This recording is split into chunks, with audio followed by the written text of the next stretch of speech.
On Friday, September 5, 1969, I alighted at the Lagos airport at 2 p.m. and I spent the next 21 days in visiting the capitals of the 12 states of Nigeria, including 4 university towns and certain parts of the liberated areas of former East. It has made it clear to me that all of us have now realized the mistakes we made in the past by fighting one another. There is a general feeling, which is widespread, that all are now determined to turn a new leaf and help repair the damage we have inflicted on ourselves. Not only that, there is now a deep-seated desire to have effective central government which will hold the federation intact so that in the future no component of it shall be in position to challenge the fatherland.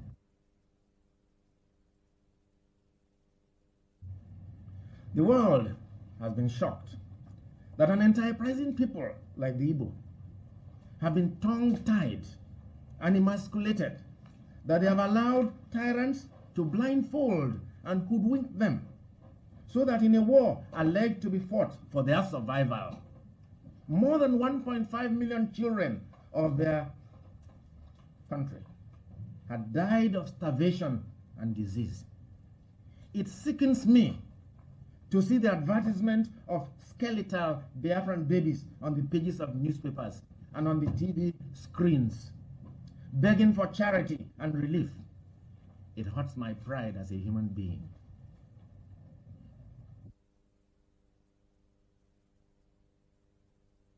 His people offer to General Ojukwu. I wish he would have second thoughts and inscribe his name in contemporary world history as a brave soldier and a beloved leader,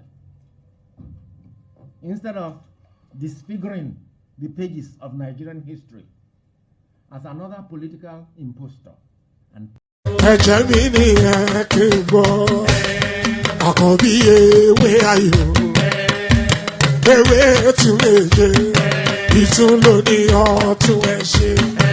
Ìfà lóní kan fà ìmọ́ra, àìbínú gbogbo àtàrí, gbogbo méjì ọkà bàbà, gbogbo mẹ́ta ọkà wáṣẹ́.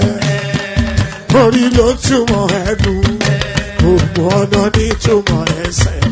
Akọni ìmọ̀ tú ìmọ̀ ọjọ́, ìmọ̀ èmi ni wọn kì í dálẹ̀.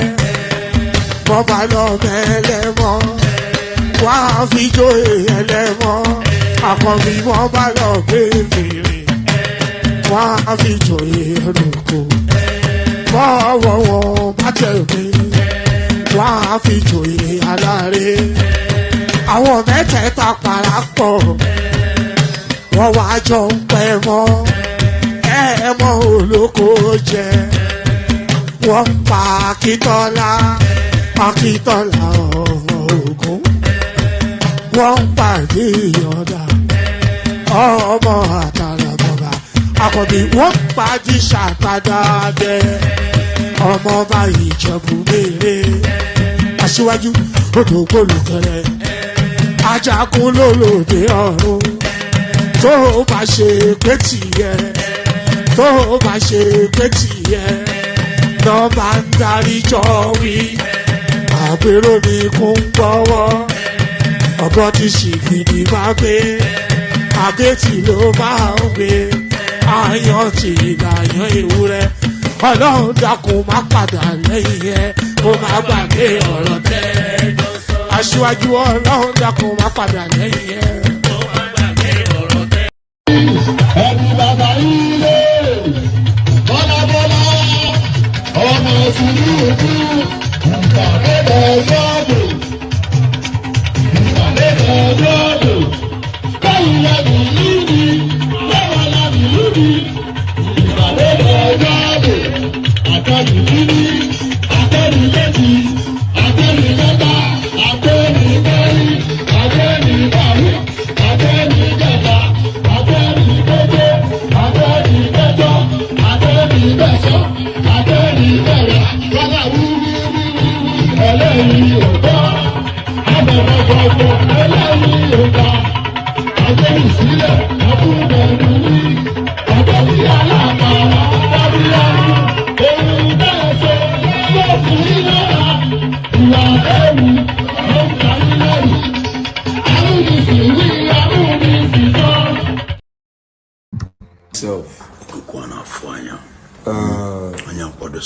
The way things are going right now, I think it's time for us to release all the powers. Yeah. I think we should first of all give them a hint of Abido Sheka. The country now right now. I think it's time to shaking things up. What do you think about Abido Sheka? It's a spiritual. You know that we're no more collecting rights from transformer. We're taking life directed from high tension. 2024, watch out. And I will let you know and declare you what we're going to use to end all this mess. I'm a warlord. I'm a Bobriski. Baose. Epidemic. Pandemic. Pandemonium. Catastrophe. Cataclysm. Ufonia.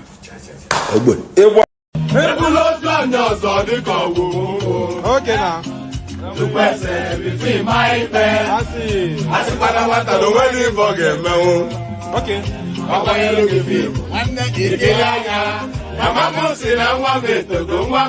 now.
Ladies and gentlemen, sometimes you just have to act like you are drunk, like you are crazy.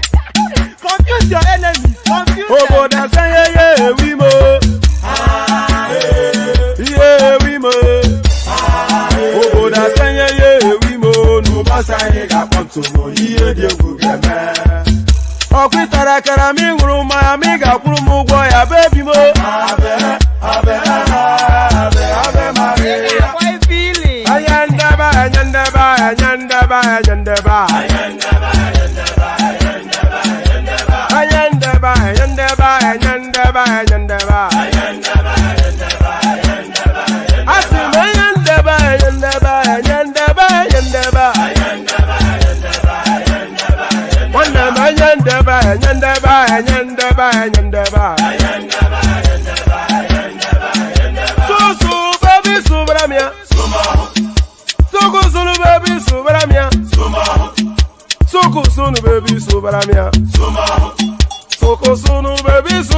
Since I was born, But now I am getting youth. Hakuna mota hakuna kogabu. And there it is right there. Otobe Losoyen. Since I was born and now that I am getting old, whatever it is that followed that. So the truth of the matter just uttered by that guy from the southeast.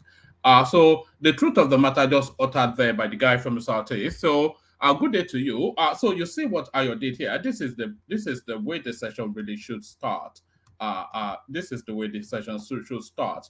So as soon as the music stops, there should be a super chat welcoming the host and the audience to the platform, and Ayo does as Ayo often does. So well done, Ayo, for that. Good to see you, Fairchild. So that's Fairchild, just jousting. Well, I don't even know the word, but they having a contract on with Ayo right there in the comment section. So good to see you, gentlemen. Everybody piling, everybody piping, everybody streaming. So the usual protocol, click on the like button just as soon as you're coming in.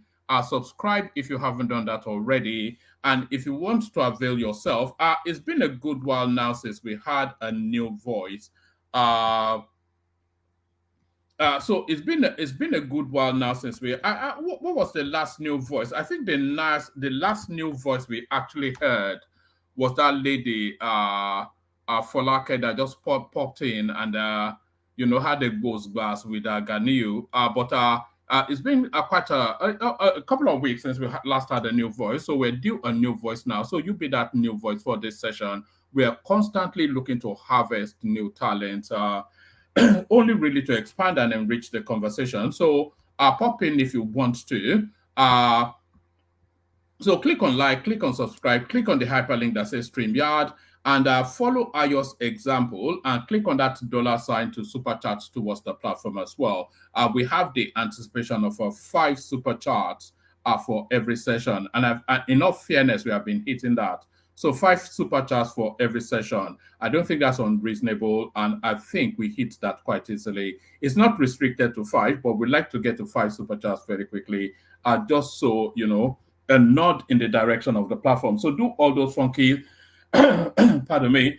Do you like my new water bottle?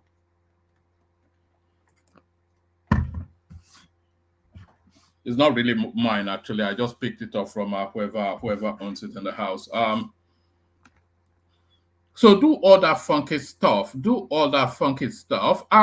Do you know that funk is actually yeah, good to see you, Larry. So stay there so you can kick it off with me. Do you know that funk is actually a genre, or of course you must know that funk is actually a genre of music, and the greatest proponent of that is a band called Cameo. Some of you what's it called? Jay-Z or Gen Z or whatever it is that you call yourself. You probably are not aware, but once upon a time, there was music not actually played by a band. They actually had something called a guitar. There's something called a guitar that they use. It's not some digital computer simulation, an actual person playing an instrument. So, and the proponents of that particular genre of music are Larry Blackman. Oh, I forgot all the names now.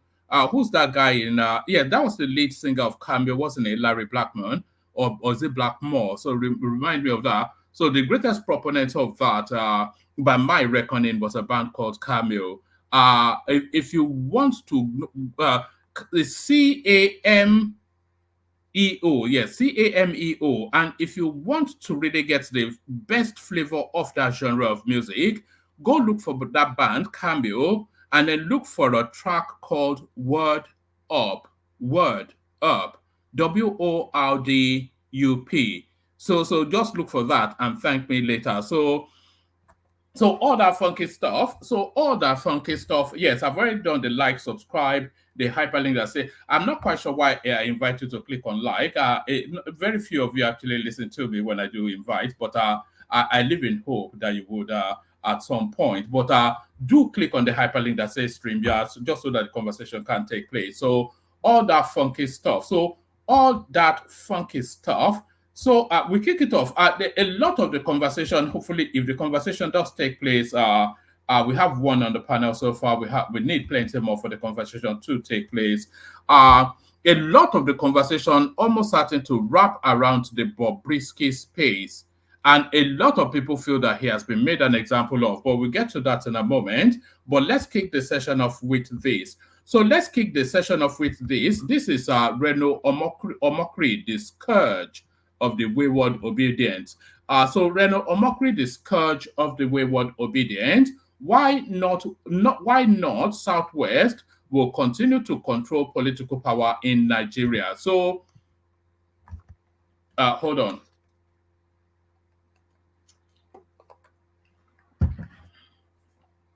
All right. So yes, why North Southwest will continue to control political power in Nigeria? So this is Reno Omokri. So before we get even into the reading of that, my sentiments, Ugo, click on mute and unmute because your device is not connecting with the studio properly. Before we get into I've not actually read this beforehand, by the way, but before we get into the reading, my sentiments actually align just with this headline. There's very little that suggests that power will ever rotate out of that past the baton, that is the North and the Southwest, because there's a historical familiar, and that there is a intermerging of cultural malaise between those. Sorry about the funky words, but that's the best way I can describe it. There's a convergence somewhat. It's an overlapping culture. There's a close similarity between the Yoruba culture and especially the Hausa culture. And there's an alignment of the Hausa culture, as you know, with the Fulani. So there's somewhat of a symbiosis within that sort of space. So you can see. So there's a distrust between them. But if you look at the whole mix of Nigeria, the one person, the two set of people that you say they have somewhat of a trusting tolerance of each other, even though a guarded trust. If there's a set of people that has somewhat of a grudging, let's put it that way, a grudging trust of each other, is the Northerners and the Southwesterners, because of the overlapping in culture, because of the overlapping religion, because of the intermeshing that transcends decades and decades. So there's that relationship established going back centuries. So we fought each other, they fought each other, they've interwoven into each other, and so a lot of that. So, and that relationship doesn't exist within any power brokerage space within Nigeria. There is no mutual trust between either the Southwest and the Southeast, the Southeast and the South, the South and the North, the Southeast and the North. That relationship, that understanding, that sort of, if all else fails, if I'm going to be vulnerable, I can only be vulnerable to this set of people. That sort of relationship, it doesn't exist within any other mix outside of the North and the Southwest. So these are the thoughts that I have about this headline. But let's see what this rather, this I used to call this guy a lady boy. He has such a squeaky little manner, very calm in his way.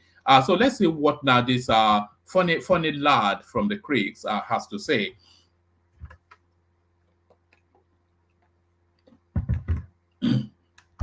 Sorry, anytime I pause, I'm having a gulp of water. Why North, Southwest continue to control political power in Nigeria? So this is Reno Omokri. Reno Omokri, a social-political analyst, has claimed that the North and South will, that should be Southwest, by the way, of course, not South. Reno Omokri, a social-political analyst, has claimed that the North and Southwest will continue to control political power in Nigeria. Omokri said both regions will continue to yield political power, will continue to...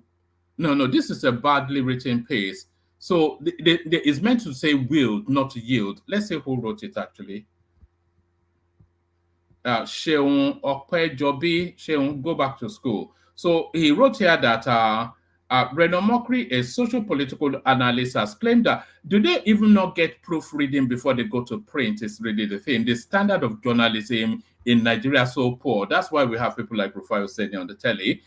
Look at that. It says, look at his headline. No, it says, why North Southwest will continue to control political power in Nigeria, Reno Omokri. So that's what he leads in with. And then he comes in, he says, Reno Omokri, a social political analyst, has claimed that the North and South will continue to control political power in Nigeria. So that has no meaning because, of course, the North and South is the entirety of the country. And then it goes on to say, it says, Omokri said both regions will continue to yield political power over Nigeria. So can you see here, yield instead of wield?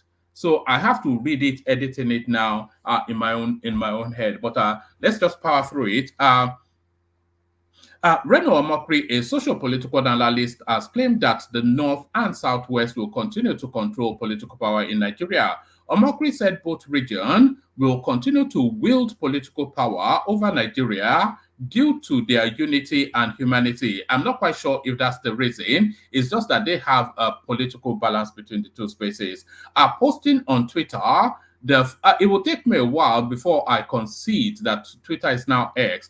Posting on Twitter, the former presidential aide said other regions will assume control of political power in Nigeria when they learn humanity and unity from the north and western parts of the country. According to Omokri,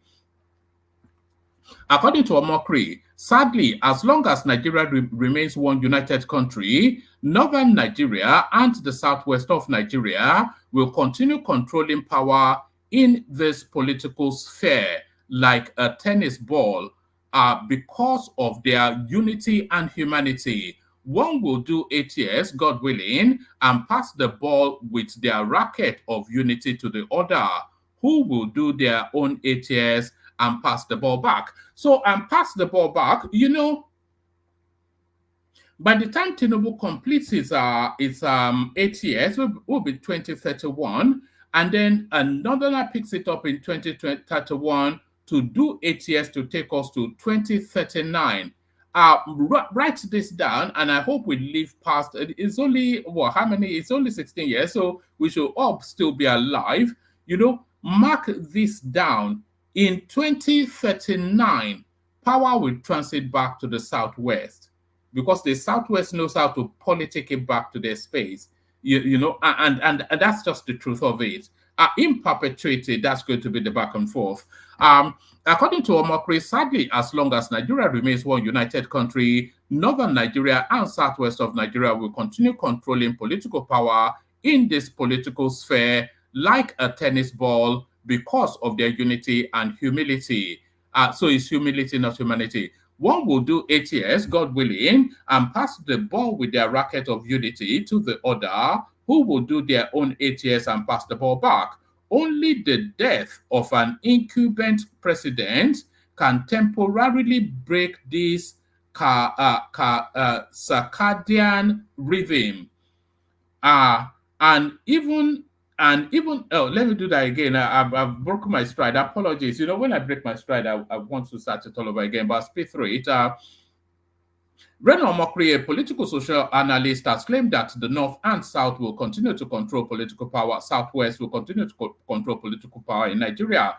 Omokri said both regions will continue to wield political power over Nigeria due to their unity and humility. Posting on Twitter, the former presidential aide said other regions will assume control of political power in Nigeria when they learn humility and unity from the north and western parts of the country. According to Omokri, sadly, as long as Nigeria remains one united country, northern Nigeria and the southwest of Nigeria will continue controlling power in this political sphere like a tennis ball because of their unity and humility. One will do 8 years, God willing, and pass the ball back with their racket of unity to the other, who will do their own 8 years and pass the ball back.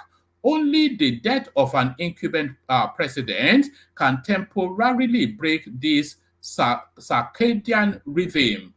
And if that even occurs, the pendulum swing will be readjusted back to its original factory setting during elections, and equilibrium will be retained.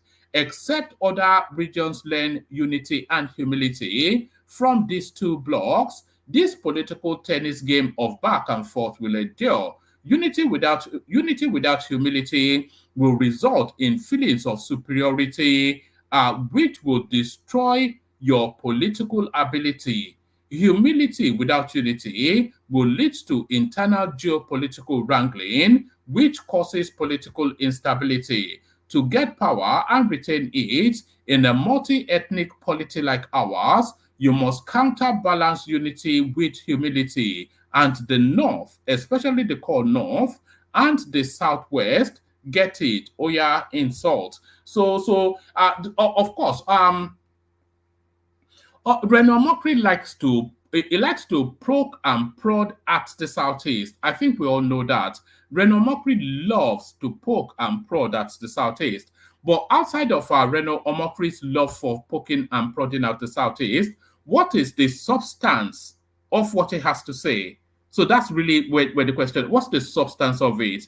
So there is substance to it. Like I said, you know, the Northerners, the Nupes, the Kanu, and especially the Nupes and the Fulanis, they've been worrying with the Yorubas and coming together, forming relationships and whatnot for centuries and for decades and centuries. So there's an established rapport within those two spaces. They know each other in total, and if one has to be in a position to yield power, it will more comfortably yield power to the other space. Forget people like Dele Farotimi and all of these sort of characters.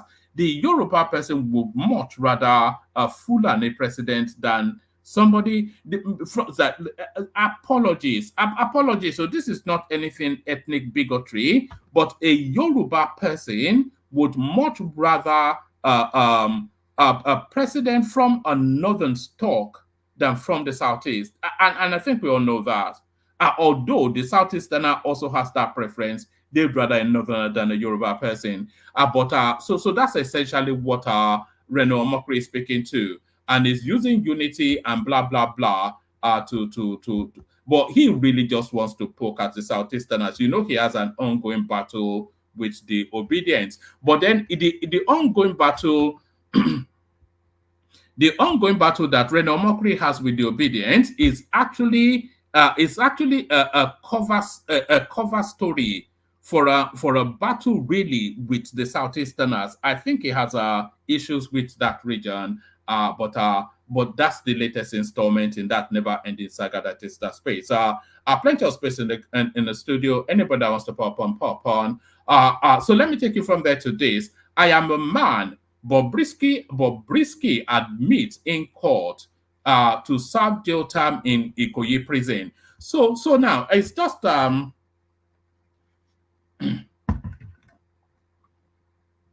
it's just the way again this headline has been worded. I am a man, Bobriski admits in court. So what does it mean that he admits in court? What was it before? It was never anything but a man. There was nothing. Of course, it's but what's the admission that took place there? He didn't admit anything. It's like me saying that I am a man, or I'm a Yoruba man, or I'm an Oyo man. Who doesn't know I'm an Oyo man? Of course, that's not an admission. No, that's just a statement of fact. Of course, it's a man. What's the admission? What did they admit? What was the contrary alternative? It's a cross-dresser, yes. It's not a new phenomenon. This dates back centuries. So it's still what's the admission there? It's just the way they word some of these things sometimes. But let's get into the meat of it. I am a man. Bobriski admits in court to serve jail term in Ikoyi prison. So let's get into it. Controversial social media personality and cross-dresser Idris Olanrewaju Okuneye, popularly known as Bobriski, admitted to being a man before he was sentenced to prison. Correspondence reports that Bobriski was sentenced to 6 months imprisonment without an option of fine for abusing the Nigerian currency, the naira. Before the sentence was pronounced, the judge asked Bobriski about his sex. "I am a man," he quickly replied. So I think that judge was being somewhat cheeky there. What do you mean the judge asked Bobriski? Can you not say, why don't you take him to the bathroom and ask him to strip? He was then remanded to serve his jail term at Ikoyi Correctional Center, with the judge ruling that the sentence would commence from March the 20th. This is a badly written piece. So from March the 24th, the day. Right. So it's backdated. So that doesn't mean it. Okay. Yes. He was then remanded to serve his jail term at Ikoyi Correctional Center, with the judge ruling that the sentence would commence from March the 24th, 2024, the day of his arrest. Justice Abimbola Owogboro of the Federal High Court in Lagos, who handed down the sentence, stated that it was necessary to deter others from similar acts of abuse and mutilation of the naira.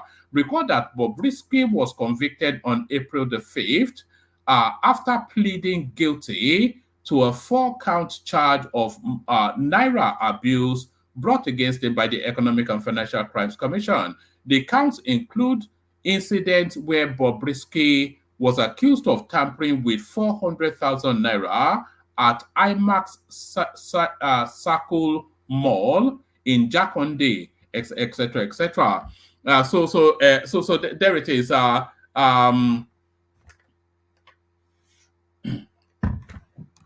So there it is. A jail term for Bobriski with no option of fine. So it's somewhat excessive, and this is what his lawyer has to say. Naira abuse. Lawyer falls Bobriski's 6 months jail term.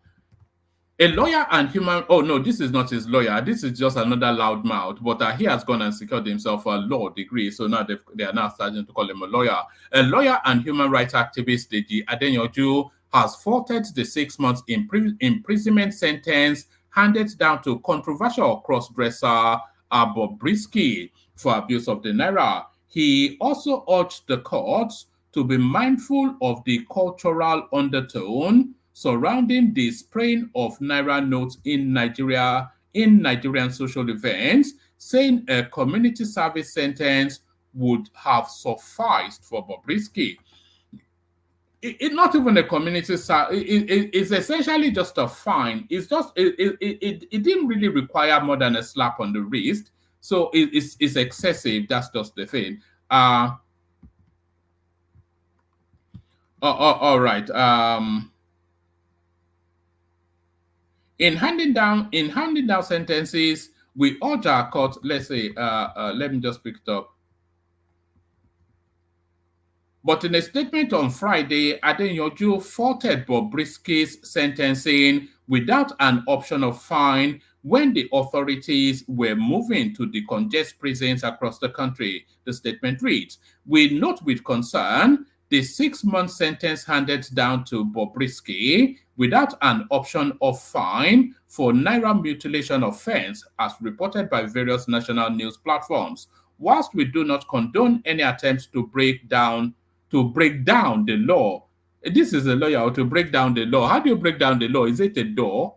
Look at that. I'm not misreading it. This is who purports to be a lawyer. You know, you can put a suit on a turd, but it's still a frog. And I'm not sure if that's a phrase, by the way. It says, whilst we do not condone any attempts to break down the law, and this is a direct quotation from him, or it's not even the journalist interpretation of it, or actual violation of the law, we are, however, constrained to state on record that at a time when private individuals, non-governmental organizations, state and federal governments are taking steps to decongest our prisons, Mr. Olarewaju, a first-time offender, has been sentenced to 6 months imprisonment, notwithstanding his Olukutus, which is essentially putting his hands up. That's all. He's now trying to pretend like he's an actual lawyer, trying to use Latin words. This is the Jadenyoju. Notwithstanding his olocutus, and promised to use his platform to sensitize the public against Naira mutilation. So this is essential. This is a political move. There's a heavy undercurrent of politics in all this. He's never committed a crime before, and the crime that is committed allegedly is hardly the most egregious of crimes. So it's just so there's something else going on here. And I'm no Bobriski person, but fair is fair, so I'll give you a couple more paragraphs and then we'll move on. In handing out sentences, we urge our courts to be mindful of the cultural undertone surrounding offenses. The act of spraying Naira, otherwise called Naira mutilation, though an offense criminalized by law, has been part of our cultural practice from time immemorial. The relevant authorities, therefore, have to carry out large-scale sensitization on the issue before seeking to prosecute offenders. We also note that even at the said event, where Mr. Olanrewaju was alleged to have mutilated the Naira, there were several other persons engaging in the same act. The question is, why single out Mr. Olanrewaju? In prosecuting offenses like this, the security agencies must be careful not to give the impression that the defendant is being targeted for alleged offenses other than those stated on the face of the charge. In conclusion, we urge our security agencies to adopt a community service approach for victimless crimes like Naira mutilation.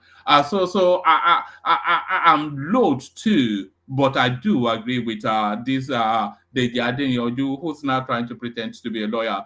So there it is right there. He has a law degree, so he's entitled to call himself a lawyer. 89-year-old Oba Owolabi Olakunlehin, nominated as 43rd Olubadan of Ibadan. So at 89 years old, so God grant him long life, but I suspect that we might well be looking for a new Oba in the not too distant future. And that seems to be the story of that, especially Ibadan too. It seems to be like a 2-3 year cycle. The council, the Olubadan in council, the Olubadan, I'm only giving you one paragraph of this because the headline already tells us everything. The Olubadan in council have put forward Oba Owolabi Olakunlehin as the next Olubadan, being the most senior high chief from the Balogun line of Olubadan chieftaincy ascension, making him the 43rd Olubadan of Ibadan land. The nomination was announced after a private meeting at the Olubadan of Ibadan Palace, Ojaoba. The announcement was made by the Osi Balogun of Ibadan land, Oba Badamoshi Adebinkwe. So there it is right there. It's just it's a real I don't know, man. It's just I don't know what's going on there. An 89-year-old man is the new Olubadan. So what does that tell you? How I collected $3 million from Emefiele. So this is a CBN operative.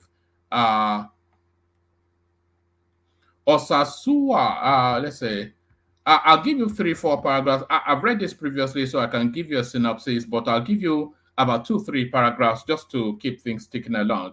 A Central Bank of Nigeria employee Monday, Osasua, on Friday told an Ikeja Special Offences Court how the former Apex Bank governor, Godwin Emefiele, on different occasions directed him to collect $3 million in cash in trenches.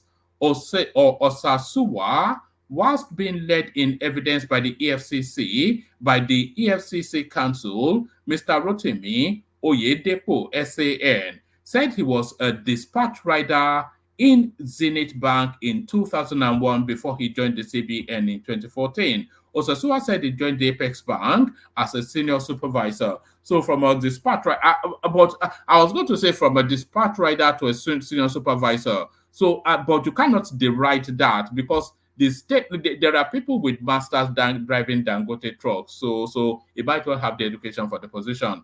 He said Emefiele was the managing director of Zenith Bank whilst he was working as a dispatch rider in the bank. The witness said he knew Emefiele, who was his boss, whilst in Zenith Bank, and he later joined him at the CBN. The witness said he was later appointed as a senior supervisor full-time in recording and filing documents whilst working in the CBN governor's office in Lagos.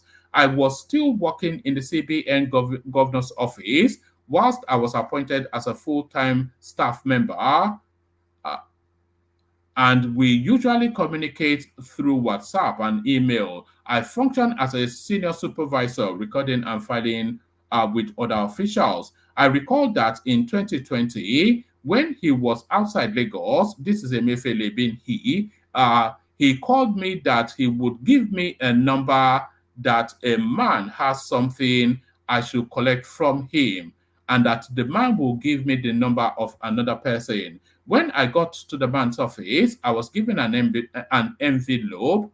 I counted the money, and the man said I should give it to my boss.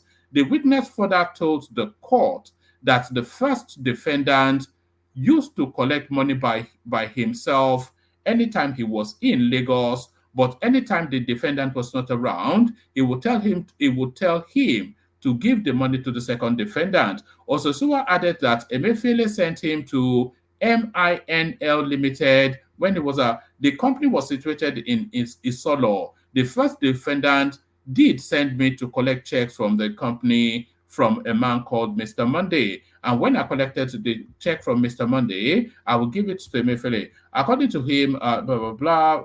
So this is this guy has just been stealing all the way through. That's just the thing. I forget Dangote. I suspect that Emefiele might well be the richest Nigerian. If there's anybody richer than him, and then I'll eat my heart. So now, I had already anticipated this next headline that I'm about to share with you. And I've always insisted on this platform that the actual true market value of the Nigerian Naira note is about 700 to 800 Naira to the dollar. And it looks as though Goldman Sachs, they are starting to catch up with me. Goldman Sachs, Naira to trade below 1,000 to a dollar, rallies 12% against the dollar. So this is Goldman Sachs now somewhat revising positions because they were doom and gloom not quite a few weeks ago. Nigeria's Naira is the world's best performing currency this month, appreciating 12% against the dollar, says Goldman Sachs. And by the way, why am I not seeing multicolors of super charts? Let's see multicolors of super chart. Only I has done that so far.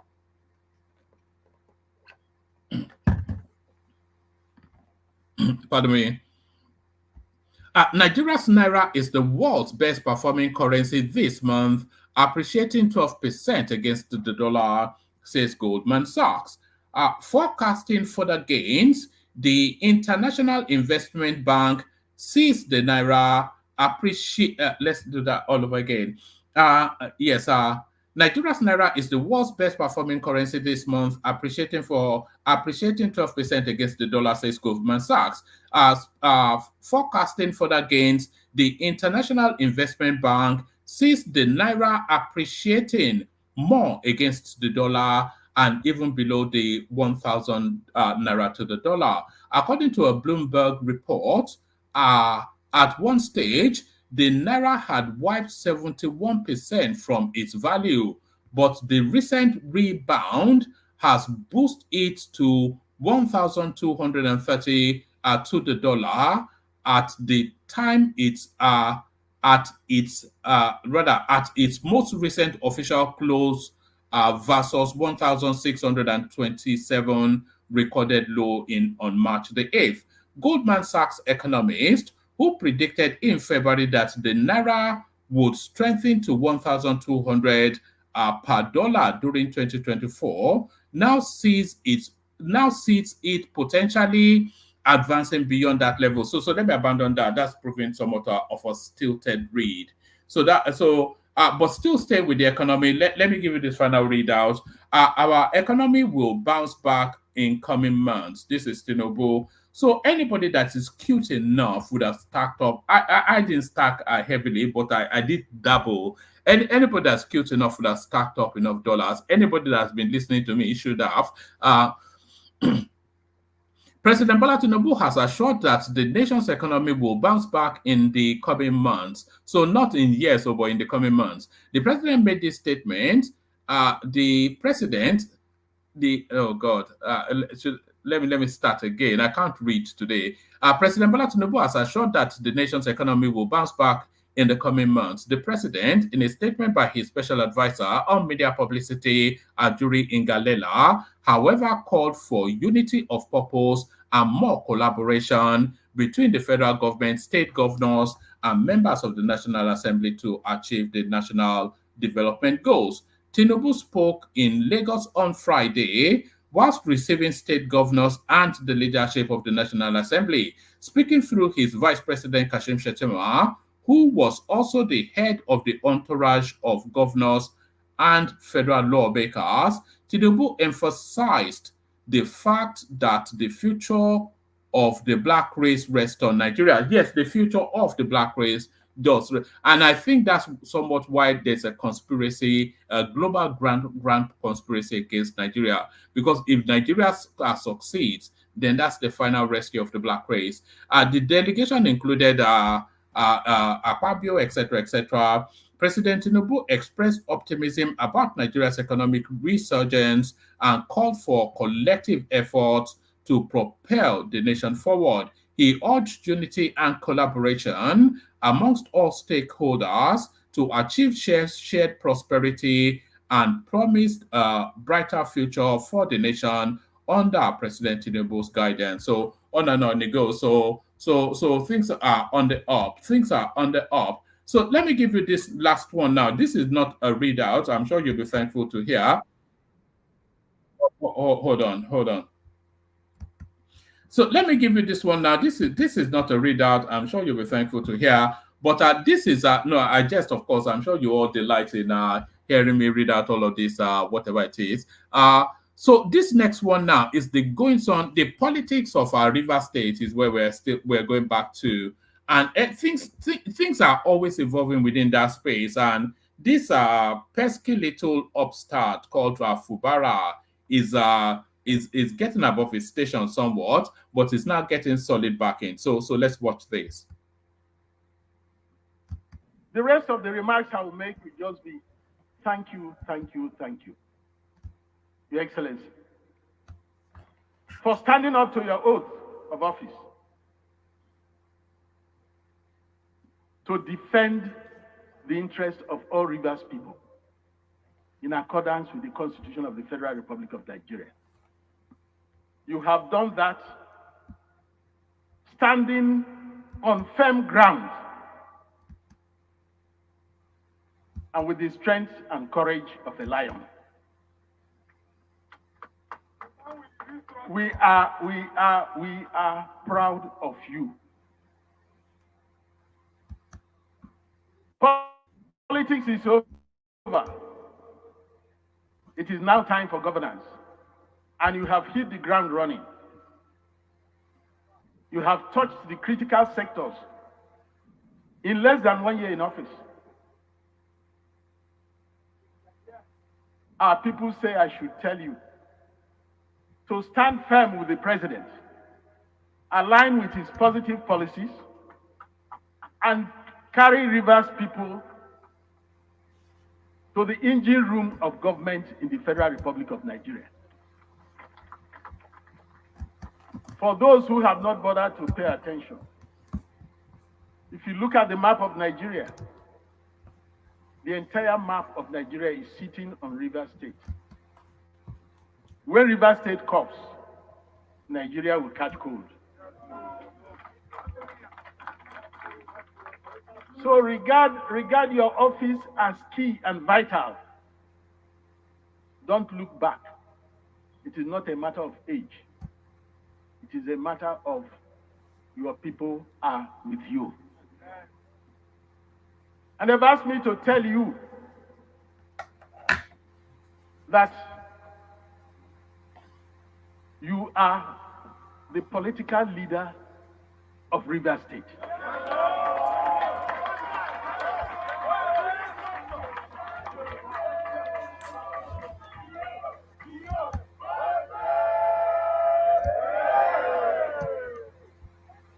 Rivers people say, where you go, we will go with you. Where you stand, we will stand with you. You are standing on firm ground. Stand there. Hold on to God. The rest of the journey will be a piece of cake. All right. So that's Peter Odili, former governor of Rivers State, endorsing then the sitting governor of Rivers State, much to the chagrin of the immediate predecessor. So the goings on in Rivers State is quite there's a conspiracy to wrestle that state out of the hands of Yemsen Wike, but Yemsen Wike is probably one of the I would say is quite tenable level of astuteness politically, but is one of the most astute political operators in that country. So it would take some moving to move him, and he has federal might as well. Is one of the anointed sons of the tenable space. So this going on now, it'll be interesting to see how it plays out in the next cycle of elections. But I suspect that Fubara might be out. It's certainly not going to get that PDP ticket. We'll see how the whatever it is, the NEC meeting of the PDP goes to tell us then what direction that party is going to flow. If PDP falls into the hands of Yemsen Wike, then Fubara is a gunner. So we see how that plays out. So let's play the Kegite music, bring on the assembled so far. Still plenty of spaces. Anybody that wants to hop on, make like a rabbit, hop. Water, only water, only water, where they see ma. Water,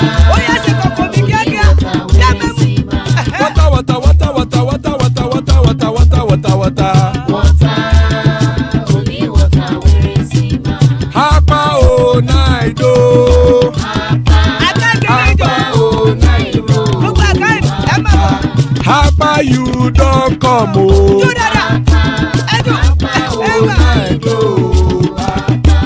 Hapa o naido.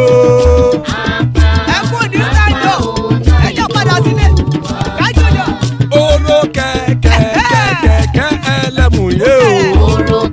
Ide shodi ya kekere elemu re o. Bobby master kekere elemu re o. Chifu Faila ti kekere elemu re o. Erukulele elemude. Erukulele ẹgbẹ́ ẹlẹ́mudóde ojàre o. Erukulele Ghana ti dé ẹgbẹ́ bọ́dì o. Ọmọ ẹlẹ́yẹ ẹyẹ o ó dilé o. Odúyẹlá ẹyẹ o ó dilé o. Petrosoname ẹyẹ o ó dilé o. Petrosodunke ẹyẹ rẹ ó dilé o. Ẹlẹ́kọ̀ ọ̀run mú ìní o.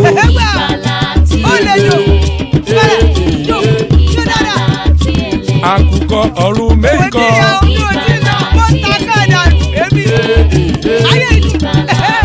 Ikú kò ní ríwà gbéṣe o.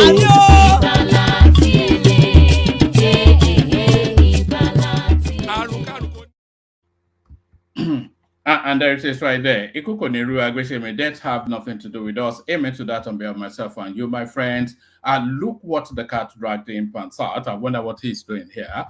Larry in the house. Good to have you, Larry. Jide joins us from Lagos. Always a delight when Jide is here. And Baba completes the set. So good to have you, gentlemen.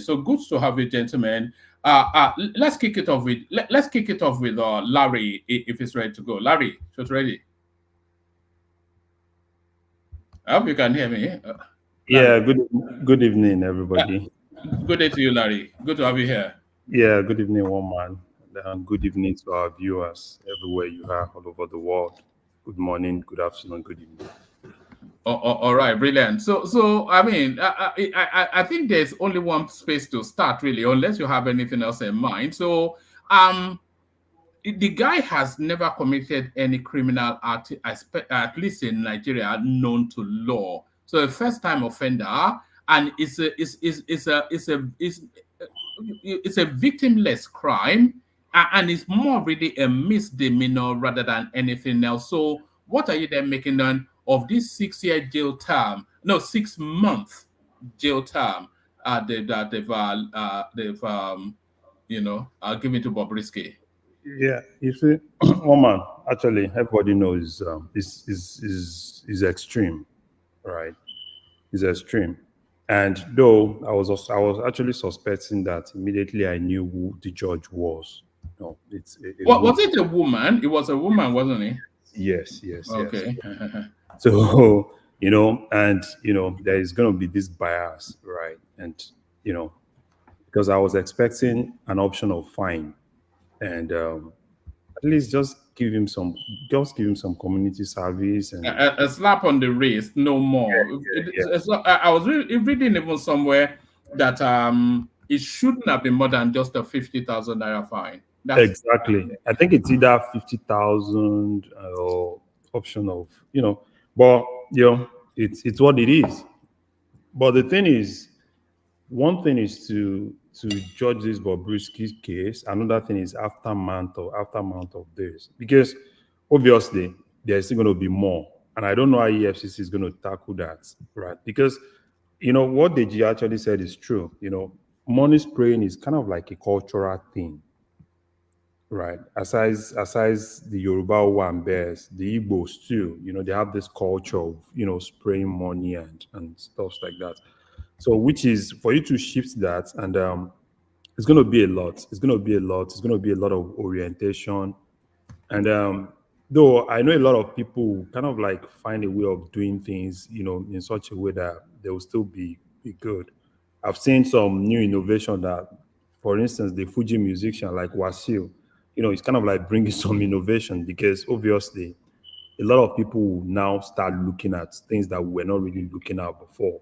So, but yeah, I just hope. no, what innovation are they bringing? Because the only thing I can think of is to do like a fake currency, at which you buy that at the door and then you use that to spray. Oh, I think spraying money is not really a crime, right? I think it now depends on how you spray, right? Do you just throw it on the floor? Because I've seen people I don't think there is any law that says you can, spray somebody, hand money over to another person, right? I think it becomes an abuse when you start, kind of like throwing the money on the floor, everywhere is scattered with money, people marching on it. So I think that's where it becomes. That's what I think, though. That's when it becomes a law. But like I said, it's more of a cultural thing, which needs a lot of orientation, right? Because then go arrest tire. There were several other people spraying at this same event where they arrested this guy. So are we looking at scapegoating, or is it Yeah, yeah. deeper? No, Is it a deeper no, political? no, no. I think it's Is this conservatism clapping back at no. a cross? Yeah. I think it's more of scapegoating. Yeah, because I can't really phantom what Bobriski has actually done, because there's a lot of people spray money, people throw money and stuff like that. But I think because if you look at how the thing was actually going, right, when it started from his police PRO coming in and saying, oh, they don't have, there's no law against cross dressing, and there's this thing coming up like, oh, this and that. I think it's just more of a scapegoating, and but it's just so unfortunate that because obviously he's been in. Oh my God, I'm still even saying she. I don't even know if it's she or he. So, and he's been with the police he's been with the EFCC for some time. I just felt what the judge should have just done is, okay, do normal community service and don't do that again. But yeah, it's what it is, and hopefully he will come back and gets himself coming back to his normal self as Idris. All right. And the question, the judge asking him what gender he is. What sort of a question is that? Not already recorded in the documents in front of us? No. What was that all about? That's the right thing to do. That's the right. They will ask you what gender you are. Yes, that's the right thing to do in a modern society. You can Americanized something. Yeah. That's how it is. If you're filling any form, they need to ask you. You need to choose whatever gender you want to call yourself. Gender non-specific. All you Americans, No. You know why? You know why? Because it's good, right? They can't decide his gender. Probably today, if he had said, okay, fine, I used to be a man, but I'm actually a woman now, there's nothing the judge can do. The maximum thing the judge can do is to probably get an examination on him. And if they find out that probably he doesn't have the male organ again, so and he actually identify himself as a woman. So because nobody can actually dictate your gender. So and I think it's actually gone, I think it's another good thing, right? For because they want to be on the safer side, right?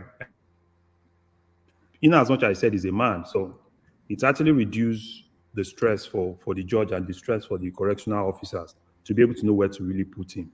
So and so it's a normal thing.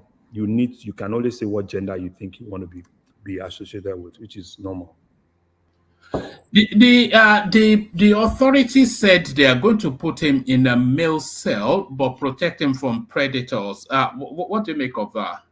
Yeah, it's normal. It's normal. They had to protect him because obviously the male cell, a lot of things, aside sexual harassment, right? There's a lot of things that's going to happen there because Bobriski, a lot of people that are there, it's a high profile, yes. Yeah, it's a high profile, so they need to protect him, because obviously some people might not really even be happy, right, with him. So it's a lot of things. They need to protect him. He need to be safe, and he need to serve his term and come back out safely. So all eyes are on them, and they need to do the right thing and ensure that he's safe. That's what I just think. All right. It's quite. I'm not a huge Bobriski person, but it's a clear case of the bare minimum is victimization, but I still feel that there's somewhat of a political undertone to this. Somebody is playing politics with that guy's life. That's my suspicion. I'm not also, and that comes shortly after all that palaver with a very dark man and all that storyline. Yeah. I'm not also a fan, but I believe in serving justice. There's this fairness in justice. So I don't believe in scapegoating. I believe in merit. Look at the merit of the case and kind of like give judgment based on the merit of the case. So, but if you look at the merit of the case, I think it's actually extreme because it's kind of like flimsy, for them to say, oh, probably was spraying money. We've seen a lot of people spray money, and so yeah, that's actually my own personal view. I might not really like Bobriski as a person, but at the same time, the law is the law, right? It's without bias and without emotion. So. All right. Let me take you to this space. 89-year-old Oba Owolabi Olakunleyin nominated as 43rd Olubadan of Ibadan land. So it looks as though at the God's waiting room, the last one served only for, was it 2 years thereabout? He passed on roughly around about the same age. So what are you making? How can you make why would you make an 89-year-old? The docility, senility, all of the lities. What are you making of that? What's going on in Ibadan? Yeah, one man, it's more of a cultural thing, and it has its own merit and it has its own demerits, right? Take for instance, look at what is happening in Oyo. Ever since the ever since the king, It's going on 2 years now, isn't it? That they can't find yeah, an exactly. Alaafin. They can't find. So there's a lot of tozu, and I think for them, I think it's kind of like easier because everybody kind of like know the next person, and yeah, it's sometimes right. I think it's if it's working for them, so I don't really see any reason in changing it. Probably it helps them to take away all those rancor, take away all those struggle. Everybody wants to be But king. the world is moving. Look at the guy that's got the is it the not the Oba of Benin or the Olu of Wari? Look how young he is. Look at the Alaafin of Oyo. Look how young he is. Even this man's children will be those people's grandfathers. I mean, the world is pivoting from this sort of Yeah, but anything that is cultural, do the people in Ibadan they really want us to change? I know at a point, there are when Ajimobi was governor, he was trying to change one or two things, but I think there were a lot of resistance. So if the people there, right, you can't decide people's culture.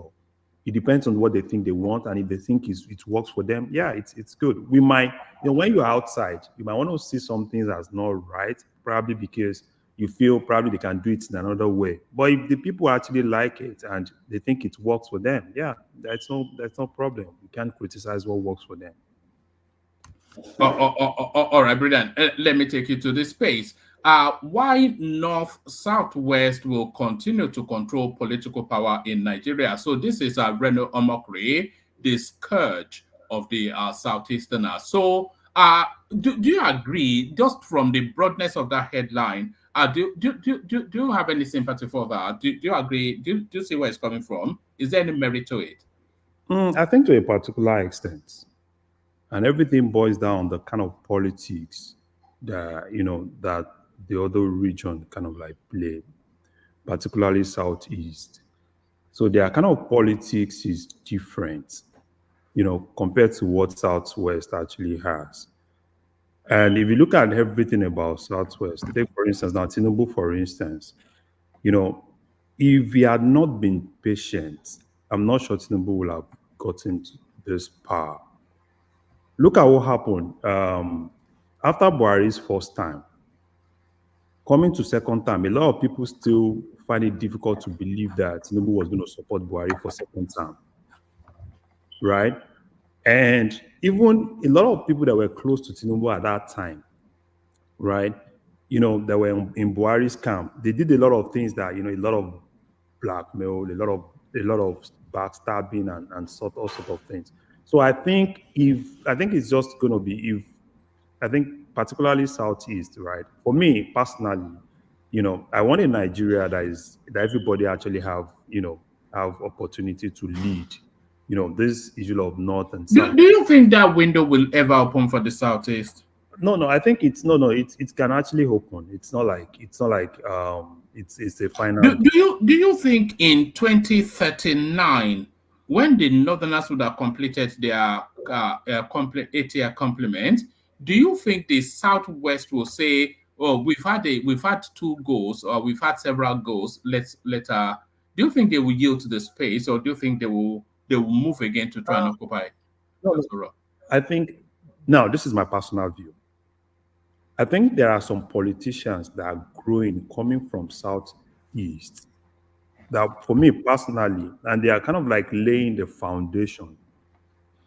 All they need is just people to support them. And today, my number one Southeast politician is David Umahi. Right? But he will not be in play in 2039, though. No, it will not be, but that's still future, right? We don't know what's going to happen tomorrow. So a lot of things can actually happen. It's 60 now, so in 2039, so plus 16, it will be 76. It will be like an article figure. Yeah, let's see how it goes. So because you see Nigerian politics, it's always easy to kind of like predict. We've been in Nigeria where PDP were kind of like saying they were so comfortable. They said they was going to rule for 50 years, and at the end of the day, it didn't happen. So So for me, I think the major thing, because personally, I think everybody should have equal, have that opportunity. Even these knots that we are really talking about, people tend to put knot as one, and knot is not one.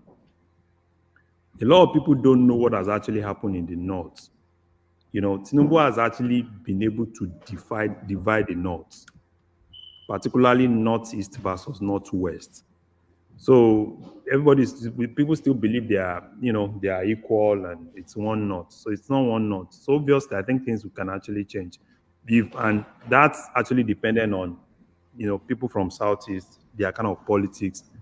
They that politics where you kind of like you want everybody to be on the table, and it's more of a win-win for everybody to be on the table and okay, this is what you have. I need to be able to accommodate you. And yeah, hopefully if they get to learn from that, we'll definitely have an opportunity to have someone from the southeast to be a president. All right. Let me take you to the headline on the screen. So this is Goldman Sachs. Goldman Sachs, Naira to trade below 1,000 to the dollar, rallies 12% against the dollar, best performing currency globally. What are you making of that? The future looks bright. Yeah, I think so. I think the future actually looks bright. And we've always known, right, that Naira has actually always been undervalued. And it's a lot of things that actually happen were actually artificial.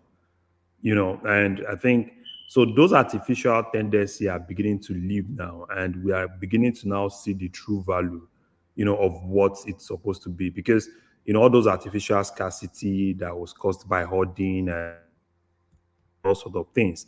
So now you're now beginning to see supply increasing, and the more surprise is supply is increasing, and at the same time demand is reducing. So then at the end of the day, we'll kind of like be at equilibrium, probably somewhere around 900.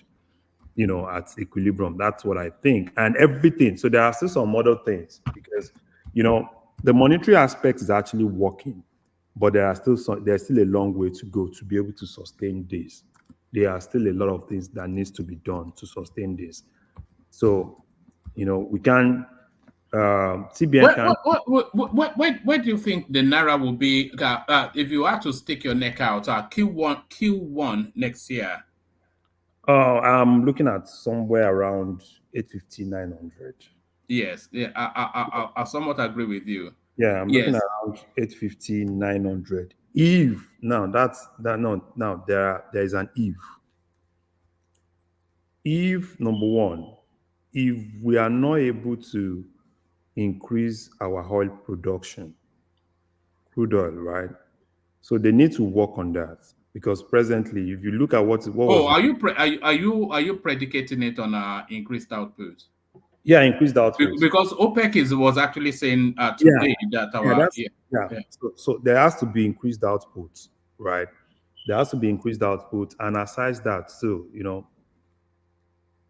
presently we've not really been seeing equilibrium, right? Kind of like what we've been seeing is a lot of great things on the monetary side. The fiscal side is still lacking, and that's where I think Wale Edun needs to now stand.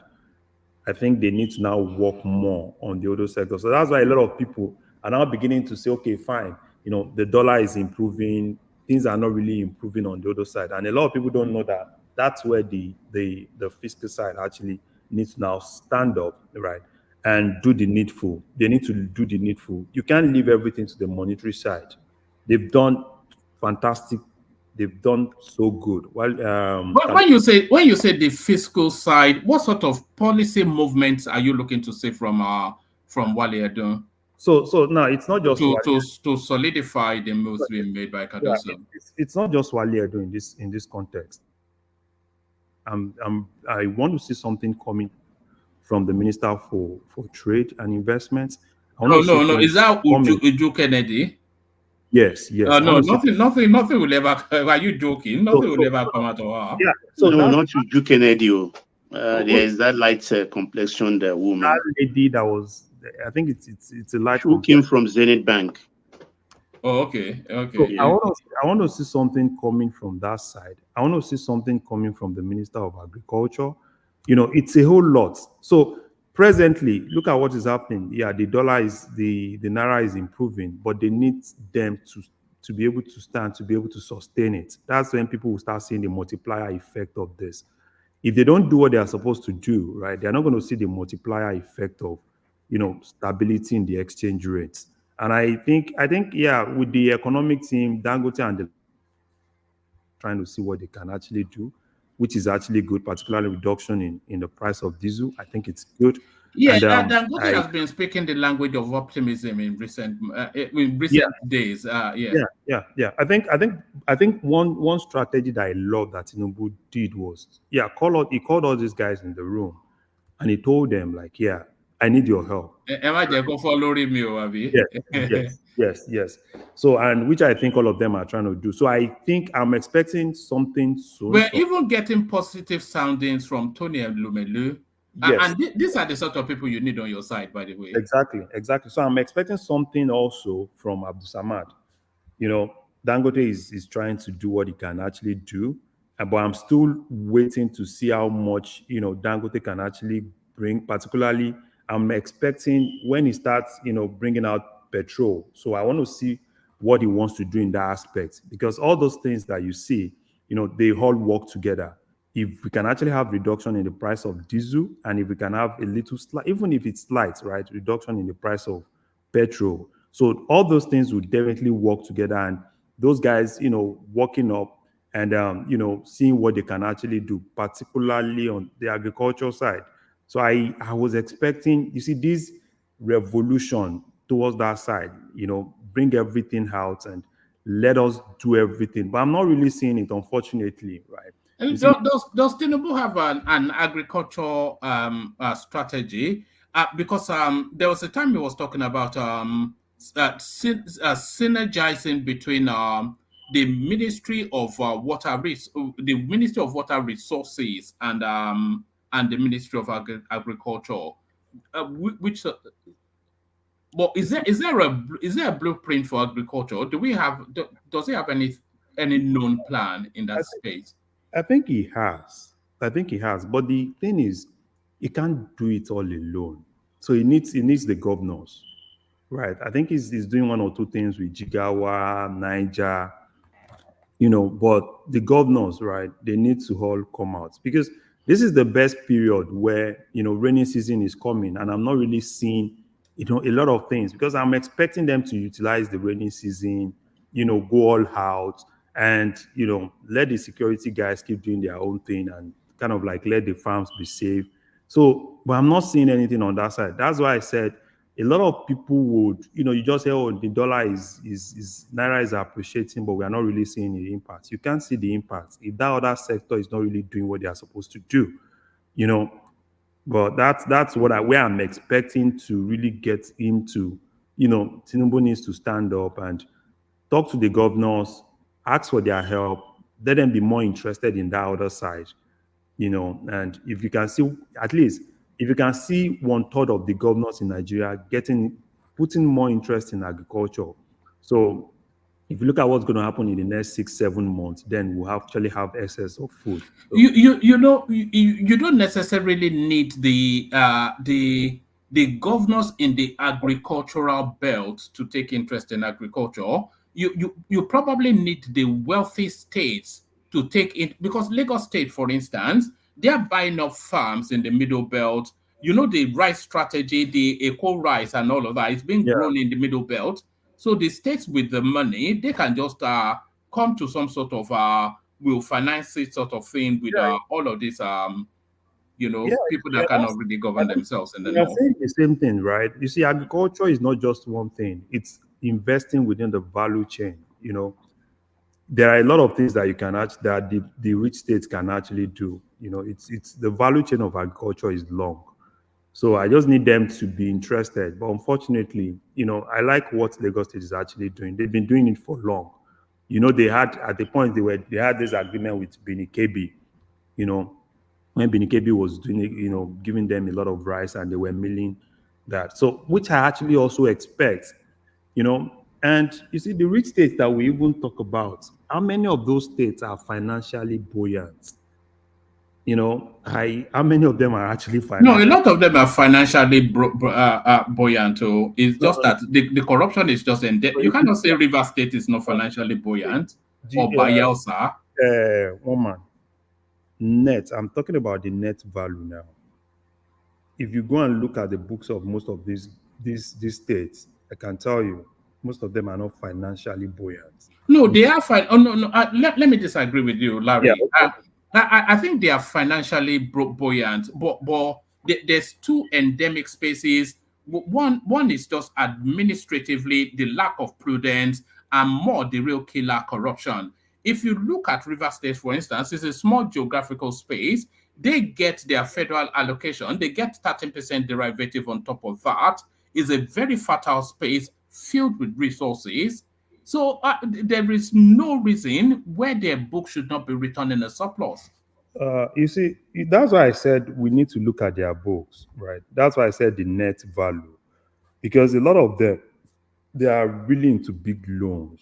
And if you look at how much most of these states using servicing some of this loan monthly, you end up seeing that, if some of them don't even go back to borrow, they might not be able to even, do anything that's really capital intensive.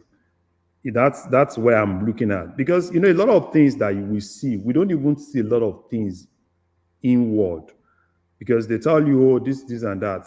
And that's where I'm looking at things. There is a lot of them, right? They have a lot of loans that they need to service, and they just need to look for ways out, think outside the box. Because presently, with what each of these states have, if they can tell you, if you are close to some of their commissioner for finance, it's more of patching. They are just doing normal patching now, right? Take from here, patch from here, let's pay these out, and let's see what we can still get. If take for instance now, if one of the strategy that some of them are actually doing, like some of them, right? They said they pay salaries, right? And they kind of like, okay, fine. If you're a worker, I know this because I'm close to some guys in Ogun State, and this is the strategy they use. Some of the workers presently in Ogun State, probably they are doing cooperative, they have one or two deductions, so they just pay them the nets, and they are not remitting. They don't remit some of their things into some of this cooperative pension and some of all those things, so as to at least to be able to pay. So that's why, for me, I think the state governors need to think outside the box and see how to really look for ways to generate money. That's my own representation on not being financially buoyant. It's not like they're not seeing money from far, but deep inside, it's a lot of issues with most of the states. All right, let me take you to this space. So going on in River State, talking about states that are not, all the gear, no idea, all the gear, no idea. So Peter Odile comes out to frontally back Fubara. So what's in play there? It looks as though the enemies that this guy had made, the Wike, they are vast and they are deep. What are you making of Odile coming out to back Fubara? Woman, you see, for me, I like Fubara, but I think Fubara needs to just tell all those guys that they should let him focus. He needs to get his head down, doesn't he? Really, he's making too much of the wrong sort of noises. One year is gone. One year is gone, and if he's not careful, this is what he's going to do for 4 years. Look at what is happening. Everybody is talking about Abia and some other places. So I expect, because I can't even point to one key thing that Fubara has actually done ever since. It's everything coming from River State has been crisis here, crisis there. Some guys come in and say we are showing solidarity. Tomorrow, you see, and that's what politicians like, right? It's all about we are showing we are for you. No, we are fighting your battle. We are this, we are that. Which I think it's a lot of distraction for him. River State is a state that I like. All I think he needs to do now is to tell these guys, okay, thank you, leave politics. Probably by 2026, we can continue this solidarity, because he needs to sit down now. He needs to start looking at how to think outside the box and start doing things for the people. Because even those people that you see that are praising him today, right? If he doesn't do anything, at the end of the day, it's still going to be the same thing. yeah, or the least someone I respect, you know, and but still, I just think Fubara, you can have issues with Wike. Wike is doing his own thing, and even if you look at what is happening, right? Wike will you say Wike, but he's doing a lot of great job in Abuja. Everybody in Abuja today, if you ask them, they will tell you Wike is super. So which I want Fubara also to do, right? Tell all these guys to just please let me focus on governance. 2026, you guys can come back where you actually be, do your normal thing, support me and all those things. Because if it doesn't do that, I can tell you this is what it's going to keep doing for 4 years, and it's going to be one or thing. And these people will keep coming back. Politicians, that's what they do. They will come back, and even if there is no crisis, they look for a way to create crisis and tell you, oh, we are for you, we are fighting your battle. Nobody's going to fight your battle for you. All he needs to do is, okay, fine, the National Assembly guys, okay, the House of Assembly guys, probably you felt they are for Wike, but there are instances where all you need to do the right thing, right? And, let their conscience judge them. So rather than oh, this person today, and I'm even tired of what I'm hearing from Rivers, because every time you hear from Rivers, it's probably, oh, this person said this, no, we don't want this. You never hear any project being commissioned or being inaugurated, or nothing's positive or meaningful. Exactly. It's just Exactly. Wike said this, Wike do this. Oh, we are fighting for Fubara, we are for you. No. You don't do that for 4 years. Rivers is a state, right? It's kind of like the heartbeat of Nigeria. So, if you are talking about Rivers, if you are trying to benchmark Rivers, you benchmark Rivers with Lagos. So, but when you are not seeing that, then there is a problem. No, yes. States like River State, a little bit Bayelsa, which I think is an oil derivative state as well, and maybe even Kano. At least those four spaces, they should be competing to outdo each other in terms of developmental projects. But the only space that seems to come up with anything progressive or meaningful is just Lagos State. Yeah. There's no reason why they shouldn't have the same rail service in River State. Yeah. It's a smaller space, they have more money. Exactly. You see, I think a lot of these guys, they need to learn from what is happening in Lagos. Any governor that mixes politics with governance, you won't do anything. And why you see that a lot of all these guys are kind of like, they are really doing one or two things in Lagos is, they just focus on governance, leave politics to probably a year to election, and play the politics. If it's a year to election, play the politics. But if it's, first year is gone, because obviously. Let me ask you this, Larry. Is Lagos State actually testament to the fact that godfatherism is probably the most workable template within the Nigerian experiment? Because it guarantees continuity, and this is why this is what we're saying in Lagos. Is godfatherism not really the template to follow? One man. So now it now depends on how you look at godfatherism. You see, a lot of things that most of all these guys call godfatherism is not even godfatherism. And if you even most of all these guys shouting, right, oh, he's a godfather, put them in that space, they will do this, they will do worse. Look at what is happening in Edo, right? Obaseki was kind of like, oh, godfather and all those things. They were always, it's a human thing.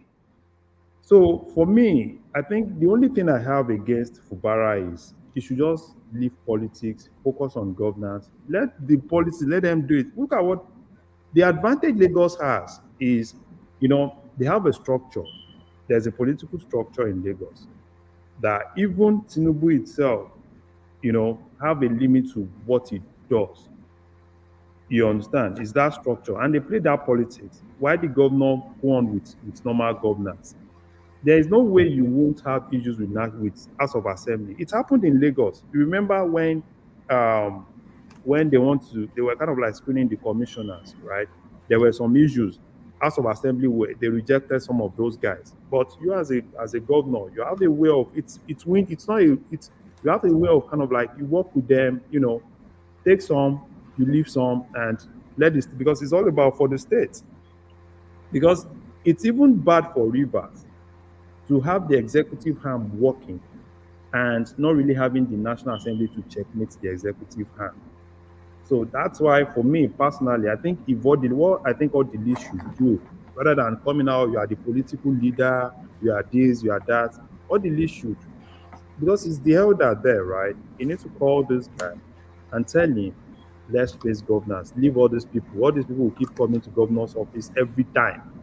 Every time is rally, rally, rally, rally, rally. Politics is gone. You can't continue rally. You can't use, and most of these rally are being funded, right? You can't keep using state money to, for you to, we are popular. No, you don't even need to be popular. Do the work. Only 1 year is gone, for crying out loud. Abia, look at what is happening. Abia is also a new government. Where is Rotimi Amechi's voice in all this? He's been curiously silent. Where is he? Is he not a stakeholder in that space? No, I think politically, I think in Rivers, I think it's they took him out. So I think they took you don't think he's the one orchestrating Fubara? No, he's not. He's not. The people orchestrating all those things are those people in PDP, particularly the guys from the Atiku side. You understand? So which they feel, yeah, this is their point of them coming. So I don't really, it's not an Amechi thing. No, it's not an Amechi thing. It's Fubara himself that needs to just tell these people, thank you. You've helped me. Thank you. I have my voice now.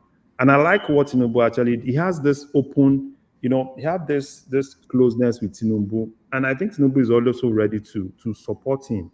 So all he needs to do is just like focus on, look for projects that he wants to do that will definitely help those people in Rivers, and focus on all those things. Do project, let your projects work for you, because Wike left a big shoe. And Fubara has not even started, not to talk of really wearing that shoe. So he needs to look for ways to do his own thing. He needs to do his own legacy projects. Let people see it, before people start complaining. They can be for you today, but if they, after some 1 or 2 years, and they see that you've not really done anything impactful, the same people will tell you, oh man, what's happening? So he needs to just sit down. I like him so much. He's one of those people that I like, because he's kind of like Fubara. Yes. Even though he went and burnt down the state assembly. Yeah. You see all those things. That politics is deep. I just think and you see now, when you are in this kind of situation, you have a lot of advisors, 1 million advisors that will tell you, oh no agree, oh, they won't cheat you. Oh, do. Until you yourself tell yourself, I beg, thank you for your advice. Now let me do. It's a man of his own. He needs to work, because I want him to work. Because if he doesn't work, then there is a problem. He needs to work. All right, brilliant. Excellent. So Larry, stay there, because I still want your soundings on the Lagos-Calabar coastal road and your soundings on the goings on in Edo State, but not to keep people waiting for too long. Let me move the conversation around, only to circle back to you. So that's Larry, of course, one of the more favored voices on this platform. So thank you, Larry. Stay there. Let's go on to Jide, who joins us from Lagos. Jide Baoni. Good morning, woman. Ogagba, kilo she up at this early morning. I had some reports to do from office, so. Do they pay you overtime for working all through the night and into the weekend? One man, when one man is doing the job of like 5 men, you know how it is now. Okay. Just we're grateful for the job is the case in Nigeria. So, what are you looking at in the politics? The Bobriski seems to be the highlight or the headline of the. Is that what people are talking about in Lagos, Bobriski? Oh, well, Bobriski is let me say um the trending news, but I didn't actually come in for Bobriski. I came in because of the discussion yesterday on the Okay. coastal highway, All right. and the economy. Um, Basically, after listening to yesterday's you know Session. program, Yeah. yeah, the section, yeah, I noticed that a lot of us make some mistakes. We think we know or we don't know, and based on that, we make some assertive comments that are not right. And I say this because of what Kene and I think is up, was it Joel of Nazareth, or what's the name of this man that uses Bini bronzed picture as his profile picture? True Niger. To Niger, yes. One man, they were talking on the price of that road. Ideal cement and ideal concrete. Like I said, I work with a cement company, and I know what concrete is, and I know how much it is sold. And if we start breaking down the cost, we realize that to a very large extent, Umai and his team have done a great job, getting that road to be done for that cost. Because if you listen to Umai's, even his interview, breaking it down, telling us that even what Atiku was using as a benchmark was a 2-lane road on both sides. Now this man is doing 5-lane, and Atiku's price was 11 trillion, and this man is achieving five lanes on both ends for 15 trillion. And that 11 trillion was years back, before the present dispensation of the dollar to naira rates. Now, that being said, what Atiku was talking about is what you call an asphalt paved road, and this one is a concrete road. Now, when I start asking the question, the man was saying, okay, per kilometer, this is the price, 4 trillion naira. And I heard yesterday when somebody was saying, no, it's too much, they've done this. And I begin to ask myself the question, do these people even know what we're talking about? What is the cost of concrete per cubic meter? 1 meter by 1 meter by 1 meter. What is the cost of concrete per cubic meter? And what kind of concrete are we talking about? What's the grade of concrete? Is it C20, C25, C35, C45? And we even have C45 waterproof. And that road actually is going to be a waterproof concrete. So you're talking of concrete of close to like 300,000 naira per cubic. Now, can you do? Factor in the high tensile iron bars. Yes, I'm trying to come to that point. Now, we are now talking about the iron bars, the iron rods that will weaved together to carry the load that will be going on that road. We'll be talking of the hard cores that they will use to stabilize that road underneath before paving it with that concrete. Now we'll be talking of excavation, we'll be talking of filling, we'll be talking of, as we speak now, they are doing serious filling, drenching of the water of sand from the ocean and then pumping it into that side. Do you even know how much they get that pump? Do you know the cost of a concrete pump? Do you know the cost of a paving machine? Do you know the cost of all these things? No. Do you know? What are you doing? All of these costs are already embedded in it. It's not an unknown quantity now. You are talking as though these are not quantities already embedded in our road construction. No, one man. What I'm trying to point out is this: that at the end of the day, somebody said 4 trillion naira per kilometer is too much. That they have done some arumoje, that they want to embezzle money and things like that. Embezzlement is embedded in it. Are you querying that? Are you saying embezzlement is not embedded in the contract? One man, this is what I want to say. If you do the mathematics, that road should not be less than, because from what the man was describing, should not be less than 6 inches in terms of the concrete thickness. And I know it will be more than that because there are trucks going on it. And 6 inches is 0.152 meters. All right, don't take us heavily into. I understand I just want us to understand something, that by the time you do the concrete alone for 1 kilometer, you'll be running close to like 500 million naira. Concrete alone for 1 kilometer, 1 lane, which is 18 feet wide. You know, people don't know what costing of projects is all about. We just come and we just start. I'm not saying there's no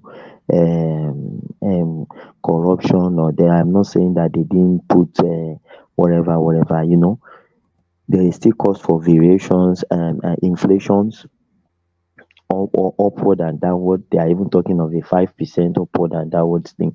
So these are all the things that shoot up the cost. If the person financing the contract is seeking a loan to even do it, you know that the interest from where he's getting the loan is also going to be part of the cost. So when people come and we start everything, we just want to rubbish it. We are not even looking at nobody's rubbishing it. Man, I listen to the show. The figures are vague. And that 15 billion, by the way, it was an abstract figure because it just said it on the hop. And also, the thing didn't follow due process. There was no tender. There was no bidding. It wasn't a competitive. It's a shady deal. One man. Let me put something straight. The project itself is excellent. Nobody. I don't know. No. I'm not faulting the project. No, maybe what I'm trying to project of a world importance. Or at least that will take us to a world. But the deal is shady. All right, one man. Let me explain something at this point. My company is a major player in the cement business. We have solid ties with the presidency, because I once said it on this platform that the presidency has a company then that runs logistics business for my company. Okay, Dangote is a big player in the cement business. He has ties with the presidency on a business level. Rabiu, who's also a major player. Now, what I'm trying to say at this point is this. Yeah. Should the president now award a contract on production or supply of cement to any one of us? So everybody has the right to still say that. People will say that. No. I think you're missing the point. The president, the government can award your company a contract, even if your company has a relationship with Tinubu. Tinubu has long been in business at the top end in Nigeria for decades and yonks. So it will pretty much have a relationship with anybody of importance there. But that contract, was it subjected to a bidding process where others of equal competence invited to present their presentation, all of these things? Did it go through the procurement laws? None of these things happened. Woman. It was a Woman. paddy sweetheart deal. Woman, I understand where you're coming from. Yeah, But so you can't query it now. So what you, yes, is it not? It's a shady deal. It's a shady deal.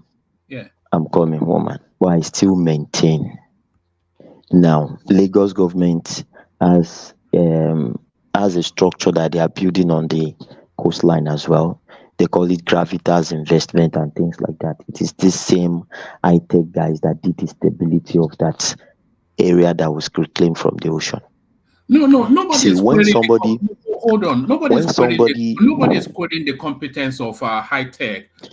Yes. Well, some people can, but that's not really the hub of it. The hub, okay, because what's the hub? For high tech, we also have Julius Berger.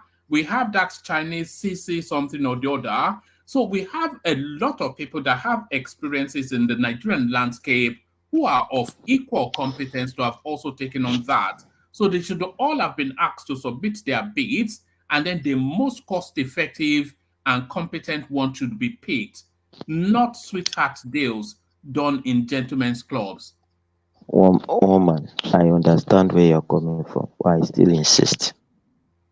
And I will maintain my point, because after listening to Umai putting out all the figures there, breaking down. He didn't put out any figures now. It was quite shift. I saw him on a rise. It didn't sound at all convinced. Even Rufai was saying he was beating him around. No. Rufai was just trying to look for nothing. I watched it live, and I'm into the business of concrete. I understand what the man was breaking down, one figure after figure, what he was breaking down, and he was calling it. We that were into that business, we understand what he's saying, and that's why I'm putting out the cost to you. 1 cubic meter of concrete, waterproof, should be around 300,000 plus. So when you start doing the mathematics, you know what they are saying. But what I'm trying to say is this: the government has given us a reason for choosing high tech.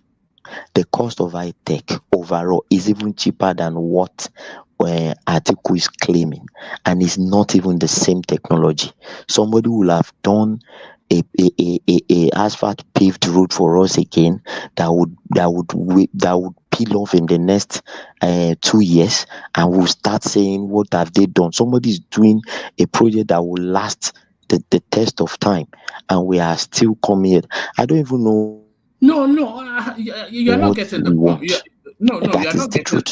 No, I listened to Ekene yesterday. No, woman, not talking about you.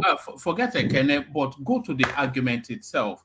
Whatever competency that high tech has is not unique or peculiar to them.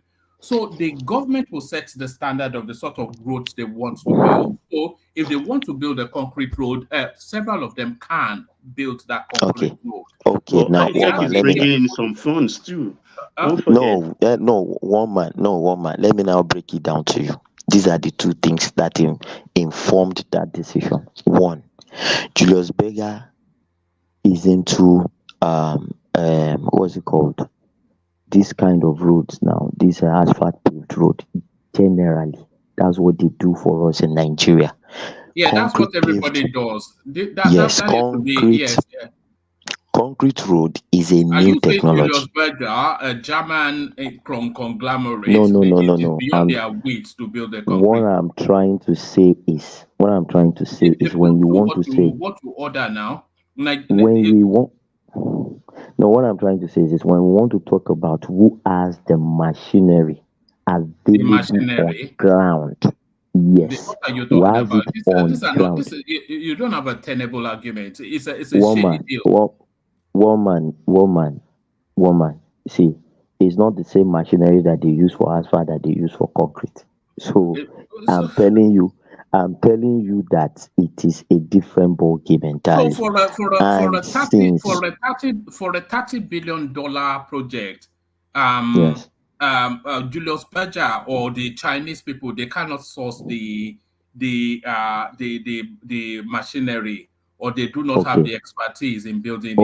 What are you talking about? Woman, I'm not talking about the expertise, and I'm not talking about the only concrete road that we've done in Nigeria Yes. that we've tested has been done by iTech and CCECC, and accidentally these two guys are even our customers. My own company, I know them very well. Okay. Now, what I'm trying to say to you is this: when it comes to reclaiming the ocean and all these things, it is iTech that has done most of what we have in Lagos, the Eco Atlantic, all the right. Gravitas It's not establishment. no, So you don't have to it give is. us the list. It's not a tenable argument. That's what I'm But saying what to I'm you. trying to say is this: the other point is this: these guys are bringing in their fund to What do funds are this they business. bringing in? Yes, now, even Umai said it is PP and F. The government will fund it. They also will fund from their own end. But at the end of the project, to get their own money back, that is why it will be told. And that is why we'll be paying what we'll pay on that road. That is the agreement. Just like what we did with the rail. High tech is only sourcing 6%. You know why that contract did not go through due process. It didn't go through due process because they told us that high tech was going to fund it wholly, but now we are signing checks for it.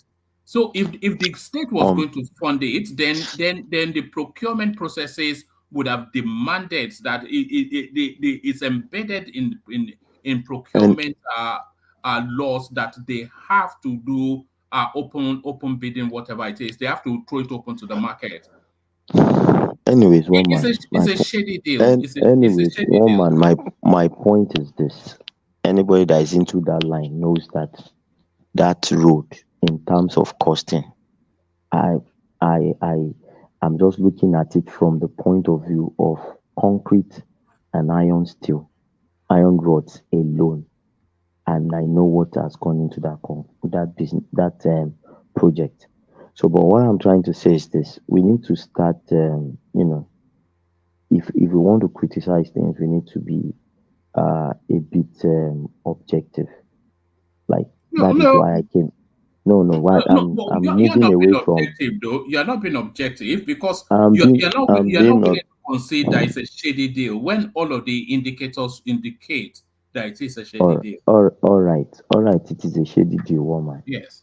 But if it would have been a shady deal, if we give it to somebody that lacks the technical know-how, and then we have, after a few years, we have the bridge collapsing. Did you hear what Imai said about Tomiland Bridge? Tomiland Bridge has always been given to Julius Berger to maintain.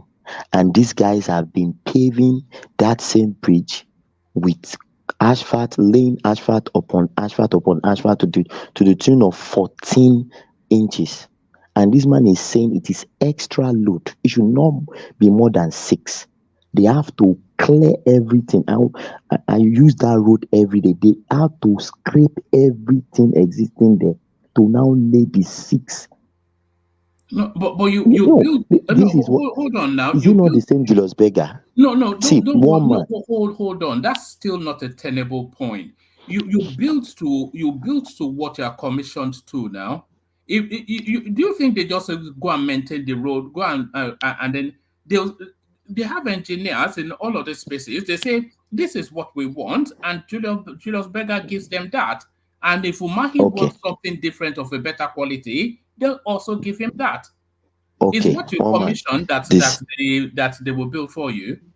I understand you, but we've seen several in several occasions where the minister himself was like fighting them that they didn't do what they even gave them to do.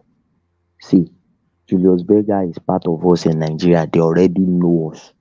Julius Berger cannot even be called a German company again. Julius Berger is a Nigerian company. Well, High Tech is a Nigerian company too. It's owned by a Nigerian Lebanese. Yes. I'm not arguing that. But when did High Tech start getting all these major jobs? So, but what I'm trying to say is this: let's leave that. Let's go to the competency of it. For me, I work. I used to say we even have a plant on the Your voice is a on bit Lekki low, Island. by the way, Jide, but carry on. Yeah. Okay, I'm using what's it called, mouthpiece. Oh, yeah. So what I'm trying to say is we also have a plant on the island, and all the areas where we are working, it was done by these same high tech guys. They were the one that stabilized all those environment, And if what they have done is not good, for me, I would say it's not good. Well, if it is based on competence, for me it is okay. I don't want to even think otherwise. If it is based on competence, I just let it fly. That's my own point. Then the other one is you talking about the economy, and the last speaker said something that is really interesting, that Larry. the physical, yes, yeah, that the physical side have not really been doing much.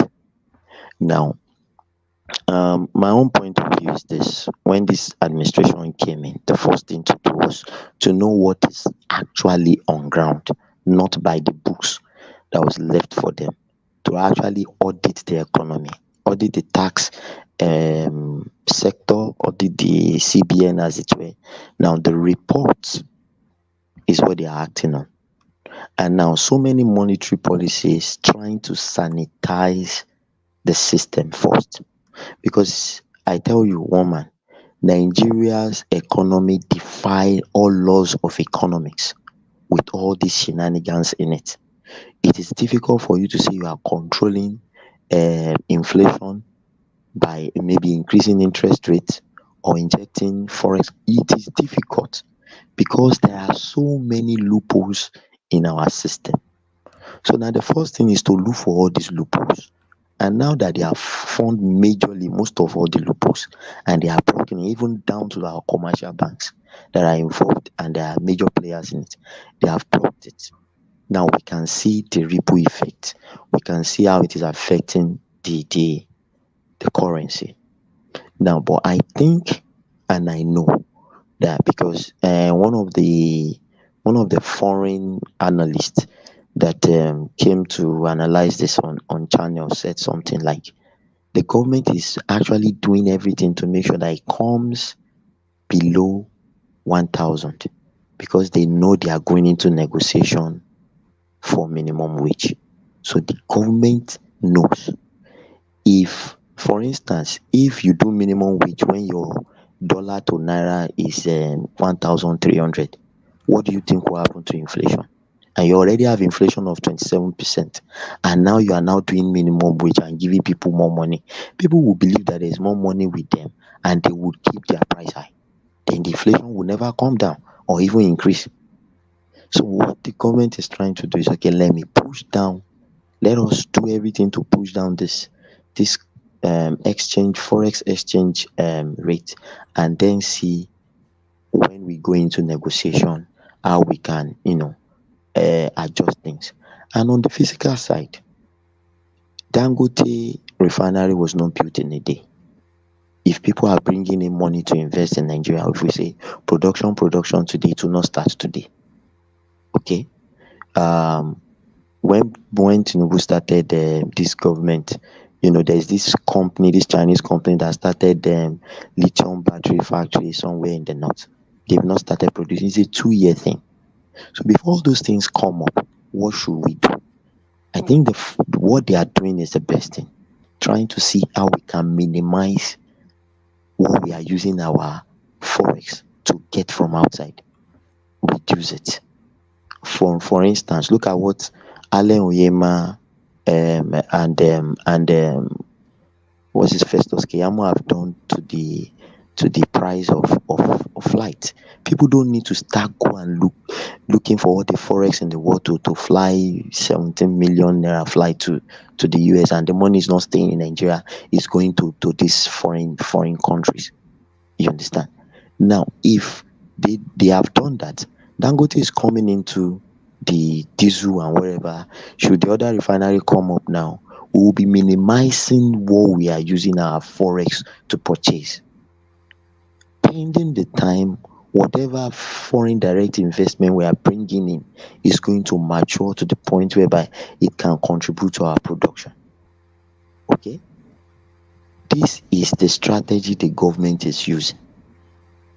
This is the strategy they are trying to go about.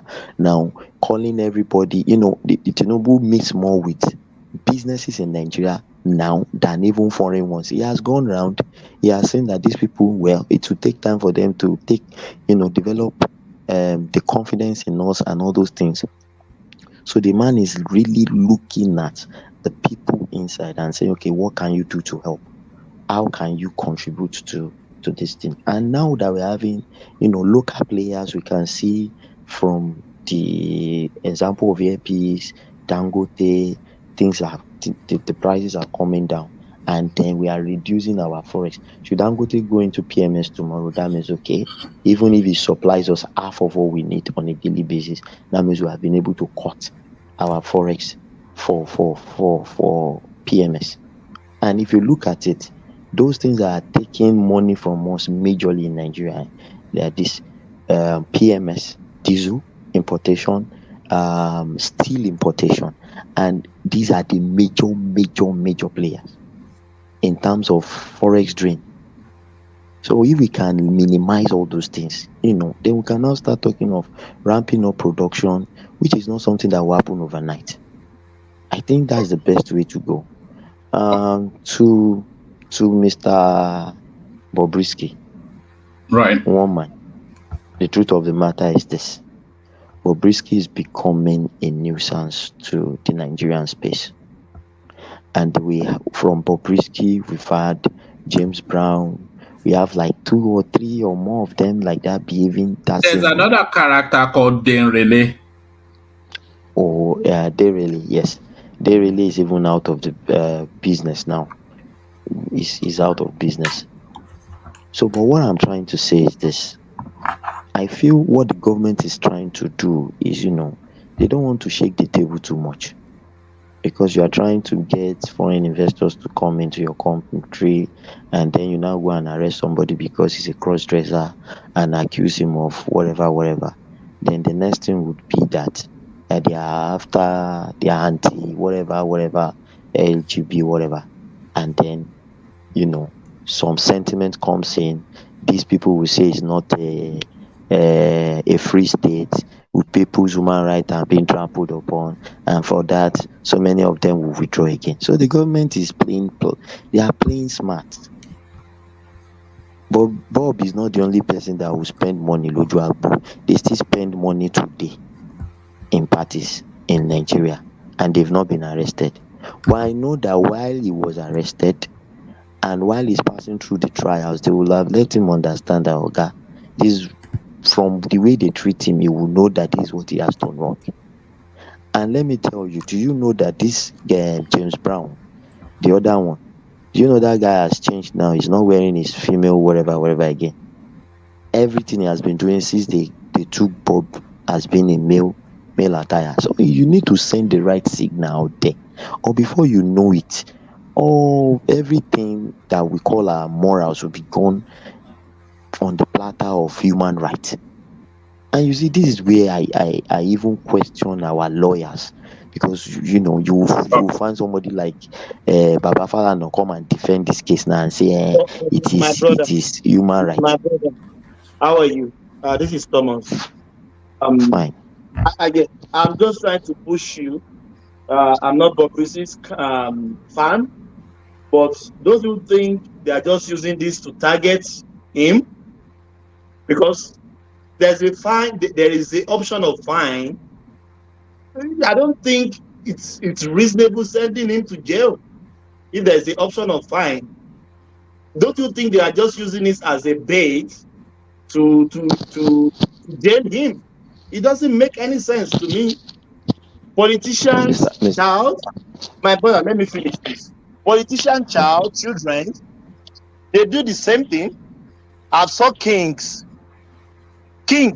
Oba in Nigeria praying they are not get arrested. So don't you think it's just double standard? Even at the party they arrested him, Thomas, everybody else was praying as well. So was paying money. So this is the double standard I don't get. I don't get. We are not getting the point here. Thomas, what I'm saying. Mishandling the naira, that is the problem. Throwing it on the floor, using it to clean your sweat, putting it in your breast, in your bra. That's what the law is against. Yes, but then a lot of people need to be arrested, even at the event that he was arrested at. One man. But I didn't see that video anyway. I only saw I saw a bit of it. Maybe I forwarded it to you.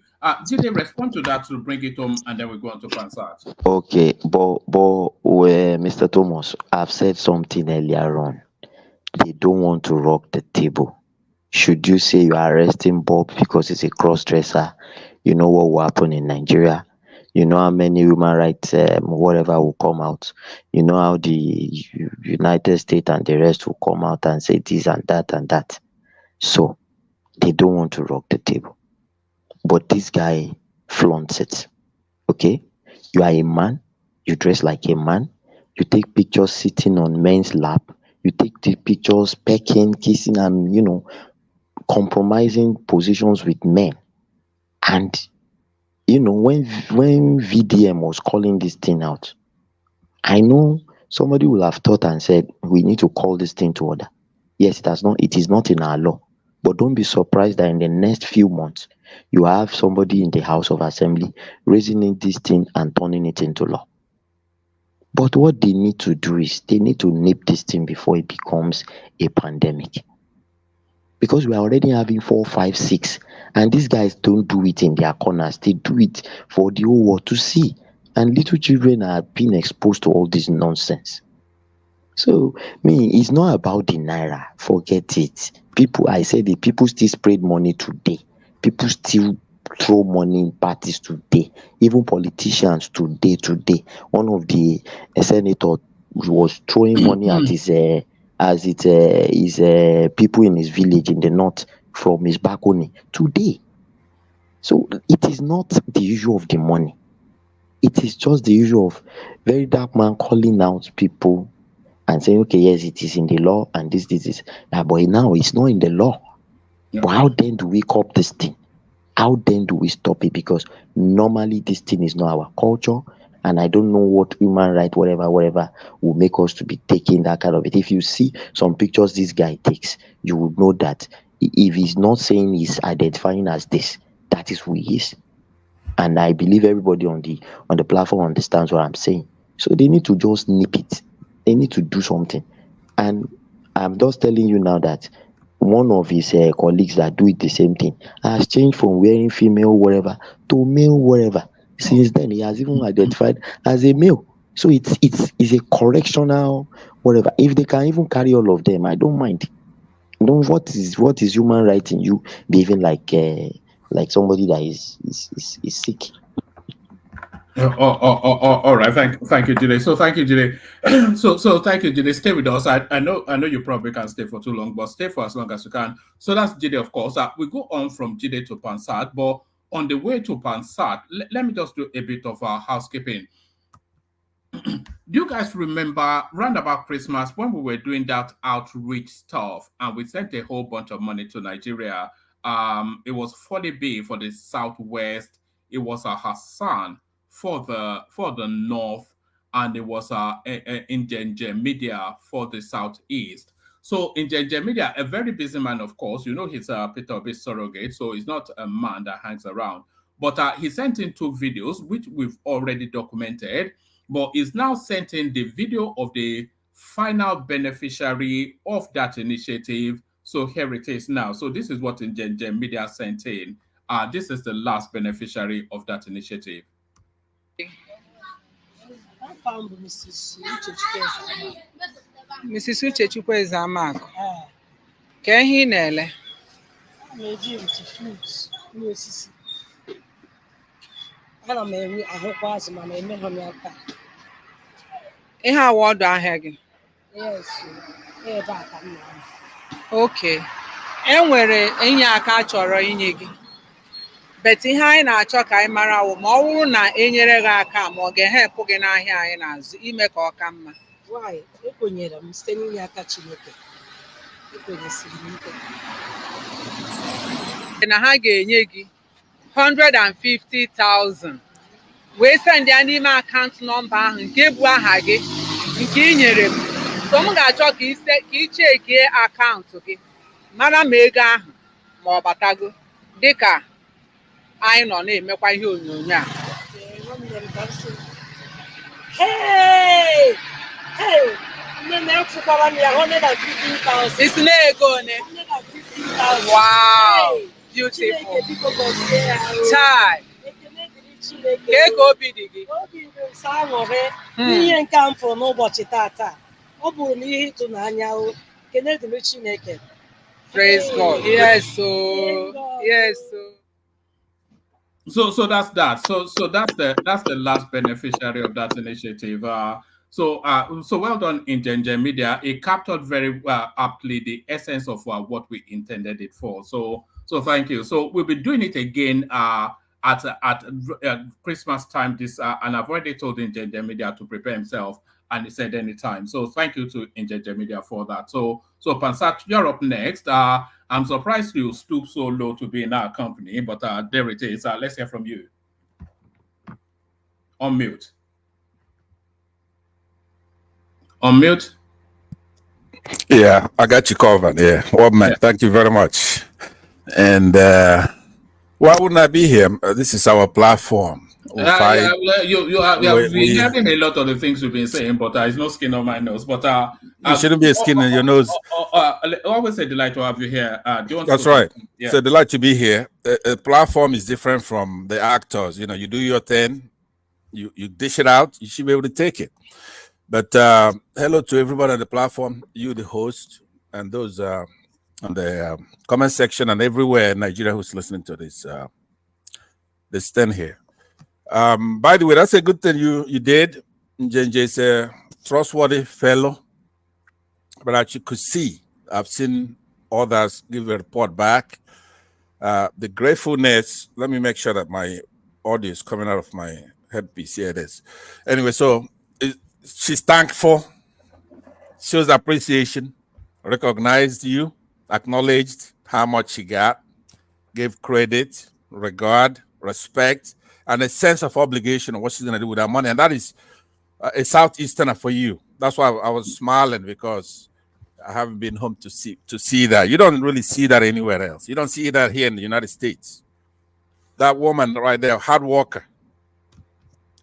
woman, you see her doing her thing, the fresh produce, and she shows appreciation.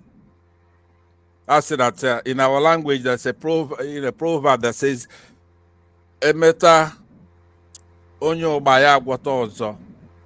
You know, there's something we call oba back home. It's prepared. It's like a delicacy. If you show appreciation to somebody who made that traditional dish for you, then he'll do it again. So thank you very much for your outreach back home. Now, one man, what I want to do, I've been here. It worked for me. It wasn't like I was that patient. I wasn't going to be that patient, but I've done a lot of things since I've been on here, knowing that you're showing me here, but you're talking to a lot of people. So I was able to use that opportunity to do a lot of things. I had a lot of things accomplished. So now I believe the format that works for us is you feed me these talking points, and then I'll deal with it serially. Okay? Go ahead. All right. Do you have any stake in this Bobriski sort of? Is that a space that you have opinions on? Yeah. I am a man is what he had to tell the court when they're asking him for his gender. But he has never committed an offense before. He's a first-time offender, and it's a misdemeanor rather than a felony. It's a victimless crime. It is more, bad behavior than anything else. So what are you then making then of this 6-month sentence in Kirikiri that they've leveled against this guy or girl? Yeah. Look, we have laws to protect everybody. As far as somebody's not breaking any of our laws, we have a constitution for a reason. Right? People could do whatever they want as far as they're not infringing on somebody else's rights. Right? That is what we have to understand here. And no matter what I say, positive or negative about this guy here, it's not endorsing any of his things. I don't care what he does. as far as it's not against the law. But people have to be protected.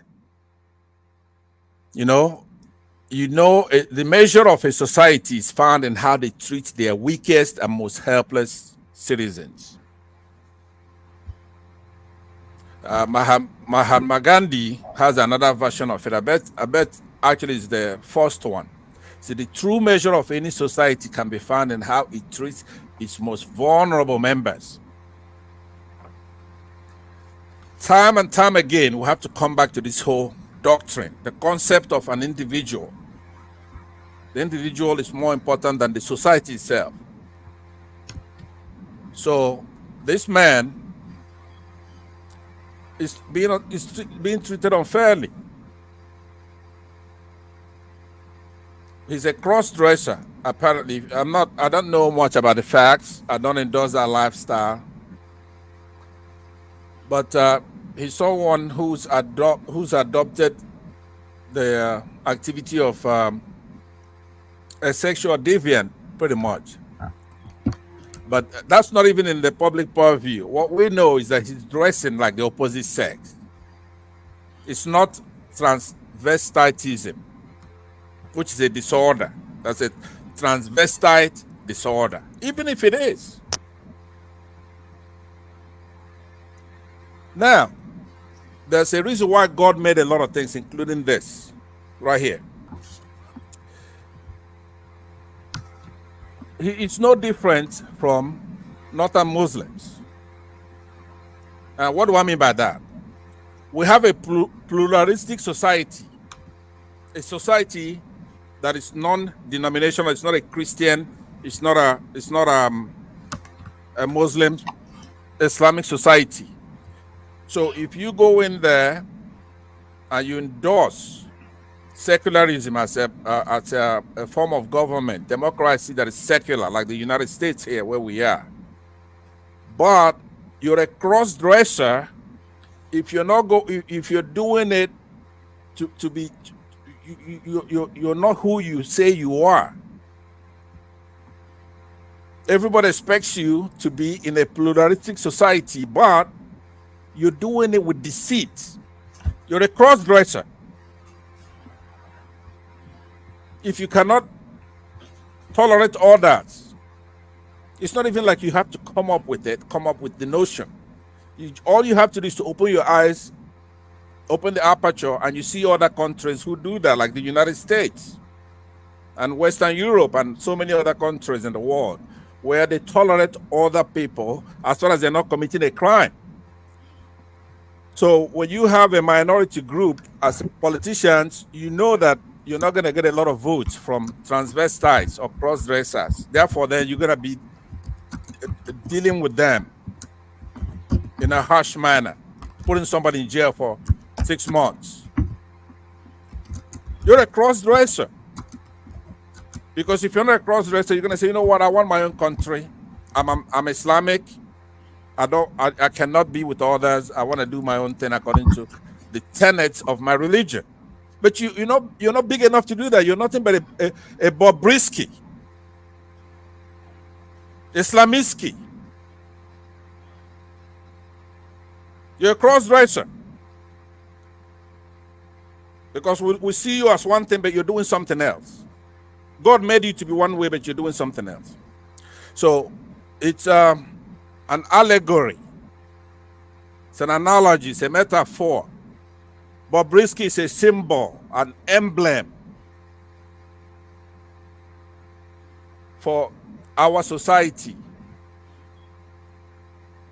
If you search every part of that country, there's a lot of Bobriskis. Especially in the north, they have a history of they call them Dandaudas or Dandaudus. They have a long history of cross-dressing in the north. Exactly. In Pakistan, in Afghanistan. I may not be able to give you what it's called. Yeah, they are quite effeminate, or is it effeminate in Pakistan? The men hold each other's hand. Right. It's cultural. In Nigeria, it's not sexual. Now, I'm not defending this Bobriski. I don't know who the hell he is. I don't know what he's doing. But Asad, yes, sir. good evening. Yeah. Good evening. Yeah. Yeah. Please, don't you think this guy is just making fortune? Before now, I thought he was just making fortune, making those things to have fortune until he has the boobs done, he has the breast done. But don't you think he's just making fortune out of this? It doesn't really, because I've heard him in an interview with David Mohammadu. He said in that interview that he still do ladies. He's still doing ladies. So I'm not his fan, but no, I understand, but you first have to find out from me, do I have any qualms with somebody making a fortune? No, I don't. I make a fortune myself. I want everybody to make a fortune. If he's making money, it's a marketplace. For those who are patronizing him, as far as he's not putting a gun to their heads to patronize him, he's not committing a crime. Left to me, he won't make a dime, right? He won't get a view. Let's say he's on TV. I'm not going to watch him. I'm not going to buy from him, but he has the right to do whatever he's doing as far as it's not against the law. If they outlaw it, so because you have to understand, you have to dig into it and know what there are many terms that they use in those deviant, so sexually deviant stuff, right? He's just a cross-dresser. He's an entertainer. That's all. He's an entertainer, and he should make a fortune. He doesn't definitely deserve to be in jail for a day for it unless he committed a crime. You cannot go putting somebody in jail because they're spraying money, right? Because what does that say to the rest of us? Somebody like me. But Pansat, that for her mode of dressing is the offense that she of spraying money. Yes. Yeah, but look, but it's not. Nobody should go. Nobody should go anywhere trying to criminalize spraying money, right? Because, for example, the EFCC, who is the prosecuting agency in this case, which was established in an act in 2002, and then they had an amendment in 2004. Now, that commission, what they're supposed to be, what they put in there for, is in section 7(2) of Act 2004, which is the Money Laundering Act of 19. The things, it's not like they should just enforce whatever comes after the act. They have the ability to look back and look at the Money Laundering Act of 1995, the Money Laundering Prohibition Act of 2004, the Advance Fee Fraud, and other fraud-related offenses, right, in the Act of 1995, the Failed Banks and Financial Practices Act, things like that, miscellaneous offenses, Criminal Code and Penal Code, terrorism of 2011, I believe, right? Though that's what EFCC is there for. EFCC is not there to go after cross-dressers. But I'm tired of talking about specific disrespect like this from Northerners. I don't want to retell it out. I want to face them head on. We're going to have to stop them from this foolishness. Because who are they disrespecting? It's us, the individuals, Nigerians. We're not in a religious country. What has the Northerners done on this case? What they've done, right, is that you have to follow. You have to be smart as a Nigerian and know that if in our place we have I have to remember his name, the person anecdote I'm going to be referring to.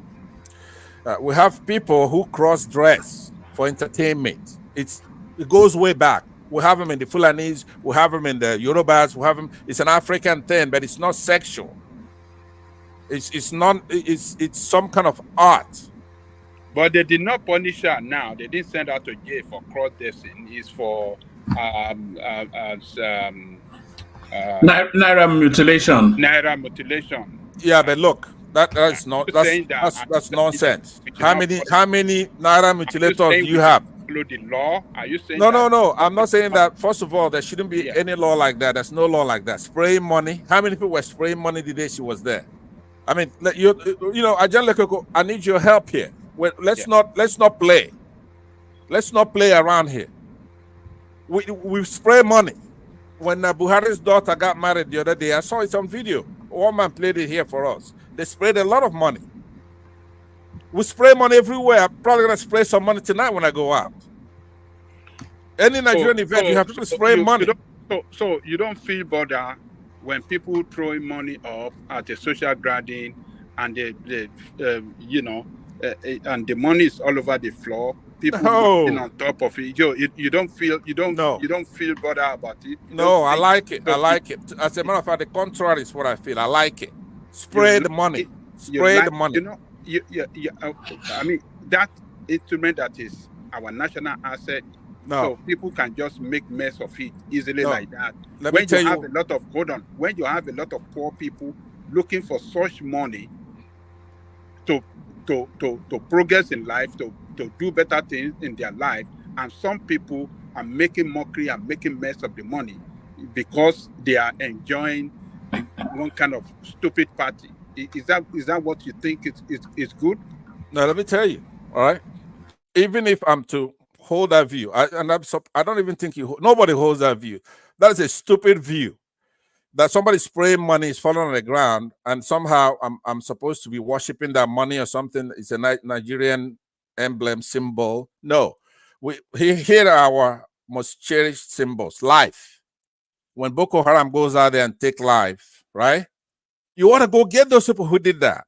Life is very important to us because in that echelon, I mean, in the rubric or whatever you may call it, money is the least of our respectful symbols. We respect life, property. When you have terrorists, bandits running amok, multiplying, and you don't go after them, there's no urgency, and you're going after people spraying money. First of all, they have no intent. In a crime of such moral turpitude, one thing is intent. You have to prove intent to the judge. If he's spraying that money, just thinking it's a merry-go thing, I'm an African, I'm going to show off, or I'm going to compensate somebody who spent a lot of money throwing a party, I'm going to give him back some, right? The intent does not violate the spirit of the law. You have to prove that intent, not just the act of him doing that. Did he go out there to disrespect Nigerian money, currency? I don't think so. Certainly they didn't prove that. It's not even an issue. So the intent, it's very important in a case like this. Now, even if they overdo it, that's one thing with these idiots, right? You overdo it. You show that you're a terrorist. You're gonna take somebody as non-violent as this gentleman here, right? And then you throw him in prison for 6 months. For what? Now, like others have suggested when I was listening here, there was a suggestion maybe you find somebody and you do it, which is still unacceptable. Just remember that we're going to stop them from doing this. You've got people getting a haircut where they don't want a haircut because of your religious tenets. You don't want to be in Nigeria? Get the hell out. Get the hell out. Stop trying to bring your stuff to everybody. We're individuals in a society. This is a non-violent person. He has not committed a crime before. If you just don't act like a terrorist, don't throw him in jail for nothing. Even if you want to make your point and you want to be noticed, you could fine him. That's fine. But to go and throw somebody in a jail for 6 months, that is unacceptable to me. It's unacceptable. So, Ajahn Lekoko, some of the things that we say here makes a difference because I know you don't hold the view. And I know you don't hold the view that our money, the respect we have our money is to bring it down from $1 to 1 naira. You want me to respect the naira? Bring it to what it was in 1980. I know in August. I'm sorry for cutting you, please. But I think there is a law that if you are a first offender, they're supposed to, like some maybe they will hand you with soft gloves because you are a first offender. If you are now subsequent offender, now the law can take the full course. So they're supposed to just give her fine. The fine is him or her 50,000 naira, and just let him go. Exactly. That's the He's, spirit. he's That's the he's spirit the of first offender. He's right. the first Is offender. the spirit of Western jurisprudence. You Oh, know, all for right. example, Pastor, give a brief yeah, response to that, and then I'm moving on to another topic. yeah. That's what I want to say is that you know, we are at Nigeria. We're at an intersection of Islamic tradition and Western tradition, right? So now, if you want to make Islam an African thing, because all of us when we're years ago, maybe in the 60s and 70s, some of you went around then, you're tempted to say, okay, Islam is an African thing because in the United States, you have Nation of Islam and all that, and you mess around with it a little bit. But look, you want to compete with Western jurisprudence, then use your sense. Stop being so Christianity stupid. African thing? Is Christianity African thing? Well, I'm not really. This is not a Christian. Whenever Islam is mentioned, don't run to Islam. I mean, to Christians. I'm looking at it on its own. Asking you, Okay. No, question. yeah. Christianity Islam is not. is a universal phenomenon. Is Okay. Christianity an African thing? No, it's universal, which means it includes Stop Africa. it. Stop running this. You know, anti. I mean, this your religious supremacy. Stop running. No. Yeah. Let's not dabaru the session because first of all, that's a separate discussion. What I'm saying is that if you're gonna compete, let's say I'm in the market to become a convert into any religion, and then you bring yours. You say you're Muslim. The Hindu bring theirs, and the Christians bring theirs to me. You want to sell me? You're not gonna start off by telling me you're gonna cut off people's limbs, or you're gonna just start off like Thomas said by just dishing out a harsh punishment for something you can use as an example or try to correct somebody. You have to be fair. You cannot be unfair because there are competing religions, for example, right? One second. Let me tell somebody. I'm gonna call him back. This is by the way, this girl here is Eritrean. So, hey baby, I'm fine. How are you, baby? Look at this guy. Okay, I'll call you back. I'm on a live show. I'm calling you back in a minute. Okay. All right, Samara. Bye bye. I just look. It doesn't take but a minute. Now, Did she just call you sir? I am sir. Look at that. So that tells us so. Is it another one of your male order brides? Hi, baby. Listen, let me tell you. I'm on the live show. You have to. Maybe I should play it to my wife. Ask her to be calling me sir as well. You gotta because let me tell you why you have to do that. One man, right? See, the thing about a lot of people pursue love. I don't. What I pursue in a relationship is respect. That's all. You respect me, you don't have to love me. Love is a good thing. I'm not knocking it. But when a woman respects you, it's very, very important. She'll be asking for opinions. But when you're making love to her, you really don't have to do a lot. But let's go back to a serious topic here. I just look at what I was gonna say before I go to the next topic is that these people are listening to us. No, here. sorry, Yeah. Pansan. Before you go on to that serious topic, yeah.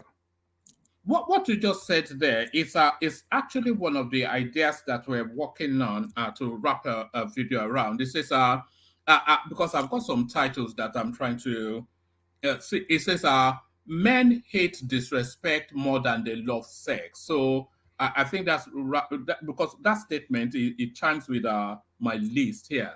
But carry on. Yeah, you got to work on that because it's very important. Because, I don't yes. care what kind of relationship you're in. If it's neighbor to your neighbor, your friends, your girlfriend, but especially your wife or your girlfriend, respect. It's the utmost thing that you have to be pursuing when you're dealing with anybody's respect. Period. That's nothing else. Even in the country where we are the tribes, they have to, if we respected one another, our country will be competing with Europeans and Americans and Japanese. We have no respect. Right? If Nigerian government respects its citizens, you cannot go. You take a non-violent offender, first-time offender, somebody who's I don't know how he's even committing an offense, he's doing something stupid. Right? There are things that are stupid. It's not against the law. Right? He's doing that, but you cannot go and start doing that. Whereas you're looking for investors that are investors. A lot of these sexually deviant people, they have a lot of money.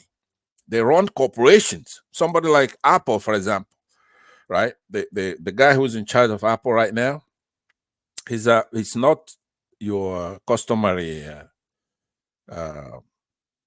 folk, you know. You understand what I mean? So that's a huge company. And navigate the language very carefully. But so that's what I'll actually just stay away from it. But what I'm saying is that Nigeria has to come of age, but it's not Nigeria. It's a particular section of Nigeria, right? In Nigeria, in the south, if this guy is doing that over there, it's no big deal. Nobody's gonna like it. Most people actually who are anti deviancy are in the south. They're Christians, but they will not come to use violence or jail to handle it.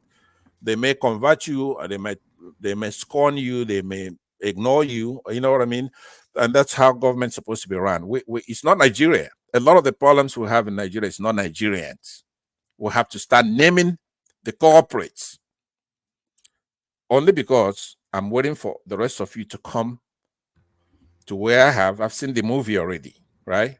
We have to go and defeat them and tame them like every other society does. There's nothing else that's going to solve it. But let's go to the other ones. All right. So to the headline on the screen, why North Southwest will continue to control political power in Nigeria. So this is this is from Reno Omokri, and I know it doesn't make for easy listening to. But really, the power arrangement in Nigeria has always been in that sort of it tilts towards there.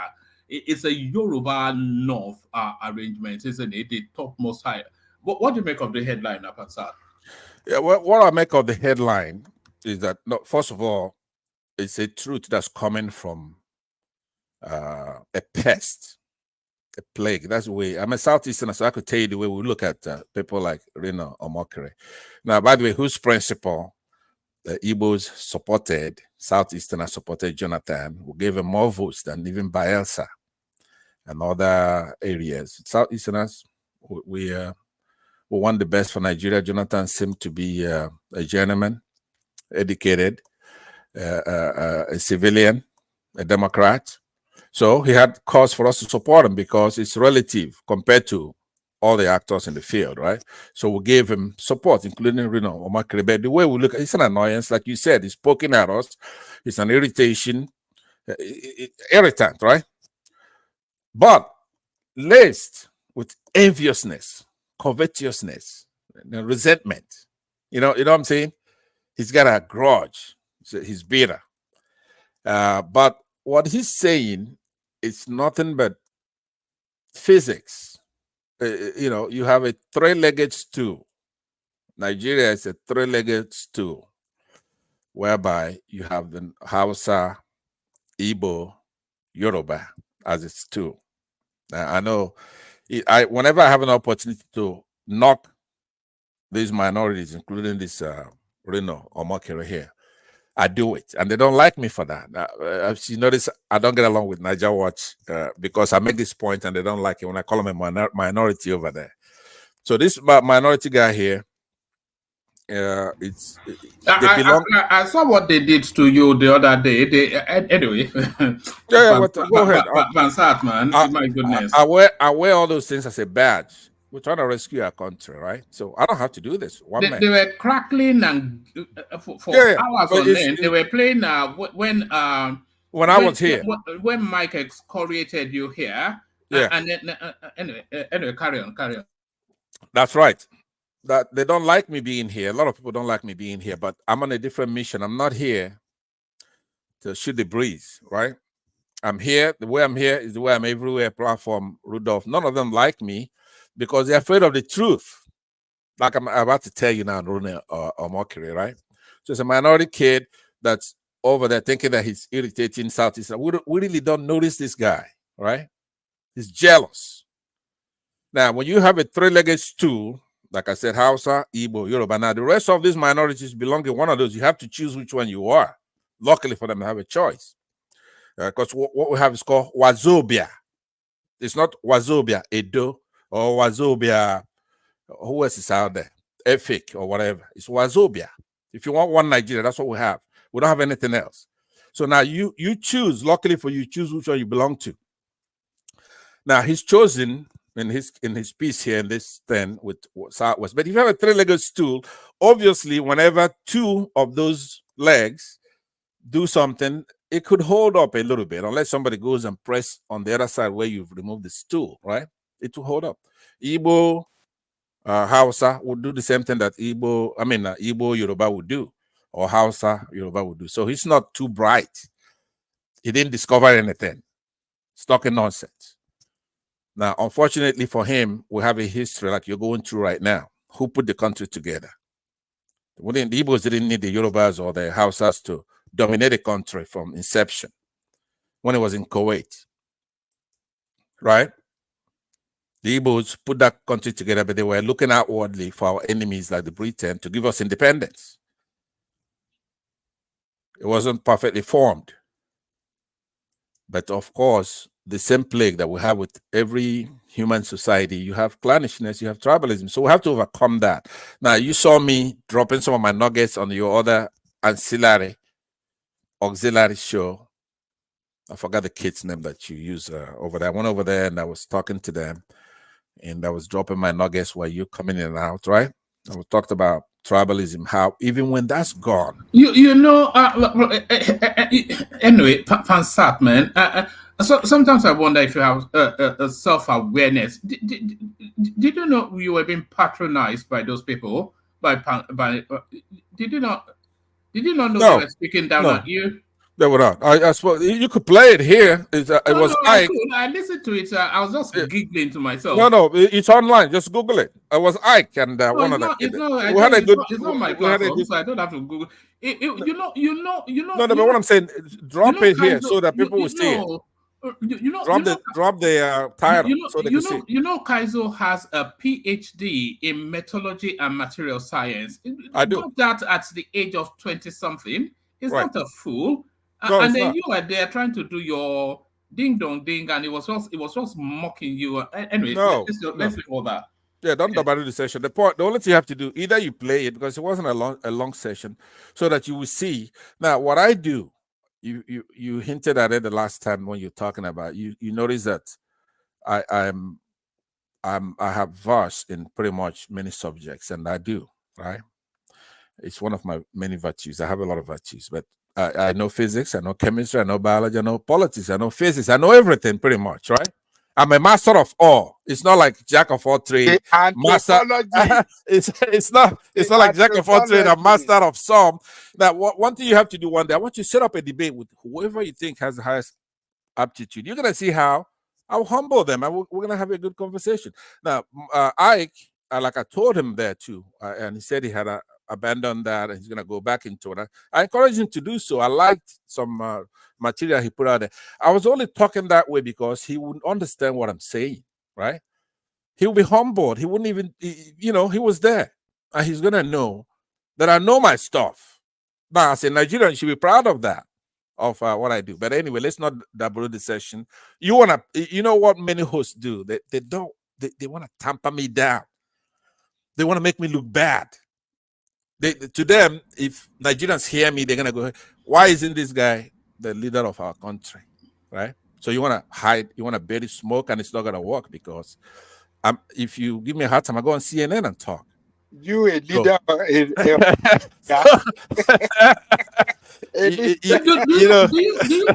you think you have leadership qualities, Pansat? No, I don't have leadership qualities for Nigeria. No, I don't. Because no, just in general. Do you in think general, yes, I do. Of course, you I think do. So? Yes, I do. All right. The Nigerians, in order to lead them, they first have to be fair. They have to be educated, right? I cannot lead Nigerians because I will have to deal. For example, today you made me head of state in Nigeria, right? Guess what's going to happen, right? A lot of people, embassies are going to go packing. They'll be out of there. Britain, the first one. Even before I don't think you have leadership qualities. Well, but that's just my subjective view. Like I said, leadership, it depends. You don't want one man to come to Nigeria again. One man hates me for one reason. He knows that You want a severe relationship with one man? No, it's never gonna happen. He's got his show. He's doing his show. I'm part of the show. That's why when I go to other platforms and so, how come you're talking bad about one man, but you go to his show, especially the people from my region? They don't want me here. The reason why I'm here is that they cannot be here because they cannot do what I'm doing when I'm here. I'm not here to worship one man, right? I'm here to change him.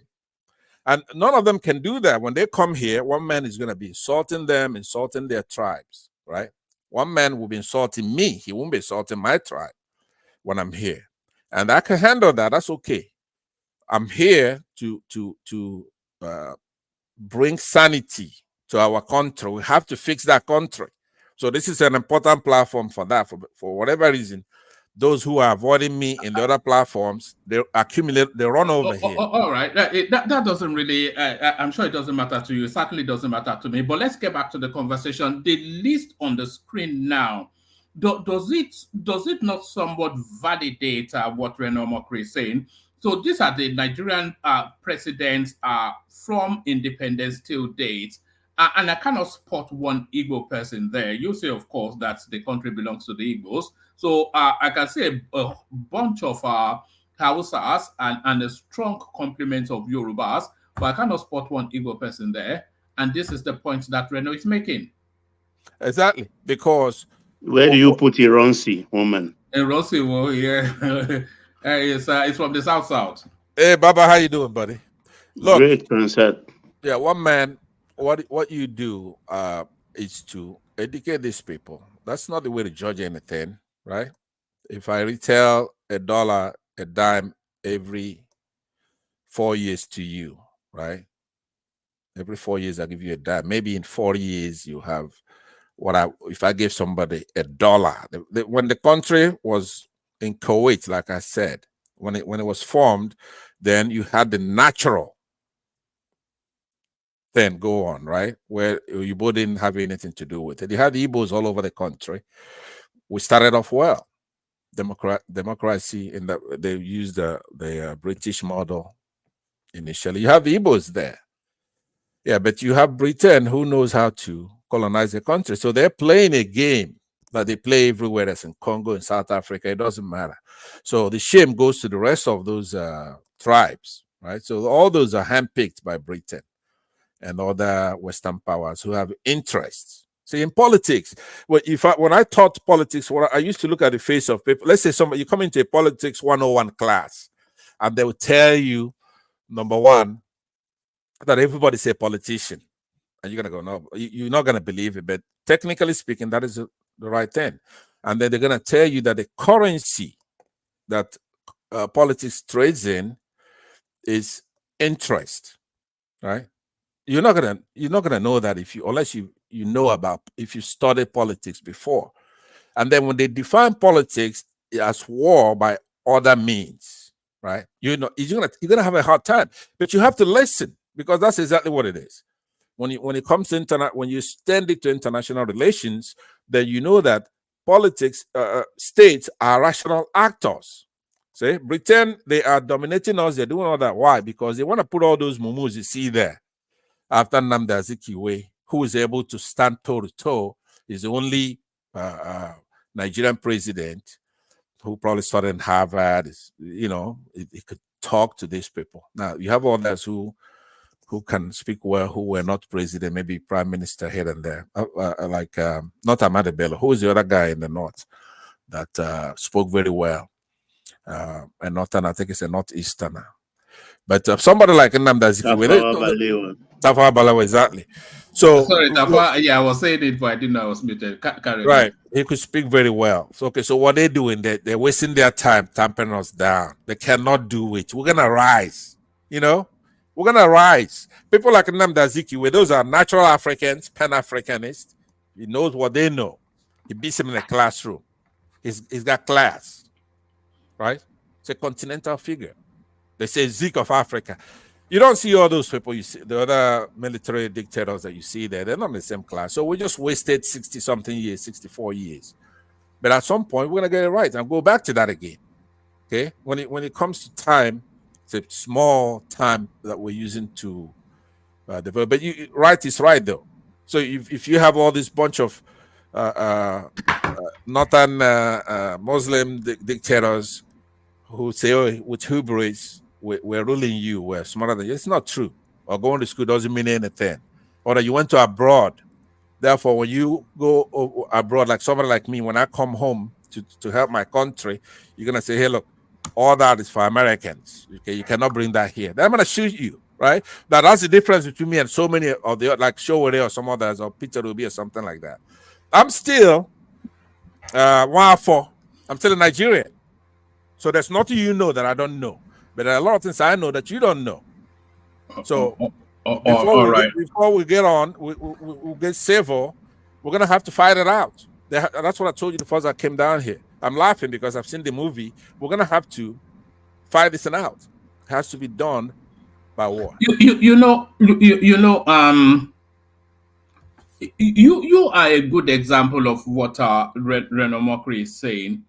It was talking about humility and unity being the pathway, which is a collaborative sort of give and take sort of politics, which is saying that the Northerners understand, the Southwesterners understand, but they seem to uniquely, peculiarly have that understanding. And just this, whatever it is that you just said there, it is a good example of the point that he's making. Absolutely, it is a good example of what he's talking about, right?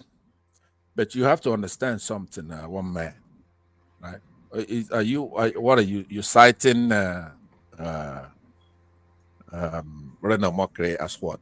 Who's Reno? I don't cite him as anything. I don't especially rate him as anything. But right. even a broken clock is right twice, and I think he may have a point. He doesn't have any point because, first of all, staring in the face is the biggest African with virtue as far as humility. Peter Obi, right? He doesn't get along. He doesn't like Peter Obi. Now, you could say anything you want to say about Peter Obi. He has humility, right? Now, Peter Obi is anomalous to the culture. I think he's talking more to the culture. No. But his whole animus is actually towards Peter Obi.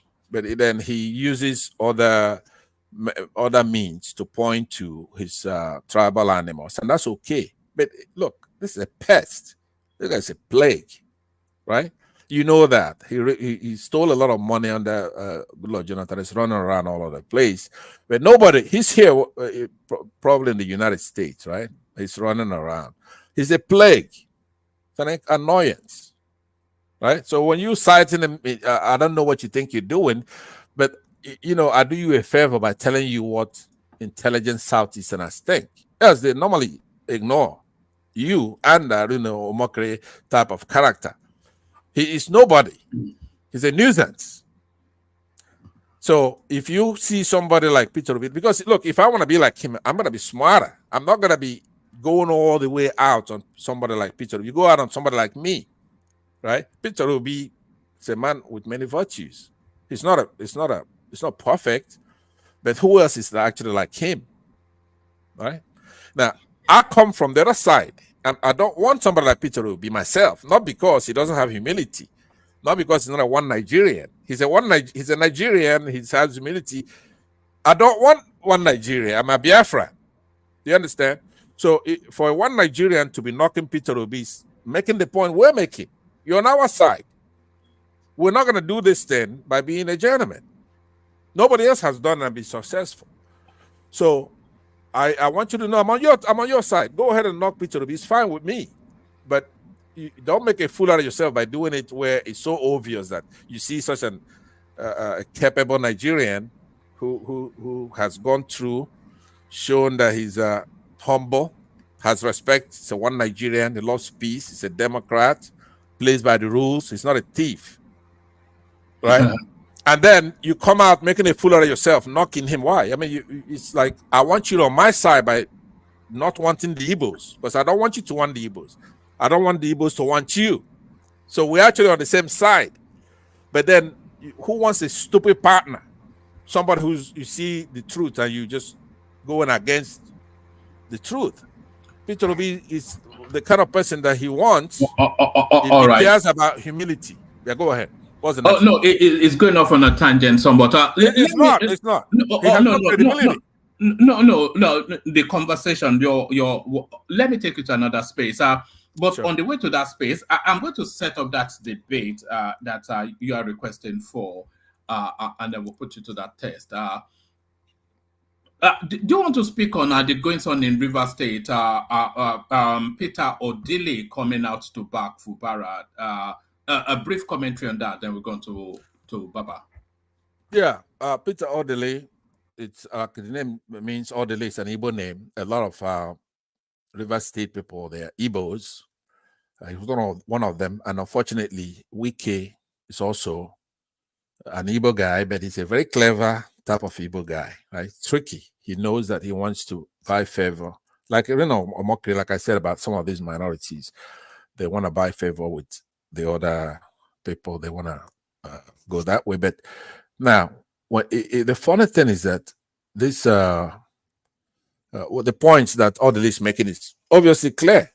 You have a dunce singing, performing, theatrical, basically, just like what's his name, Bobriski. What's his name there? The minister in Abuja now, former governor of River State. It's a dunderhead. Wike. It's a simpleton. It's a jackass. It's a chump. It's actually a dullard, a dolt, ignoramus. He entertains Nigerians during that election, and he's singing songs and he's doing all that and he's playing. He doesn't get along no matter where he is. He doesn't get along in his place over there in River State with his successor, nor his predecessor, like I said last time I was here. But you cannot overlook all that. You have to bring it together.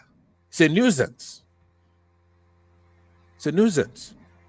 I don't like giving credit to people like Odili because he's not saying anything that's actually worth anything. He's a man of character, that's true. He has integrity. We know that his wife was a judge at one point and had problems. Was it not his wife that gave Peter Obi the boots that is now wearing all over? Was she not the one? Was she not the one that diddled judgment to give him a second term? Yeah, I know that. Mary Odili. Yeah, Mary Odili. I don't know about her actual rulings, but I did read an article that she wrote once, and it just tells you what kind of country we're in. But all these are very small, tiny problems that should not be done judicially or in a civilized manner. People like this should be whooped with a pistol, right? They should be whooped. All these people and their hubris, right? The only reason is that I don't know what's happened to our country. We don't have men anymore. We don't. We've produced, as if you're one Nigerian, I'm amenable to it, but I just know that it's not possible unless some changes are made, structural changes. All right? Some of these people should be pistol whooped. Now, he's over there talking about, in this case, he was saying the right things. He's with Fubara, but he's not a saint neither. We got our independence in 1960, independence in 1960. Go and look at those people who got that independence at that time, all over the country now. I will include those who played a minor role. All right? They're not going to put up what we're putting up today. You know, people like Wike talking about this. It's a punk. If you want to tame a guy like that, it's not to be done in a court or on social media. He should be lucky that he made it home every day. You see him, you know, it's a coward, it's a punk, full of hubris. When he's talking, he wants his audience, they could be press men. He wants them to chorus what he's about to say. Now, when I was growing up, I used to go to village meetings. I grew up in the village myself, and they did that stuff, spending all the time they have on protocol. And when I got of age to a point, I used to be able to stop him and say, you know what, I really don't have time for this. Do you understand? So that's what he's doing. So you could tell he didn't go to school. I don't care what kind of certificate he's carrying. Like I said when I came here the last time, you had a guest who was to you, who's a doctor, and I challenged. I want him to lay some foundation. Same thing with somebody like this. The way he's talking, I'm used to it because you're Yoruba, so you don't know that kind of character, right? He comes and he's talking and he's taking his time. Has no respect. So the joke is on you, people from Yoruba and people from the Hausa, right? Because he's actually playing you. Now we know what he's doing. You know, that's why during the Biafran War, people like that, they got it, right? We'll call them Sabo. They want to get something from the other side. He did it when he was at the PDP. He sold out his party to the North, having IU as the chairman because he's going to run for office. Even though it was unfair at that time to have a Northerner as chairman of the thing, he removed the Southerner and put a Northerner as the chairman. But anyway, it doesn't matter. He's doing it because all of Nigeria's brains, all these pussies now we have in Nigeria, because a lot of people didn't have time for this bullshit and they left. People like me. Because someone like that, we can't attend him. It's a coward. And it's a nuisance. It's a clown. All right. All right. Thank you, Pansat. So thank you, Pansat. So that's the excellent Pansat, of course, a man who doesn't hold back in his thoughts. So I thought there was one more thing that isn't there. Search and see. There's one more thing that I'm missing on that talking point. Yes, but I'll give you one more talking, but don't go long on it, so that we don't lose Baba. Goldman Sachs, Naira to trade below 1,000 to the dollar. Rallies 12% against the dollar, are the best performing currency on the planet, according to Goldman Sachs. Okay, well, that statement has to be temporal, right? Obviously, for you, even you. Somebody come in and he's got a Naira at 600 and something. Was it 400 and something even in 2023? Might have been $400 something when he came into office. Somebody help me Google it. I don't recall what it is now. But anyway, so you come in, it's 400 and something, 480, probably between 460 to 480, and you take it all the way to 1,500, maybe 1,700. I forgot what it plateaued at, right? And then now you brought it back to 1,000. You're supposed to have gratefulness for that. That's thankfulness for that. You're supposed to have appreciation. One man, you're supposed to you respect and recognize that. You have regard for somebody who performed that. Is that doing very well? That's not doing anything, right? In 1980, like I said, in August 1980, because I have receipts and I could show it to you, I bought 2 to 1. 1 Naira. I mean, $2 was 1 Naira. I have a receipt for 7,000.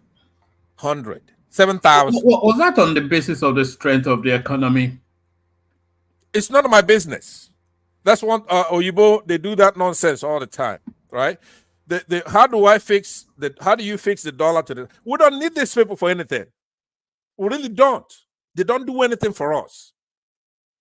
I would declare it $2, make 1 Naira, or maybe $5, make 1 Naira. If you don't like it, get the hell out of here. No, that's not how it works, though. That's how it works. That's how it works. No, because there has to be a leverage. There are things that set those prices, right? What are we getting from these people? What are they going to do? How are they going to punish us? We have to tell them because that oil is a major export we have. They don't have any other leverage on us. We need all our oil for one thing. We can consume it all. They don't do any. You have to know how these people hate us. They divide us. They're using the least among us to govern us because it's something that we keep talking about it, but talking is not going to solve it. But I'm telling you right now, because when I ask you that question, you have nothing to. I would just do it by declaration.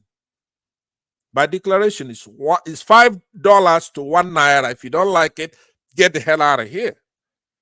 Because that's actually how we're going to know our enemies. There's no reason why $10 should not be 1 naira. No reason whatsoever. They print money over here every day. They don't even have to print money now. All they have to they could do it in digitally. If a president of the United States called German chancellor and say, okay, pay this to China, we're gonna send you a digital thing, they will accept it as currency. What is a currency? It's just like cryptocurrency. If it's not decentralized, if it's decentralized, it's nothing. It doesn't have any value. If it's a respect, they have no respect for us. There's an anecdote that Peter Obi tells all the time where he went to some kind of seminar and there was somebody gave him $100 bill and also a naira or a pound or something like that. He chose the $100 bill, and then the guy says, okay. The next day, the guy he asks the guy, why did you choose that and all that? And he was trying to tell him that then it's nothing but respect. I mean, think about what goons we are. So people are these Oyibos, younger than all of you here, inherit the disrespect they have for Africans, right? You don't rise up and say, no. That was then. This is now. So you're gonna come telling me in order for me or my family, my mother, they have to be carrying these boxes of money. Or let's say this cross-dresser wants to spray money. He has to carry all these boxes of money. Why should we go through that humiliation because of their hubris? I don't care what you're doing. I'll target if I'm in a good mood, maybe 1 naira to $1. Period. They're making us. They're humiliating us. $10,000, which is like $1. Then just make it.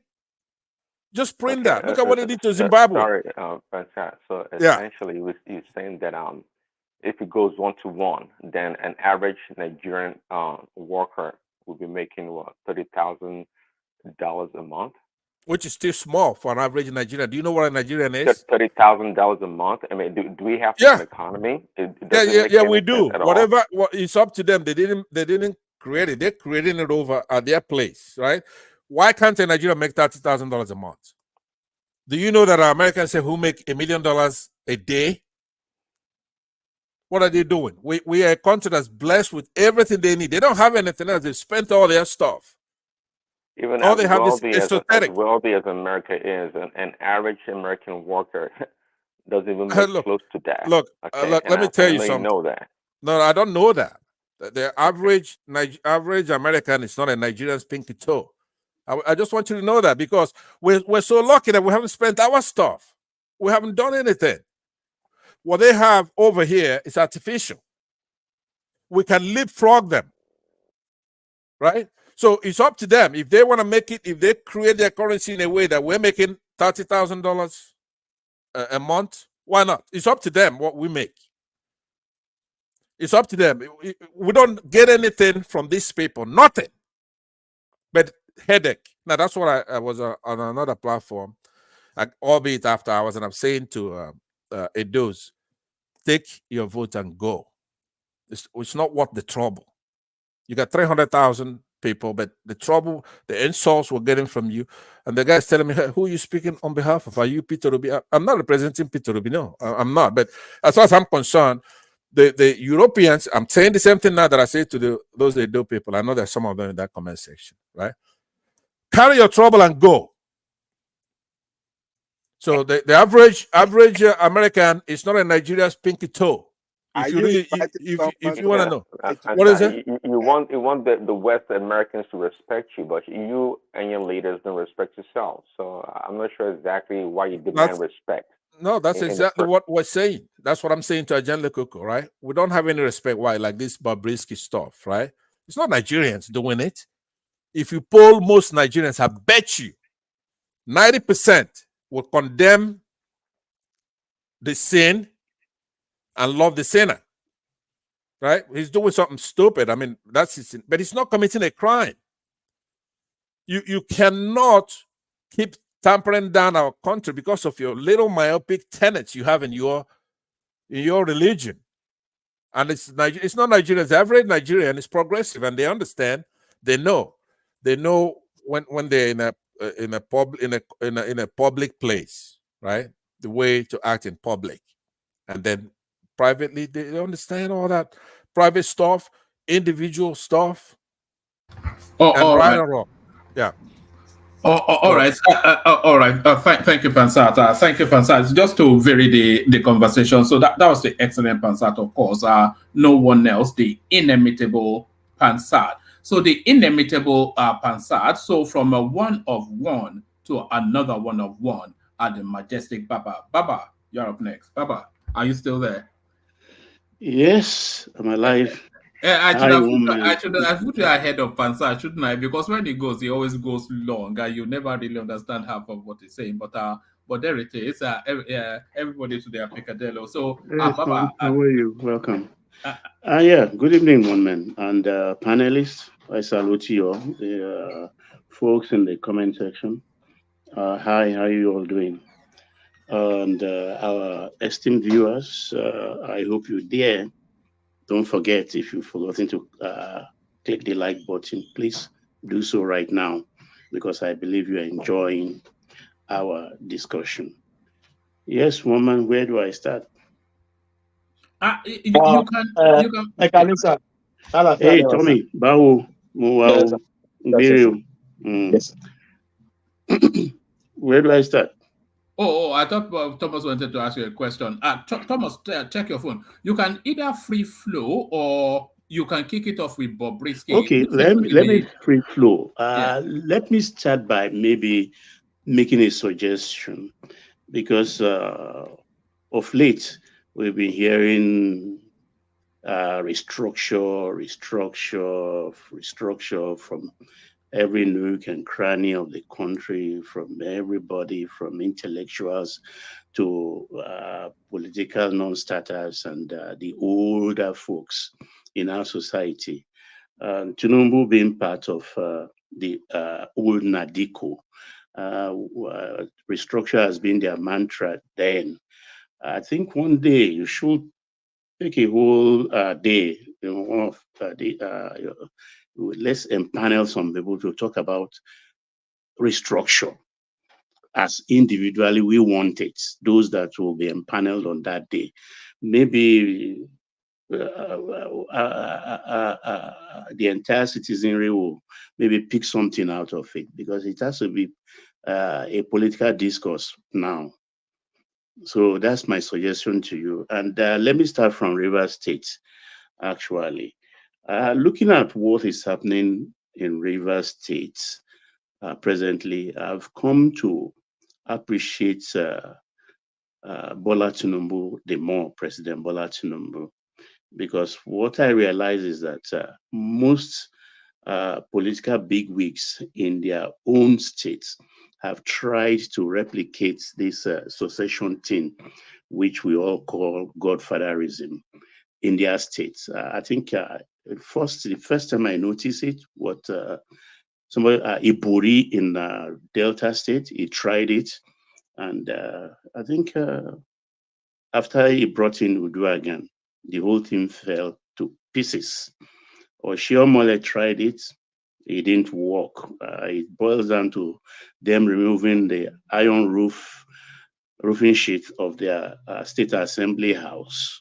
Kwankwaso tried it, and here we are with Ganduje, and they are almost going to the boxing ring. Kaduna man El Rufai tried it, it didn't work. Now Wiki tried it also, things fell apart almost immediately. And I think the River State, how do I put it? They are old men and women. I think they are not handling this situation well, because Rivers State as an entity is suffering. It's just like the old saying that it is grass that suffer when two elephants fight, because there is no progress in that state. Nothing is happening. Everybody is just cornering Fubara because he's holding the state purse at the moment. That's where the money is, and he's doing a good work of being a Father Christmas, handing out state resources to these people, because they are not pandering to him for nothing. We know ourselves. They earning big money. They constituted themselves into several blocks and coming to Fubara to give him assurances that nothing can happen. But then they are deceiving him. They are deceiving him because if anything happens, they won't be there to save him. They won't be there to save him. Yoruba says, Igida Yefu. Once the tree falls, no bird will perch on it. All the birds will fly away. And I want him to reverse himself because they are pushing him into a corner. Though Wike is not helping matters too, because it's like exactly how Fayoshe described him. He's a man that will not let go. He carries a king-size grudge every time. How do you sleep as a man?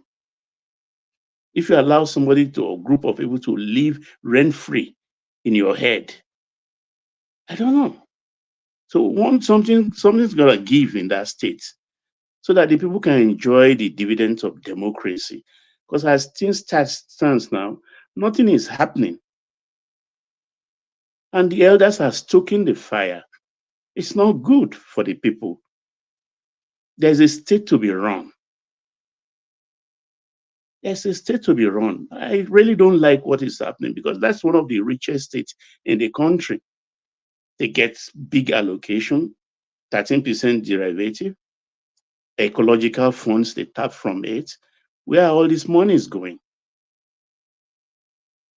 And in this crazy atmosphere that's going on there right now, nobody is even asking the right question.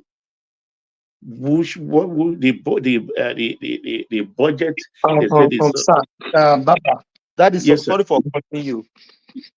Yeah, go ahead. remember when Akala, Babade Dibu, Lamadishino, they are having their kokofu in Oyo State then. Sir, there was no development in the state. Nothing can happen. They were just fighting. There was Oyo State is like I don't even know what to say because these people fight. They don't know the state is the people that's going to get the problem. There will not be any development in the state. Go on, sir. Yeah.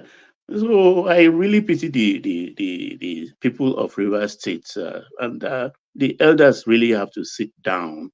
And I know the politics of that place is intricate in a way because we have different groups, so small an area, but you have the name base, the Brass, the Andoni, the Okpobo people, you have the Nkwere, you have the Okrika people, the Jaws, in that small space.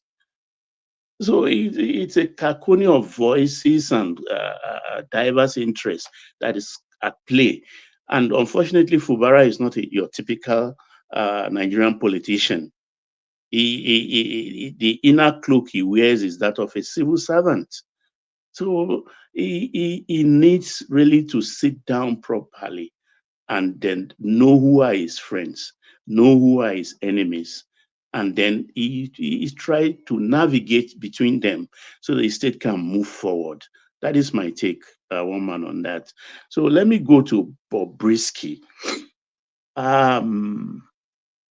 There is a proverb or an adage in Igbo language. Actually, my spoken Igbo is infinitesimal, actually, but that proverb has been with me for a very long time. Let me put it in broken English so it can register on our listeners. No, Baba, you have to say it in Igbo. You have to say it in Igbo. No. You won't. So that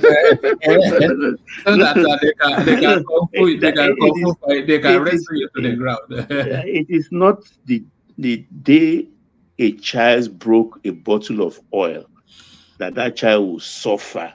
It is the day the child breaks a bottle of water that he will be beaten black and blue, remembering the day he broke the oil. So that is what Bobriski, I think, is suffering now. It is not because he was spraying Naira on the floor. After all, he's not the only one, actually. that does it. But then you can also draw that it's a principle of policemen. For instance, I think worldwide, if they have 4 policemen in a checkpoint, and maybe they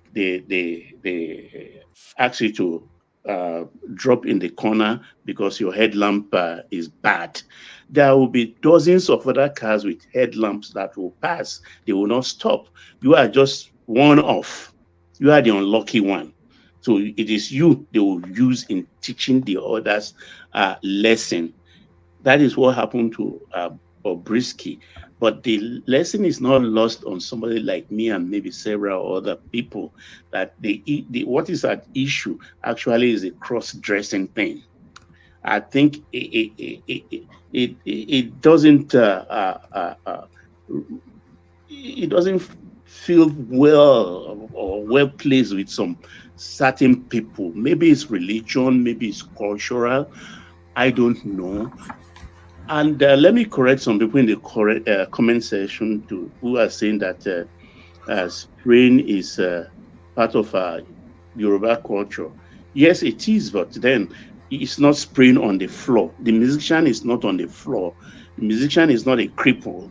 You understand? Even when I started seeing spraying, it's with coins because nobody has paper money. If you spray 5 shillings in a party, that musician will use spittle to gum it on the forehead or use a gobby cap to hold it throughout the duration they are going to play. That is the currency, 5 shillings. Very big money then. Not to talk about 10 shillings and then £1. It's coins always. And they have a bowl. As soon as you place the coin on the forehead of the musician, somebody will pick it and put it in the bowl. That's a decent way to respect the currency. It is money. It's a store of value. You don't devalue it or desecrate it by throwing on the floor and then people stepping on it.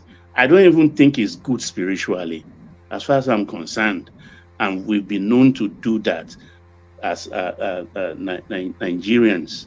So we have to be very, very careful. He has been used. Look at me even using the pronoun she, he, she, and he has confused me. And it's not good for our children. Let us be truthful.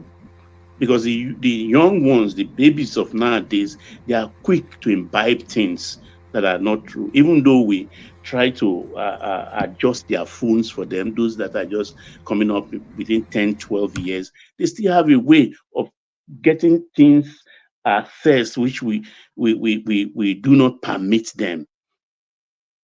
So people like Bobriski has to be dealt with, made example of, even though this is being done indirectly. You know, when the news... Sir, yes, I have a question for you. No equivocation now. Everybody that it's not because of the money mutiny he was punished for. But is it really good for our environment, our community, that indirectly they are punishing you on another punishment, another crime or offense, which is not even stated in the constitution that it is an offense? Now they are using that they are using this money mutiny as a bait to punish someone. Does it really make any sense, sir? Yeah, we are all reading between the lines, Tommy. We are reading between the lines. We know that's what happened, but that's not what is stated on paper. I mean, like we say in Nigeria, has he been convicted? Has he been charged to court? And we all know the guy stole. But then we ask this question. So I'm only putting it's like it's a no-brainer that is the reason why he was imprisoned without option of fine. You understand? But then I think it will teach a lesson. I think the judge went overboard, but maybe 1 month will have served the same purpose 6 months is serving. I told one man, I think when the story broke, I was up him and said, look, they are setting up this man. He will be jailed. So I was not surprised when he was jailed. I knew, because all of a sudden he went to court and pled guilty. And even a good lawyer, if they can do a review of that judgment, I think can get him off the hook, because I think he was set up. Sir, He was not properly coached. Yeah. One man, and you too, sir, please. Is there any leverage to appeal, or it can't be appealed? I don't before know. They can file appeal and everything. She's 6 months is 4 months It's already officially. 6 months And already. if they're taking it in retrospect, taking it back to March, I think in another 90 days, he will be out. They were. He will be out in under another 90 days, by which time even the appeal is still crawling in bureaucracy, judicial bureaucracy. So it's not really what, but if a smart lawyer can ask for a review, maybe in courts of appeal. I'm not a lawyer. I don't know the procedure, but I know there is always a review somewhere along the line. Maybe a smart lawyer can take up his case and get him out within the next 30 days, because I think they are just using a sledgehammer to kill an ant. So, but it serves its purpose. This thing has registered, and I think everybody will now be very, very cautious. Because what we've been doing to the Naira, I mean, it's what happened in even Lagos we see. I mean, a couple of years back, you go to the village in Delta, in the east, as soon as you enter the first stretch of road into the village, people will start tearing off the band of bundles of money and be spraying it in the Ezego fashion and things like that. And people will be rushing and things like that. I mean, any civilized person from other continents will look at that as very, very odd. Wouldn't that person? That what are these people doing? So it's not something we should encourage, actually. I mean, if you want to show up, well, I've seen on YouTube was the Fuji musician being sprayed with the bond, that one the central bank taped together, I think contains about 5 million or so, or some, depending on the denomination. They just put it and they use it on his head and dance, and then they put it in a carton. So that is decent enough. And that is even big money, not this 400,000, 1 million you start putting on the floor and things like that. That's not proper. Yes, one man. Hello, one man. Can you hear me? No, I'm here. I was muted and speaking to you at the same time. Apologies, Baba. So what about the speculation from Goldman Sachs that well, they are actually having to review their position, because their projection for this year was 1,200 to the dollar. But I think, because I've been saying, I'm not sure if people have been listening, but by Q3 this year, the country will be on that fast track to that $1 trillion economy that we all share that ambition with Tinubu for. So what are you making of this revised position, the best performing currency as of today on the planet, your currency, the Naira? Yeah, woman, I tried as much as possible to curb my belief, or how do I put it, my enthusiasm for this administration. And because I know very well, maybe some people will say it's early days for me to be that excited. But I just can't wait, because I see a lot of things happening in our country, very good things. We are in the right direction. The proper bricks have been laid. We've destroyed absolutely the old foundation. We've destroyed the old foundation because we've destroyed the hegemony of the oil subsidy and the foreign exchange dual windows, which has been the behemoth of animal that is really hitting us hard and pinning us to the wall, not making us even breathe for many, many, many years. So killing that animal, you understand, cutting off the head, has made us now jig the economy. We did this administration is taking us somewhere good. If only we are patient. But then with the patient ones and the impatient ones, time will cure all our enthusiasm or all our doubts. As for me, I just believe we are going somewhere. Some people will say, look, oh, they are rigging the naira. But which economy does not intervene?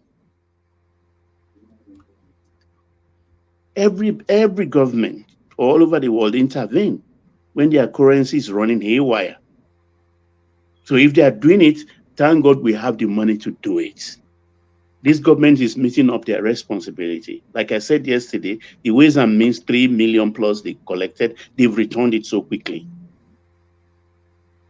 And they, of course, when the naira was about 1.9, I think went to 1.9, 1,900 and something.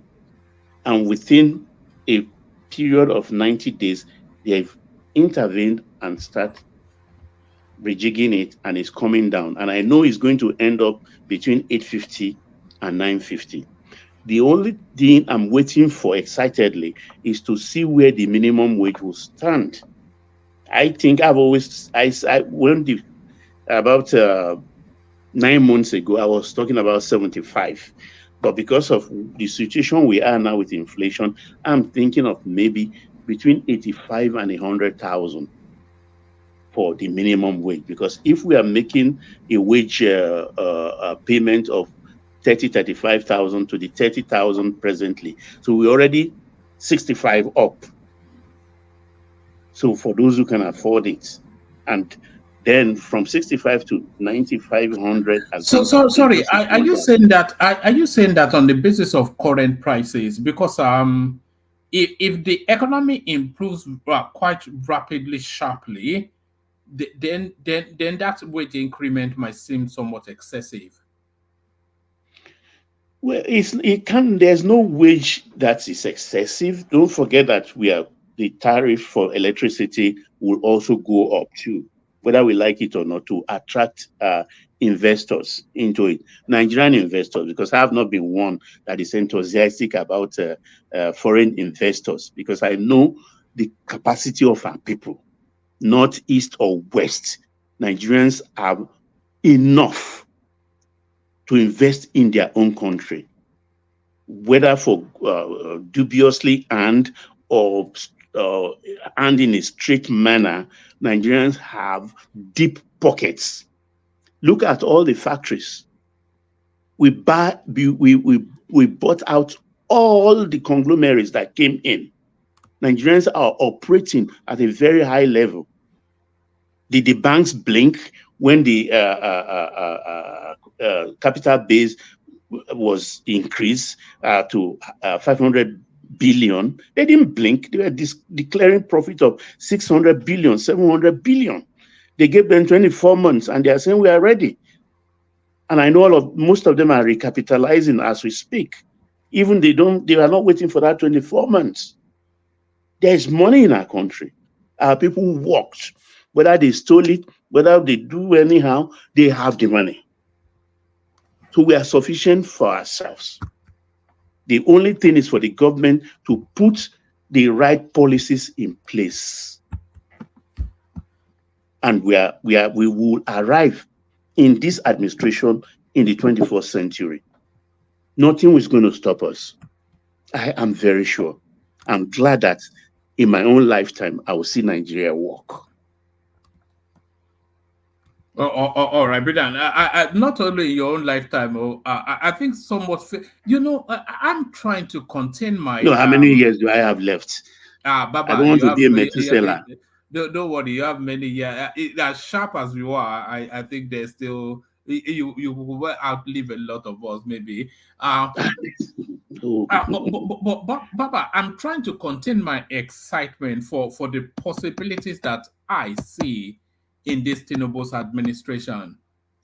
You know, and I never even liked the guy until he declared that he wanted to be. I think I only really paid attention to him just to, you know, there's a girl, there's a lady, I should call her a lady. She recently got married, and there's a lady that was called that is called Faith something. She used to come here in the ebb and flow of that election. She's from Edo State, and she was saying that the reason why she was backing Tinubu was because of the real just venomous hate that was going towards she felt that it went beyond politics and it seemed something deep and dark, and that was why I started to have some empathy towards him as well. And when I was paying attention, because I didn't even especially look at his track, I just thought he was a criminal. You know, that's if you post pre 20 pre him declaring he wanted to be president. If you ask me who Tinubu was, I will categorize him just the way I see Peter Obina, just a crook. That was all, you know. Well, man, he used to call him. He used to call him the Luther of Lagos. The Luther of Lagos, you know. Back then. Look, woman. If you go to YouTube, I've been trying to search woman. I've not been able to see that thing. I said the late Professor Muazrui, the Tanzanian American, the historian, Professor Ali Muazrui. It's late now. I think he died about a year or two ago.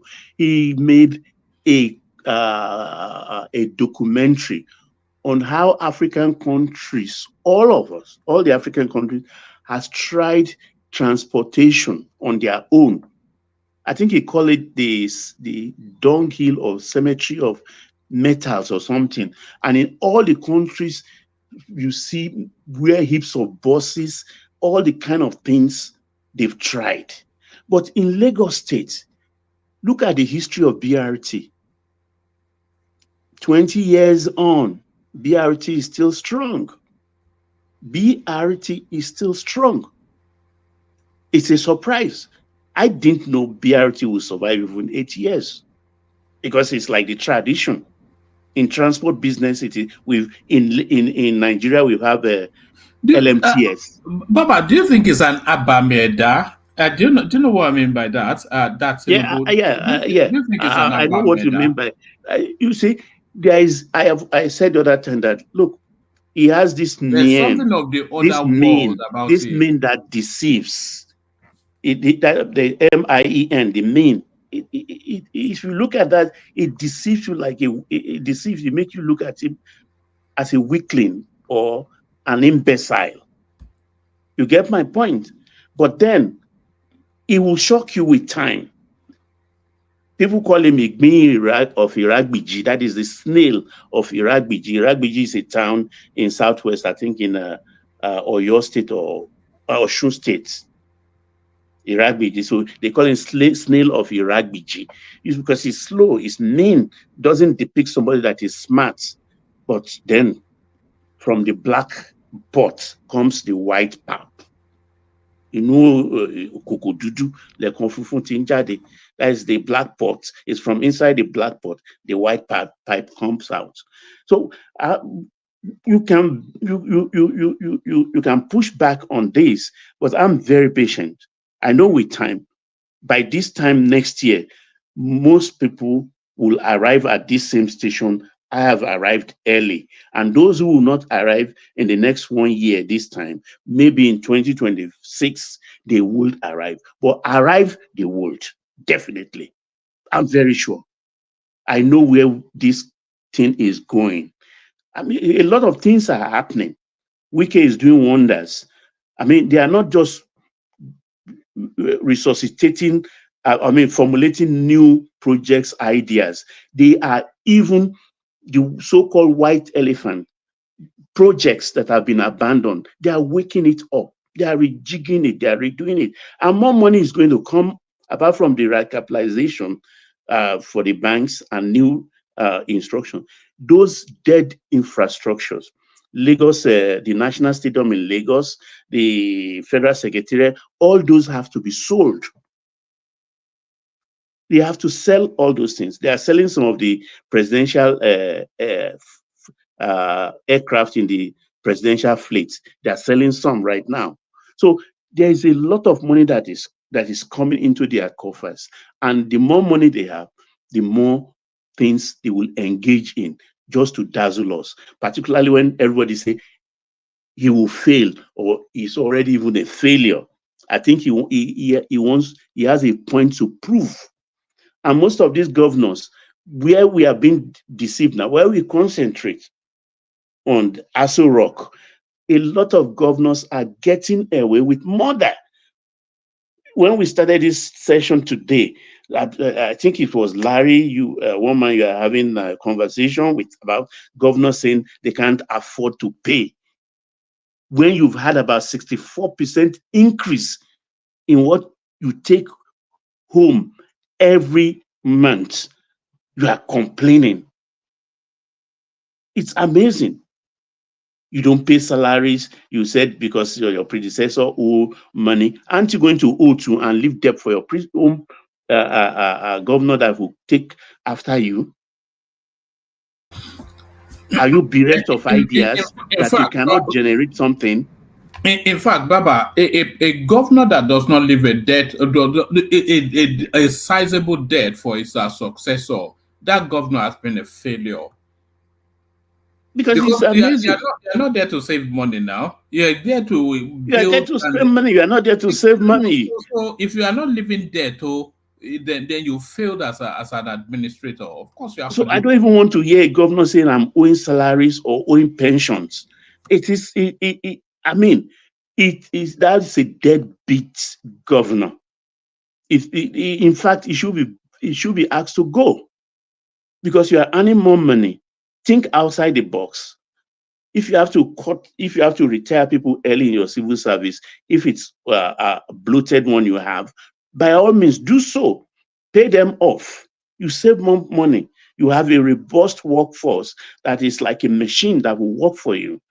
You don't retain things that will pull you down. May I interject right there, because we can't just Yes. leave that. Yes, Baba, go ahead. Thank you very much for the courtesy. One man, what you said is not true. It's a value proposition. Somebody like Peter Obi came in there and he saved money, not just that he didn't leave any debt. He saved money, he didn't leave any debt, because in his opinion, there's a lot of waste.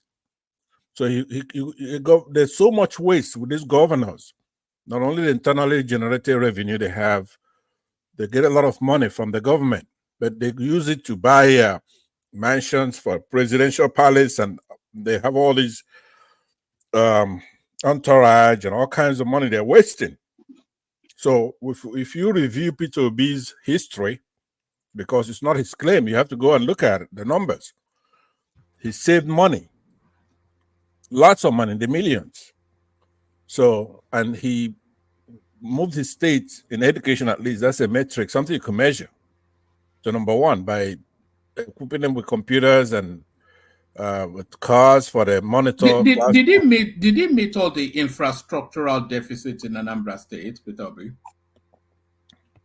No, because that is subjective. People are not measured by the infrastructure. Infrastructure is a good thing. No. Don't get to. What I'm saying essentially is that Anambra State is a state within a third world country that has a myriad of needs that are immediate. So it's not there to save money. It's there to meet those needs infrastructurally, life enhancement,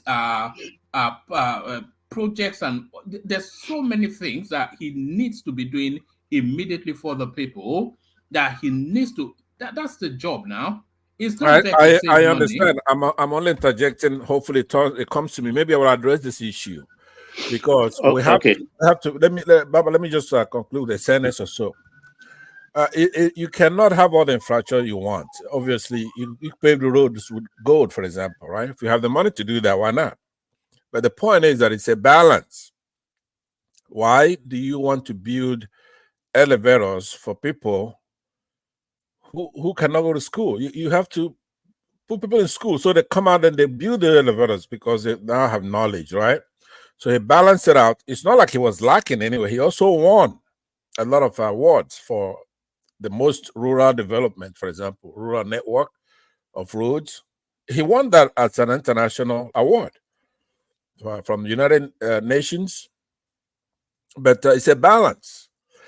But the main thing, you were looking at another area. You say saving money. That's a lot of big deal when you save money, right? Save money, actually saving money like it's a personal bank account or something before the state. So no, you're not going to go out there and spend every dime you have because you have infrastructural needs. You have to meet the infrastructural needs just like anybody else. Probably win some award while you're doing it. But there are many economic benefits to having those reserves for a rainy day and for your successor and for the state, just in case you need it. And you would need it. All kinds of emergencies that come around. You know what I'm saying? So don't discourage any of these people are doing very well. No, it's not an either or option, you know. Right.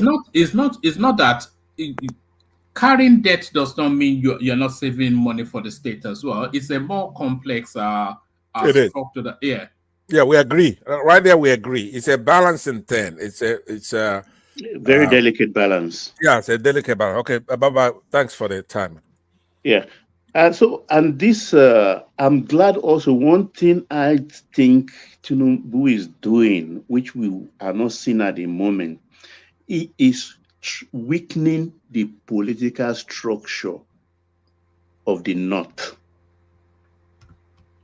He is doing it quietly with stealth. Nobody's seen it at the moment because right now he has successfully divided Northeast and Northwest. And I think when he's going to hand over, when power goes back to the North, that power will go to Northeast. He has opened their eyes. You can see the way they deftly put the Northwest El Rufai out of the game. And the ascendancy of people like Shetima, people like the National Security Advisor, and a host of others. Those are gaining strength, political strength. And if you look at the way they are operating, they have much more power than their counterpart in Northwest. For North Central, for instance, I think that's a done deal because it's almost you know, Baba, it'll be very, very interesting, even more interesting than 2023, to see how 2031 plays out. If it plays out in the manner that you are describing, then the Fulani hegemony is broken not just in Nigeria, but it has to be broken right across the Sahel. It has to be broken permanently. Yes, because they are a disturbance. Let me put it that way. Because if he hands over to Kashim Shettima, a Kanuri man, he's going to give them shege whatever, shege shinkafi, and then if he then hands back to the south, then that's the end for the Fulani hegemony. It has to be broken, and I think they are aware. And after that, North Central, we want to say it is our turn too. Well, that's what really excites me. You know, the possibility of Tinubu handing over to. But remember when Ribadu came here, he told us that they would rather he handed over to an Igbo man than to Kashim Shettima. So be it. So be it. So be it. Because they arrogate to themselves, the Fulanis and the Hausas of the Northwest, to the power they don't have, the power they don't deserve. You understand? And for a very long time, the South seemed to be intimidated. But somewhere along the line, they overplayed their hands. And we've now seen that it was Buhari that actually overplayed their hand. Yeah. Because it was pretty, we always had a hint of what was going on, But during the Buhari era, it was pretty clear that look, these people are out; they're on a conquest mission. Yeah, and we succeeded in curbing that at the moment, and the coup de grace will be power going to the northeast eventually. And I think they've seen it coming. They are fighting. And if Ribadu, young man, I think Ribadu can be more than 35. If he's swearing, he did No, witness Ribadu will be in his 50s, so let me check. Ribadu is 50s. 50. He's 52. No. The small Ribadu that comes on the platform, the young man. That's the one I'm referring to. Okay. The Ribadu of the platform. He's doing fantastically well, by the way. Maybe I'll phone you after the session. There's one or two things I want to chat with you about, Papa. Yeah. So when he's talking about rather than power going to the northeast, and this is a young man that married in the northeast, a Fulani that marries a Kanuri, saying no, the northeast will not get it. If not, let the southeast take it. And I say, bam, so be it. Were you here when he said it? I think I was here. Yes. Yeah, I think he said so many things that I know that he reconfirmed, and I don't take anything that come from him lightly, because it comes with pedigree, a high one, a son of a Fulani, who is a son whose grandfather was the Minister of Defense, if memory serves me correctly. Grandfather was Minister of Defense, and his uncle today is the security advisor. So I don't take anything lightly if he says it. So I always listen to him and take some things from him. So I know definitely if he thinks the Northeast will not get it, then they've not encountered a Tinubu. The power will go to Northeast. It's empowering them already. They are just joking. Enough is enough. They've taken us back several years.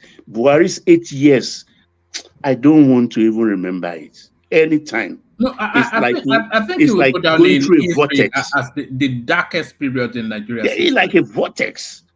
The guy just boom, unending, and we woke up in 2023. Imagine so many people were killed. Just not even the economy was in the economy was dead.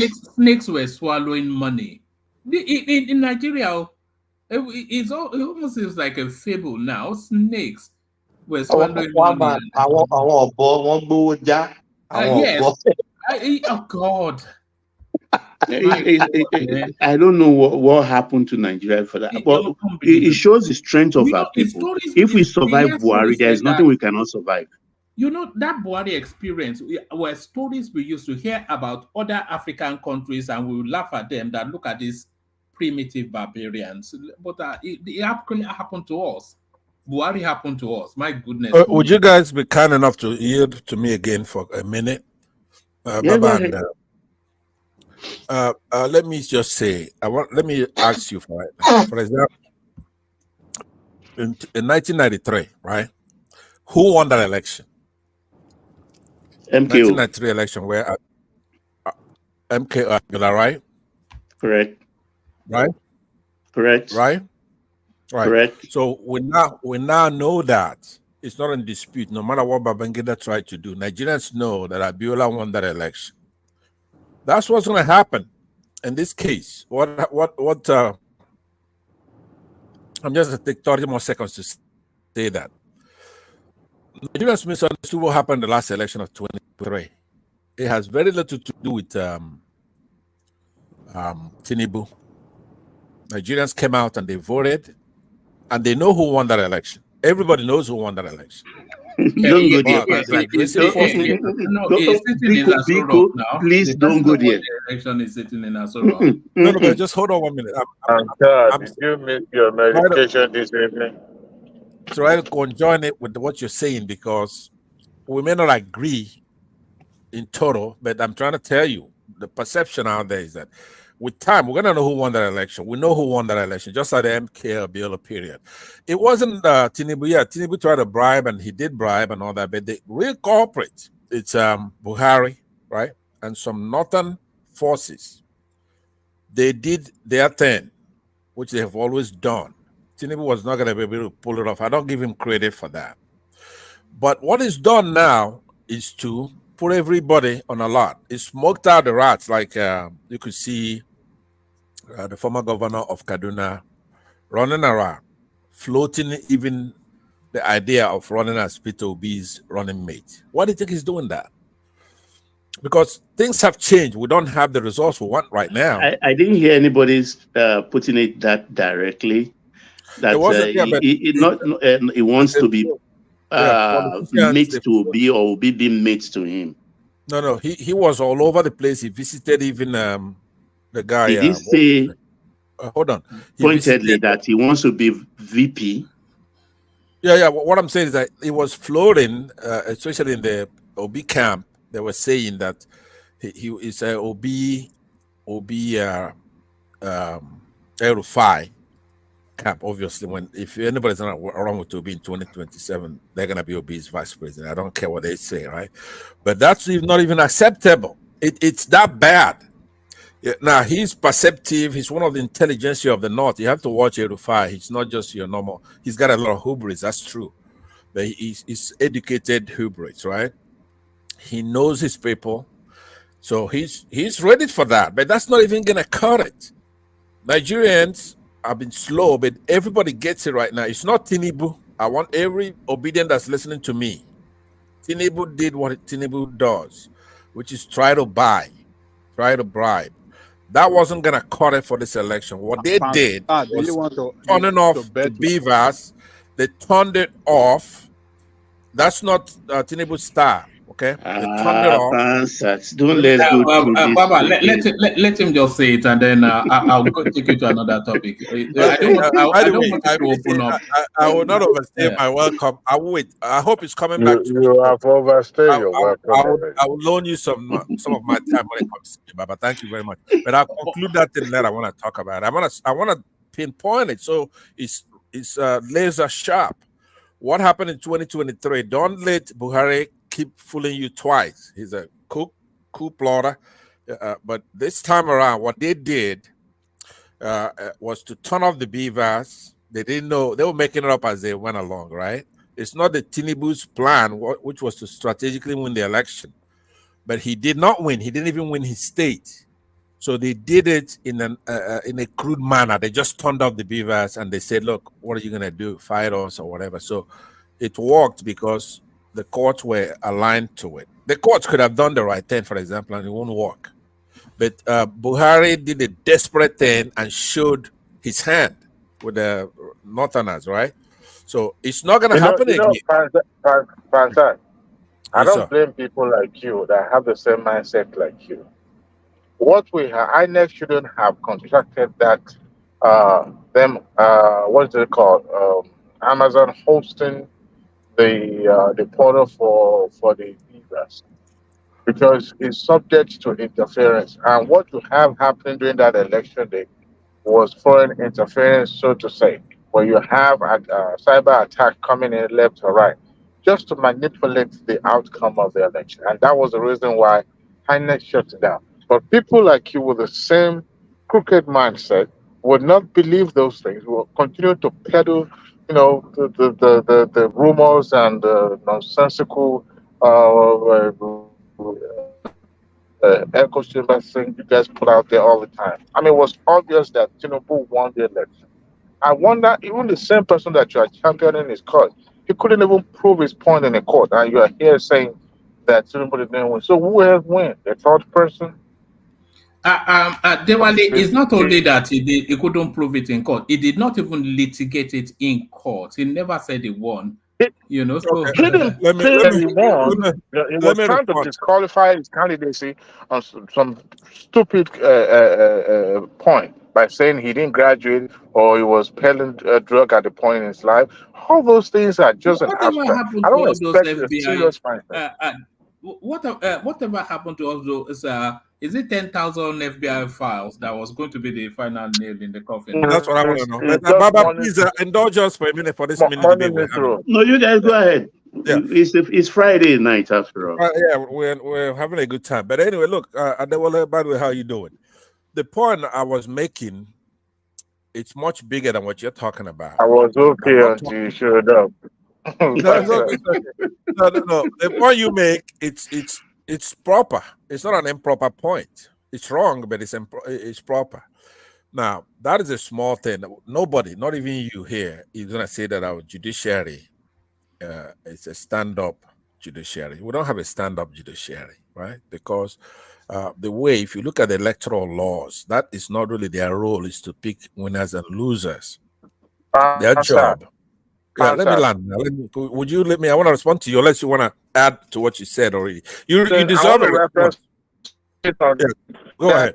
Issue that you raised. This same judiciary that took obese vice president candidate, took him out of Senate simply because he was usurping somebody's victory, and they took him out. The same judiciary that gave that such a judgment. Now you are accusing that same Justice Department that they are being bought and all that. So how can you believe in one way? I mean, they did it during his time as a senatorial candidate. Now they are no longer doing their job. What kind of mindset you people like you have? Okay, so here's the kind of mindset people like me have, right? We, like, if you look at it, even Obi himself has benefited from Nigerian judiciary because Passat, can you give me 1 second? Sure. Yes, you will continue. One man. Yes. Just round up, then I will take the floor. Yes, so that you can go and rest. Just round up. Then we'll continue the conversation. Yeah. Just 1 sec. Let one man round up. Yeah. Okay. All right. Let me round up as I was actually waiting for you. Let me round up. But I'm going to bail out as Thomas has now offered. Hand over to him. Acknowledge acknowledge Prince Daddy and acknowledge Lato Rich. I've had quite a big day. My niece was graduating today, so it was it's been a long day. So let me actually. She did her masters. I finished with distinction. So let me let me bail out. Hand over to Thomas and Thomas. Baba has the floor. I wanted to take him to one more topic, and then after that we go on to Prince Daddy, who's been waiting patiently for his turn. I wanted especially Baba to speak on this one. 89-year-old Oba Awolabi Olakunlehin, nominated as 43rd Olubadan of Ibadan land. So God grant him long life, but at 89. That is to tell you then that we'll be in this cycle, hopefully not in the next 2-3 years. I think the last Olubadan lasted 2 years. So what's this culture then of getting people in their 90s on that Oyo stool? So I wanted your thoughts on that, and I wanted Adeleko's thoughts on that as well. But okay, let me take it then. Okay, you want to be that? Take it. I'll be listening in the background, but okay. On that, and then on to Prince Daddy, and then Thomas carries on. Thank everyone. See you tomorrow. Yes, thank God it's Friday, woman. Okay, to the Badon, this thing. I think Bishop actually talked about it because he is an Ibadan indigene, and he said, okay, they are trying to reject that thing. Ibadan has the most direct route in all of Southwest Obaship. It has a direct route to the throne. So it has always been easy for Ibadan people, because once a king is put in place, there's always the Otun Olubadan that is ready. He knows in his own living time that I'm going to succeed this man at his death. So that has been the way. But unfortunately for them, the other one died, Balogun, which is just 2 years into the throne, because himself 80s, and now this other one 80s too. Olakunlehin is already 80s. But an incident happened in, I think, 1946. In 1 year, in 1946, there were 3 Olubadan. I think I can't remember in which order. Abbas, Olubadan Abbas, Olubadan Akere, Olubadan Bioku. They died within 6 months of one another, and they ended up with 3 Olubadans in 1 year. And since then, they've had some successes of 1 or 2, 3, going beyond the 13, 12, 9 years. But it's like the cycle have come back again to haunt them. Because Olakuleyin, I watched him today on Lagelu FM. I listened and watched him on Lagelu FM. He couldn't even stand properly. He couldn't speak. It's not functioning properly. But then it is his right. As far as he can draw breath, it has to be installed. So they are going ahead. But sir, Yeah. why can't they? The world is getting involved. So why can't something be happening? As I'm not Ibadan guy, I live in Ibadan. I can call myself Ibadan guy. I was born in Ibadan, raised in Ibadan, school in Ibadan. I'm from Oyo. I'm from Okeo, but I'm still part of Ibadan. Why can't they just something should be done? It's very ridiculous. I know it's their culture, but something has to be done. Maybe those things can be reversed, or something can be done. Something needs to be done. I'm not really happy about all according this to yet. Bishop, they are doing something, but that hierarchy is still down the ladder, the rungs of the ladder, because from the I think there are change 20, the tradition. 23 steps of the rung of the ladder. This Balogun and Mogajis. So the lower ones, the ones coming down from the 23rd, climbing up. Because if this Olakure moves now, somebody will move up from that rung to take his position. So that those ones at about 16, 12 and down, they are bringing in young men now. So maybe by the time they mature into onto the throne, maybe they will be like 60, late 50s and things like that. So they are making the adjustment. It's going to be slow, but they will get there eventually, because we are realizing that that's a procedure needs some adjustments. Sir, I really I'm not really against it. It's just that those kings are very old. They are near to their grave. Nobody know when we will die. But you can't deny a man. He's worked for it all his years. He has waited for his turn. And when his turn, as far as he can draw breaths, they will swear me. If he drops, if he wore a Jalola, well, so be it. The other person will take over. Yeah, I think it's still better than all this our social media king that we have now, that we don't even know. Far better, in my own estimate. Far Yes, better. it's still much better. Maybe we don't even know. Maybe there is Ifa that picked them. Maybe it's their pockets that picked them. So I think it's still a little bit better. Yeah. We wish him long life, Abi. What are we going to say? I think he's doing overtime. At 89. Ajale Kuku, you are saying something. Okay, I yield, my brother, so other people can have space. Yeah, thank you, sir. Thank you, sir. God bless you. Ajale Kuku, you are saying I want to change culture. Culture can be changed now. It's not a do or die culture. Let's go to You want to Ajale. change the tradition. Of course, Ajale Kuku. Hold on. Even is their own is even the best, because there is no wahala, no fight. So no fight. Yes, they already organize it in such a way that the way you climb up through the ladder to the throne is well defined, lettered, and it is very clear to everybody. So there is no rancor, no fight. So you just graduate from one step to the other, upward like that.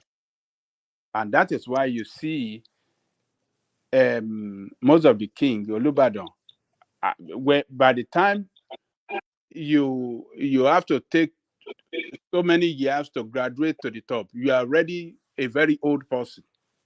So it's the tradition, and we have to respect them. I like it.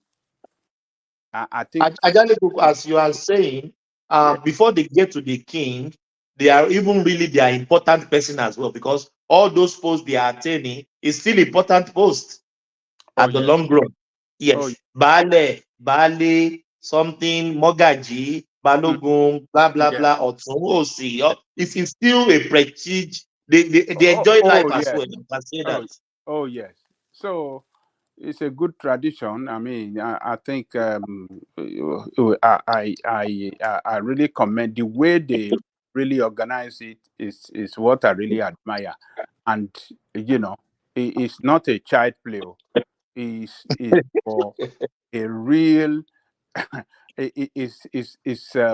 mean, they really structure it well, and only them understand it. If you are Yoruba man, or you are, you are the Ijebu or Egba man, you cannot understand the way they structure their things. But I know, I understand it very well. Very well. Yeah.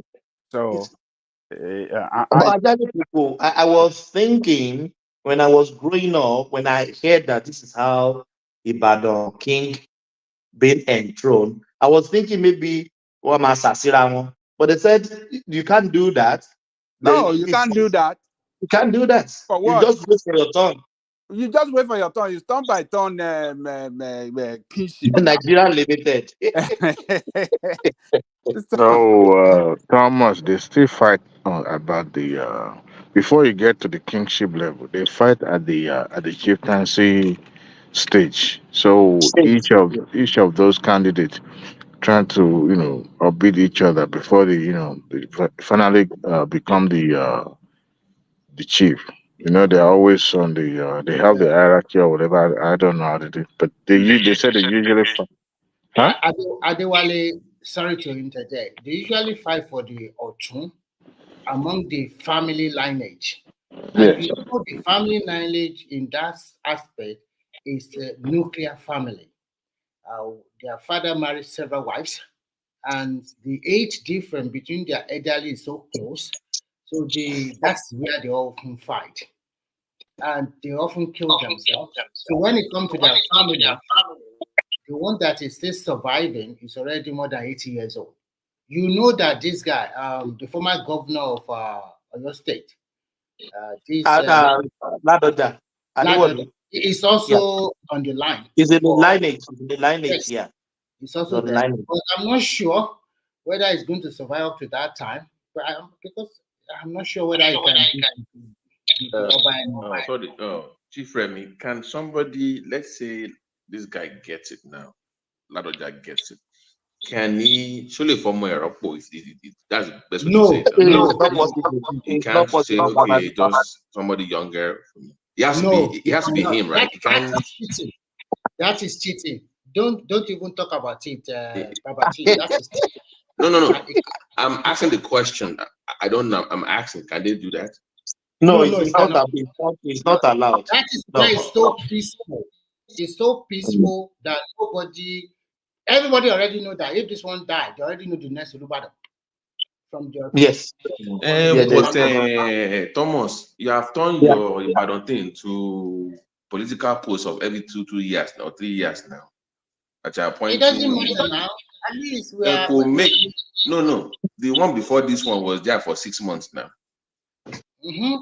You can't keep doing that. For 2 weeks, we don't mind. You can't. No. The system is not. No, the one before this one is 2 years. So Babati. No. There was one that was there for 6 months. 6 months. Yeah, I think the previous one. So Babati, I want to. Even the previous one, to 6 months. There's never a one that loses. Oh, look, because that's 6 months. Almost 2 years. 2 years. Man, and maybe I maybe previous one. Somebody used 6 months to say but 2 years, 4 years in here could Danny said, oh, you can't change the beginning and dear. It does not. That's what I was saying earlier on to Baba. That we make rules, we change rules now, isn't it? It's not like do or die rules. So it's something we need a younger king, not like social media like Oluwo that is rapping Igbo online, no.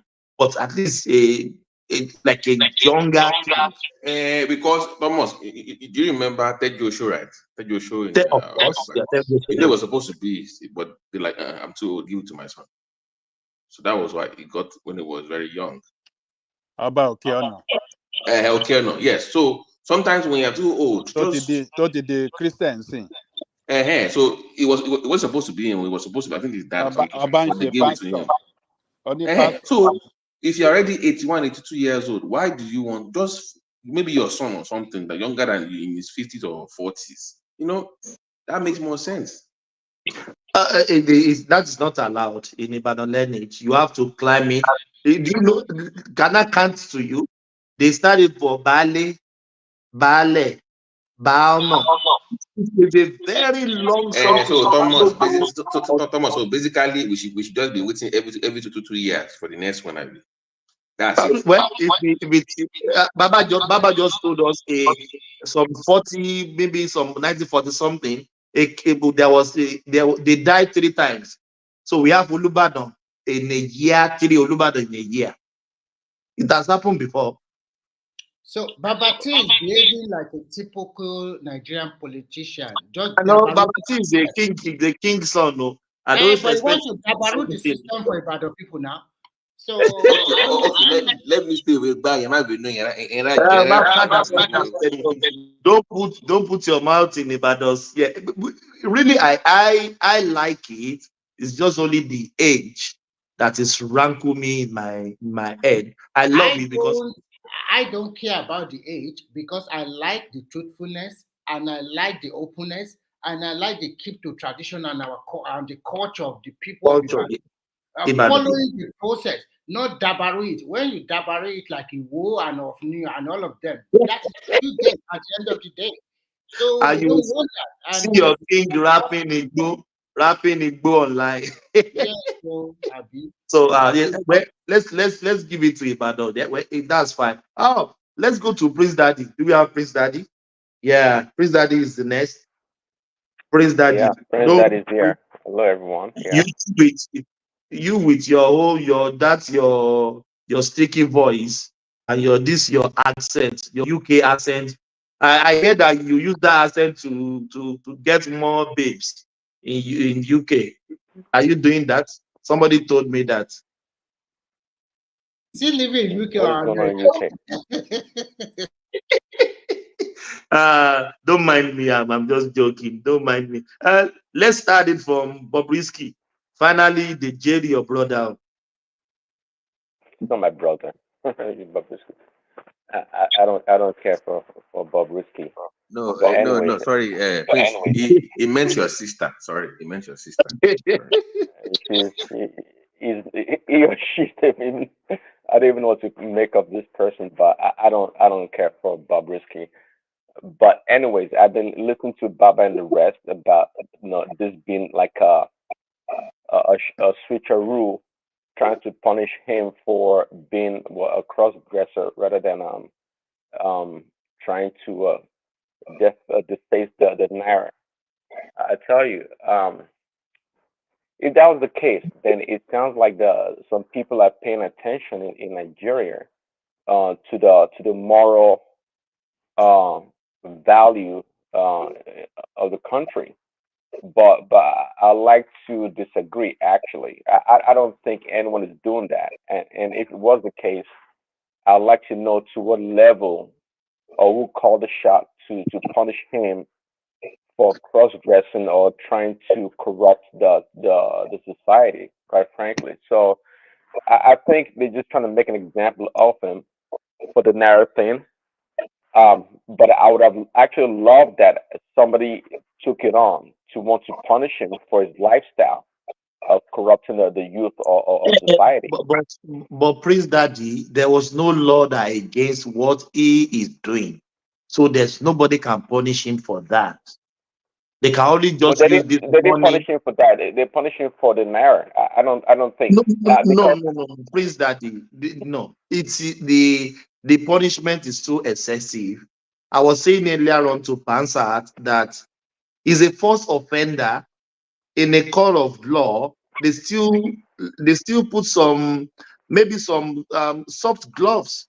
If you are a first offender, even this your American, if you are a drug dealer, they still give, if they count you with a drug. If you are a first offender, they can still treat you as a misdemeanor, isn't it? They don't jail you straight. You know what I'm saying? So they're supposed to give him fine.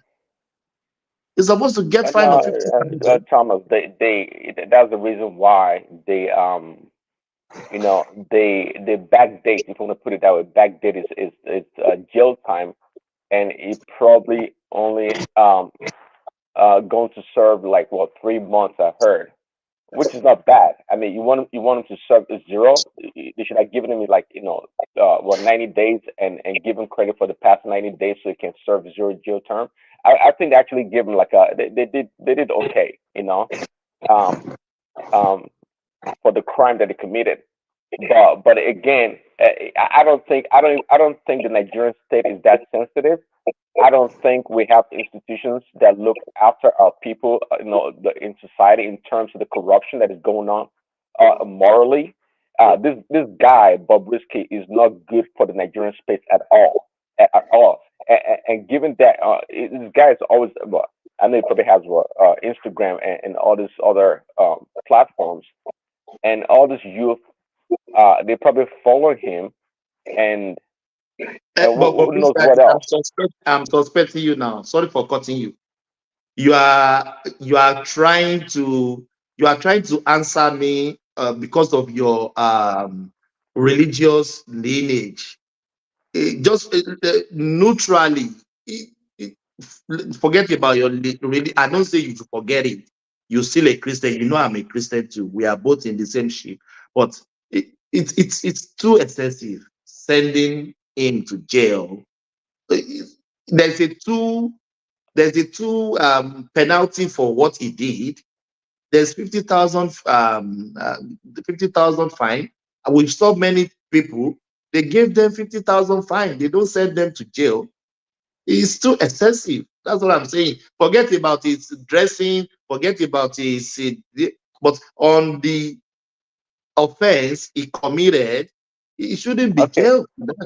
Okay, I hear you. See, that's the point. I'm not even trying to debate that. It may be excessive, really. I mean, is he the first person ever to be jailed for the crime? Even though the law is in the books, maybe so. Maybe it's excessive. I don't know.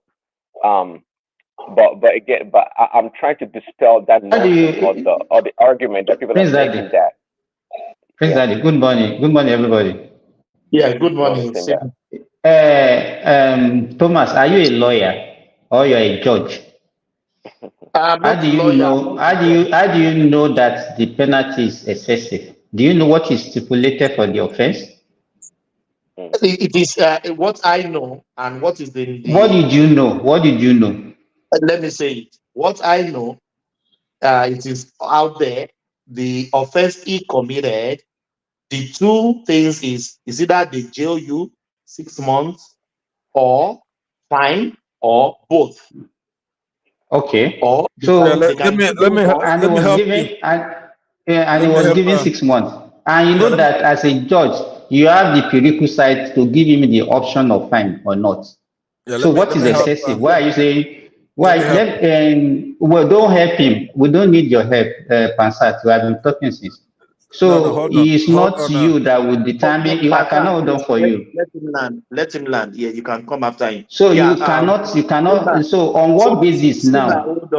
Simba, hold on. Start again. Let me hear you clearly. Yeah. You said that he is either they give him 6 months with an option of fine.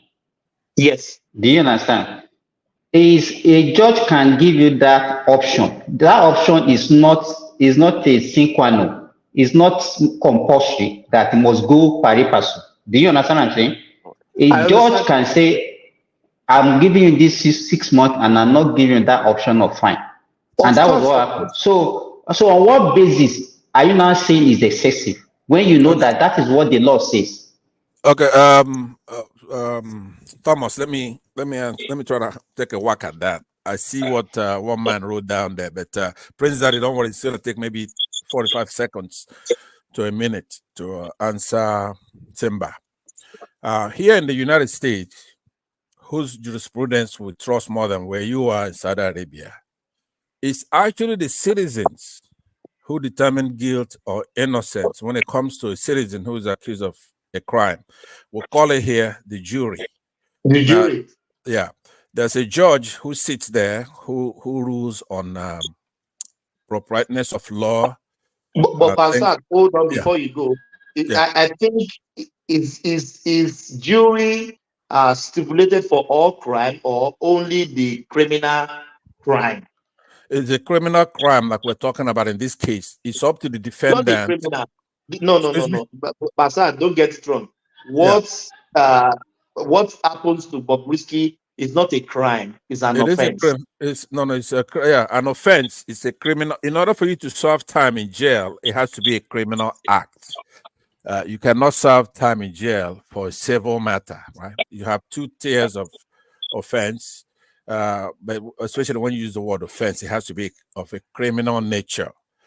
In this case, the burden is on the state to prove you guilty beyond a reasonable doubt. It's not based on preponderance of evidence. It's not a civil matter, of which is a lesser standard, right? So in this case, it's a criminal case that he faced over there in Nigeria. But here in the United States and many countries who do it properly, is the juries, ordinary citizens. If you're a citizen, it's not only a right, it's a duty that you must serve as a juror.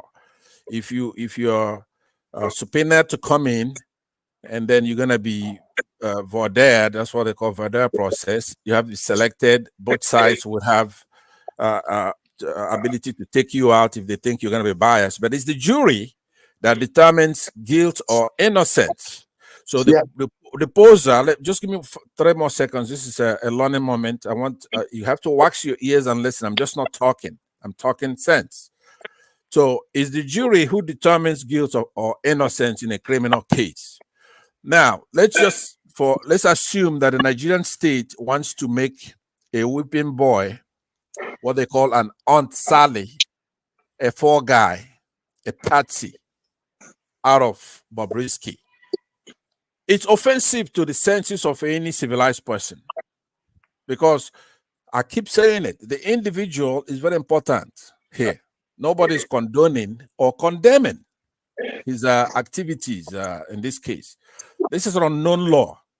Ignorance is not an excuse to say, okay, I didn't know it's against the law to cross-dress. That is true. But the intent is sacrosanct.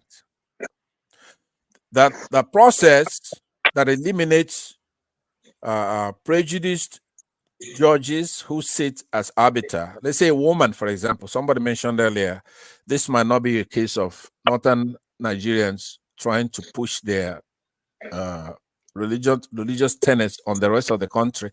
Somebody said it might be a woman and he doesn't like the fact that this Bobriski won some kind of award for women. Well, that Bobriski should have the right, if it's done properly, to have her excuse herself from judging this case based on the fact that she's prejudiced as a woman. You understand what I'm saying? So due process, that due process is sacrosanct. Else, the law is completely a useless thing. We have to follow proper jurisprudence. Somebody's a due process, an individual in this case, we have an overwhelming state, overreaching, not establishing the intent that this guy was trying to, in this, what he's charged with, it's money mutilation. Right. He has to have a specific intent to do that. If he was doing it as customary, which we all do, I spray money. I mean, it's absurd to charge somebody criminally for this. But then the sentence in which you've been happy. You are using Pastor, you are using United States. Do you spray money in United States? Yes, I do. And I spray money in Nigeria, I spray money So you have carried your recklessness from Nigeria to United States, have you? Well, you're trying to be funny, but Did you no the issue is did you see an Oyibo man that used to spray money? Okay, So for the fact that you carry your indiscipline from Nigeria to United States and you are not being caught, you are making it to look as if it's normal. Have you ever seen a white man spray money? Let me They do now. let me say this. But don't worry about that. He's trying to be. Listen to this. On this platform, on this panel right now, if you don't spray money, and you don't see people spray money, speak up right now. If it's alien to you, They have never it's done it offensive. before. Right. If it's offensive to you as a Nigerian, there's nobody here. I want to say something. I never spray money on anybody. I know, but I'm talking about the rest of the panel, not you. It's you and I having a mini debate. I'm saying that it's a common practice for Nigerians. It's the rest of the panel. However, if you are going to litigate this in court, right, you have to prove all elements of your allegations. One of them, hold on. One of them, I'm going to conclude right now by saying, and I'm going to pass it back to Prince Daddy. I'm helping Prince Daddy. Has the floor. I'm saying that you have to prove the element of intent, right? His intention, I don't think it's proven that he was doing it to denigrate our money or to insult the Nigerian currency. But I hope there is no ignorance in law, as you said earlier. There is no ignorance in law. I know, but you still have to prove that element. How do you prove intent? How do you prove intent? Well, look it up. It's in law. It will tell you how you prove intent. The time is limited. But the guy pled guilty, so it was a no contest. Yeah, he pled guilty. Baba,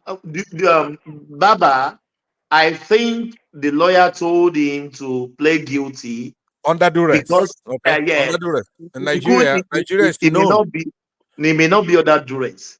It is under duress. Nigeria is on record to be a state that practices torture, right? Nigeria is, let me tell you something.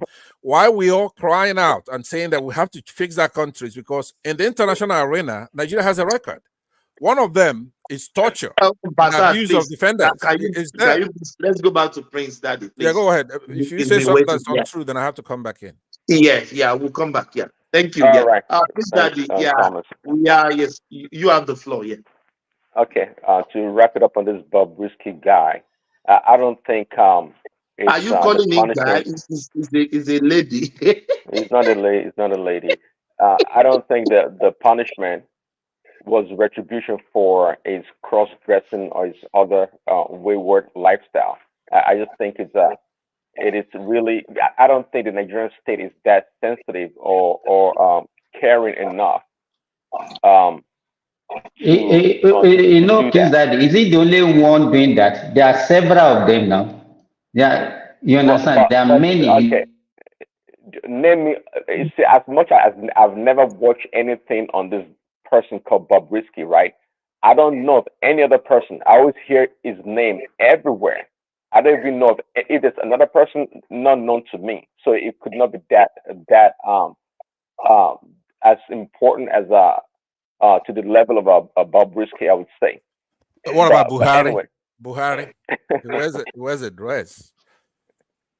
Okay, I leave that to you, Pansa. Anyways, what's next? Forget about this Bobriski guy. Yes, thank you. We Ibadan people, we have our king now, 89 years of age.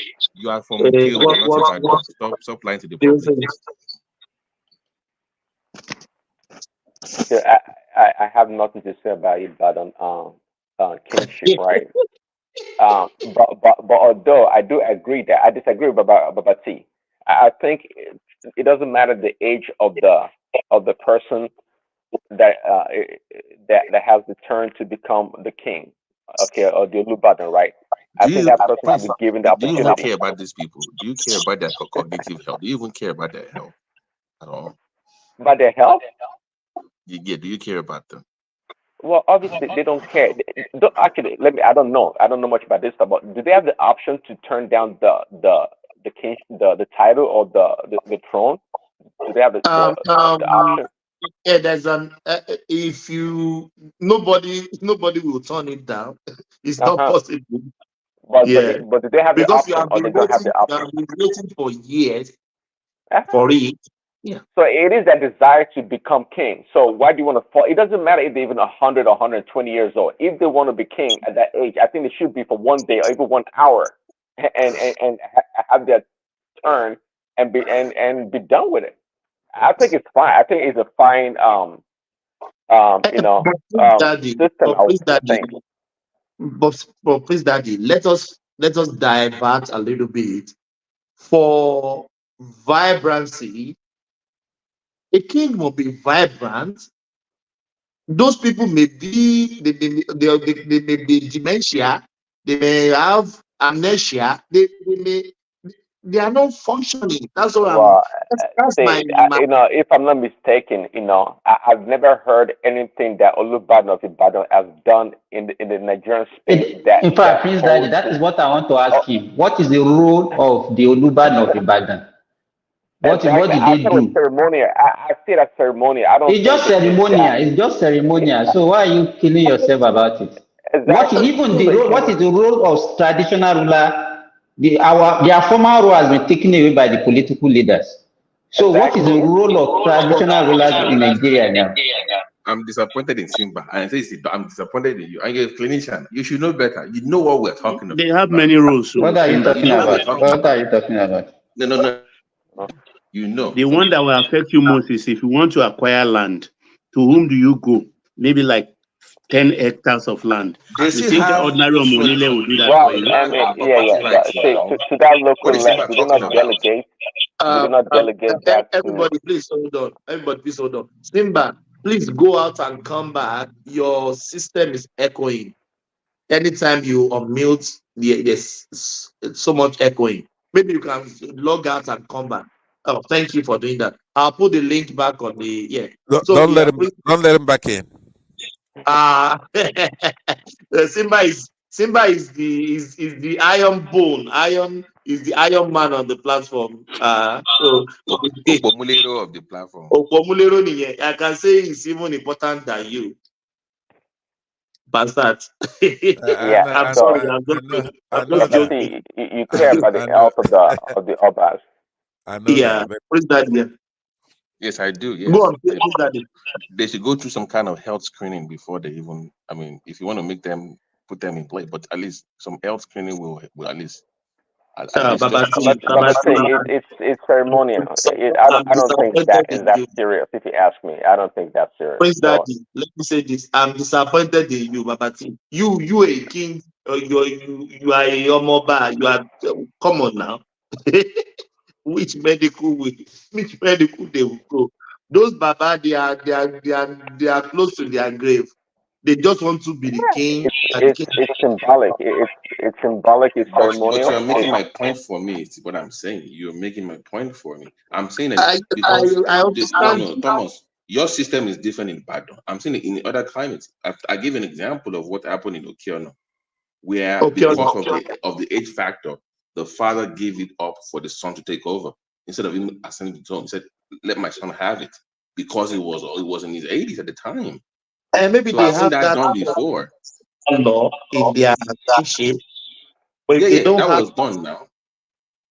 You can pass up on it and give it to your son if you don't want. Yeah, same thing for the present owner of female. Yeah.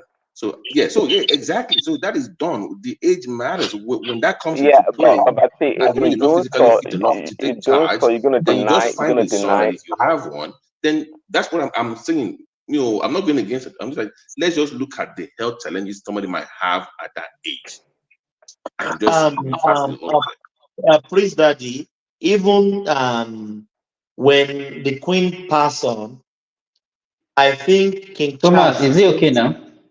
Yeah, it's okay now. Yeah, thank you. When Queen Elizabeth passed away, may her soul rest in perfect peace. I think the King Charles will be handing over to maybe to the to Williams. I don't expect him even to, as Babati said. I think he should just let Prince William take the crown. But even though the Prince William is there, he still become the king. Even though he's old. the queen could not live to. The queen was actually warned or told that she should hand over the throne to Williams and not this Charles. Yes, yeah. Actually, she was told that, but the queen did not have the, I guess, the stomach, to do that, to actually follow through on that suggestion to her, more like a warning actually. But anyways, yeah, let's leave Olubadan. I think what they have is good, man. I think it's fine. I think each and every one of them should have the opportunity. And I think I don't think it's one family. I think it goes from family to family. So if you put a much younger person in there, then it's going to deny a lot of people the opportunity to. Is that me echo? I want to know whose system is echoing. It's very annoying. I don't think it's Simba, because when Simba left, we are still Babati. Are the person, are the suspect. Babati is the suspect. Babati, maybe log out or check your system. You are really echoing. So is it me? It's you, Babati. Oh, okay. Let me refresh. Yeah, try to log out and come back. Yeah, Prince Daddy, they told us Tinubu is doing well. Our economy will bounce back in months by Tinubu. So what do you think? It's really getting better with the dollar slashing down, even though you people in abroad, you are not happy because that money you are sending home, you are very happy that Nigeria dollar is Well, we that I'm we are living glad. in Nigeria. We that we are living in Nigeria, we don't like it. Yeah, but actually, I'm glad that the naira is gaining strength against Are you sure you are dollar. glad? Praise Daddy. Are you sure Oh you are yeah, glad? no, trust me. But Thomas, it was a race to the bottom. At the end of it, it shows how greedy we are. Really, we don't think about humanity, especially the Nigerians. Listen, it's a race to the bottom. By the time if he ever got to over 2,000, 3,000 naira to the dollar, what is going to become of the country? I mean, it's going to go upside down. They're going to declare war. We are going to be like Zimbabwe or Somalia.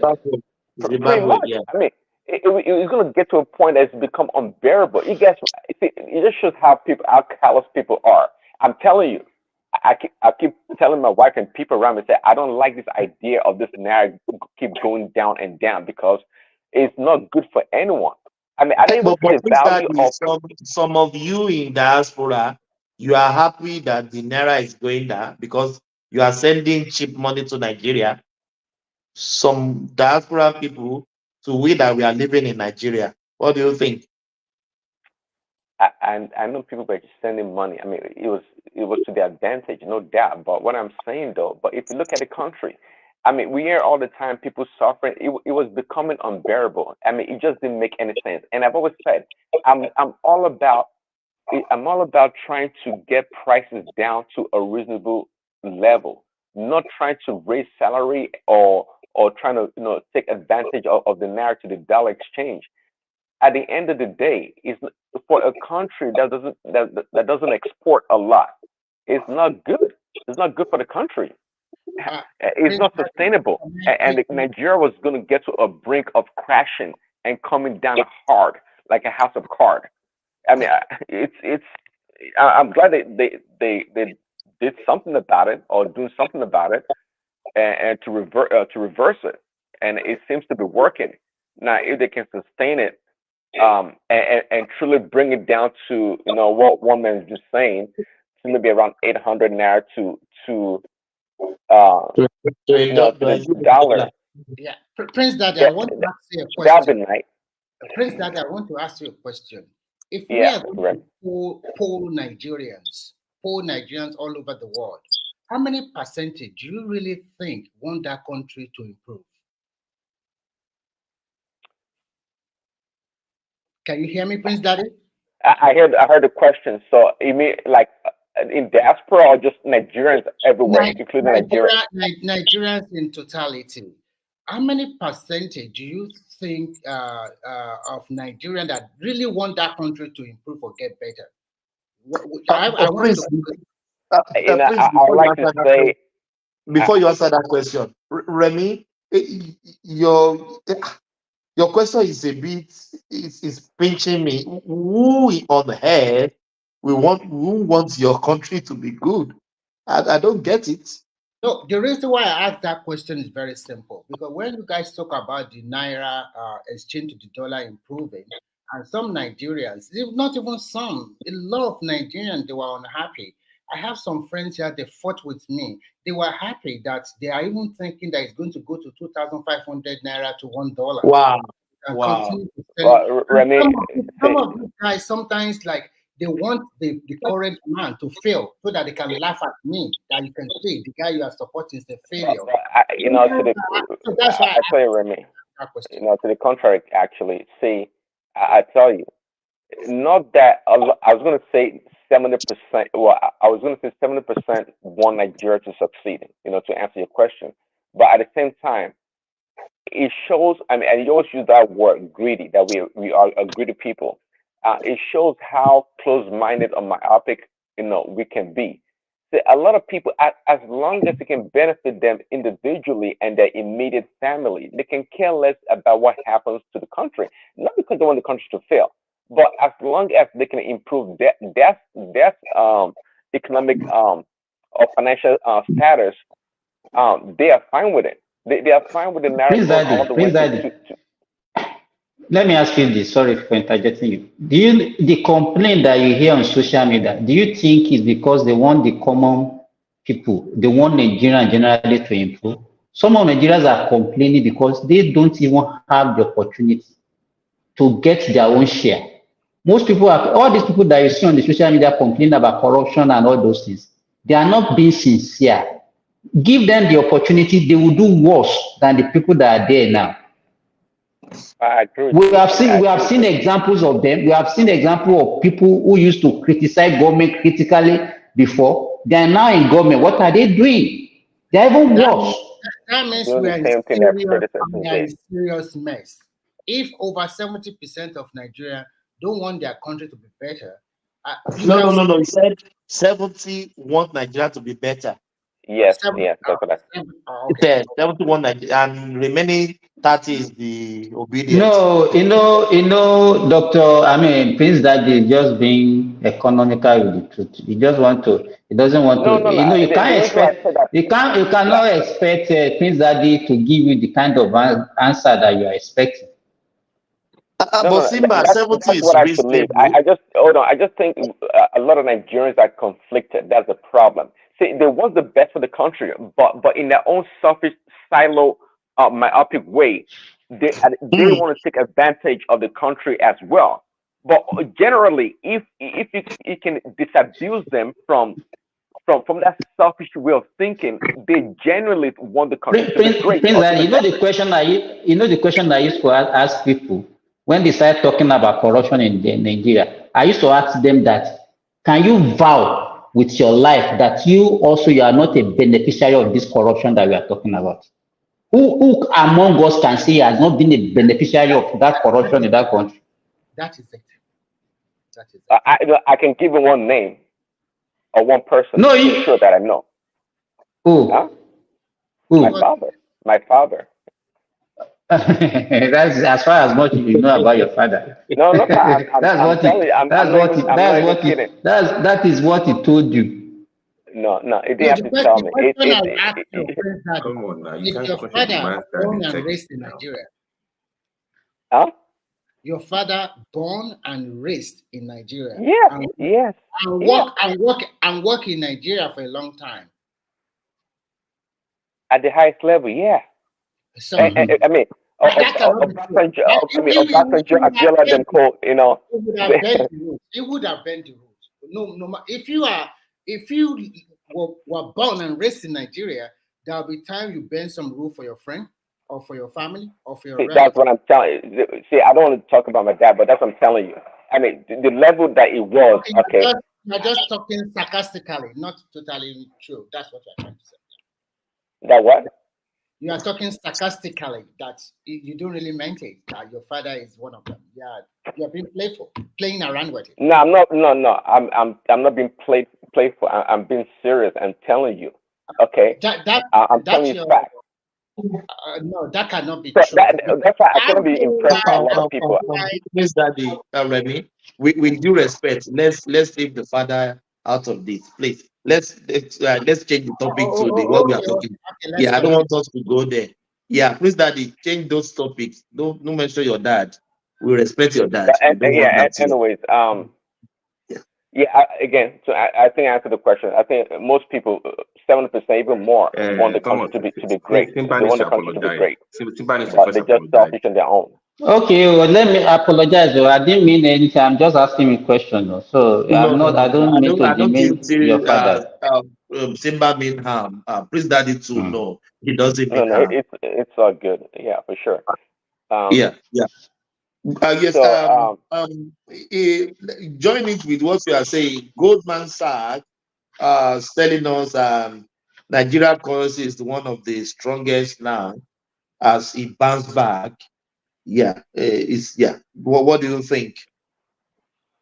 I don't this so-called analyst, or what you call them, this international, you know, consulting firms, they're like they have the magic ball. I don't pay too much mind to them. Come tomorrow, they give you something else.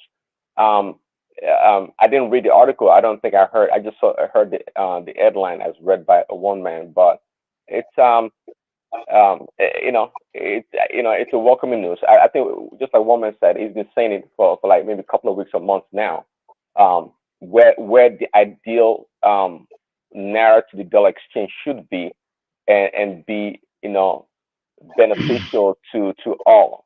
And I think maybe that But please, 800 is Daddy, sorry for cutting you. This dollar of a thing that is now Nigerian currency is gaining more strength.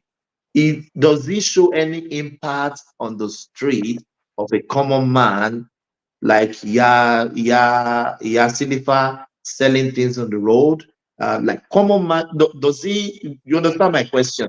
Does it I change understand. anything in I understand Nigeria? your question. I wish Akene was here. I wish Akene was here Please, to Daddy, answer before that you question. answer that question, I'm just looking at the app I used to send money. I'm talking about euro. As of this morning, €1 at 2 days or 3 days ago, it was €1 to 1,270. But as of this morning, it's 1,117.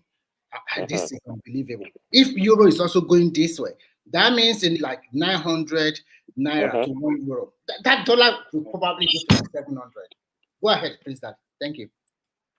Yeah, and that's the right direction. But it is the right direction. please, Daddy, add this to what you're saying. We're hearing stupid rumor that after the fasting, things will go up again. That all the crimes they are committing, they are not committing those crimes during the fasting. Is this the first fasting that we are taking in Nigeria? This is the first time ever that Nigeria are observing Ramadan. No, Simba. That is what that is, you can see the level we have degenerated in our country. You understand? The bad wishers, they can always adduce any reason, whatever you are achieving, they will have a way of rubbishing it. And that is one of the, I can now, it's just Simba, one ridiculous. man is trying to say, let Prince Daddy flow. Because it's like we are disrupting his Okay. That's all right. Yes, please, Daddy. Yeah. What do you think about? They are talking about fasting after the Ramadan. The dollar will gain strength again. That all the Ojoro job, the Northerner, the North. I'm not stereotyping now. That we have more Northerners in Bureau de Change. All those they are Ojoro they all used to do. They don't do that during the fasting. Now, after fasting, everything is going to go up again. Does that make any sense? Okay, and now I see the connection to what you said. Okay, I don't know, but I doubt it. I mean, there's a point to be made there. Obviously, it is true that a lot of the Northerners are involved in the broad exchange, and yeah, but I don't know. I don't see that real connection. The correlation is somewhat weak, I would say. But let's see. It's almost the fasting is almost over, right? So let's see what happens after that. But apart from that, the CBN or Cardoso, and I mean, I think they've been doing a good job actually paying attention to a lot of things, and yeah, and for the country to grow at any meaningful rate, and it has to come down to the dollar, the naira has to come down to a level that's really acceptable to everyone. It can't get too low. It can't get too low because again, we don't export a lot. This one for you also. In May, Nigeria will get about $1 billion of loan from Afri-Exim Bank. What do you think the impact would be on the naira? We're talking about next month. If I heard the question, it's Nigeria's going to get $1 billion in loan from the World Bank. Not World Bank, from Afri-Exim Bank. Afri-Exim Bank. Well, I mean, okay, another loan. So, well, it all depends. I mean, what is the loan earmarked for? What is it for? I don't have an idea, but I think it's tied towards a lot of big infrastructural projects in Nigeria because they are building the coastal highway and they also want to build investment in agricultural products. And at the same time, they wanted to start giving. If you're a graduate, after 1 or 2 years, they want to start to give them supplement, give them something, a benefit at the end of the month. They also want to start that one also. So probably everything included. I hope this loan is not the whole loan. So $1 billion is about a trillion naira, right? So yes, we don't know when they get it. We will know the value of it when they get it in real. It seems like a lot of money, but naming all those projects, those grand projects they're trying to do, and trying to sustainably. To be honest, I don't know exactly which project or contract they are tying the loan to, but it's not about recurrent expenditure they tie it to. It's basically on infrastructure and other services for people, not really. I want to hear more about agriculture, really farming. I want to hear more about what, and I heard for a few months ago, or the last month. Niger State Governor just yesterday said 1 million acres of land has been cleared already. 1 million, wow. Are you kidding me? So when we are saying this, and then after about 1 year now, you said the North they are the food basket, and you in the South, you also have a big land, you are not doing nothing. The guy said they have already received over 1,000 tractors, and they are expecting more by next month, May. They are expecting another tranche, maybe another 500 or 1,000 different types of tractor for farming. And what they are doing is simple. They will just take it to your land in Niger State, clear your land, help you cultivate it without it's for free of charge for their people there. That is good. I mean, the American state government does pretty much the same thing in a lot of ways, in a lot of different ways. Let me clear my land, do a lot of things for me. The majority of the work has been done. So I just go exactly. But do you know how much they cultivate an acre of land in Nigeria? The one I did, at least I cultivated 2 acres of pineapple just last week. Pineapple, purely for pineapple. And just it was 30,000. Yes. How did a doctor become a farmer again? Are you trying to double dip? So it was 30,000 naira per acre. 30,000 naira. So I spent 60,000 naira for 2 acres. So if I want to do it twice, that would be like 120. Yes. Simba, I bought some. Okay, so hold on. So what are you saying? Is it expensive, or what are you trying to say? Cheap, to me, it's not expensive. It's not expensive. You know how much they are selling diesel?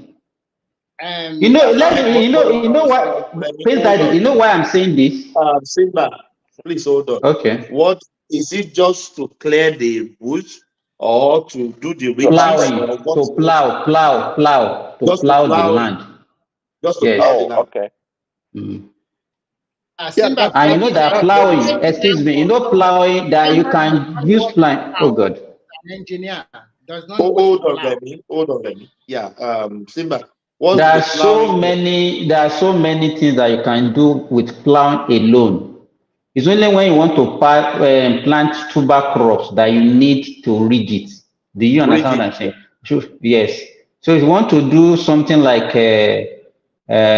planting maize, any like corn, Oh, yes. any form of corn. But if it is cassava, you want to plant yam, maybe carrots and all those things. That's when you need to reach. So the first plow, you after first we do it, you do the first plow. That after the first plow, you allow it for like 2 weeks for the weeds to decay. Then the second one will actually roll the something very well. Then you can start your planting. And these days you don't even need. Today now I'm applying the herbicide. That herbicide will kill all the and it will prevent the further ones to grow. So that by the time I plant it for months, I will not need to weed that farm. Okay. Yeah. So let me add this. Actually, So, Praise Daddy, to do farming is easy.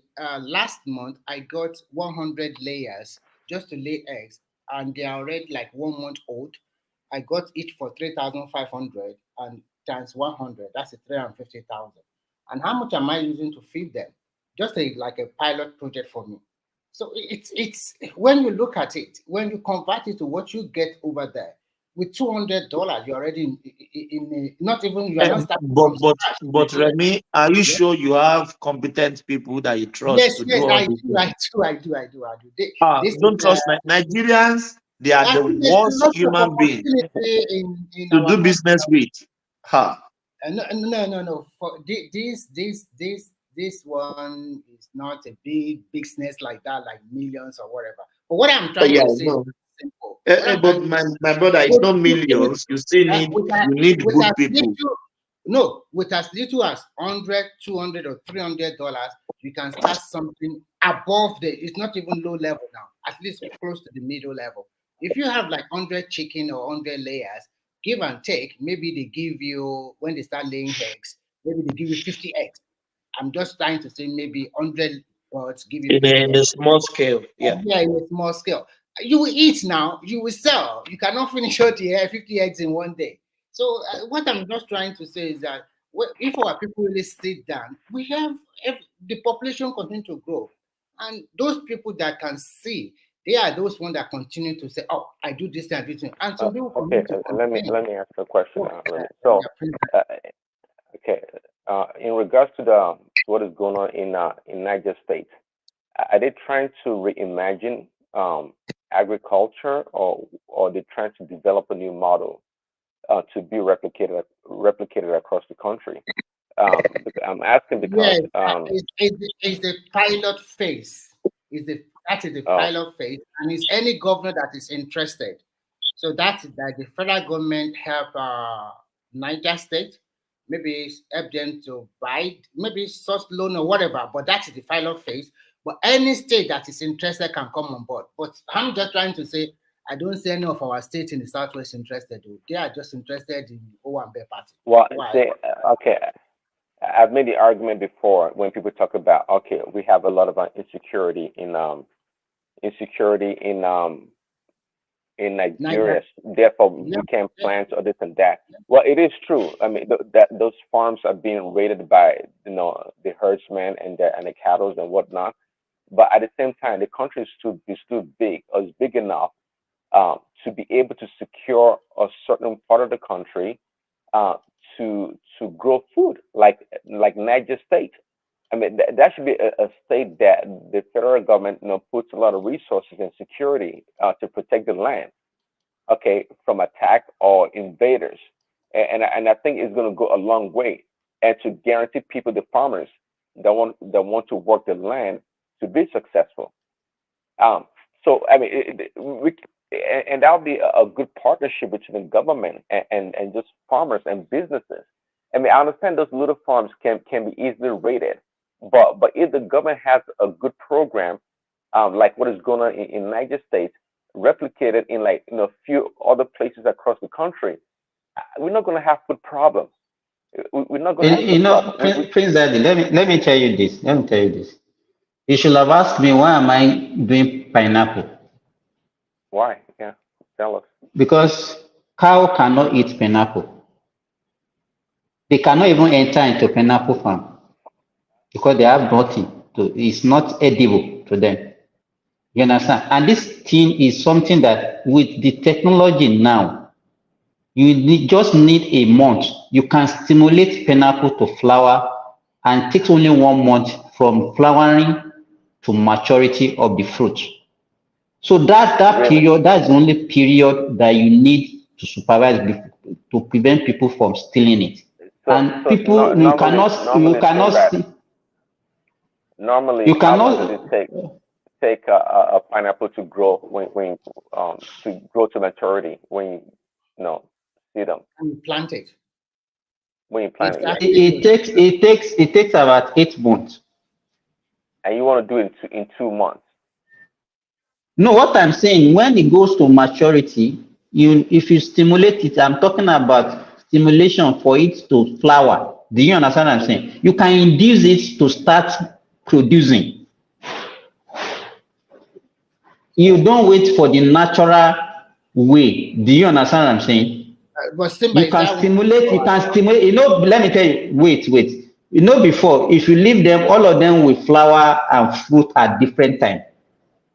Do you understand what I'm saying? But now, if you have like 50,000 stock of pineapple, you can stimulate all of them at the same time, and they will all flower at the same time, and the fruit will get to maturity for it to be consumed at the same time. That's what I'm telling you. So that you can harvest. Does that affect the quality, or does that affect the quality of the pineapples, or? It doesn't. It has nothing to do with the quality. It has nothing to do with the quality. You plant them at the same time; they are the same age. Do you understand what I'm saying? I'm learning. I'm learning about farming. Go ahead. Yeah, I'm learning. Yeah. Well, I mean, I don't know much about it. I don't know much about it, but Simba, a quick question for you.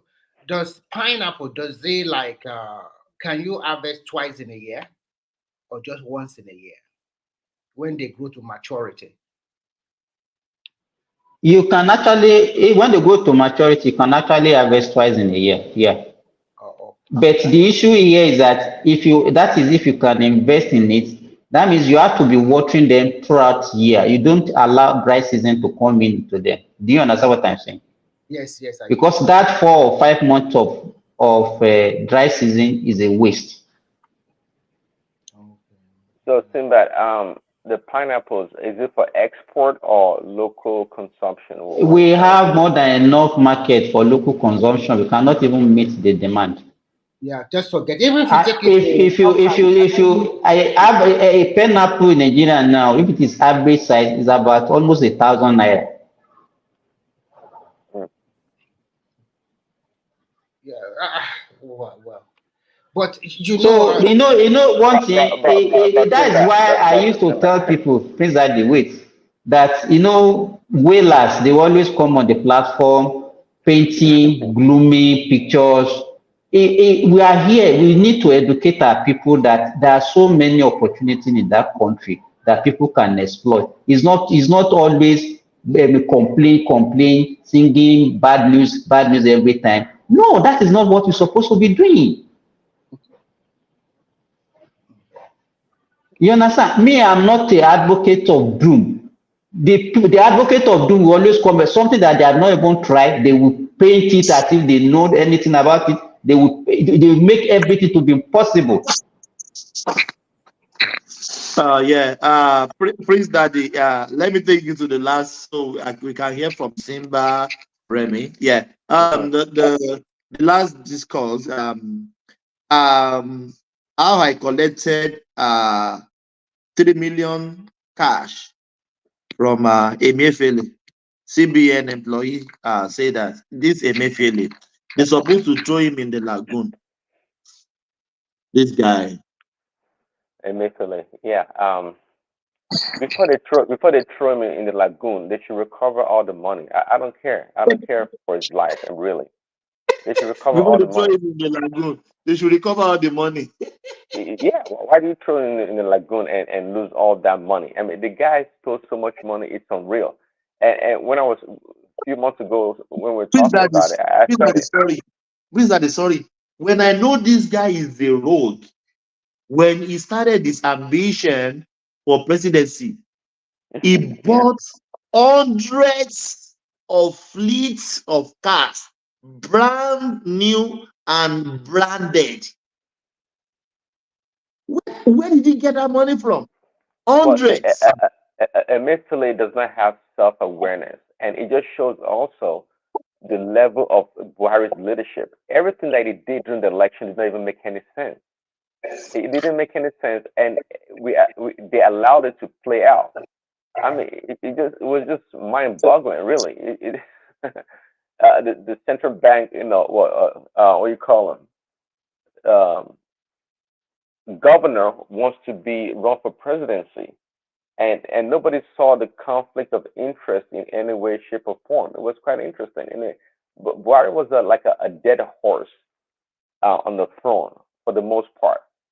The guy he didn't have a clue what was going on. I mean, it was a shame. It was a disaster. Did Emefiele put some juju on Buhari? Even the day he announced he wants to be president, he should be sacked. Yeah. He should be sacked out of that office.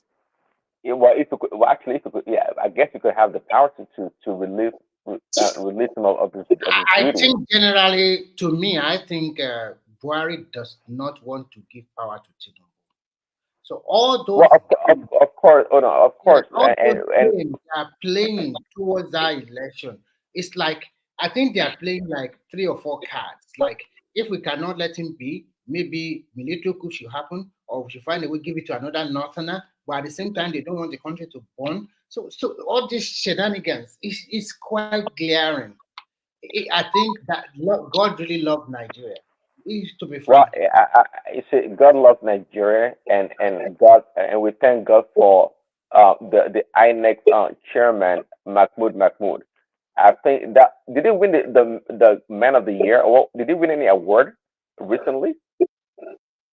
I don't think so.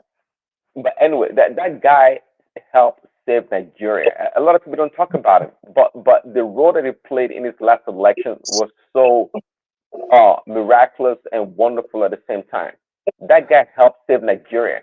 He didn't play Buhari's game or the Northerners' game. He played the game the way it should be played. Okay.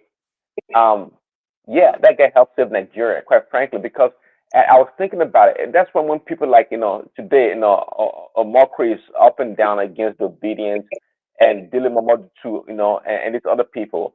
I couldn't believe that people were working and people were working to install another northerner after Buhari, like Atiku, to become the president. I wasn't sure. I mean, I was thinking about. I wasn't sure how. They were pushing for the president of the Senate. These people. Well, I wasn't sure how Nigeria was going to survive, quite frankly, because I'm not. Maybe it was just me. I couldn't tell. I was trying to feel the pulse of the country. How do we accept another northerner for another 4 or 8 years if Atiku had won? It was quite interesting, and and Buhari, I didn't think he had a problem with it, because again, we had this guy on the show, and actually not on the show. I'm talking about Danny Buhala, right? Even during the election period, right? He was quite confident, going up and down, talking about how some inside job was being done and how some APC people were working with Atiku internally that were close to Buhari. All kind of shenanigans were going on. And these people didn't mind. They didn't mind to make Atiku the president. It was just, didn't mind at all. And you can say even the result in the northern part of the country, they really supported him. I mean, Atiku. If not because Tinubu have been playing policy for them for years. For 30 years, yeah. That's not true, Remy. That's not true. Okay. It was not a binary election. It wasn't just between Obi and Atiku. There are other actors in that election, including Kwakwanso, who won some states up there, including the biggest one, Kano. Hold on 1 minute. So Kano. but it's a big one. You just don't say only Kano. No, it's not. There are others who played a role there. Can you tell me in the northwest and the northeast? We are not talking Yeah, about north central. That's what I'm In the saying. There was no. northeast and the northwest. Where are the others? Where are the others? That's what I'm saying is that you have to look at the numbers, right? You look at them. Tinubu did not have any. The only place where we have 100% result go to one particular candidate is only the southeast. Okay, yeah, that's a different point. And let me just hold on, Remy. Let's have a dialogue on it, because I believe that you and I have the same interest here, which is to have a good polity, a good election. Of course, on a good country. No, you don't have the same. You don't have the same. Whatever you said, you don't have the same. You just said earlier today that you want to be Biafra. So Tinubu is not for Biafra. So it's not possible you have the same. Wait a minute. Yeah, what we all have the same interest, right? For example, let me ask you. Are you an African? Are you an African? Prince Daddy. Yes, I am. Yes, I am. Are you a Nigerian? Yes, I am. Okay, so you could be more than one thing. It's like a set inside it. Are you saying hold on. You are a Biafran and a Nigerian at the same time? I'm gonna answer it, because I actually want to talk to Remy, because there's a more important point there. But let me use a minute. Nigerian Biafran. Hey, let me elbow you a little bit, right? Now, because when we are using these terms, right, we're not pigeonholed. The country is trying to form. Is in Kuwait. Now, that's what I spell it, because as an African, I don't pronounce things normally the way it's universal. So in Kuwait means the spelling INCHOATE. In Kuwait. In Kahoot. In Kahoot. That's what you say it as an American, right? Now, what I'm saying to you is it's not perfectly formed yet. It's formless. It's existing. But it's incipient. That's a better word. Nigeria is incipient. Now, we have a lot of external enemies that are trying to make us not form it. We may leapfrog them and just go to a Pan-African. Like me, I'm actually a Pan-African. I'm an African. Okay, I could settle for, I'm a West African. Are you a West African, Prince Daddy? You are. You're everything but a Nigerian. I'm coming. Hold on. It's a Moroccan. I'm trying to answer this thing properly so that you could. It's a must. That's right. So you could then focus on the real issue, because all these are semantics, right? Nigerian, Biafran, Southeasterner, Igbo, that's me, Pan-African. So it depends on which one I want to wear when we're talking, because I'm trying to dabaru our enemies. That's our external enemies, right? Who are those external enemies? Britain is among them, but chiefly Western powers. They want our resources, right? What you are saying, how does it make sense to you, Pansat? What you are saying, how does it make sense to you? Let me land that, Simba. Let me land. Because one day you will destroy that Britain. I promise you that. That's for sure. So now, to Prince Daddy, who I don't disagree with politically, but what you have to do, you have to know how to deal with our enemies, right? They cannot pigeonhole you. What's the ultimate goal? One integration, one Africa, right? One West Africa. But okay, clannish on a clannish level, right? If we have to fight that out, then we have to fight it out. My Biafra is different from Nnamdi Kanu's Biafra, right? Or Simon Ekpa. My Biafra includes Nigeria. We got independence. No, I'm not giving it away to you. Biafra, we got independence. There was help from some of your tribes out there, but the main person who went there in London, argued it to America and fought it out with Britain is Nnamdi Azikiwe. He's called the Zik of Africa. He was the first president and all that stuff. But then who named him the Zik of Africa? The war. It's like It's a Nelson space. Mandela. We only have one in Nigeria. That's Zik. Title. So, no, but listen, Zik, Awolowo doesn't belong to you. Awolowo belongs to me too. Nelson Mandela belongs to me. Nnamdi Azikiwe belongs to you too, right? So let's stop all that nonsense now that we're talking, The right? Sikhism. The Sikhism. The Sikhism, right? So all these are our people. They are Africans. But to go back to, because I want to land on Remy in a minute here, to tell you, Prince Daddy, it's semantics. I'm a Biafran, right? I'm a Southeasterner. I'm Igbo. I'm a Nigerian. Okay, I like you continue. I like you continue, Pansat. But every time you invoke Biafra, it seems to be antagonistic towards other parts of the country. No, you would never That's see a it one problem. time. You would never see one time. Now, do I condemn other countries for activities as I do? But I do not play clannish or tribal politics.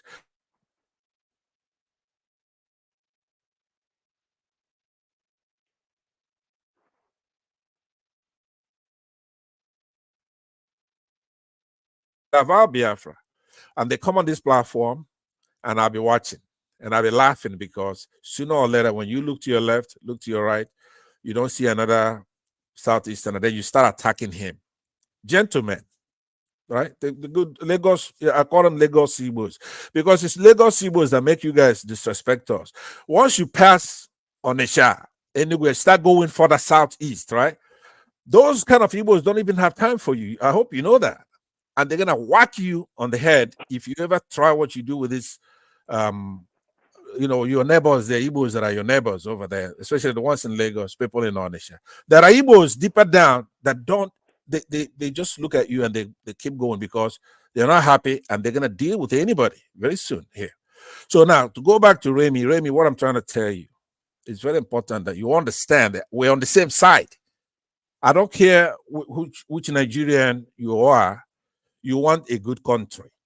You want to be proud of that country, whichever form it ends up being. It's not formed yet. It's coming. It may be West Africa. That's somehow we're going to get it right. Ghana will be begging us to join. Cameroon, all those people are going to apply like they did here in the United States. Started off with 13 colonies, but because it was so good, you got places that are applying now to be the 54th state. And the United States won't even take them. Other states joined the Union because they got it right. Their constitution was thrown down from heaven. So that's what I'm trying to tell you. When you come here now, like someone like Simba, right? Simba is in Saudi Arabia. When he talks here, could he, for example, support Bobriski? Maybe he wants to, but he can't. Are they gonna pull him out there and cut off his head? Because it's in Saudi Arabia and they don't tolerate free speech. See, you can, you know, I will not allow you lie. You know, if you have the mindset, you understand. Let me land now. So what I'm saying, look, Simba is my friend. I like Simba, right? I have no problem with Simba, right? But what I'm saying is that you don't have freedom of speech. So I don't even take you seriously because maybe you are for individual rights. You should be. You're an educated man, a physician. You know that individuals have rights, that the Bobriski, you may condemn what he's doing, but he has a right to due process, and they shouldn't try to make a scapegoat out of him, right? And on Sally. So you cannot say that. Number one, you're a foreigner there. Number two, it's an Islamic country. There's no freedom of speech. So you're speaking the way you speak to protect your life. And we understand that. And we'll condemn that, by the way. So now, what I'm saying to you, though, diaspora is not diaspora. I'm in the United States, for crying out loud. The cradle of democracy, civilization itself. You're on our YouTube right now.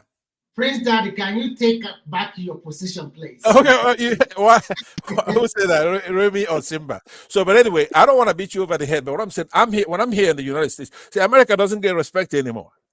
Diaspora is not diaspora. You're in diaspora, but I'm in the United States with $30 trillion economy.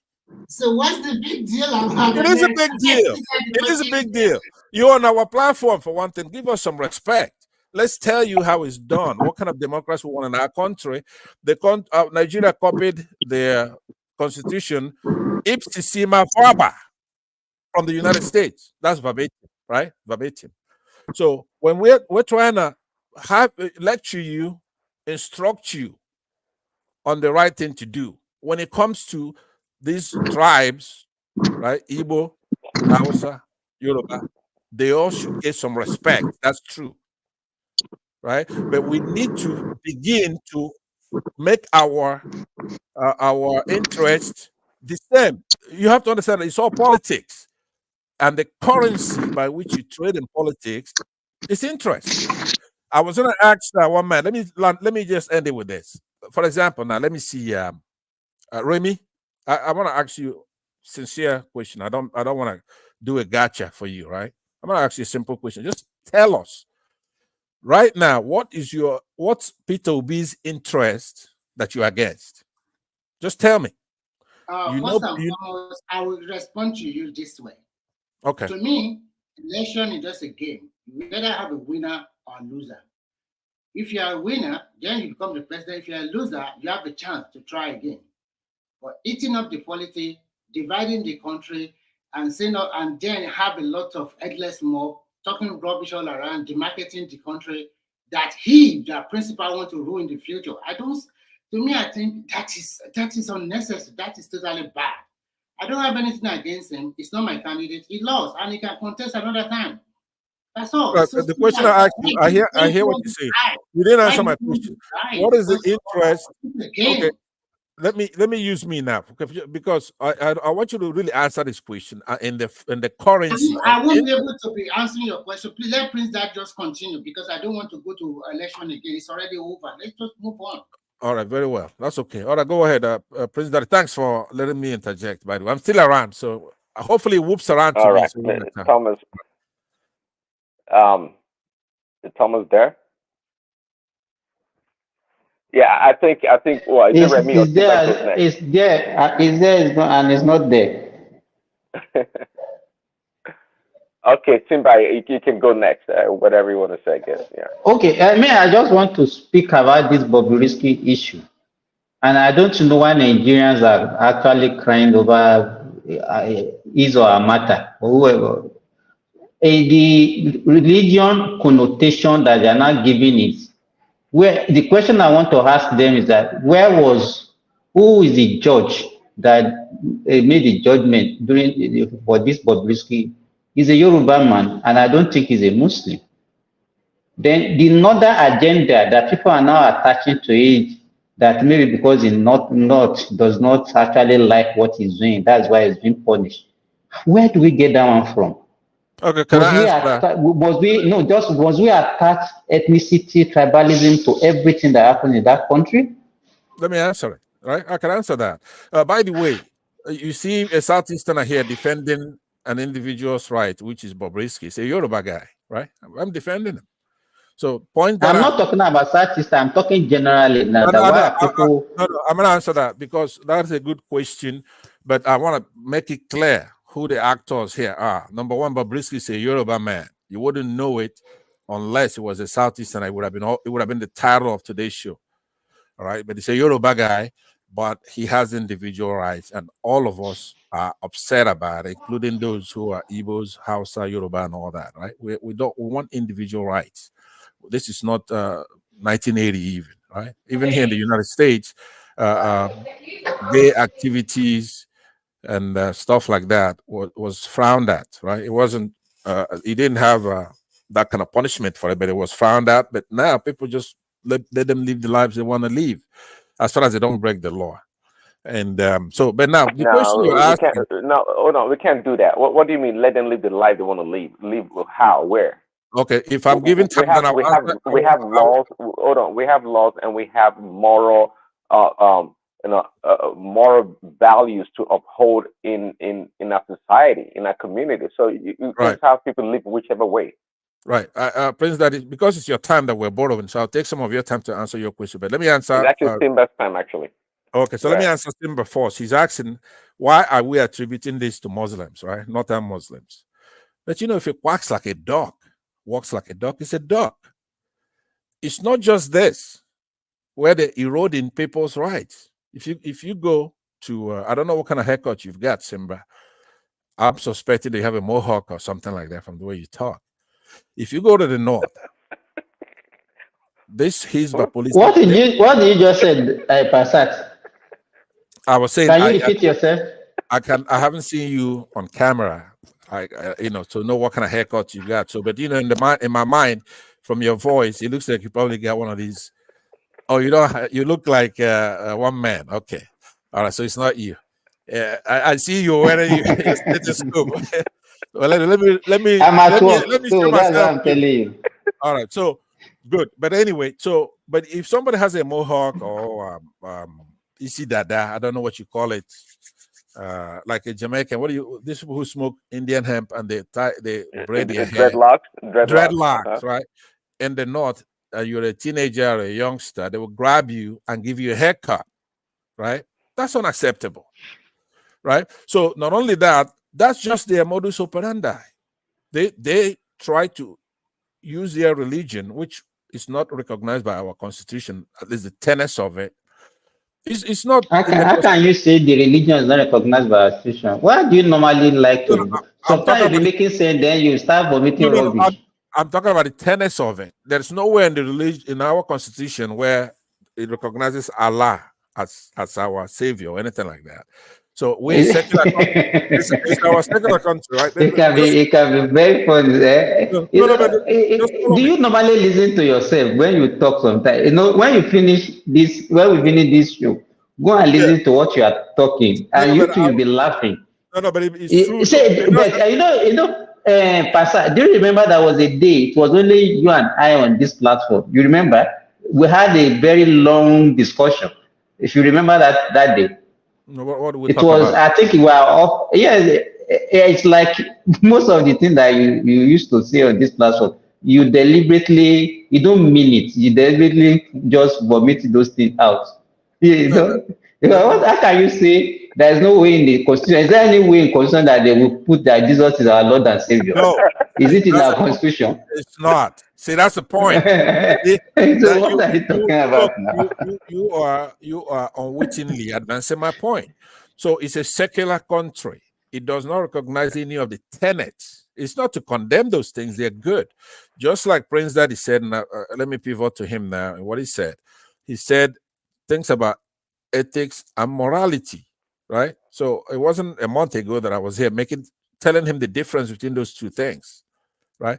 Ethics, yeah, it's a quasi thing that law can actually, like you're a doctor, you have some ethics that you have to uphold.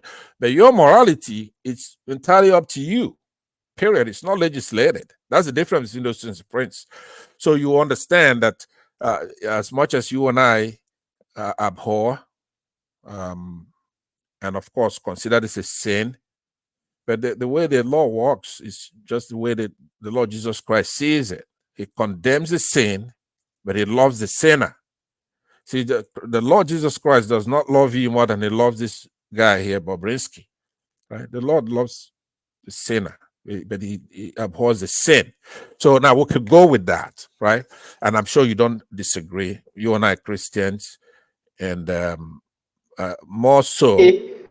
Pastor, what is your point now? It's just something that needed like 2 or 3 word sentence answer. You have been rigmaroling. What is your point now? Let us know. I asked a question, and the answer has been taking you almost 5 minutes.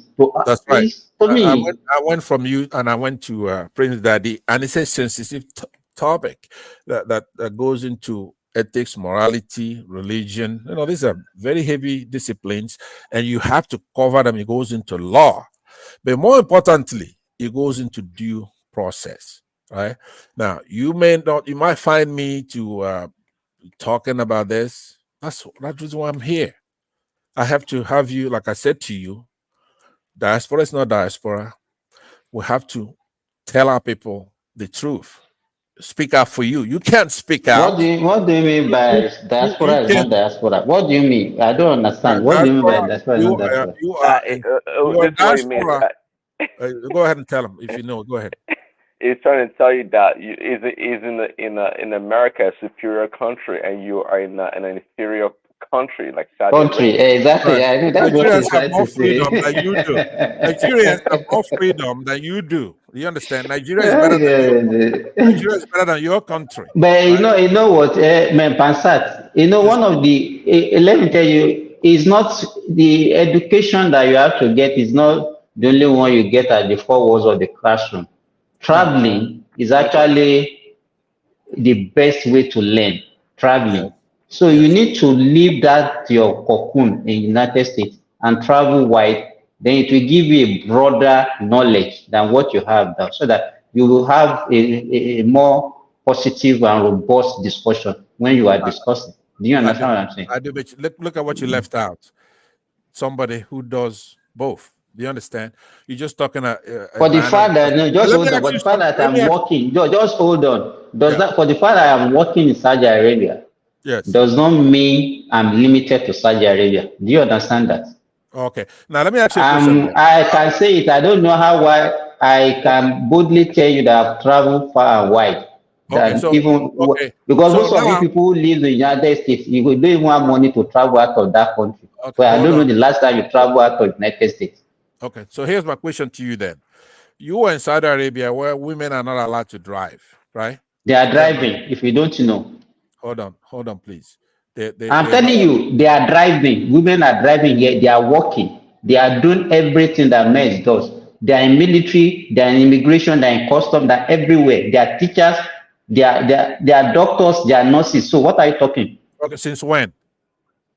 I don't care since when. You said they are not, and I'm telling you what they are doing. Okay, I beg to differ, but hold on. We're not going to argue about that. Here's my question to you. You have to hear my question first. I'm just giving you some conditions. Hey, because where you are even started from, you are starting from a position of ignorance. That's what I'm telling you. Okay, here are the two questions I have for you. Number one, the Prince of Saudi Arabia, he sent some thugs into Turkey to go and massacre. I don't want to go into that because you know the politics besides that. Understand? You cannot. So it's not me and you that we engage in that kind of discussion. Hold on. So that is not. It's not. We are on a Nigeria platform. We are discussing about our country. Don't give. I'm not a Saudi Arabia, so don't come and lob me into what I don't want to discuss. That one is an international politics. And you know the role your country, the so-called your Senate country, also play in this issue. Donald Trump was there during when that thing was when that incident happened. What did United States did? If it's another country, what will they have done? You know. So they are corporate. Your country, the so-called country, your best country in the world, also knew their role in this issue. Don't let us go into that. Don't let us go into that. I'm not going to engage you on that. Hold on, let's not go into that. But would you now just condemn it? Just say right now, condemn that and say, look, I don't know. You can't hear that one from me. So I cannot. You know why? That's what I'm saying. I want to make my point. I want to make this point to show you that diaspora is not diaspora. You cannot talk where you are. Nigeria is better than your country, for one thing. So okay, thank you. Here, and we're trying to fight for you. I'm fighting so that you can talk. For me. My activism includes for you to have a freedom of speech, even over there where you are, right? But you're a victim, just like Nigerians are. So you have to let us talk. When you come, you should keep your mouth shut, because number one, you can't even talk where we know you're not talking under duress. So you should be in the comment section and let us talk, because there's no repercussions for us. We're here, we're your brothers, and we're here in America, and we're gonna free you there. We have no respect for you. Thank you, my brother. You don't have freedom of speech. We're your brothers, your big brothers in America. We're gonna help you. Okay, anyway, thank you. I yield back, and then Thomas, when are this thing gonna get to me here? Everybody's spoken. Prince Daddy, it's my turn. Thomas. Right, you want to move to the comment section so you can take over? Prince Daddy. All right, with with unanimous consent, I'll just go ahead and assume my turn because Thomas is asleep over there, Yeah. right? So can I talk about the one you're talking about, Simba? Yeah, go ahead. Yeah, go ahead. Okay, yeah, go ahead, Remy. To me personally, I think the Western culture and tradition or their constitution, they are a little bit different from our own culture and tradition. There are some things that introduced in the Western world that cannot sit pretty well with Nigeria.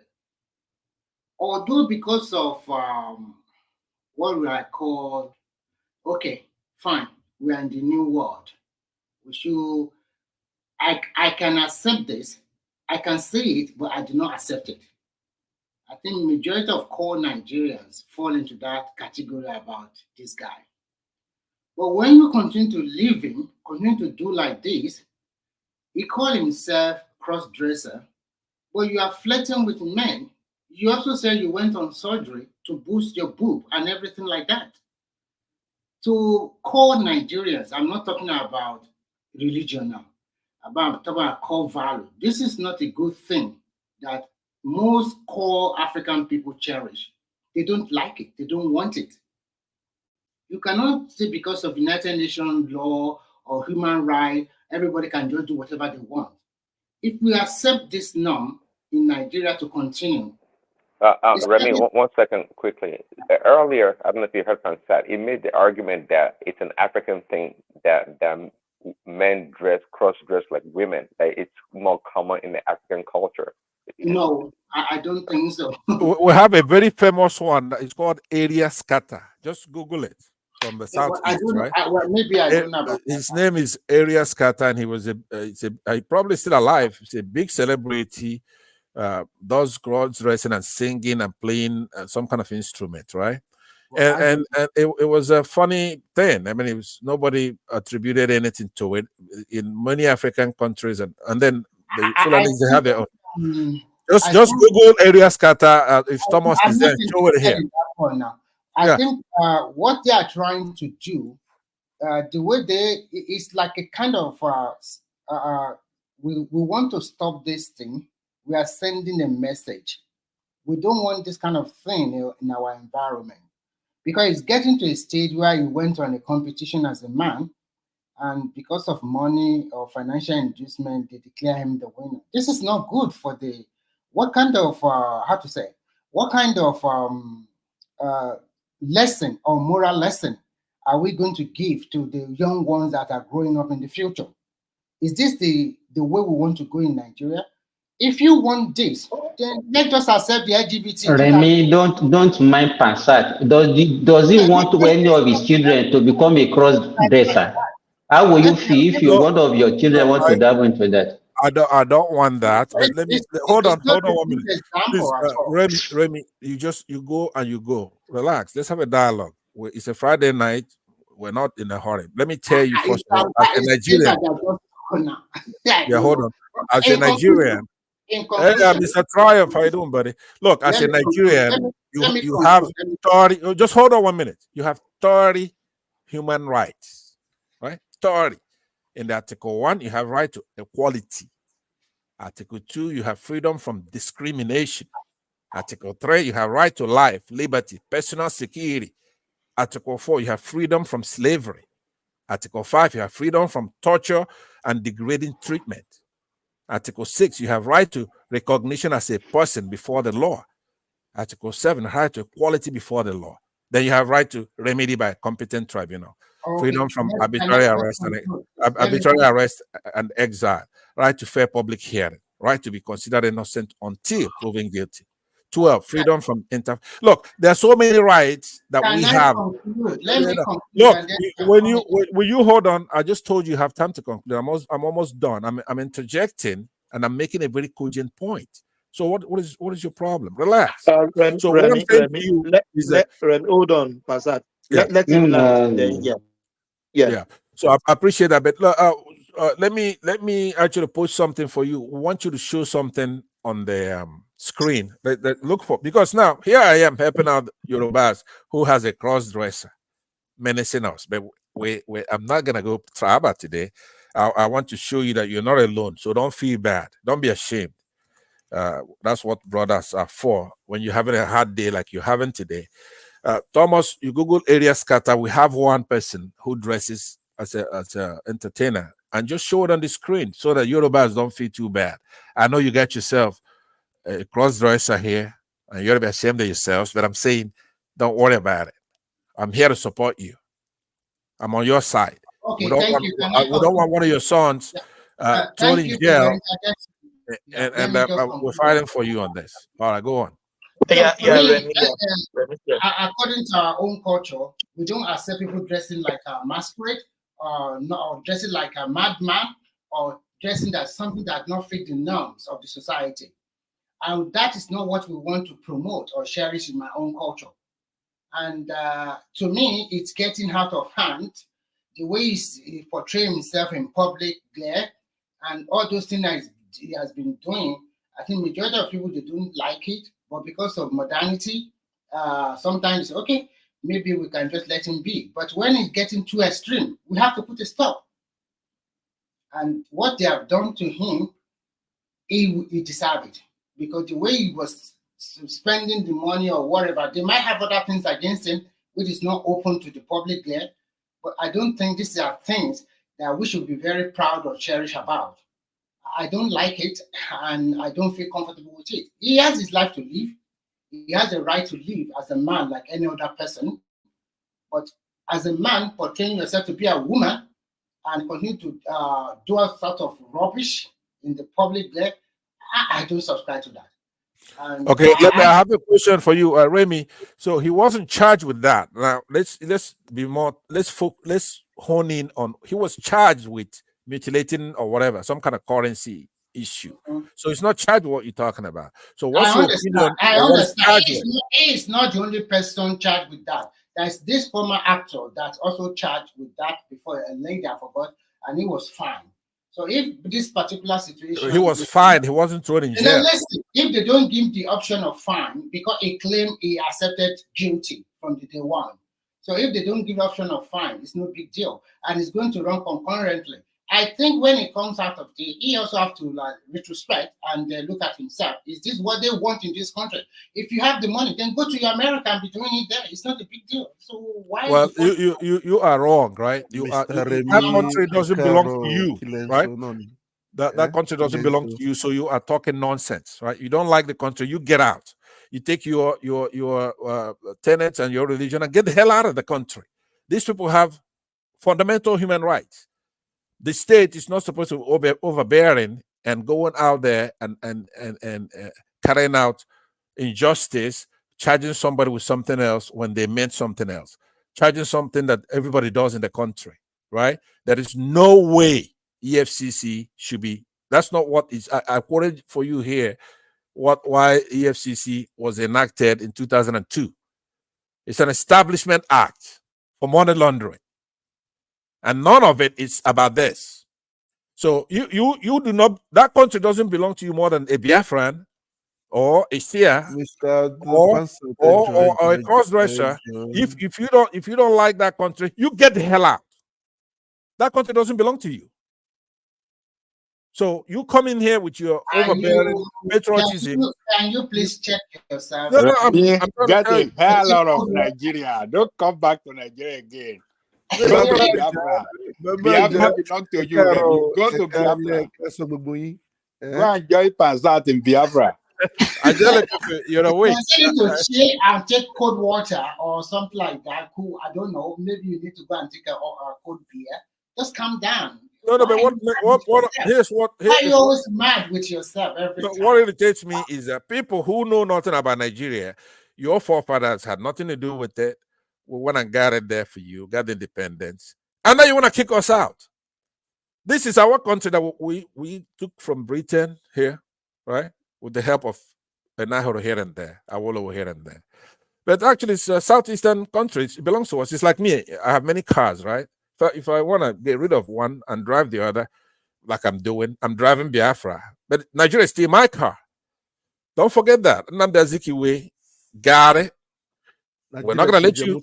We're not gonna let you take it, but we're not gonna go that tribal here. But what I'm talking about, after all, I'm fighting for a Yoruba guy, Bobriski, the Bobriski. Bobriski is our man. No? That's woman. right.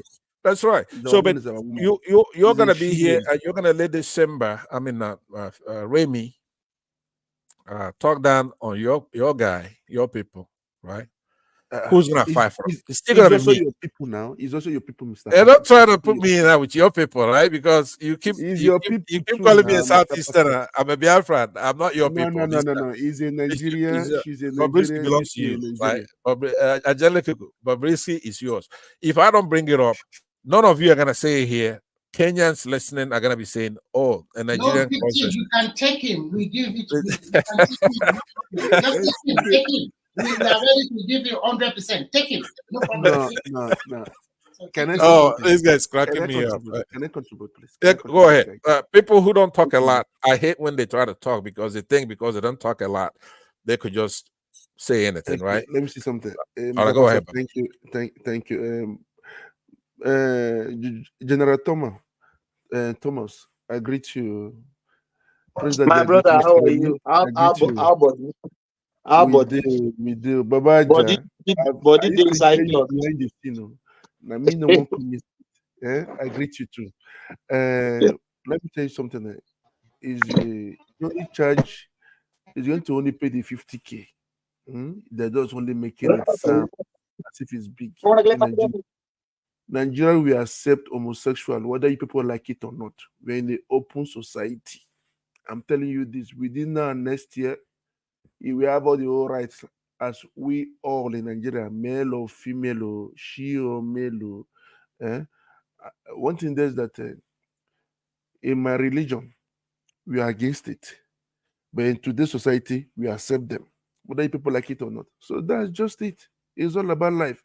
Where you are in Finland, Mr. Remy, you cannot talk against them. You understand? If not, they will sue you to court. And again, one thing is that you know that Saudi Arabia is the one. Do I talk against them? I'm talking about no. You're talking against them for Nigeria now. I don't care. You are from a Western society. Your Western culture. I think you are getting it twisted. You don't understand me, and you are just following the like now, I'm proud of Saudi Arabia today that they want to champion the Women's Day, the women's rights of women. Mr. Pastor, you have to know about it. Saudi Arabia is championing women's rights in the world today. Check it, Google it, you will find it out. They are the number one. They have an open society now. They're not making the apex for women now. So Saudi Arabia used to know before, the Saudi Arabia of today anymore. The world is changing. Being a global village, the world is getting even more tinier and tinier every day due to it. One thing is that for me, Bobriski, if they want to put Bobriski into prison, they must put him monitoring into prison. All those guys we see on the internet, putting spraying money, all of them, A to Z, they are just using him just to catch everybody too. When they will come and spend that money now. So leave my president alone, Mr. Tinubu. He knows what he's doing. I said they have to put things right in Nigeria. So we have to find a scapegoat. Unfortunately for him, he was the scapegoat. Bobriski was the scapegoat. So I still believe in my country, Nigeria, and I know that everything is going to the right path. Thank you. I leave the floor for you guys. Okay, I want to quickly respond to you. First, I want to quickly respond to you.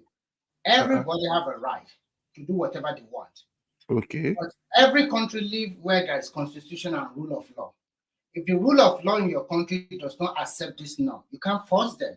They don't have, but here, the rules say that you have a right to be, even when you fill the form, different gender.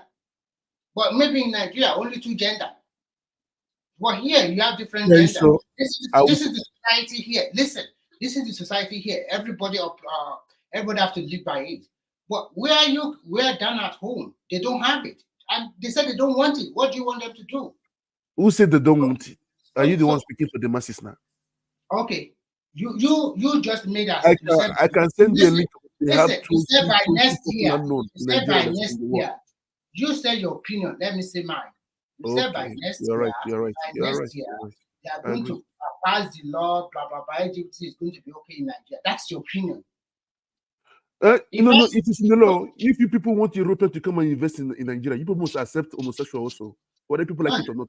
I beg. I don't think Okay, so. China, let me tell you something. Russia, China, all of them, Saudi Arabia, Kuwait, all of them, big countries. Their countries are well developed. The only thing why they do not classify some of them as developed like America and the rest is because of the media and the politics behind it. But if you go down to that country, you will see new development, new housing, new road and everything that even surpass America and the rest. Okay, yeah, that's a different topic, but let's correct Mr. Triumph. Mr. Triumph.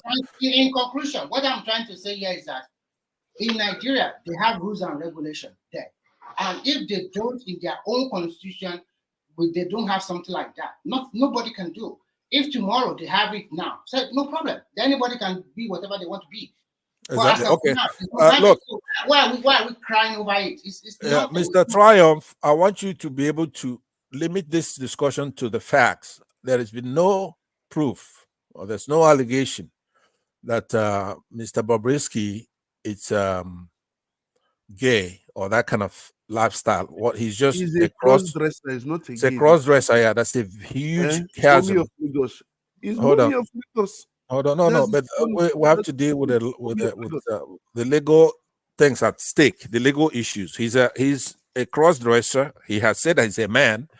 I believe one man has emphasized that point. So that's a totally different thing altogether. Now, there's nothing wrong with it. Let's say you're a judge and you want to admonish him, and then you could make the point that, hey, look, because on the one hand, you have a remedial point. You could say, look, at least he's not gay and all that because he's a cross-dresser.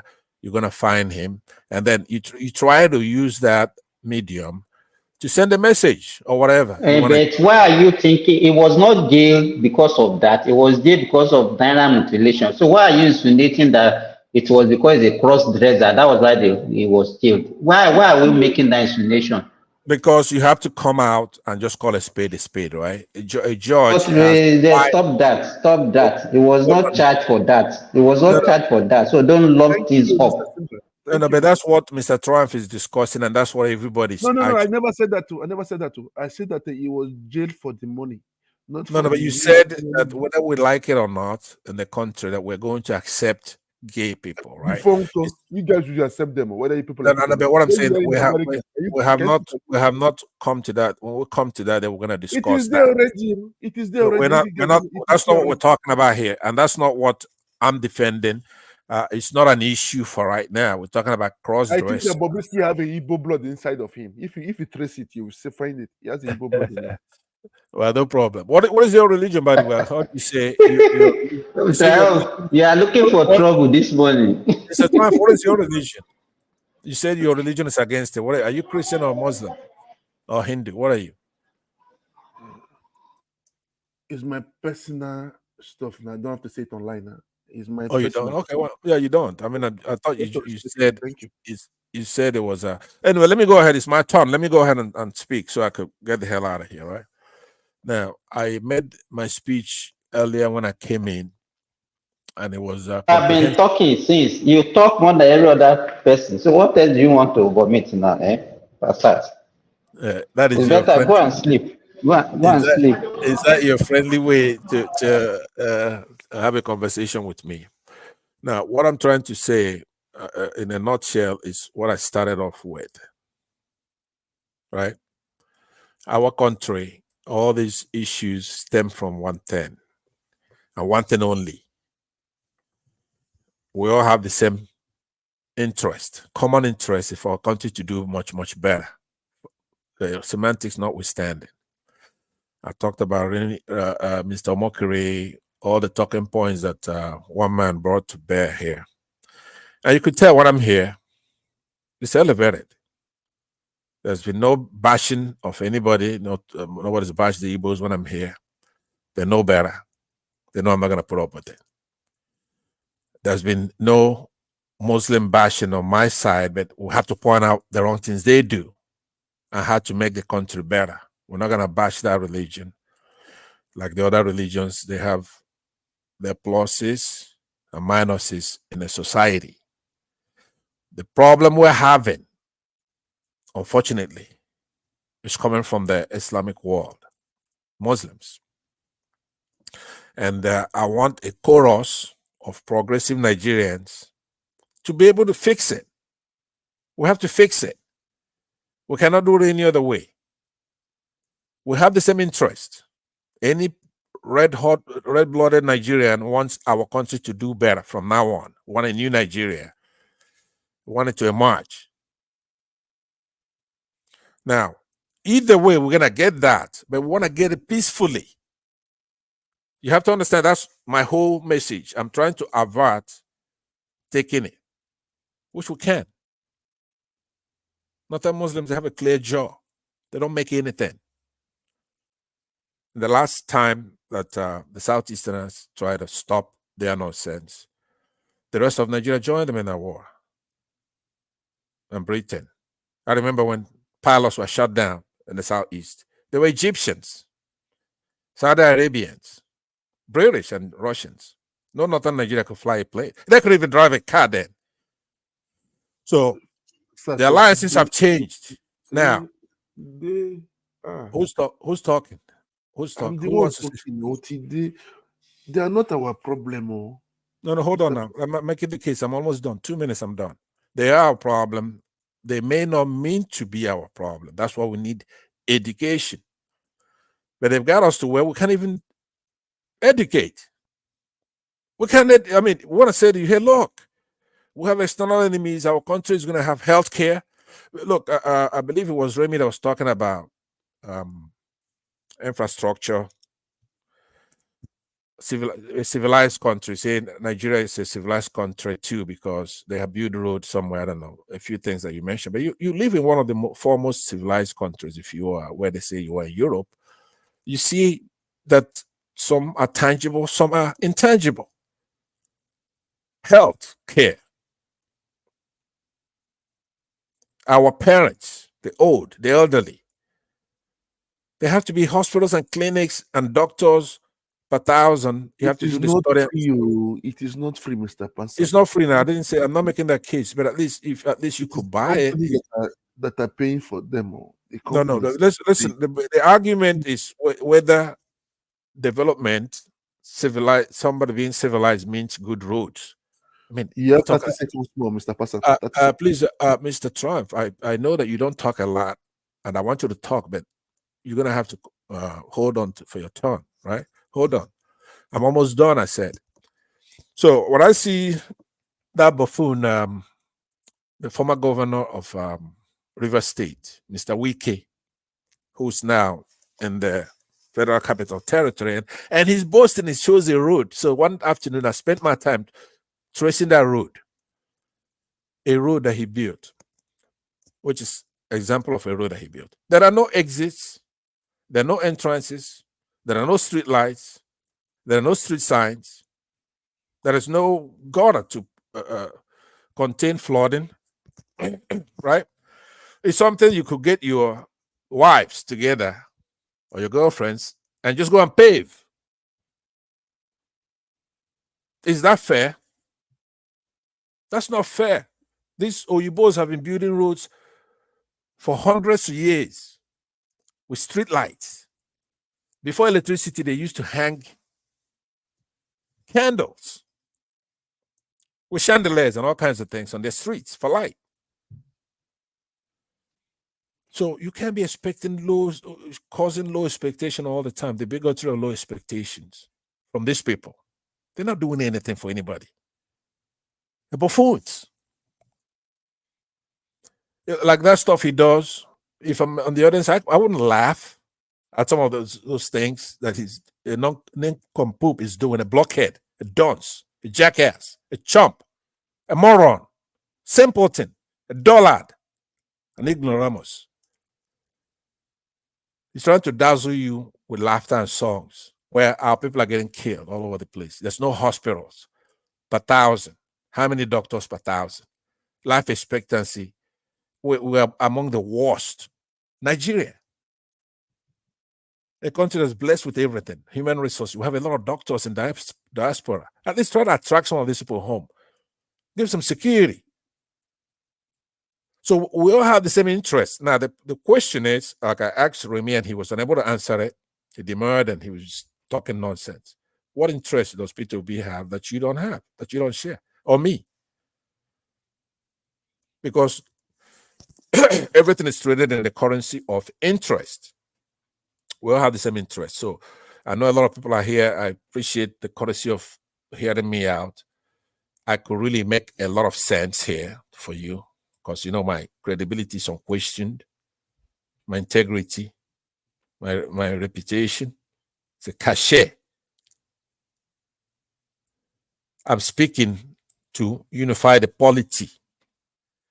The reason, and I conclude with this, Remy, for people like you and Simba, remember, we could take that country by force and beat the hell out of you. But that's not the way things are done anymore. So you tolerate all these provocations, the hubris, like Israel does with the Arab world. But when the humiliation comes, there's nobody to save you. You see Hamas, Palestinians. What a humiliation. So those, every time you come here on this platform, especially when I'm not here, then you have the impetus to show your hubris. Southeastern are this, Igbo is that.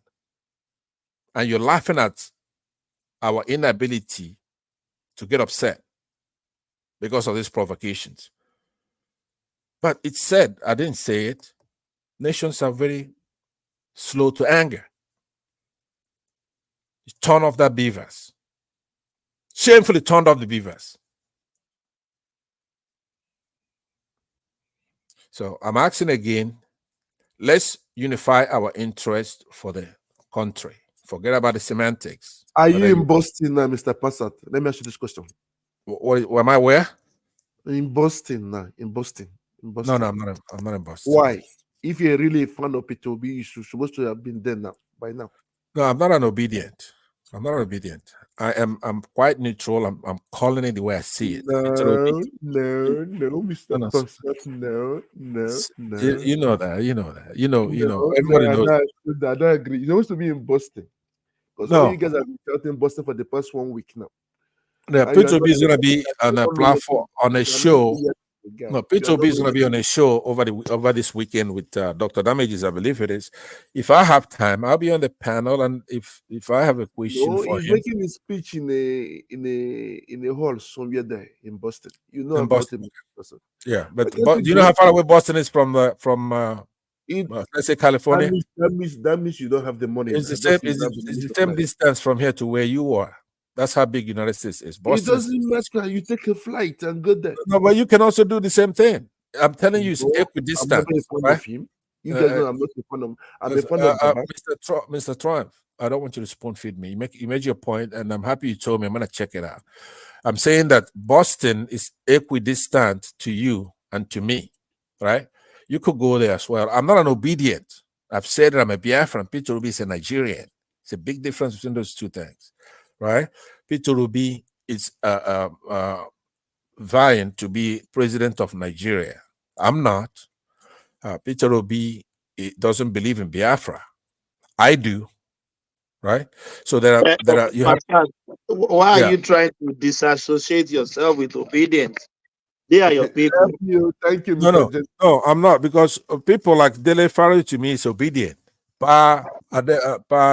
Adebanjo is obedient. It's not done by tribe. Now, I keep correcting this, but I think you have to wax your ears so you know once and for all that what's obedient. Obedient are people who believe in Peter Obi's candidature to be president, right? It has nothing to do with tribe. Peter Obi won Lagos by a landslide. But majority is from the southeast. No, it's not.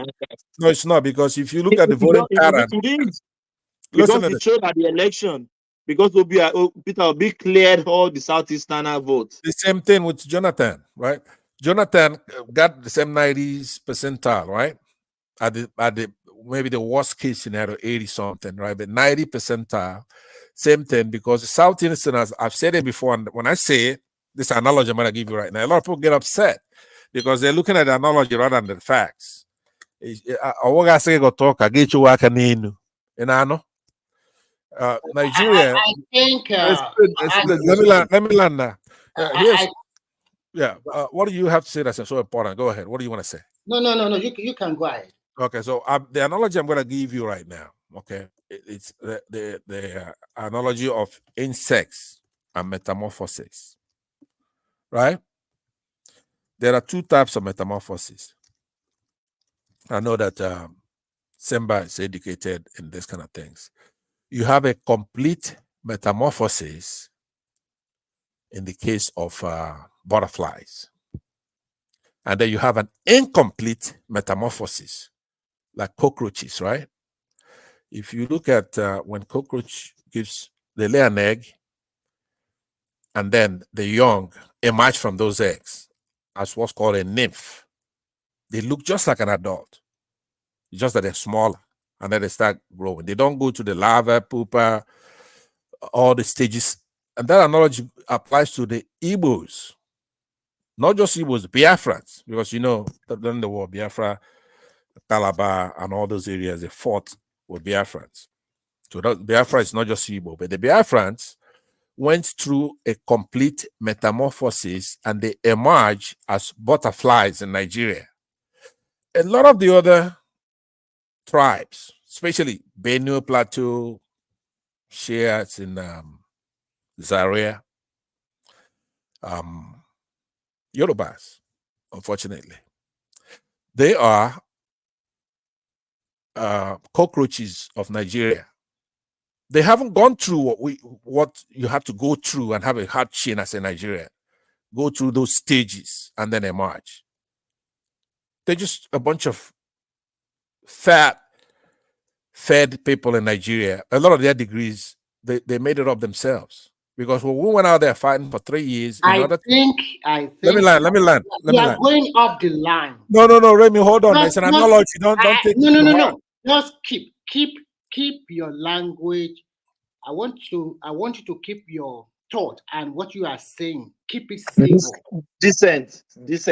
All right. Yeah, please. Okay. By the way, you do understand the difference? You do understand the difference between a metaphor, an allegory, a parable, analogy, right? A fable, apologue, a tale, an emblem, right? A legend. You could use tortoise, you could use all kinds of animals in what you're saying, but metamorphosis captures what I'm saying. But if it offends you, then I'm just going to have to leave it at that. But what I'm saying is that when we were telling in 1966, we're telling Nigerians, hey, look, these people want to take over our land and they want to Islamize us, and we're not going to let them do it. Then we're going to war. People like Benue, they produce the hero of the war, actually, Govt, Benue Plateau. But today, you keep pretending like they don't exist. They're losing scores a day. It's a genocide going on there in that Benue Plateau area. When they finish there, they're coming next door. So when we're telling them they weren't listening, but now they're listening, right? They supported Peter Obi in this election. Peter Obi won all those areas. So what I'm saying to you, Remy, is that I don't know where the hell you're from. Passat, can I tell you of some breaking news? What is it? Yeah, Peter Obi will never be president of Nigeria. Just forget it. No, you want to use French? Yeah, but listen. He will never. I'm not saying an Igbo man. No. Peter Obi himself will never be president of Nigeria. To me, go and write it down. No, I hope not. To be honest with you, I really don't want him to be president. But listen to this though. But you still, with your opinion notwithstanding, you still have to analyze things. Right now, Peter Obi is the president of Nigeria, right? He's just not sworn in. He won the election. It's very clear. He won Lagos, Abuja, Port Harcourt, so many our major population where you have pluralistic society. It's the same thing that like I said earlier, that Abacha and Babangida tried to do to MKO Abiola. He won the election. But during that year, the language was, oh, they would tell the election, we're never going to know who won this election for real. But we are Nigerians, we know who won the election. As a matter of fact, he was posthumously awarded the presidency. Tinubu won the election 100%, and you became third. So all those things you have been spelling out as utter nonsense. Okay, so then I'm backing mine up. Right, hold on, I'm backing it up. Even you should have even had that all those places that Atiku won. It is also your bid that won that win in those places. Okay, but you know, as a matter of fact, I'm willing to go to the post-election, right? But right now, we know that coming an irritant to hear totally. Okay, but look, let's go to governance. Forget about the election for now. I agree with you. The election is over, and now we know better, right? There's not a single Nigerian who doesn't know. Number one, Tinubu doesn't belong in there. He doesn't. There are no virtues about him. He doesn't know how to handle the economy, right? Doesn't talk to anybody. He doesn't face the press. Doesn't face Nigerians. He's over there playing all kinds of wayo every day, right? The shoes are too big for him. He's making a fool out of him. Now, if I was a supporter of Tinubu, I'd be ashamed of myself, especially if I helped bring him into office. He didn't win a single state, not one. Now, I've made the case, and I'm going to moderate on it, which is to say he didn't win anywhere. He didn't win his precinct. Can we go to another topic, please? Okay, so no, wait a minute. What I'm saying is that you don't determine what topic to talk about here. Mr. Passat, I respect you. But you're not fighting with the fact, though, that he cannot govern. He doesn't know what the hell he's doing. He doesn't know anything about the economy, right? It's almost a year now in office. Our money is about 1 to 1,000. When he came in, it was 4 to 63. Thank you for using those words, 1 to 1,000. It's no more 1,007, 1,005. Everything is going to normal. You know that now, Mr. Passat. No, it's not going to normal. I mean, Mr. Triumph, let's be fair here. He got 400 and something from a dunce, from Buhari, who we know is the worst human being on this planet, right? Now, people are saying that Buhari said he's going to be missed, and they say, oh, we're missing Buhari now. Guess what? You ought to be ashamed of yourself for that. How can somebody be worse than Buhari on this planet? So, but it's okay. Nigerians moved on. They don't want to fight it up. They don't try to twist the truth. Have some class. Remy, have some decency about you. Mr. Triumph, can you have the floor? Is enough, because you are not the only one here, please. Let other people talk. Because he's got a point there. I'm not the only one here. Okay, so he got a point there. So I'll yield back. And Remy, it's out of courtesy. I want to do that because that's the only point you have tonight. Others have to talk too, but please listen to what I'm telling you. All right, I yield back.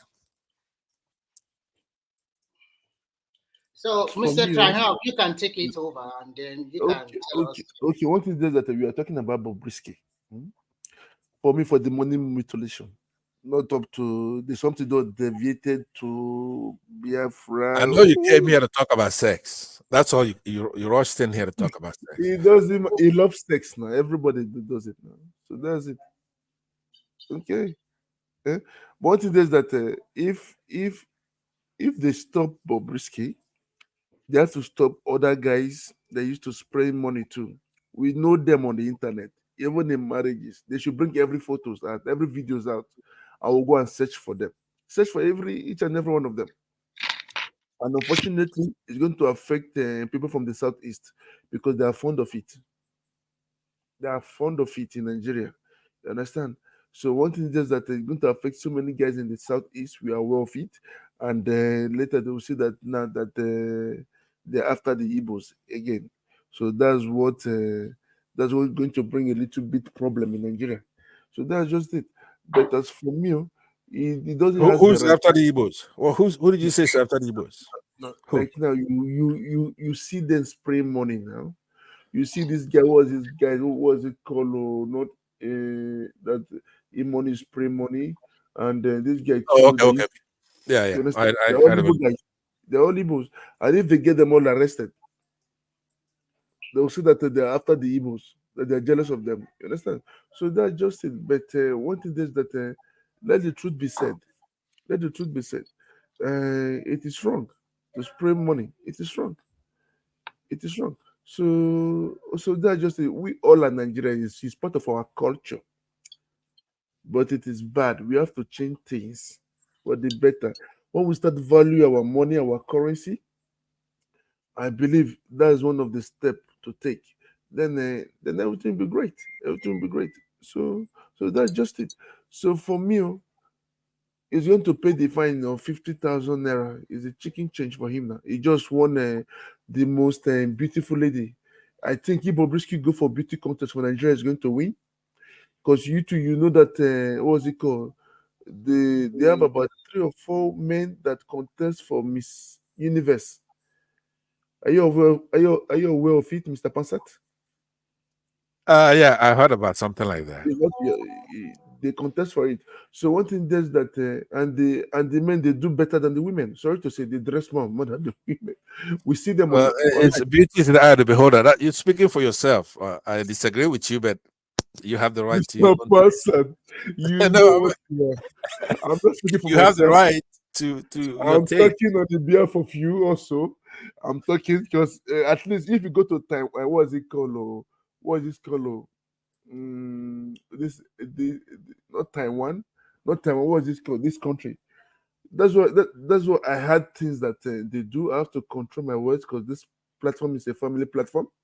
That the men have to put their hands in the middle of legs just to make sure that to confirm if they are male or female. Just not to bring something else back home. You understand? So that's it. So Mr. Pastor, you won't deny that you've never spoken to a woman. Then later you found it that he's a man, because many of them, they are men in America today, and you cannot deny it. Actually, I can say that categorically. No, I have not. I deny that. Are you sure, Mr. Pastor? No, I'm telling you this. I am very positive, right? But you are talking those people in, for example, in some even Indian subcontinent, they have what they call hijra. They're transgender, intersex, eunuch, all kinds of stuff in the Aravani, Jogapa. In Pakistan, they have the Kwawaja, Sarah. I'm sure that Simba knows things about that in the equivalent of in the Odogo language. So it's ancient stuff, but Nigeria, we have to be different all the time. It's something that education, I'm for education, making sure that our culture is promoted. Generally, Africa is against gay lifestyle, right? So you have to educate people, and you starting at the home. You have to teach your kids. It's nothing like a nice conservative family of man and woman. As far as kids are concerned, there's nobody's going to doubt that that's the best unit of a family. It's man and woman, right? I have to pay you a trip to Thailand and Philippines, Mr. Pansat, to go and see with your eyes. What am I going to see? What is it that I'm going to see? No, to visit them now. Just to have an experience. If I want to see Asians, all I have to do is go downtown right here. I had a girlfriend who always nagging me about traveling to Japan, and I would tell him, look, if I want to see Chinese, all I have to go is downtown here, right? In America here, you go and visit the Philippines and the Taiwanese. I cannot tell the difference between a Chinese and a Japanese, and I don't want to spend my time doing that. Seen one of them, they won't open their eyes. They don't have respect for us. No, you can tell the difference when you go over their country and the Chinese over there. But Japanese is their face, their head, and the way they pronounce it. I don't have time to figure all that out, right? So I've seen one, I've seen the other. If I want to see them, I go downtown here. So all I'm saying to you is that in a family unit, in our custom, they have to respect our traditions and our custom. It's already too bad they don't respect. Do you know that we have Mr. Triumph, please. Please, when it's your turn, when it's your turn, then you speak. When it's my turn, don't spoon feed me, please. We have more than 50 genders now. In Africa, we don't have anything like that. Okay, you're entitled. Let me tell you. I'm telling you. Listen to me. In Africa, it's already too bad that gay people have They have no respect for traditional institutions such as marriage, right? So they've been accommodated. Before, I was like, okay, look, they should get the same tax benefits that married couples get. And I thought that was fair. All right. It's all about choices. It's choice. Okay, It's but when hold you on now. make Mr. Triumph, you're being a nuisance now. So hold on. No, no, So no, no, now no, no, in no, no. Don't Africa, say that. we Don't say we that. have Don't say we that. have Don't say that. now hold on Don't now, say that. right? You're being difficult, right? Being a plague, you've been a bother. So chill. So I'm saying, and I'm gonna conclude in a minute because it's actually your turn. We gave you time to speak, but you brought this interjection. I'm trying to say that there are traditional institutions. One of them is the church. The church does not allow for gay and all that kind of stuff. But they're married now in churches now in America, as an example. Right. You can't hide it. Right. But that's in America. In Africa, it's antithetical to our culture. We don't want anything like that. Now, but what I'm against is selective justice. I want equal law for everybody. Right? The individual is sacrosanct. It's more important than the society. And the individual has rights. Mr. Passat, let us be Yeah. honestly. Want to tell me that you don't have a gay as a friend? A male, I do a not. male. I do not. It's not like I'm against it. I just haven't come across anybody like that. Normally, you see, like when I'm on this platform, evildoers, they're scared. They don't want me to be on the platform, right? They don't, Who? Nobody's against you. Because I'm I here. tell I've them been it's, watching you since now. maybe it's not you, but I'm talking about people who have something to hide, right? Racists, tribalists, clannish, religious bigots, evil people. They don't want me to talk. So you gotta give credit to people who are here now, like Simba, Remy, and Prince Daddy, and yourself, and Thomas. At least they exempt from this classification.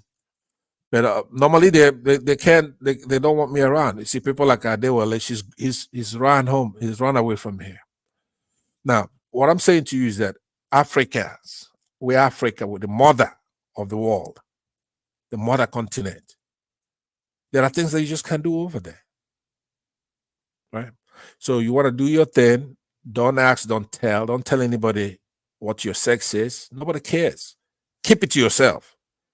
And then, of course, the state should not poke around to go find out what somebody's doing in their bedroom. It's none of their business. But more importantly, we have laws, more laws than probably anybody else. You have to enforce the laws equally. You cannot, for instance, go like they're doing now with Emefiele, right? These northern Muslims. They're going after Emefiele, arresting him, disrespecting him every day, whereas they commit more crimes in the country. How are you going to have a unified country doing something like that? Is it only because Emefiele is from a minority group? Are you just going to trample on them? And these minorities, they run their mouth only when it comes to the Igbos, right? But you could go there. Has maybe commit any crime No. to humanity? No, he hasn't. Are you kidding me? I'm not kidding you. Legally, a man is innocent until you prove him guilty beyond a reasonable doubt. Now, especially in the case of Nigeria, right? Here's the way they say in the United States, where we copied our constitution. You are supposed to be tried by a jury of your peers. Now, that particular last word that I put there is very, very important. What is a peer? Supposed to be, you're not supposed to be convicted by a jury of your enemies, like in Nigeria, where you have a Christian being tried by a Muslim. What a laugh. What a travesty of justice. It's unacceptable. Now, you accuse somebody, he has some due process rights. You have to allow him to be able to face his accusers. But they're putting somebody in jail as some form of punishment. That's not what bail is for. Bail is to make sure you're going to appear in court. You have to have your day in court. But in Nigeria, there should be a jury and a jury of your peers. If you're accused of a crime, in the case of Emefiele, should be nothing but people from his state, his peers. He's supposed to select that jury. You're not supposed to have one Islamic judge. Left to Muslims, Showore will still be in jail till today. He only got lucky because, fortunately for him, he came across some Igbo judges and they released him, cut him free, cut him loose. They're not playing that religious bullshit. Right? So twice when he was restrained in prison, an Igbo judge Ojukwu, George Ojukwu, released him into the Abuja area. And then the last one now, another Igbo judge woman caught him loose. But a Christian doesn't have that kind of luck, ever. Muslims, it's a good thing they're not cutting off people's lips. That's what they want to do to us. The Memphis is not going to get any justice, but these big mouth minorities, they're not going to say, hey, wait a minute, this guy needs equal justice. The only time you hear them talk is when there's instigation against the Igbos so they can insult us. Because now we're going, okay, you're not Igbos, okay, fine. Emefele, right? This name will suggest that he has Igbo background. But be it the Chief Justice from Calabar before, Justice Onegin, he was removed illegally from office by Buhari. A Chief Justice can only be removed with super majority in the Senate and the president signing it. He didn't get due process. They just removed him. Did minorities cry about that? No. Jonathan was barely making it home every day. He was a former president. He was president at the time. They just took that thing from him. Minorities care. They don't give a damn. They're oil. They're armed. Remember, these people gave him guns. What do they have holding their guns for? For talking nonsense about Biafrans. When they hear them talking, it's us that they're talking about. Because how could you be armed that Northern Muslims, Fulanis, will come all the way from the north, sometimes from outside the country, and come and take your oil? What are you armed for? Take your oil from you, like kids. Now, the only reason why it concerns me is that then that gives them impetus to then fight us. Because without that oil, they'll be betting with camel dung in the desert somewhere. They won't be Nigerians even. They'll be gone. So that's why I'm building up on the minorities whenever I have a chance to do, because they are quite one of the biggest problems we have in that country. There are people, MFLA is being humiliated every day. If you get a case against him, take him to court. Now, to answer your question, Thomas, you cannot try him on the press, on the newspaper. You have to go to court. But in his case in particular, he should be tried by a jury of his peers, not Northern Muslims, okay? A Muslim has got no right whatsoever to judge a Christian anywhere. Let them do their own stuff. Let them have their Sharia if they want it. But don't go trying to judge a Christian, because there's not a single Nigerian Muslim that is not, number one, corrupt, number two, a terrorist. Are you telling me the Christians are not corrupt? No, they're not. Christians are not corrupt? No, they're not. How do you know? I know. They are not corrupt. I'm a very good judge of stuff. I've looked at it, the country. Now, we do have accomplices, people who have been corrupted. They're not, they're people like Ojos Okalo, right? In the Southeast. People like Wiki. These are not Christians. They're neither Christian nor Muslim. All right, but we do have bad characters, sabos, as we call them. But it's not a topic. But what I'm talking about is that at least have some class. Don't have one single super judge determining freedom for Nigerians, especially when you know we have primordial animals rampant in the country. They have a political agenda. All right, Buhari and Emefiele allegedly may have stolen Nigeria's monies, but it's an idiot who wants to go trying Emefiele without Buhari. Buhari is the chief culprit there. Number one, he's a coup plotter, a thug that rigged the election here a few days ago, committed a coup d'etat before, and he has such a command that Emefiele couldn't do anything without his indulgence. It's impossible, they said. My guy's scared. So those minorities, they don't have any sense. At least So, Pastor, are you telling me because Emefiele has not been convicted, are you shying away from all the atrocity he has done in this thing? Yeah, that's the way the law is written in Nigeria and anywhere, in every jurisprudence. Unless somebody is convicted of a crime, they're innocent. All right. So it's over here, it's colloquially said, you're innocent until proven guilty. That's what we copy, that's what we believe in. Right. So until somebody's convicted, you have to accord them that because even if you're selected as a jury, one of the during what's called voir dire process, when both sides are going to try to choose you as a juror, right? They may ask you, do you look at my client? Do you believe my client is innocent or guilty? If you say you believe he's guilty, you may be thrown out for cause from the jury, because that means you already made up your mind before you saw what the evidence is. See, in the case of Emefiele, it's more compounded because he's an independent agency. It may be that Emefiele is actually a savior in this case. Perhaps without Emefiele, they will have wiped out that treasury, because that's the way Northern Muslims are. You see that oil, they want to take it all. You see our money in that treasury, they want to take it all. But Pastor Hudson, why is it that you always have problem with the northern Muslim? What are the Why? problem? I didn't get it all the time. Listen to me. Listen, it's not because I like to talk about that, right? But it's right there, even for you. Now, you may say you have more tolerance with falsehood. But I don't have problem with them either.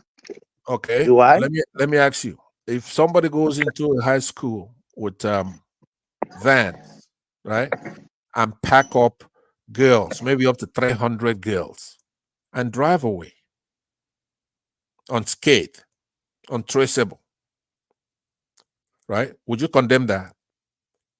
I will condemn that. Okay, hold on. But Now, hold on. why will you? I'm going to come down to why I'm saying that. Now, you and I will condemn the terrorists who did that. Do you understand? And that's fine. Everybody will condemn that. But what about the complicity of the state? Right? We spend a lot of money. We have an army. Are you not tracing what is happening in the north to the criminal side of it? It's not really the northerner. Are you stipulated that they are all criminals? Is that what you're telling me? I am, but you have to know what we mean by northerner. It's a Nigerian colloquial word. It doesn't mean geographic, right? You have northerners, right? Some northerners are in the southeast. Some southeasterners are northerners, such as Ojos Okala, for example. Wike. Remember when Wike was Secretary of State for Education? Right? As a matter of fact, these Chibok girls were taken under his regime as Secretary of State for Education, because JAMB and what is the other outfit that runs? JAMB. WAEC and JAMB. But this case was JAMB that warned him, say, hey, look, there's terrorism plans going on. We have intelligence. Don't do the exam, right? But he and this particular vice president now, who used to be governor at the time in that Chibok area, they conspired, and they went ahead and overruled JAM, and they had that exam, and those terrorists came in. Now, think about what it takes to pack 300 and something screaming girls to take them. The logistics. How many buses do you need to go up there and take 300? Are we stupid here? Do you think they are screaming? They can't be screaming when they are under guns. No, they will not be screaming. Women do not think if you come in there threatening them with the guns, they're gonna be screaming no matter what you're doing, right? But let's not get lost in that. The point is this: they want to tell me and you that ragtag terrorists came there in Chibok, for example. There's so many of them. Now I'm using the Chibok one because you should be aware of it. And packed 300 girls and drove off in our country, where they want to be in charge of everything. They're in charge of the army, the police, and everything. They drove with this, your vice president that rigged the election now, with Wike that he then brought on board. Now you can see why he was doing it then, right? He was at the scene. So they take these 300 girls, it's 290 something. But who knows who's counted, because it might have been 400. Nigeria is such a disgrace that it may have been 400 girls, maybe 500. But at least they admit 300. Now, if you want to use ratio, I do have a rule of thumb when I'm dealing with Northern Muslims, right? Which is in this case, you multiply by 4. If it's a census, you give their number, you divide it by 4. Let me learn. Are you still in the realms of the war? Look, everything is. I've noticed you all the time. Northern Muslim. You don't even. It's. You have to No, rethink, my brother. no. I like you're questioning me like you're on my side. It's called leading questions, right? I like leading questions, and that's why you are a true moderator. You don't want to show your hand here, right? But you're like my lawyer, asking me leading questions, and I'm gonna hit it out of the park for you really nicely and neatly, right? They go in there. You're a Christian. This is a Christian area of Chibok. Now, remember, this is going on all over the country. I'm just using one that you should be aware of that is outrageous. And as I said, everybody, even Simba here, perhaps even Ganiyu, who knows, will condemn the activity of terrorists in the Chibok instance, because we're going to go back and forensically catch all these people who are doing these things. I just want them to know that they haven't gotten away with it, including turning off that beavers machine. Okay, that Chibok incident is not over. So they go there. Everybody condemns the terrorists themselves, but the foolishness of the government to allow these people, to come to tell us that the logistics, it's such that anybody could do it. It's something that could be a daily occurrence. And I'm saying, I'm saying this, I don't have proof, but I'm usually right because it's educated in what I'm about to say. I'm saying that you go to those mosques, search it, you're going to find some of those girls or those palaces over there in the north. That's where those girls are hiding, because those who escape, when they come out, they don't look like they be living in the forest. Some of them have kids, but they're fed well. If you live in the forest, we know, because we see the ragtag army they got out there. Right? So it could be nice, but dude, it's not when you're going into secondary schools and picking up girls. I'm not going to be nice to you about that. I'm not going to be fair. I'm going to speak the truth. I'm going to tell you the facts. The way we say, we can forensically find out, because when they discover these girls, some of them do come out, but we don't. They're not open to the press. Pastor, don't you think criminals are just hiding under those places and perpetrate this evil? You can't point everything to another Muslim. I appreciate that question. I appreciate that question. But for example, Nnamdi Kanu, who did nothing, and he went as far as Kenya. They went over there and got him, right? And they've captured other people. Some people they consider Igboho could not escape. It's Showere could not escape, and others. They're quite gallant and courageous when it comes to fighting crime. That's it's not like they have resources. You cannot hide 300 human beings that you want to pick up from a secondary school. There's the logistics to even house them, because we have heat-seeking vehicles. We have heat-seeking drones. We have dogs, trained dogs. You have private investigators, even here in the United States, who hire. If you're really serious, you want to get where those 300 girls are, you could do with just dogs. You could do with drones. You could do with satellites. You are right. Yeah, I don't dispute what you're saying. I appreciate 300 people. 300 people is not small thing, my brother. To transport 300 people and hide them for months, for years. No, it will be there are some in-house. Even some people may know where they are. So I know they know. I don't dispute them. Yeah, I know you're they saying. do. Yeah, I know, but I don't want to. I'm using this open Chibok things, but it goes all the way. You go to Kaduna, for example, and southern Kaduna. You have Erufai there, one of the people that I believe are involved in this stuff, and you go and see the way they're being massacred. The way these are Christians that are probably double Christians in Kaduna than you have Muslims. But you can't even say that. Now, I'm saying it. You can't say it, but I can. Now, because one of the things that I have is a scientific method, the best scientific method. It's called observation. I do by observation. Let me ask you something, Thomas. How many Fulanis have you seen in a restaurant in the last 5 years? How many? 5 years. Brother in yeah. Huh? Are you talking about Nigeria? Anywhere in the world. Outside Nigeria. Anywhere in the world. In Australia, anyway. I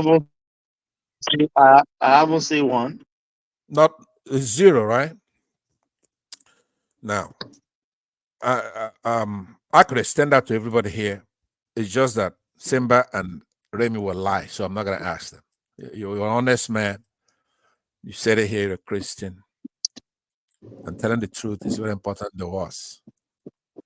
Now, why I'm making that point is that when you look at the points that I'm making tonight, and you have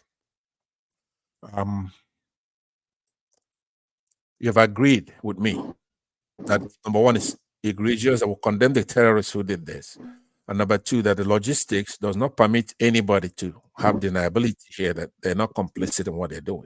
Now, let me just tell you that stipulation, I'm gonna return to it, maybe not today, because once you agree with that, it's a big deal. There has to be consequences. I want to establish that. You have to have consequences for this kind of things because it's outrageous. Now, I was saying that when you go to Kaduna, because what Muslims have been doing is counting things in a way that, what are you going to do about it? We're not going to let an official census. Now, I'm getting some feedback here that's quite irritating. I don't know who's doing it. And then they won't do a census, right? And so they go and they're killing a lot of our fellow Nigerians in Kaduna, southern Kaduna. And then, incidentally, up north, Zaria, part of Kaduna, you have Shiites. Now, I don't like Shiites, right? They got a totally different religion What than I about do. the people? What about what did you say? What about the people you kill in the southeast? Okay, well, I'll come to that. I'll come to that. I will address that. It's a legitimate question. It's a legitimate question. I'll answer that. So what I'm saying, in Zaria, then you have the Shia, who are a nemesis to the what do you call the other Muslims that are not Shias? The Ghaniyu. What do you call the other Muslims that are not Shias? Like the Salafi, the Saudi ones. What is the common name for them? All right. So the other Muslims are the majority. So when Buhari came into office, 2015 in December, they went to Zaria. You could see this on the video in the YouTube, and massacred close to 1,000 people who are following Zakzaki. These are Shiites, obviously. There's a lot of politics behind it, but that's none of our business in Nigeria. These are still our fellow citizens. And that politics goes with Iran versus Saudi Arabia. It's history. It's a nemesis of theirs.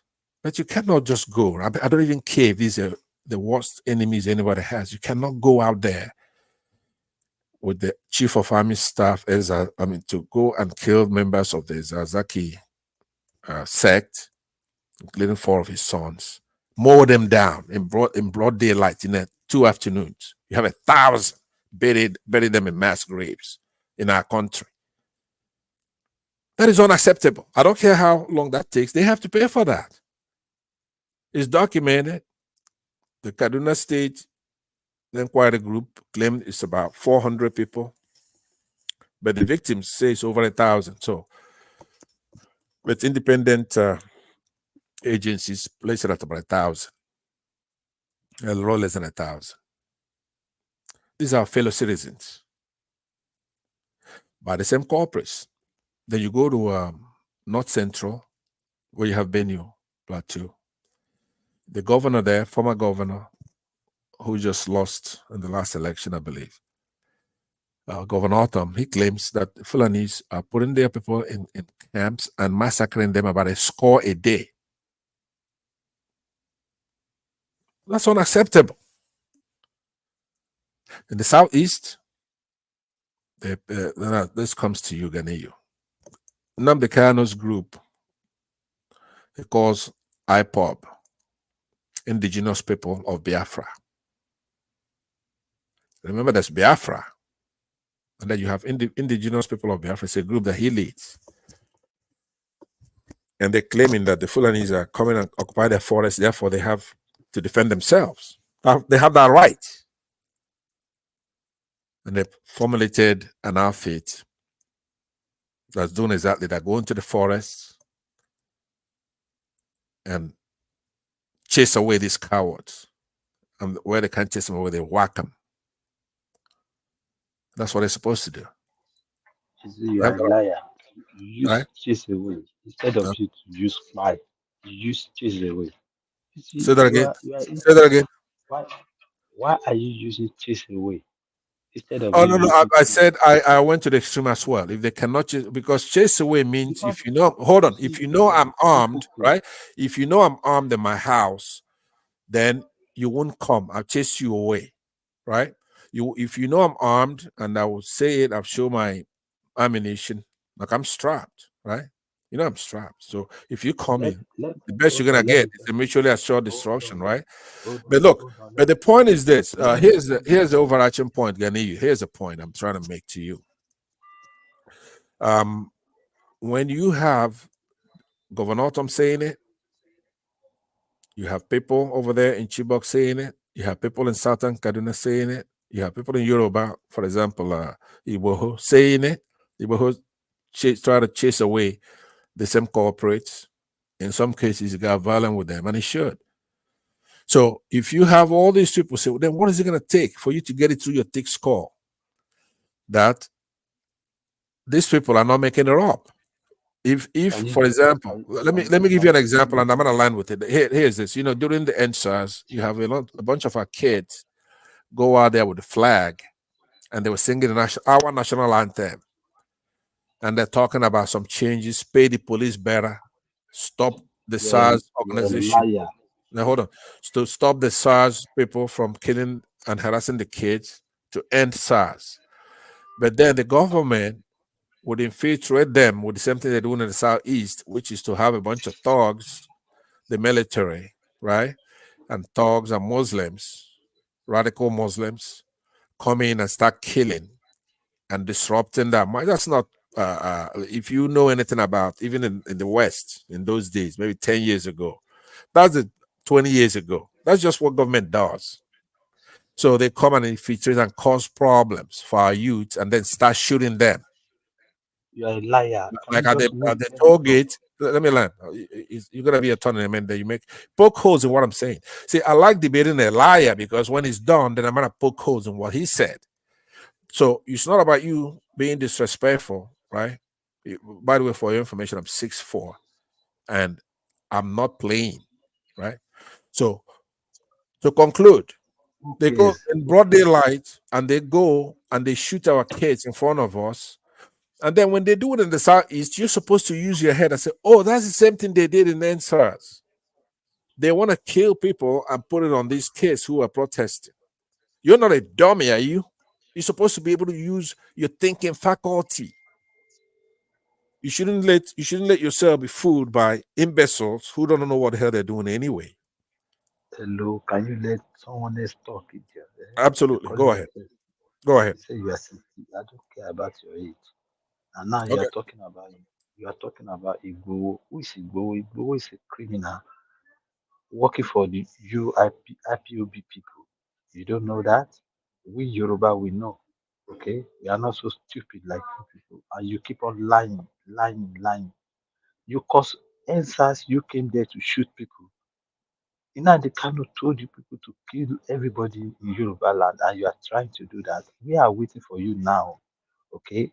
Because we are ready. Anytime you bring your criminality to Yoruba land, we'll make sure we finish you. You are the people lying every time, lying about Fulani. You are the only criminal. Your southeastern people are the criminal in Nigeria. And you said you want to go for Biafra. Go away and let peace reign in Nigeria. I've been listening to you since you're saying nonsense, lying, saying Tunubu doesn't know what he's doing. You see, your Southeast will never settle because you are full of criminal there. I've never seen someone in Southeast who is not a criminal. Most especially people like you. It's just few of you that is not criminal like you. You have bad mind and you are going to cry from the beginning of this Tunubu tenure to the end of Nigeria till you will die. You'll be crying because you all your base is full of lies and you crime. You commit crime everywhere. You when they're talking, you say there's nothing concern you with Yoruba land, okay?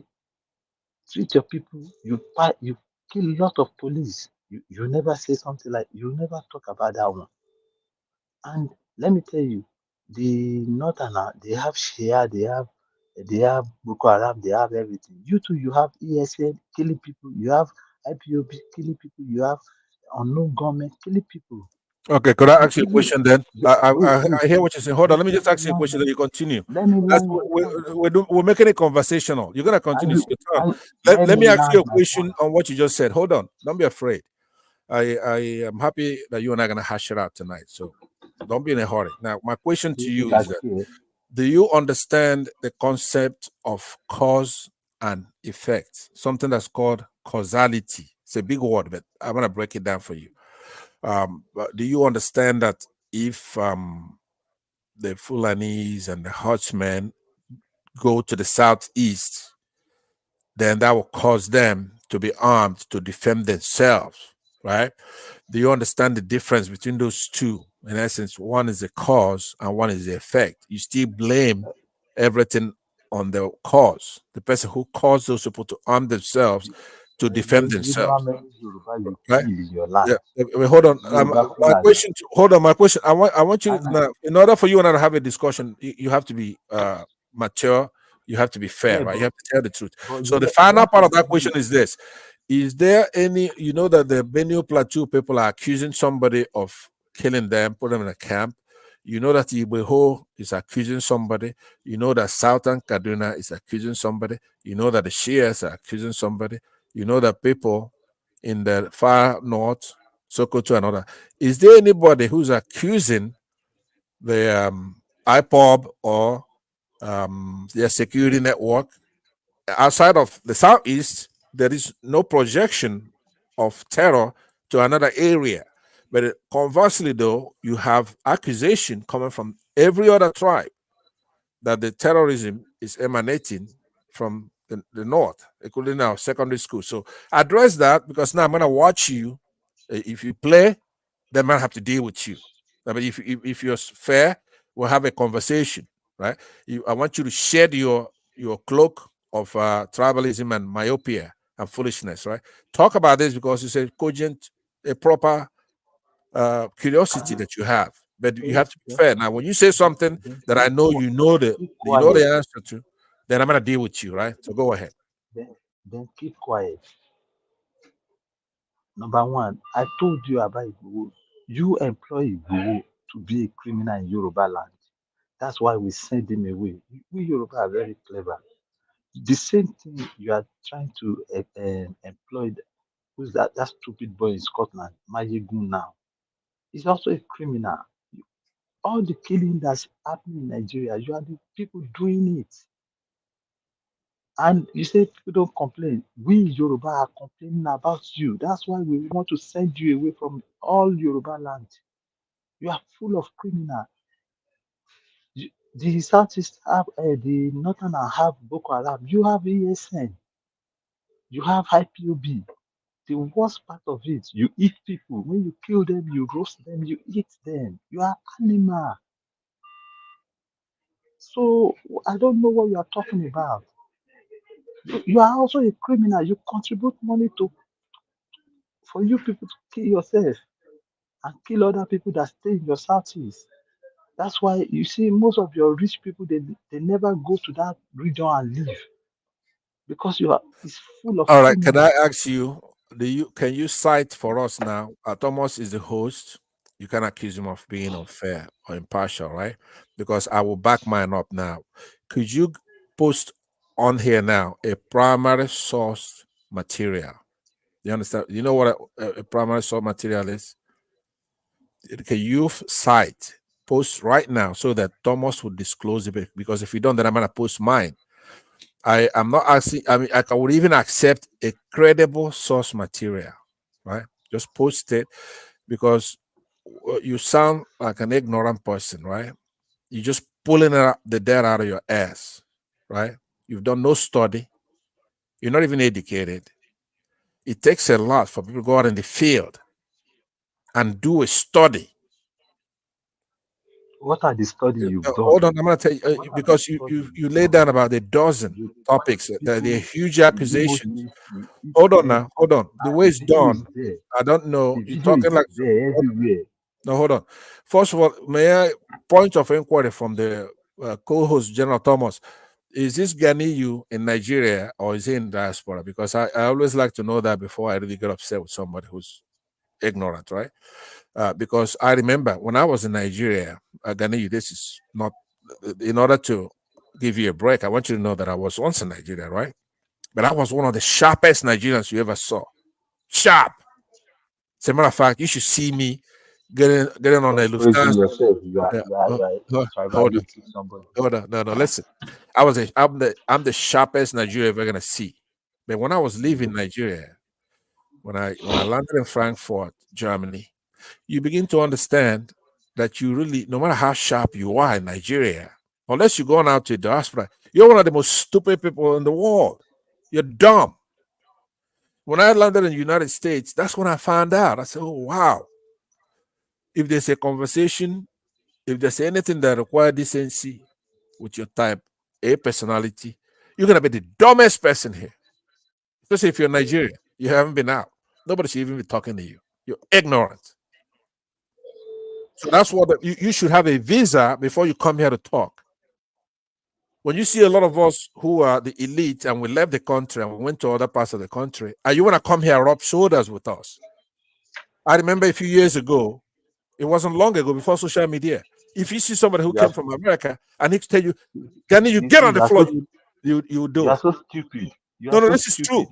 This is true. You are praising yourself. For us to tolerate you to come here and mouthing off stuff that you don't know, that somebody sent Sunday Igboho, you don't have any source whatsoever to cite. There's not a single credible source. Forget about one that is primary source. You say that the Igbos sent Sunday Igboho. You think that Yorubas are that stupid that Igbos are just going to send somebody in their midst to undermine them? Right? You don't think a Yoruba can be brave enough to say, I'm going to defend my land. You don't, you're doing what's called, let me tell you what you're doing. Listen to me. Hey, be quiet. Will you be quiet? I'm going to ask the moderator to mute you if you're not going to be quiet. So what I'm saying to you is that in order for you to make allegations, you have to back it up. I just asked you right now. I'm looking on that private chat, see if you're going to post something. So then Thomas would show it on the screen. Cite your source that somebody sent, an Igbo sent Sunday Igboho, or that Maegu General is, you diagnosed him with all kinds of stuff. Lay a foundation. Are you a medical doctor? When did you examine him? You haven't done anything like that. So normally you just don't come talking. That's, you see a lot of talking heads on TV is because they established themselves and they laid a foundation. If they're a doctor, if they're a lawyer, show your face. Look at me. I'm showing my face now, right? Here, I'm on TV. Show your face. At least establish that. Let's see your face. Hello, madman. Show your face. Have you seen the Yoruba people supporting Sunday Igboho? Let me No, show your face now. because Show your face. we knew that he's a criminal. You people bought him over, and now you want to buy Mayegun over.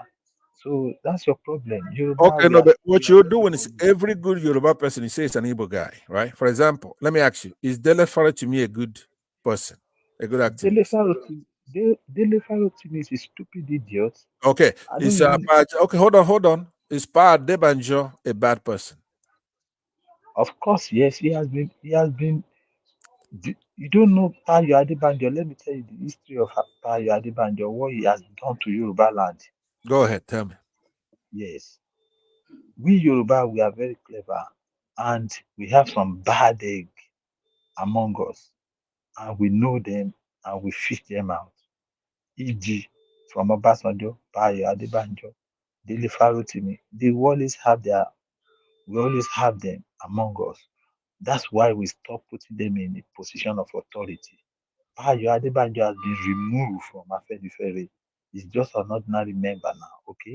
Because we noticed him and we saw all he has been doing to subjugate the Yoruba land. You see, now he's talking about restructuring. When he's talking about restructuring, but he's supporting Peter Obi, he's a madman. We know your plan. We are not so stupid like you people. And this is the way you cry till the Nigeria end. You understand? Because your Igbo people will never be in any tangible post in Nigeria unless the people that we know that has brain, like David Umahi, Okay, is Soludo. Obasanjo a good Yoruba guy? Obasanjo, is it good? Never. Obasanjo's father is from the southeast. From the He's an southeast, okay. animal. Okay, what Yes, he's a about criminal. okay, but what about Vice President under Buhari? Do you know his name? What's your fight? Who is your Oh, Oshibaji? Oshibajo, is he a good? Oshibajo is a full-blooded Yoruba man. Okay. Right. So he's okay. He's an okay Yoruba guy.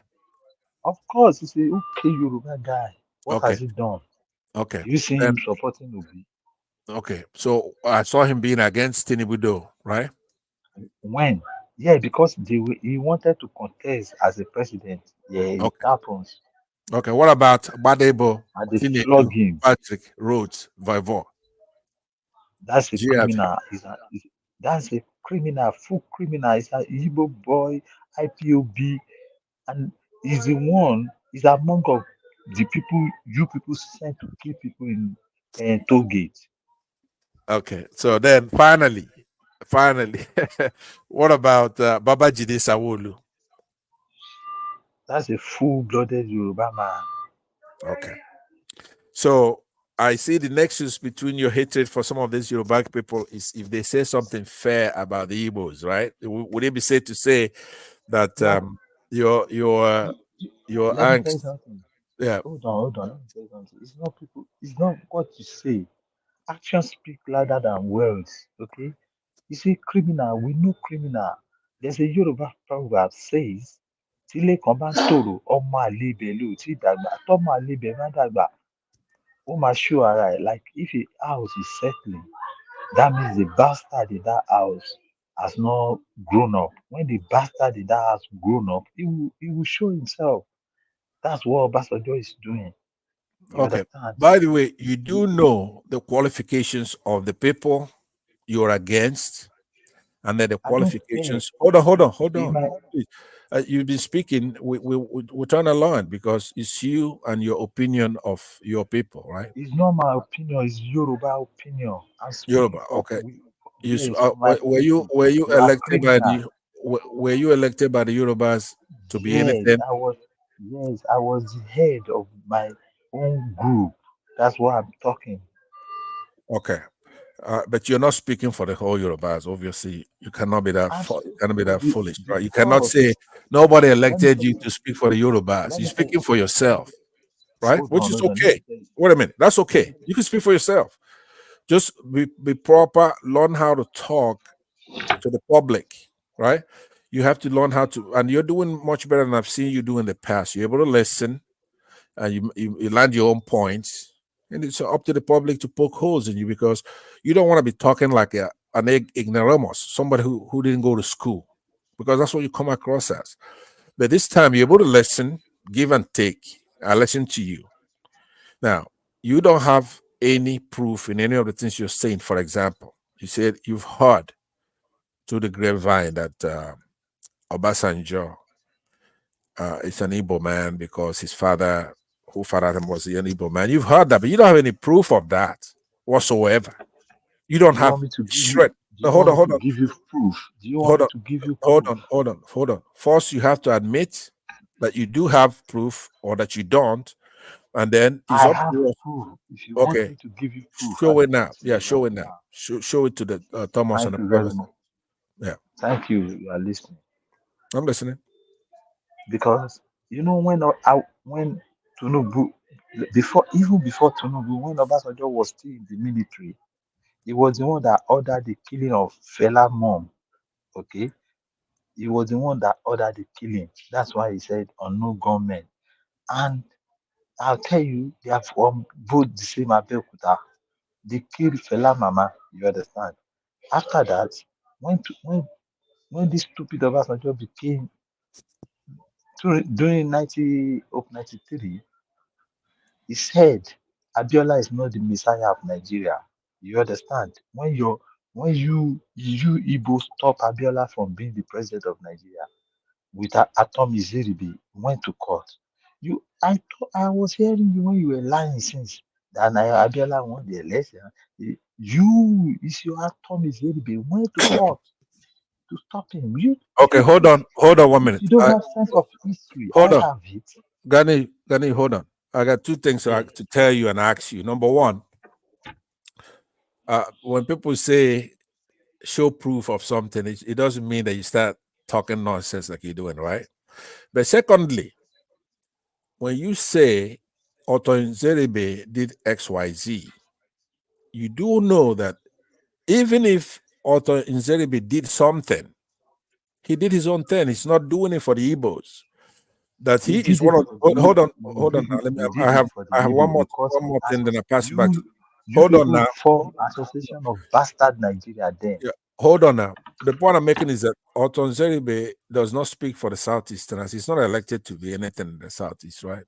The Southerners don't like him. But the more important point I want to make for you, I want you to listen very carefully because you peddle this nonsense all the time. But the facts are there.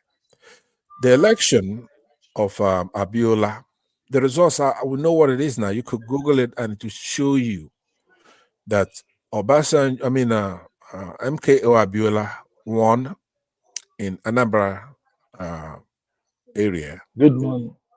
And that he got the minimum 40 something percent in all southeastern states. Some of them he got 48. It wasn't a blowout.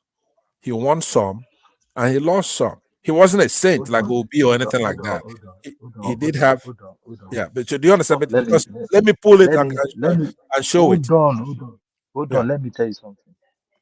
You know Tofa, in Kano where he come from, Abiola won him there. In all the 5 eastern states, it's only one state Abiola won. You know that. So you Yeah, people are but voting what I'm saying Tofa is to that he come won because you that don't one. want Yoruba Hold on, man. Gani, you hold on. If he won one state and the rest of them, he got like, it was like 51, 48, 50, 47. Do you understand? Right? So they rig elections for one thing, but at least he got a competitive stuff. It's not a blow away. When people are voting in the manner you're talking about, you'd be like 92 to 7 in the whole southeastern states. It wasn't like that. The results were very, very close. Just like in the other regions. For example, in the south, in the northeast, he wouldn't have a blow away. Maybe you have a blow away in Yoruba land, but in other regions, he wouldn't have a blow away. Number one, he was a beloved sports figure. He supported sports and all that, but he also had some vices. For example, he's accused of fraud, a lot of fraud, especially with ITT, the telegraph company. right? He even though he had a lot of virtues, he also had a lot of vices. So it wasn't a blowaway. It wasn't done on an ethnic basis. So what you're cobbling together, peddling to is a bunch of lies. For one thing, number two, you don't have any proof. You don't know what a proof is. If somebody asks you for a primary source material, I'm going to tell you what it is. Now, before I get to be condescending on you, there's something I normally like to know. Are you in Nigeria or are you in diaspora? Because I use different standard to judge that. If you're in diaspora, you're supposed to know better. I'm in Nigeria. What can you? I'm in Nigeria. What Okay. else? All right. Then because you're in Nigeria, I'm going to end the debate because you don't know your ass from your mouth. Trust me. I used to be there. When I left there, So stupid, I was so sharp, right? But when you come out, you know that you really have no business on this platform. Do you understand? You don't know. You are full of primordial ignorance. You don't know how to talk. You don't know when somebody tells you to bring a credible evidence. You don't know what it is. How much more evidence that is from a primary source material? Before you make any claims, right? Because you're opening yourself up for all kinds of litigation, right? You do have people who could trace you down, even though you're hiding. With the kind of comments you're making, you're not unreachable. You could be reached. You could be traced tonight and find out where you are, and then you'll be sued. You are so stupid. Talking nonsense. So You two, you are because not you're Nigeria, you should always say that understand. when I'm on a platform, I want you to identify yourself as somebody who's in Nigeria. Who doesn't know his ass from his mouth? Everything And you I'm and you saying and you come here and you making Nigeria look bad because I see you guys arguing with Ghanaians and South But you Africans, said you are not.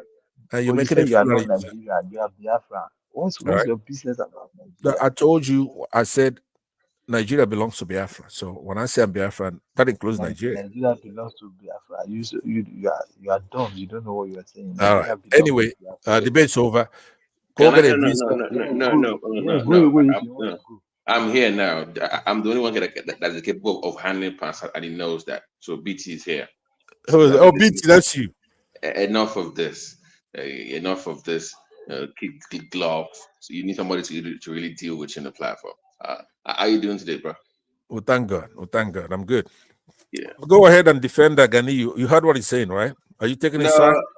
No. I just I came up to just to address one issue. I'll get back down to that Nigerian debate in a second. It has to do with the Bobriski issue. I think, I believe that it has more to do with him being alleged transgender and a cross dresser. The money spraying thing was just the cover. I think they don't want that international press because he has a huge following on Instagram, and so if they put a transgender in prison and it's known globally, that will get them that undue attention. So I think under the guise that's got money, whatever they charge them with, it's like a warning to for him to stop displaying that on in public. I think that's more of it. I don't think what he was charged for was necessarily the reason why they really put him in jail for 6 months. I think he has to do more with his alleged sexuality. I think that's more of what's going on. But to That your case of is yeah, go ahead, Consent. yeah, that is absolutely true, and it's even more outrageous, right? I mean, to be a fair, I'm conservative in some form, but even I know that people that I consider to be mentally ill also have rights. I mean, it's their right to be that. Now, the question is, what does the Nigerian law say in regards to that? Now, we live in the West now, making our own opinion on, but that's American law, right? That you were quoting earlier, Pansat, about No, having that the right. those we have authority. Those are human rights. We're signatory to that. Yeah, I know, but the current Nigerian climate right now is just, even culturally, it's not conducive to what the system is. So both, the culture and and it's not even politically expedient now to even promote that as of right now. Maybe down the line it might change. that is true, but to a degree. Do you understand? deception, chicanery, right? Duping the Nigerian, having EFCC, like I said, all these parastatals, they are established under an act. There's something that is their duty to do, like the economic EFCC, right? It's not their charter to go after people who are spraying money, for example, right? Yeah, because the funny thing about and that's it. It was not the only one spraying money in that same party, so No. it didn't really make any sense to me that Right. why was he the only one singled out? Right, selective justice. Yeah, but I did try to tackle the overarching. Why we cannot be going like, okay, look, you did this to Igbo, all right? You did this to Nnamdi Kanu, okay? You did this to Sowore, you did this to this Bobriski, right? We have to step back and say, you cannot any longer be going to our secondary schools, pick up these girls, charging them the car. No, you when the court say release him, you wouldn't do it. Zazaki, when the court say release him, you wouldn't do it. You mean like the rule of law? Why do like, you always support criminal? Why do you always support criminal? No, because Stop now putting why I'm not supporting. Listen to this. Stop putting Omoyele Sowore in the midst of criminal. And Omoyele Sowore. look, he's charged with the worst. Listen, Ganiyu, just 1 minute. Wait, 1 minute. Let me tell you. Go ahead. Omoyele Sowore was with them. He stood with them in Nigeria. Went to court every time with them.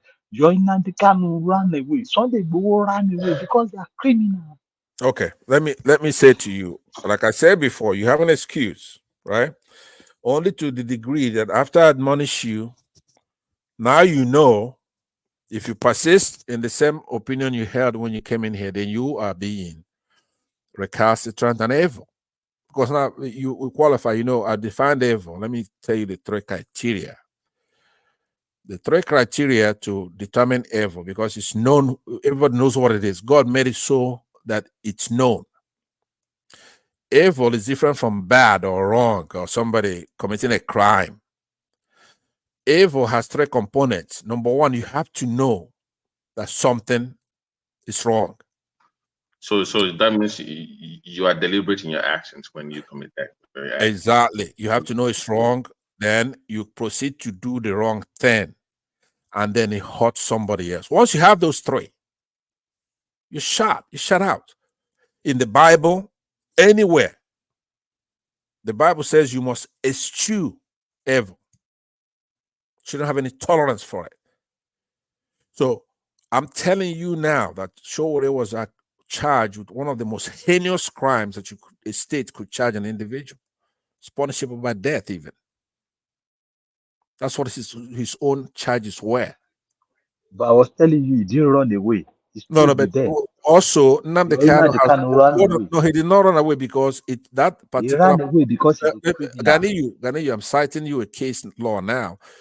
He went all the way to Supreme Court, and the court said that he did not jump bail. That was a ruling by the Supreme Court, the highest arbiter we have in our land. So you could be saying that until the court rules that did not happen. As a matter of fact, so why did the form Radio Biafra started splitting rubbish out? If you see Sanwo-Olu kill, if you see Tinubu kill, for what? Well, I'm not a defender of all those people, but the shortest way for you to come here with incredible. Hold on, you gotta go to court and convict them of those things, right? He went to court, and the court did not convict him. It's this federal government that's appealing. The only reason why Nnamdi Kanu is not being released is that they're supposed to release him and appeal, sure, but they've already ruled. All those allegations you're making has been. He's already won. But the court said that he has to go through the trial, though. Right, procedure. What the judge ruled, which is an interesting ruling. Remember, the court's supposed to be the highest. So pretty much prior to him jumping bail, they're going to continue from where they stopped. That's pretty much it. That's no. What the court ruled was that judge still has the right to go through the process, right? but they then went ahead and said, but he did not jump bail, and then they admonished the state for going to Kenya to bring him back illegally. So the substantive issues has been resolved in favor of Nnamdi Kanu. So what remains are the procedural issue. The court is saying that we don't want to cut this judge's legs off. We don't want to cut off his nuts or her nuts. I don't know if it's a Bobriski judge or whatever, you know what I'm saying? But so the point is that it's going back to that judge for procedural issues. But as far as the substantive issue on the same ruling by the same judge, he says, number one, Nnamdi Kanu did not jump bail. Number two, that Nigerian government acted illegally, shamefully, as a matter of fact, by going all the way to illegally bring somebody back. Those are the substantive issues. But procedurally, I think he erred in sending it back, because this is why we have a Supreme Court. Their job, the job of a Supreme Court, is an arbiter, is to determine what the intent of the framers of the Constitution meant here in the United States. That's their role. It's called judicial review. That's the role of the Supreme Court. And only them, not only do they determine what the Constitution says, but more importantly, far more importantly, they determine what it doesn't say. Do you follow me? So it's so absurd. I believe the court erred in sending it back. I guess he must be a nice guy. He doesn't want to cut that judge's legs off. For you to rule that, number one, he didn't jump bail. Number two, that the act of going over there to bring, because if Nnamdi Kanu didn't jump bail, then his bail should be reinstated. Do you understand? Because when somebody says, okay, you jump bail, I'm then going to void your bail out and place you. Pansat, you know, you follow me? Wait. Yeah. The part that you're leaving out is that after he allegedly jumped bail, the said he still committed other crimes like inciting violence. So there was added charges to what they were trying to add to what he had prior. No, so, they did not. No.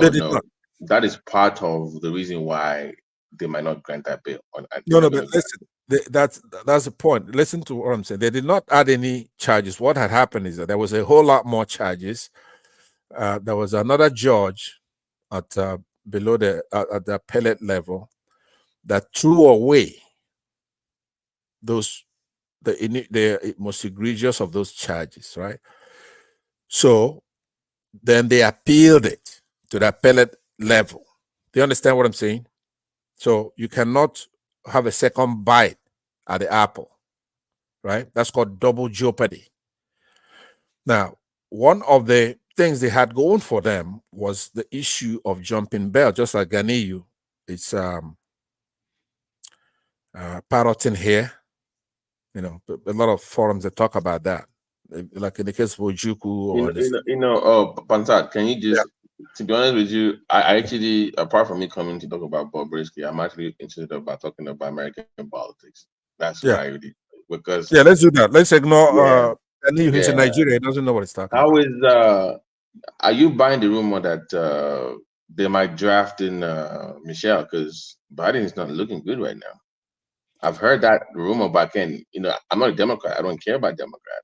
But I'm hearing that they not. I mean, he's okay for now, but it's not really looking good for Democrats now. I know they're trying everything to please people with the loan program that they passed recently, just to But Trump is surging even amongst Black people. The numbers are just incredible.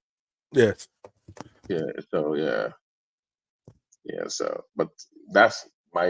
You and I and Mr. Prince, we are on the same side on that issue. The thing is that no, I don't give any credibility to such gossip. You know what I'm saying? Oh! By the way, I apologize. I didn't know. They said I should let Ganiyu cook you. Apparently, you were getting cooked by someone. Ganiyu, I apologize. My big bro. So let the cooking continue. Thomas, thanks for not calling me and bypassing me today. Okay, I will forgive you for tonight. It's fine, but next time you will be dealt with accordingly. So Gani, go ahead with your cooking. Gani, Pastor, yeah. you see, because you are in America, you think you are clever. You are so stupid because people like you contribute money for the IPOB in Nigeria. They are eating your money. They are killing your people. And you are still saying you are smart because you are in America. It doesn't mean that you are in America, you have brain. You don't have. All right. Well, that is an opinion. You have your opinion, and we'll have an audience. They're able to listen to two of us. Maybe they agree with you, but it doesn't move you an inch on the debates we have on the floor, because I am not here to give you my own opinion. We are going to be judged based on true or false, both in the way we see what's going on in our country. It's because you said Hold because on, I'm in hold on, now. Nigeria, I Hold don't on. have brain. That's why I'm telling you Okay, that. okay. No, that's okay. We Nigerians, we're not to punch back, right? So if I punched you, I expect you to punch back, and that's fine. You could do that, but you still have to be truthful in what you're doing. You have to have credibility, right? That's one thing I'm trying to bring to your attention. Don't make the mistake most of us make when we leave that country. You have to have credibility, cachet of it. You have to be a reliable person to when you come on this platform. You cannot be myopic. Nobody, you see, like right now, I'm here. Now, normally when I'm not here, Thomas will aid you, is a co-host. Simba will be talking. I don't know about Mr. Trump. It goes both ways. You know what I'm saying? You can't, he could be with you now, he'll abandon you tomorrow. But those people may let you float, fly around. But because I'm here now and then we're dealing with it seriously, we're not all Nigerians. This is not like I'm not your mate. I could be probably your grandfather or something like that. Or at least your dad, right? So You are stupid for saying that. so for now, you don't have any more. You don't have any more of that support. Mike will be over there. Hold on now. Hold on. What do you Mike mean may by be that? there You said instigating I'm a you. double person. You said I might be here today, tomorrow I'm Oh, not. that's you, Mr. Trump. Mr. Trump, you know that No, you you are wrong. You're 100% wrong. you like Bobriski, so you go both ways. You know what I'm saying? You said it already If here. I like Bobriski, is it your problem? No, it's not. But I'm just saying. He's a I'm Nigerian, he's a I'm human. pointing it out. But anyway, so Eh? let me conclude by saying this. Now, if you Is want to talk, anything Mr. bad with Triumph, I'm Bobriski? gonna yield Yes, to you. if I'm gonna yield to Bobriski, you. Yeah, now, hold on. I know eh? you want to talk Even about that, right? Bobriski, I Hold look up to on. Ambassador. That is it. Like Hold on. Ambassador, I give up Bobriski. Is anything Now, bad? wait a minute. What's his name? Baba T made a very. By the way, get ready, Mr. Trump. I'm gonna pass it over to you in a minute. I don't know if Gani wants to say something, but after that, you talk. Here's what I'm saying. But on the American politics, right, which Baba T raised the issue, and a gossip about Michelle Obama running. You are running away. You are running away. You beat me already. So just what don't you take a surrender? You take no prisoners. Anyway, so like I said, that is gonna be a gossip. The process is way into it now. There's been a primary, and now the Republicans have selected Donald Trump, who is a formidable force for anybody to beat, even in anybody's heyday. Now, I'm fair. I'm a fair guy. Does Trump say Trump things will not that win this election. now, Thank you let very me much. land now. Does Trump say things that I wouldn't say, especially in the manner he says it? Of course he does. Talk somehow. And they need to rein that in. That's true. But as far as a country producing a president, I don't think any country's produced a president as good as Trump was for the United States. Now, I'm not speaking as an American, I'm speaking as a Nigerian, a Biafran. So he told them what he's going to do in office. So he's going to make America great again. He went all over. He came down from escalator and he told Americans, say, look, our allies are taking advantage of us, quote unquote. Our means Americans, right? He's an American. I'm a He did Nigerian. not build a single wall. Are you aware of it? Then I'm going to come to that. He did. I But have anyway, proof them. I have proof. He did nothing. okay, so They tied his hand down. Even coming back, they sit his hand down. If he does anything, they will preach him. Yeah, but Mr. Trump, if you receive a Christmas gift on the night of 24, Christmas Eve, there's no need to start pinching it since you're gonna open this gift on the 25th, right? After me is gonna be you. If I say anything that you could poke holes in it, there's no need to start telling me what you're gonna say when it comes to your turn. So I'm saying that Trump. You called me out that I love Bobriski. You called me out. You sheshed after me. Okay, you know what? I think that what I'm about to say, everybody already knows about it anyway. So go ahead. I'll pass it on to you. Go ahead. I'll come after you. But I will be listening. Bobriski is, first of all, in Speak Nigeria. for 10 minutes. Don't stop for 10 minutes. Say everything you have to say in 10 minutes. The global stage. Yes, it's representing us in the global stage, just like other musicians. That's his occupation. He said he's a cross-dresser, not a gay. He's a cross-dresser. And is anything bad about it? You understand? So one thing is that is his own opinion. He's only marketing himself. I call it sales, a good strategy in marketing. So you have to understand too, Mr. Passat. That's just it. There's nothing bad about it. It's his own life. He's living his own life, his own dream. And one thing that you are jealous because he's making a hell of money. Is he making money? Any man that complains because those men are jealous of him. When he started cashing out, just as your politicians, those are your guys that claims IPOB also does it the same thing. That's way of marketing. So he's doing something great for himself. I respect him a lot. It's good. It's good. That's his own cup of tea. And you see, when they ask him to remove everything, then we know his own personality. He found that everything is just packaging. We in Nigeria will lose packaging. Before later, Madam Chioma will start saying that I love Bobriski. I'm into men. Sorry, I'm not into men. I'm into women. Oh. I love women a lot. Oh. When I see women, I'm always charged. I'm always charged. So that's just it. Understand? So for me, leave Bobriski alone. Touch him not. It's his own marketing. At least when we say Nigeria, every country in Africa wants to be in Nigeria. You can see that global effect, that African effect. Africa are waiting for us.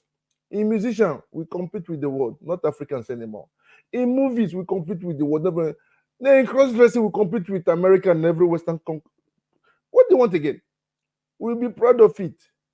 I'm proud to be in Nigeria, even though I have a French passport.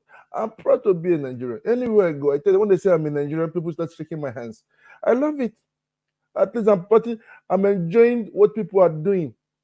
Very soon the politics will be corrected. We are all aware of it, but everything takes process. But first of all, we have to start. We have to put on the laws and order in our country. It's only we, the diaspora, are going to do it, not people back home. So people like Mr. Passat, what are you doing in America? Go back to Nigeria and make Nigeria great, not to make another man's land great. You go back to Nigeria, then I can start accepting Mr. what you're saying. Mr. Trayo, Yes. thank you so much for what you just said now. Thank you. May God bless you. You see all these people, these IPOB people, they will not make Nigeria great they will not make Nigeria to reach where it's going because of their mischievous, criminal-minded, all this, their attitude. They continue to demarketing the nation. See our president, the way he's working tirelessly. This old man call himself Passat, he said he's 60 or 100 years. No, Methuselah. He's a young man. Passat is a young man. They're still complaining. They complain every time. He was showing me his 6 packs, but I did not say a 6 pack. I see a chocolate pack. They call it mousse chocolate. I know he's a very good person. I love him for that. I love it. There's difference between Passat on air and Passat back. Understand? I would like to invite him one day when I will be in America, just for a dinner. You should. I'm You should. not coming alone. If you want to I'm be a coming. good man, you should stop his attitude. Being an IPOB, talk to his brother, the criminal terrorists. You should talk to them to stop this nonsense they are doing. Because Obi did not win election, they are still bitter for that, and we are ready for them. You understand? We are ready. Pasat, are you still there? I am a warrior. If you don't know, I am a warrior, and I'm ready anytime. Have you ever seen me change my words? No way. Mr. Passat, you have run away. Come back home. One by one by. Okay, there's something we spoke the other day with Mr. Passat. They said Wazobia. Wazobia. That means come in the 3 major languages. And I laughed a lot because of they called me also I'm a minority in Nigeria. I just laughed. I'm not a minority. I'm one of the major people in Nigeria. And I'm happy about it. And if you watch, they say that means Yoruba comes first. Zo Hausa comes second. Third. That's an Igbo person. That's true now. If you watch the election, I'm here also. The election said was Zobia. They shared it that way. It came along that way, and it's very interesting. They use the same way to bring the outcome of the election that the Igbos are always stored on the line. But that's all life. Well, let me say first of all to Ganiyu, let me say to you that you are a typical Nigerian. I'm a typical Nigerian in that sense. All of us were Nigerians, right? And you're a youngster coming up. What you have to understand is politics. We're all politicians, every human being. Like I say, if I teach a political class, what I look at for those who come into a class not knowing what politics is all about and the currency that politicians use. Virtually every decision you make is influenced by politics. In a geographical setting such as Nigeria, you have a choice. If you want to play clannish politics, you can, as far as it's protecting your interest. The interest is the only thing anybody care about. Somebody like me, I want to protect my interests. Peter Obi wants to protect his interests. Tinubu, his interest. Atiku, Mr. Triumph, Thomas, Folly B, those who are watching us. It's all interest. So now what I asked somebody earlier, they didn't want to answer Femi. I mean, I don't know, Femi or whatever his name is. The guy that sounds like Simba. What is it that Peter Obi is chasing that's against your interest? If your interest is you want to have a Yoruba person to be president, that's a legitimate interest. There are people who don't trade in that currency. That's not the interest. It's not my interest for an Igbo person to be president, because you could, like one man always try to say ahead of time. He say, "Don't give me the stuff that if Ojo Zakalo runs for office, that we Igbos we're not gonna vote for him and all that, because it's true. You have to say that. That's a shallow interest. That's a Nigerian person who you haven't been outside the country. Because I'll tell you something that I know I have in common with somebody like Trump. I'll give you an anecdotal proof. When I left Nigeria, I wasn't like the kind of person that you're gonna find in Lagos or something like that, or even Port Harcourt or Aba or Onisha or any others metropolis. I'm a village guy, right? I'm an authentic African, proud African. And I know what we've got, the soul, the rhythm. That's lacking in every other race. That is something money cannot buy. They cannot buy it. They've tried. That authentic Africanness The moment you leave Africa in any form, it's like entropy. I don't know if you know what the word entropy means. If you don't, you just look it up. In essence, it's decay. It starts diluting. In this case, if it like dilution is what I will use. But in a dictionary, probably is going to use the word decay. And it does so with time and activity. The more you less African, the more you don't have rhythm. Chinese don't have it. Europeans don't have it. And they can buy it. So my interest is not clannish. It's not tribal. It's not religious. It's a big item. If you look historically, we have nothing to be proud of. So people like you, when you go and see what they did to our ancestors, what they're doing today, where we should be on top at the apex. Now, if you even look further back, we've been there before. It's just that they went and they learned how to divide us. I'm talking about big divisions now, racial. So that's what my interest is all about. But unfortunately, we have to fight it at a granular level first, because they're making us do it. We cannot be in a country where we have all these resources, we have the brain to get on top,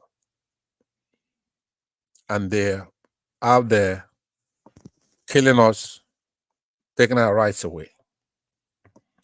So it will be somebody like you that needs to repent, get more information. You don't gain anything from what you're doing. You cannot keep a good man there. You cannot stop the Southeast.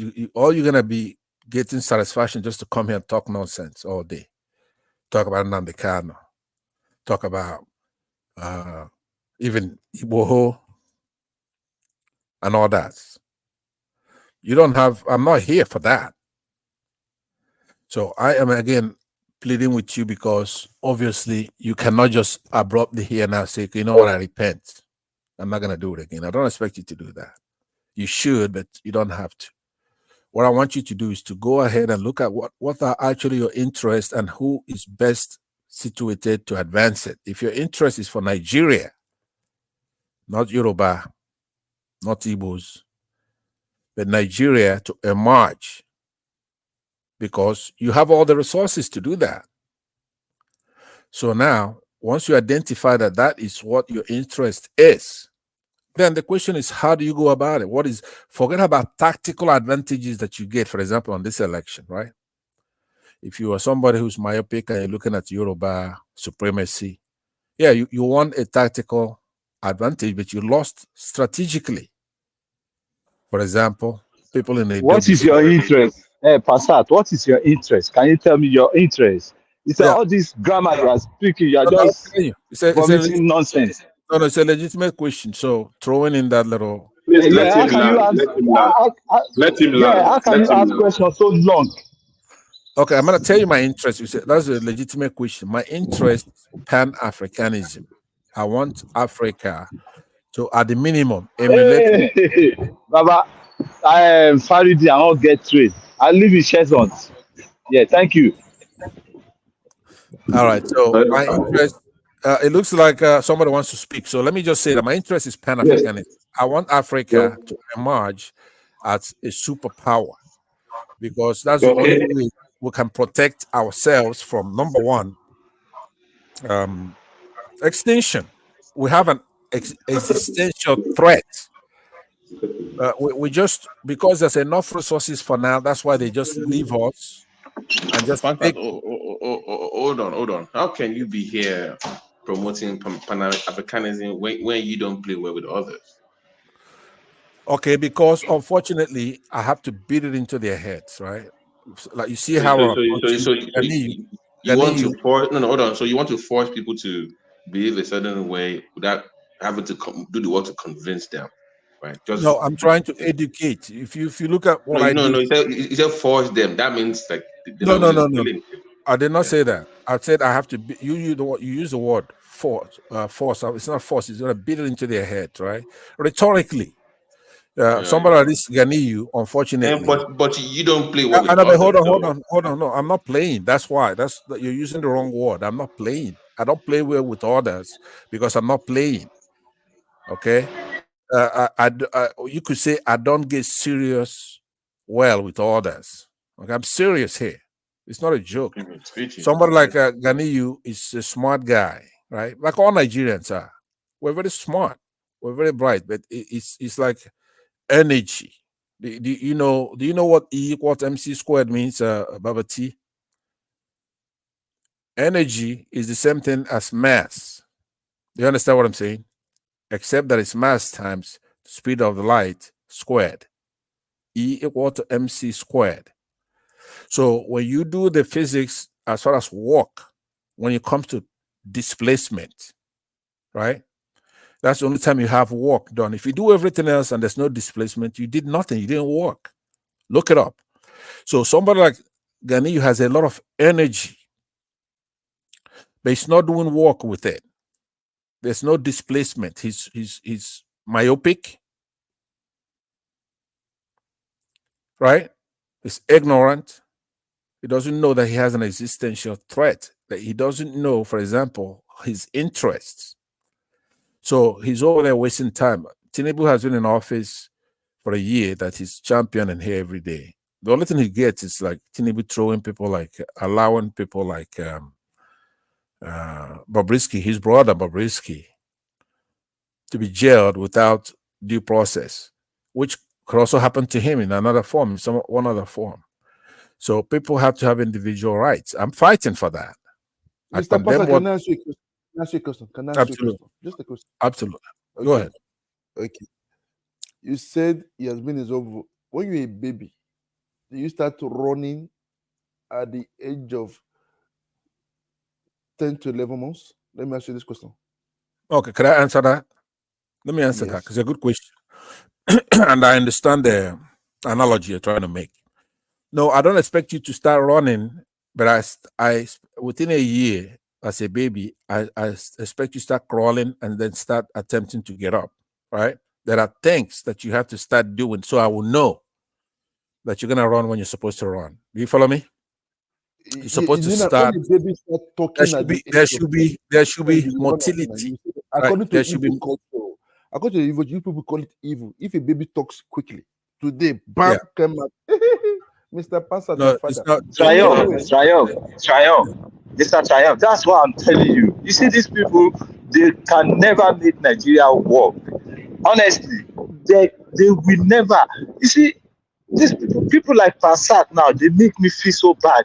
You know, I'm on my way. I just came out of my work now, and I'm on my way going home. There's one Igbo guy, his name is Nnamdi. He stopped. Maybe you heard me when I was talking to him that I live in Chester. He stopped. He wanted to pick me. He wanted to pick me. These stupid people. He wanted to do what? To pick me. Like he want to take me as a lead. You understand? You people. You make people commit. You people like you, Passat, Nnamdi Kanu, all these Peter Obi, stupid people. You make Igbo people to look like you are all the same. We are not. You are not. I see Emeka every time on this platform, the way he talks. But when I listen to people like you, I go mad because you're just too tribalistic. Okay. Let me land. The president is working so hard. The president is working so hard. Now, you haven't seen nothing he has done. When they ask you something, you go back. You say the Buhari left the dollar 400. Yes. Borrowing money to subsidize money. Okay, let me yield you more time. Money. Is that what you want? Let me yield you more time. Go ahead. Tell us what he has done. Go ahead. He has stopped. Take your time. Take your time. Yes, that's what I'm telling you. Let me tell you what Tinubu has done. Okay. He removed subsidy. He stopped the subsidizing money. And Nigeria has money now. He increased the governor. All the governor, their money now. He increased it with 50%, 60%. allocation. You understand? President Tinubu is doing very, very well. He's creating a lot of agency now. You understand? He's doing the like if you want to build a house, there's a foundation. President Tinubu is trying to lay all the foundation. So now you are still not happy. You want him to just go there in one day and turn everything abracadabra. You see, you people like you should just go and sleep for 4 years. When it's 8 years, you can come back. Your Peter Obi that doesn't have brain. He can't do anything. There's no agency Peter Obi created when he was a governor of Anambra that is up to today. He brought a governor, he handpicked a governor, and the governors they left him because he's a bad man. You see, you need to use your brain and let everything be. We are the Yorubas. We are ready to make everything great, and some of your people are ready as well. Not people like you. You commit every time you come on this platform, you say, Peter, didn't won the election. You won the election. He's the president of Nigeria. And sometimes I think you don't know what you are saying. Okay, so I asked you the question for a reason, and you tried your best. I believe you named 2 things, right? So what would you I name say? Everything. Hold He has on. created a lot of agencies. And hold on now. We say there are a lot of people here. We're making a conversation. Sure. Okay, so hold on, please. So you named 2 things. I give you credit for that. Number 1 thing you named is that he removed subsidy. And number 2 thing you said he's creating a lot of agencies, right? Now, let me take the last. He increased the allocation. That's what I'm saying now. He increased the allocation. He said 2. Okay. Is that 2? Okay, 3. He increased the allocation. So now on that last one, I'm gonna ask you for what it was before and then what it is now, because I say math involved in that one. In order to increase, it means that you knew that it was X and now it's 2X, right? Or X plus 5 or whatever. What was it before on that last one? What data do you have to show that he increased the allocation? Do you have the data, or is something Hello. You don't need to ask me that type of question. It's everywhere. You just Google it yourself. Okay. Hold on. Good, no problem. But let me tell you something. Over here, that's what I mean by you being in Nigeria. You don't know anything, right? Over here, when somebody comes and say somebody made a government bigger, okay, what they call big government, because the model is to have a limited government. Because when you look at power and the way the Constitution is written, it's delegated to the government what they can do and what they cannot do, right? So when you give all these things to the government, whatever else is left, please mute yourself when I'm talking so you could be able to hear me. And I want you to listen to what I'm saying. This is not my opinion. This is the way it is. So when you have a big government, it's not a good thing for you, the individual. The government is supposed to be small. The quest is to get government as smaller and smaller as it could be, because it's a necessary evil. The government taxes. When people go and work, they struggle and they try to make ends meet. They save money, they do everything. But the government comes in, it takes portion of your money as taxes. And whatever it does, when they create legislation, it curtails your individual liberty. So a big government is actually a paradox. I don't know if you know what the meaning of the word paradox means. Basically, paradox is something that looks like it's supposed to be like this, but it's actually that way. And it's either good for what you're looking for or it's bad for what you're looking for. It's not what you think that it's going to be producing. So a big government is a paradox that is evil, is bad for you, but it's a necessary evil to have a government. So a limited government is what you should be looking for. Limited government is colloquially used here. I don't know if it's used in Nigeria. It's interchangeable with small government, limited government. A government should impose as few taxes as possible and employ a minimum number of administrators. It shouldn't be doing everything, because you cannot compete with the government. And those actors are rational actors. They know what they're doing. They're not looking out for you by any means. In any form, any government. This means any government in the world, including American government. People go and campaign and say, look, elect me, I'm going to be for a limited government. Even for president, you're going to be saying, look, like Trump will say, I want a smaller government, I'm going to run a tight ship, right? So that's one. But on the first point you made, even that one is stupid. Okay, let me ask you, what if you were to know that it wasn't Buhari who actually removed the subsidy, that it was Buhari who did? The only thing was that with hubris, Tinubu announced it before putting in some remedial things to tame the market, because once the market hears that news, then there'll be a lot of activity in the market. And that's what happened. It's not like he actually removed it is the problem. He didn't remove it. There was no budget for it. There was a budget for about another 6 months, I don't know, something like that, from 2022. So he did not, if you're giving credit, if that's why you like Tinubu, he did not remove the subsidy. He announced it in an unprepared way, okay, to shock the system and shock the market. So that's what happened there.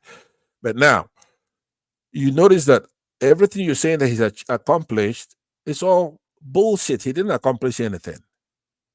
No, but you have to look at the damage he's done. One of them is inflation. He didn't accomplish anything. He didn't accomplish anything. I know from your mouth, you will not. No. Even Tinubu cut his head and go and bury his.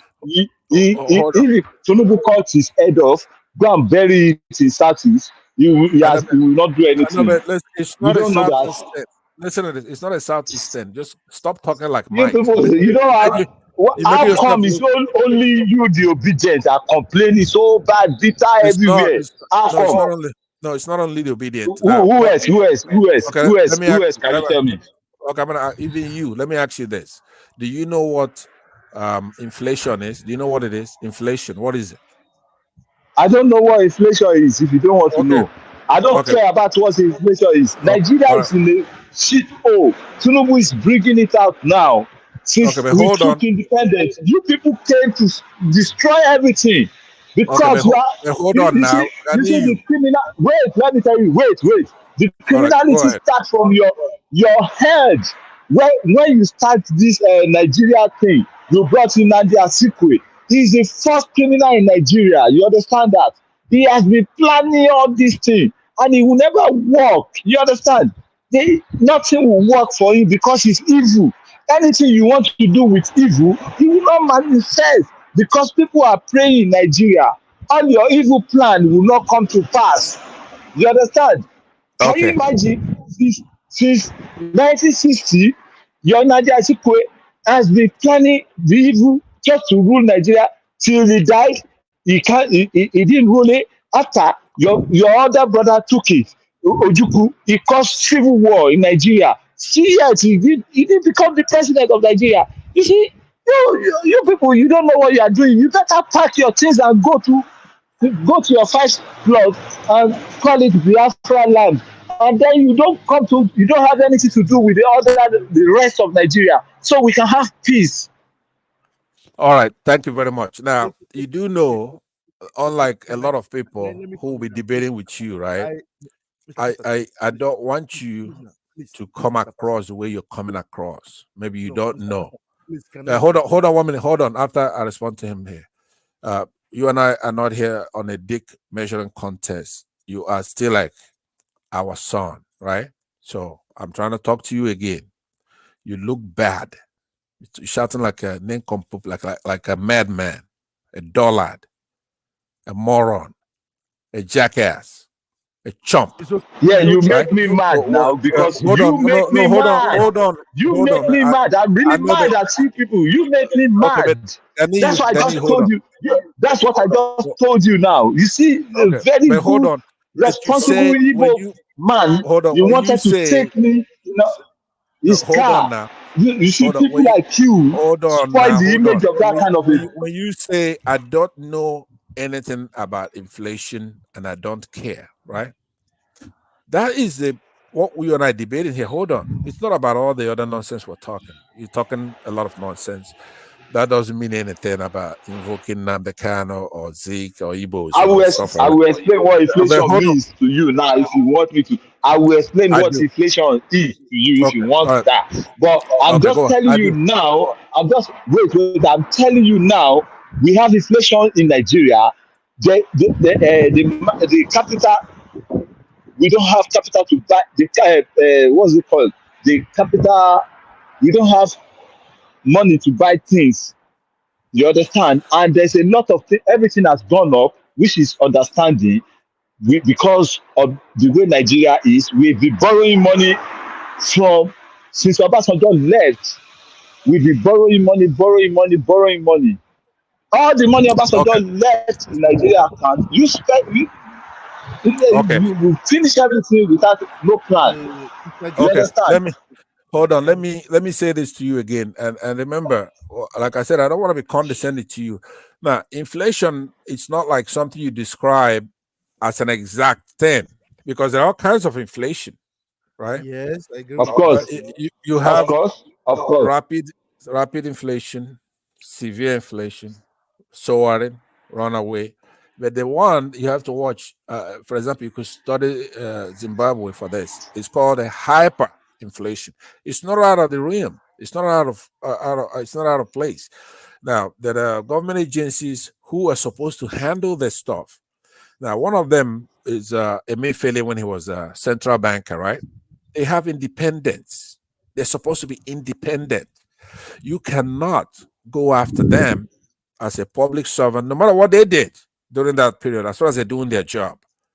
They're independent from the presidency when it comes to that monetary policy. That's by act, they're independent. That's why when you sue somebody like that to court, you don't have a case. You're just wasting Nigeria's time. Like in his case, maybe they charge him with terrorism. These are terrorists charging somebody with terrorism. He's an independent agency, right? As the Central Bank of Nigeria, their job is to curb inflation. Now, inflation, every country experiences once in a while. We have inflation here in the United States. But the inflation we have in Nigeria, it's not your ordinary inflation.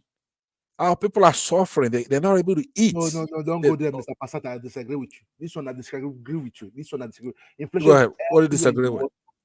Last month, European Union, the UK, said it, announced it that they are all under inflation now. It's everywhere. Don't put everything in Nigeria. No, but you heard what I'm saying now. What I'm saying is that there's inflation and then there's hyperinflation. There's soaring inflation. Hold on. So because we have inflation in the United States. What has President Tinubu done? So let us answer you now. I asked him, he gave me three things. No, let me give you more. Okay, go ahead. Give me more. He made Akuemi the SGF. You understand? That's the Secretary Government of the Federation. You understand? And again, he made the representative, and again, he charged the representative of the major oil marketers. He charged them. You understand? He did so many things. He even asked Shetima to lead the NEC to find palliative for subsidy. You understand? He even had meetings with the whole traditional rulers. That's why he did everybody in Nigeria firm. So what more again? He even selected and got approval of 20 special advisors for the country. All right, okay. All right, I got you. But listen,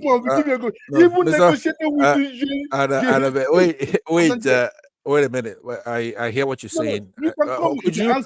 I know, but hold on now. Hold on. I heard you. Okay, look, Mr. Trav, you know a friend of mine. I want this to be conversational. All right, there are others. Okay, and but don't be noisy now. You're making noise. I heard what you're saying. Let me go back to Ganiyu. Hold on, Ganiyu. Inflation is the rate of increase in prices over a given period of time. That's what it is, right? It's a broad measure. The rise of increase in prices. So is that what you are telling me? So things are expensive in Nigeria. Things are expensive everywhere. When we came to London here, we can use £5 to buy something and eat. But now you can't use £5 to buy anything again. Right, You right. can But only buy water with £5. It's a broad measure, but let's limit this to Nigeria and what we're talking about. For example, let me ask you now, since there's been improvement since you've been listening to me. You gotta admit you're able to have a conversation, right? So my question to you is that how much was a bag of rice when Tinubu came into office? Do you know? A bag of rice.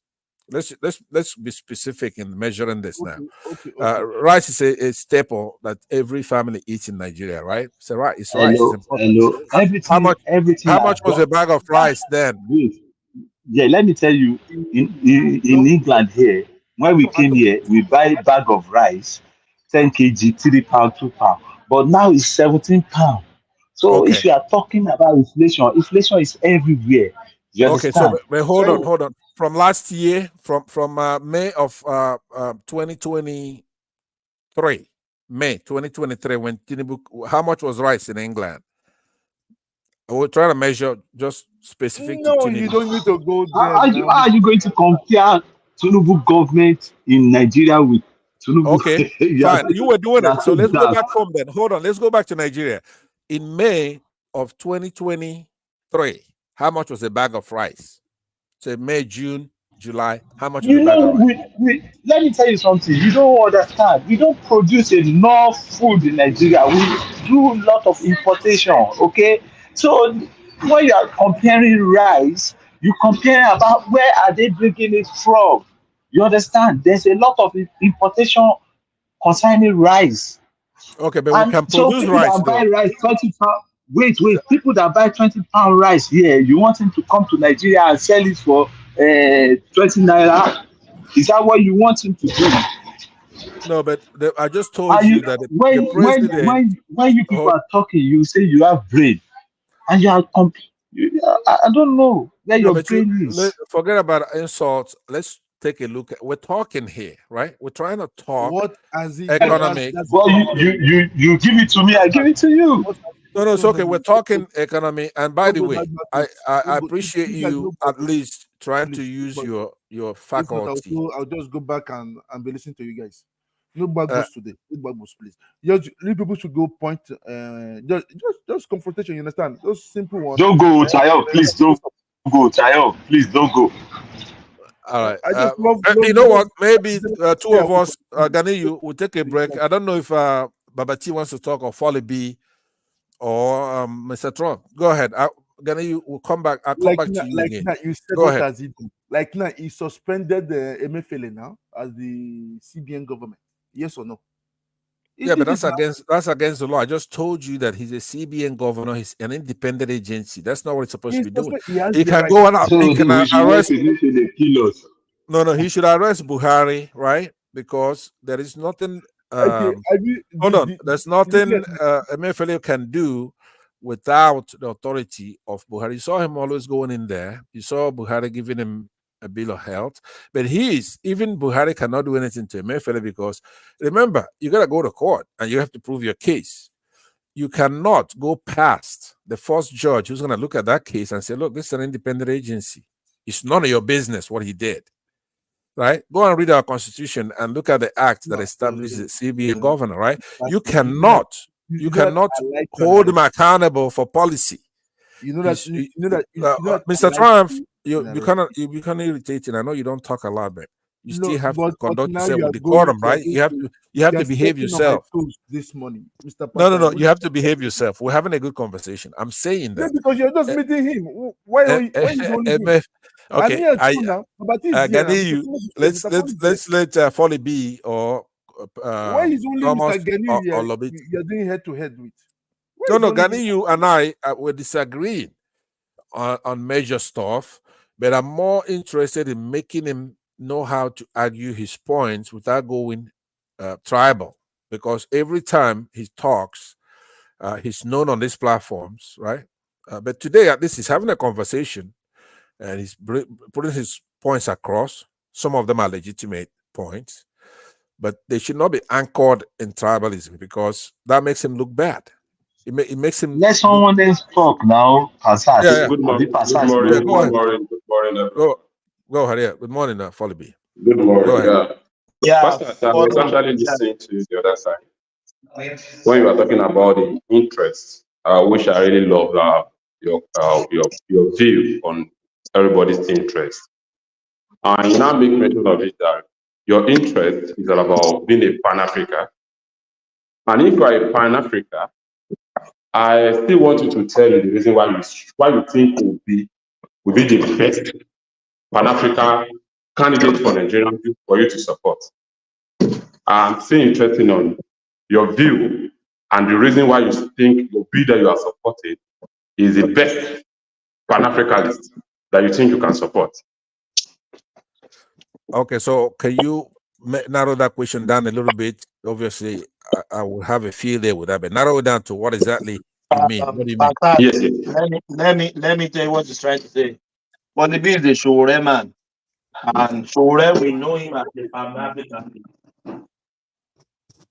Then if you claim you are a Pan-Africanist, then you are not supporting Shore, you are supporting Peter Obi, the looter of Anambra.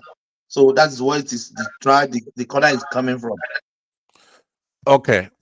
By the way, I'm a Shore man as well. Shore has its pluses. So you are a double person then. You are not loyal to Obi. That means you are No, hold on now. Hold on. Later you told me that I like Bobriski. I don't like other people too. I love everybody. I'm an open-minded person. That means you're a double person too. Hold on now. You have to listen to what I'm saying first. Paulie B, who also has a very, very good head on his shoulder. I've listened to him here a lot. But you understand that Showere has a big flaw. He has a judgment problem. He lacks judgment, but he's courageous. It means well. He's a patriot, right? But he doesn't get along with others. Not just P2B, with others. He ran in 2019. And there were other like-minded youngsters, and he couldn't form a big political party. So as far as he's concerned, even if it's 1,000 people and the rest of the youth are on the other side with 10 million, he's going to go all the way and say, look, my 1,000 is better than 10 million. I'm not going to join you. If anything, you join me and then be my vice. Well, that's not the way things work. If we have interest, that's one thing he has to, like I said before, you have to look at your strategic interest and then acknowledge your tactical interest. For example, it's tactical to come out and talk anyhow you want to adults, older people in Nigeria, older politicians. You can abuse them, all right? But they're also formidable because they have the power. So you cannot expect somebody who has a strategic interest to think tactically. So not that he cannot do it. Now, when I'm saying this, I'm talking about Obi and the Showere. Not that Obi cannot start abusing everybody. Tinubu. Sorry, Pastor. For us not to take much of our time, I think I've get what you are saying. Let's make it a conversation so that we can both enjoy what we are saying. Sure, go ahead. Okay. Yeah. Do you believe that? Are you part of you that believe that Showore worked for Buhari in 2014? Are you part of you that believe in that? Yes, not that he worked for him wittingly. I believe he worked for him unwittingly, inadvertently. Okay. Yeah, he did. Explain more, Mr. Passat. Explain more. Yeah, let me explain. Yeah, in the Bible, there's a place where some people came to complain that somebody's casting away demons, right? And the Lord said to them, go on. He who's not against you is for you, right? Now, in an election where at some point you come to a binary choice, right? Everybody's campaigning during the general election, maybe in the primary. Let's not be abstract. Let's use 2022, for example, right? 2023 election. Yes, you have the right. You're not supposed to go supporting, if you're Showore, you're not supposed to go supporting Peter Obi. You have to run and contest because all of them are in that election.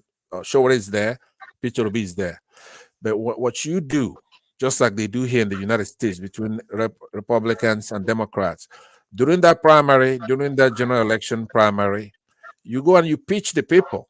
and you tell them what you're gonna do. You go on debates, you go and on a campaign, you go all over the country telling them why you're better than everybody, including Peter Obi.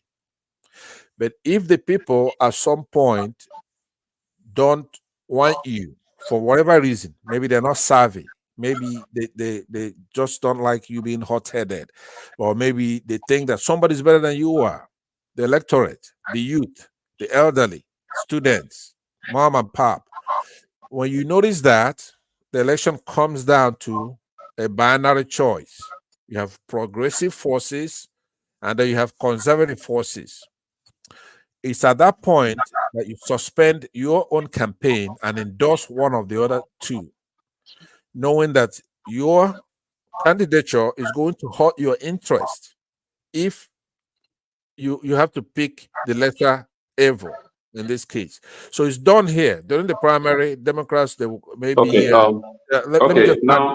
let me land on this. Now, you agree now that...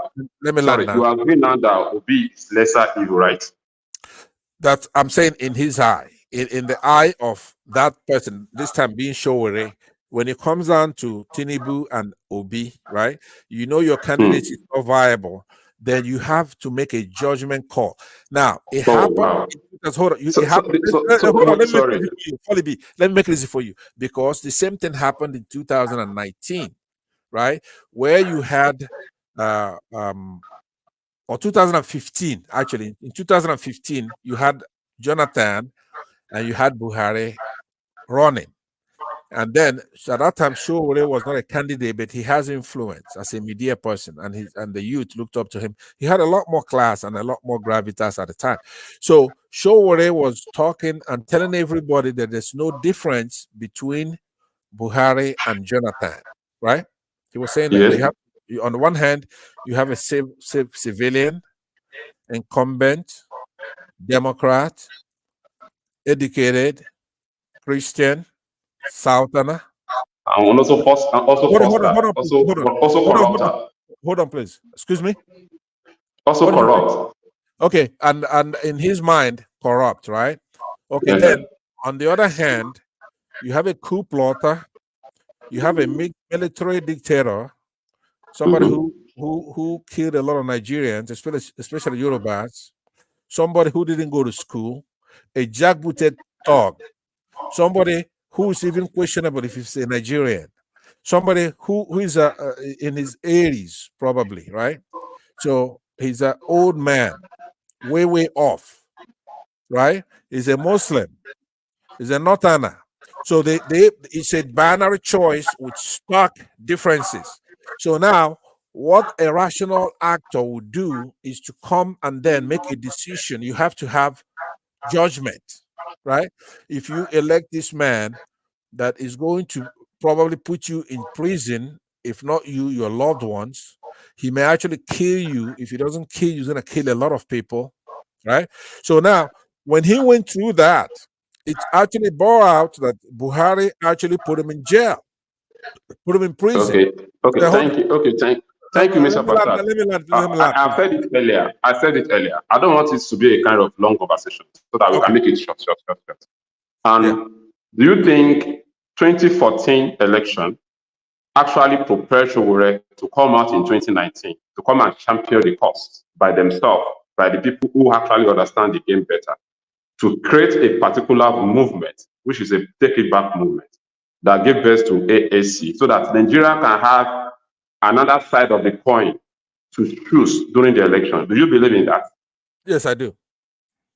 And do you now believe 2019 election actually gave Nigerians elite a way to go, because they know if this guy continues the way he's going in 2023, it will be a kind of disaster for their system. Do you agree with me?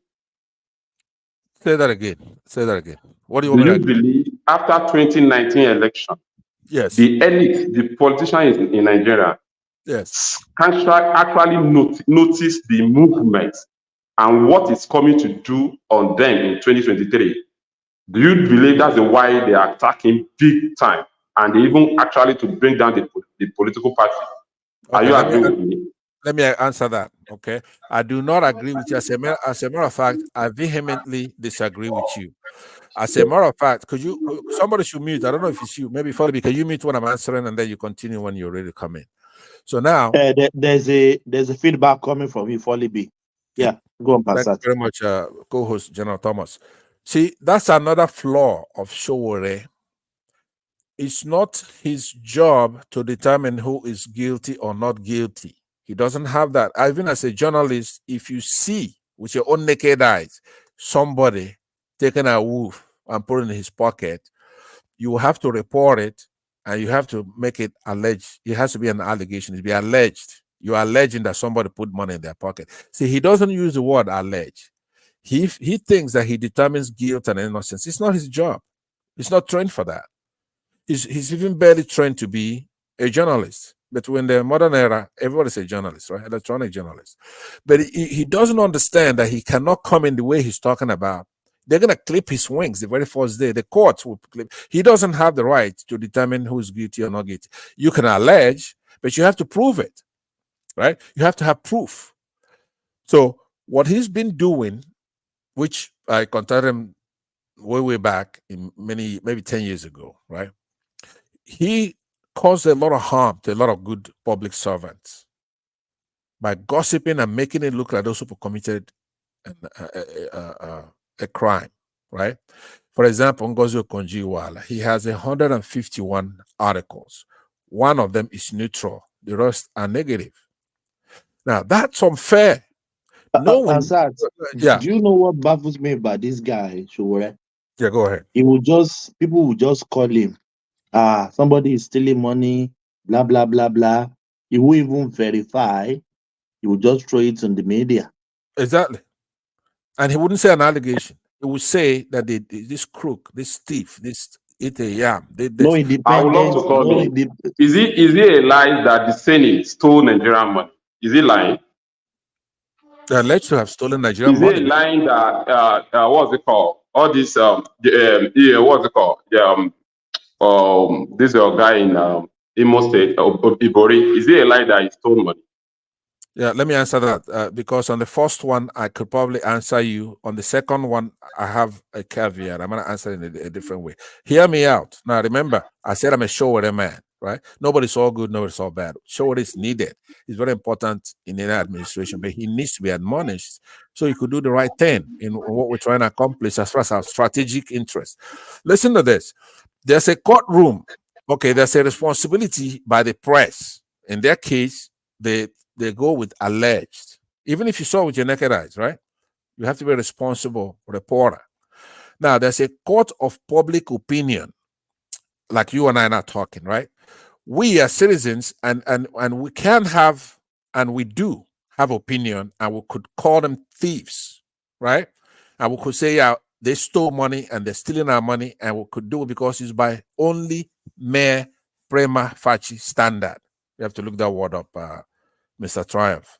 It's prima facie standard because we're citizens, we're mad, and we could talk like that, right? We don't have to say alleged. We could say he's. Why are you bringing me in now, Mr. Let me learn. Hold on. I'm listening now. I want to make sure you're awake. But now, Polly B, when you go to the courts, it's a different thing altogether. Over there, there are 2 or 3 standards. Hello, Pastor. Why is it that you are the only one? You always want to talk. Only you. Let someone else talk. It's not me talking. Say something. No. Wait. Simple word and just quiet, so someone else can talk. Okay, all right. I'll do that. But let me tell you how. Greedy. The IPOB people are so greedy. I was giving you credit. I thought it changed, but listen to this. In a Western style, there's a debate where Mr. Triumph, Mr. Lobito, who I believe is Baba T, and even perhaps the host, but I think he's neutral this time, and Foley B, they're on the one side with you. And then there's me. So there's 2 parties here talking. Now, when I'm answering Foley B's questions, Foley B is talking. It's his time. He's asking me a question, though, with his time. So whenever you want to take his time away from him, you can do that. I don't care. But meanwhile, please shut up. Let me finish answering his question, please. So now, Folly B, when you get to the courts, yeah, you make it quick, just short. Don't start. All right. Okay. Maria will betray you. Gani, Thomas, please be ready to meet this guy. So now, Folly B. By the way, in case they cut me off before I finish answering what happens in the court, let me tell you about Ibori. Okay, James Ibori was accused of 171 or 177 counts. Right, so he was tried in our country just like you try Northerners, Southeasterners, Southwesterners. Muslims, Christians. He was tried in our courts and he won. He won those 177 counts. He was exonerated by the courts, our courts, who has jurisdiction for his case. Right now, Showore rejected that, and he was working with our enemies from outside, Britain, Dubai, because they want to control that oil. Because we're in OPEC, we're bigger than Saudi Arabia. You have strong Nigerian men who may be corrupt. No doubt about it, but the Saudis are corrupt too. We don't want quiet boys. We want people who can look Saudi in the face and say, you know what? This is our oil. We're in OPEC and we're going to produce more than 1.5 million barrels because you are only 30 million people here. You're producing 10 million. Go to hell. We're going to pull out of this thing, right? So they don't do that. What they want to do is to pick our leaders who may be Muslims, right? Who could then tell them what to do, right? Because in that OPEC, our quota is 1.5. Like, for example, if I'm in OPEC, they're going to be gone. Saudi Arabia has about 30 million people. Half of those are immigrants coming there to do work for them. And they're producing 10 million barrels a day. Is that fair? We're 230 million people. You are saying that Showore is working with them. That's why I'm getting in trouble with you. I'm not talking about what these guys are doing. No. But you telling me that Showore is working with them. It's my problem. Showore is not working with them advertently. He's working with them inadvertently. He doesn't have judgment. He doesn't know. He doesn't know, for example, that Buhari and Jonathan has ramifications. Now he found out though, but you think he changed his spots the coming week, the following election? Because look at the disgrace they did to him, right? We're saying he went to Buhari's headquarters. I have a video. I could play it for you. Show what they went over there to celebrate. In his, he said, "I'm taking a picture." No. You don't have hold the on. video. You don't have the video. Show what I do have upload the video. He uploaded the video on Sarah Reporter. You don't have the video. Yeah. That he uploaded the video by himself. He uploaded a video. But listen to this. There's something called data generate. He generated the data, but I'm analyzing the data. I'm doing data analysis because he generated the data. And I will tell you this. What happened that day that you are talking about? Yeah, but before you tell me, hold on now. Let's analyze it. What I'm saying is that when he said that Buhari and Jonathan are the same, they're not the same because under Jonathan, first term, he was free. He's thriving in Sahara Reporters. Go to Nigeria, come back, do his thing. But once Buhari came in, they grabbed him. Like we were telling him before his days, like, look, Fela went through this with Buhari, Fela's wife, Fela's mother, and so many others went through hell under Buhari. He's a dictator. So you cannot be free practicing your trade of journalism. So shamefully, Buhari didn't even have any shame knowing that his position was, he was nonchalant. He was neutral, according to him. But I know that he was supporting Buhari. But anyway, officially he said, I had no dog in the fight. So Buhari grabbed him, almost killed him. They shot at him. He lost his brother. He lost a lot, right? He lost his freedom. He was confined to his city, Abuja, for a very long time. Buhari did not lift a finger. International. And why are they doing that? Why are they doing that? Are they doing that because he has a deal with them, or he's fighting for what is good for everybody? Are they doing that to him because he wants to collect money from them, or he's fighting for a cause that worth fighting for? That is undiscernible, right? Because you're dealing with a thug, a military dictator, right? They're not looking at his motives. Well, okay, he's like a gnat, a fly, right? It can be squashed anytime because he coddled evil. You understand? There's a comeuppance for that. If you coddle evil, if you know better, like I said earlier, you know the right thing to do. He knew that Jonathan or somebody better than Jonathan, you don't go back to a dictator. let me land, please. Now, he was doing it because he made the same mistake that most Yorubas made under Buhari. They thought that one of the people that would destroy the Igbos is Buhari, right? It's ruthless. Now, they got the calculation right, but it was much later. In the second, do you know what I want to say? Yeah. I dedicate the show of today to you. Thank you very much. You host the show today. Thank you. Why do you think that Yoruba want Buhari to destroy the Igbo? Let me tell you. Now hold on. Why? Listen, I'm going to tell you because you don't. Hold on you see, now. You asked a good question. Let me answer. God will not Buhari to play. He has played for us. Right. Tinubu is the president now. That's exactly right. That's exactly right. So that was a calculation, but that was a fluke. You were lucky because Buhari was going to fuck the Yorubas, right? So the northern governors did not let him do it. You see, Buhari hates the Yorubas more than he hates the Igbos. Buhari fears the Igbos, but he has no love for the Yorubas. So what he tried to do after what Mr. Tinubu did for him, believe it or not, Tinubu helped him out a lot. He tried 3 or 4 times to be president, but he couldn't do it, right? So that is what they call strategic mathematics. Politics, strategic mathematics. So listen to this. Let me just end it with this by saying that I give it back to Folly B. Folly and Ganiyu.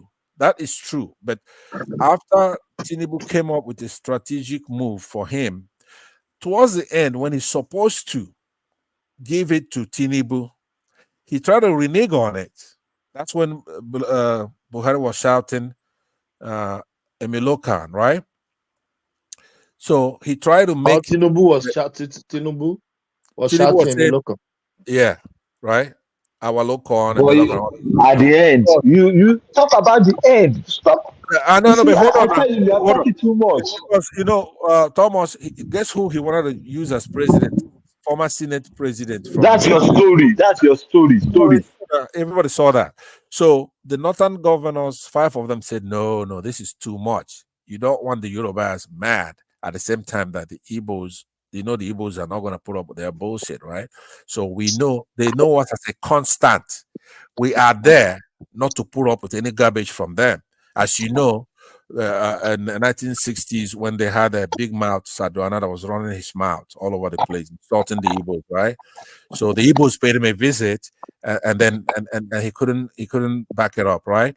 So the point is that they fear us because of that. They don't like us because of that, but they hate the Yorubas though, right? Because they know that the Yorubas are not reliable when it comes to the elite, not the Yoruba average guy like Ganiyu or who was Mr. Triumph here. The Yoruba elite. Yeah, right? I'm even worse, I'm worse. Now the Igbo elite, a lot of the Igbo Who is an average guy, Mr. Passat? I don't want to say what I don't have to say. Who is an average guy? Mr. Polyb, so Showore was counting on that. It's the same thing that Wike is doing, right?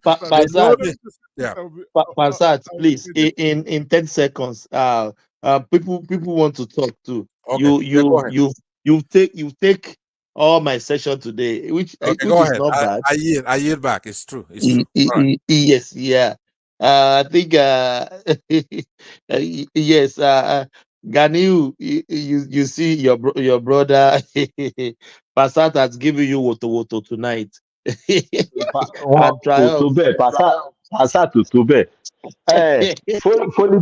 Folly B. Showora is the next president after Tinubu. Go and write it down. Nigeria is going to be better.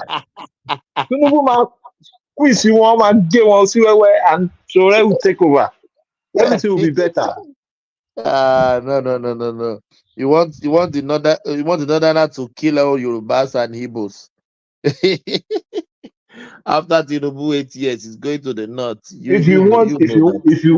Let me tell you, that's the truth. If you want Nigeria to be great, you see what Tinubu is doing now. After it's finished, they should look for somebody like Showore that has mentor that can handle. Yoruba person, not Showore. You're going to give another Yoruba person. No. I don't even mind if it's Yoruba or Igbo or anybody, but he has that cuckoo head like Showore, so they can handle the. If Tinubu left now, they just bring somebody like Jonathan again. The country will go out Buhari. The country will go back to where it's coming from. Yeah, Yeah, so we need somebody like Showore, 100%. Even you know Showore will not. Well, don't worry, Sha. I know what I'm saying, but I pray Nigeria is a good country. I want the Yorubas to keep on ruling for the next 50 years, and you will see Nigeria being very, very transformed. No, me, I'm Yoruba are Don't not greedy worry. like that. I'm not greedy. I'm saying what we work now. After Tinubu, Peter Obi is your president. Don't worry. No, Oloma. Tinubu will give him. We want, but to be honest, we need the Southeastern president. So Why Southeast? Are you speaking on their behalf now, Mr. Thomas? Why South? Why now? Let them have their share too now. This turn by turn is the one killing Nigeria. You people should stop doing this turn by turn.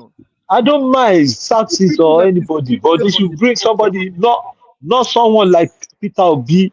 Peter Obi is a food driver. I want Soludo. Peter Obi is a Peter Obi is a pretender. He's a liar. He's a dumb. And he doesn't have brain. I want Soludo. I want Soludo. To handle a whole Nigeria. A whole Nigeria. Yeah. Over 200 million people. You see when? Let me tell you something. When Peter Obi was governor of Anambra, you can't see anybody. Part of them that they rule together at that time with him now, never. It's they know him. But Daniel, when you talk, Daniel, where are the commissioners when Peter Obi was ruling? Where are the people?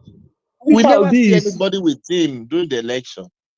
It's disobedient people. They don't read. That's why you see when I see some of my educated Yoruba people, like that girl that came on that platform that day. I was crying inside that a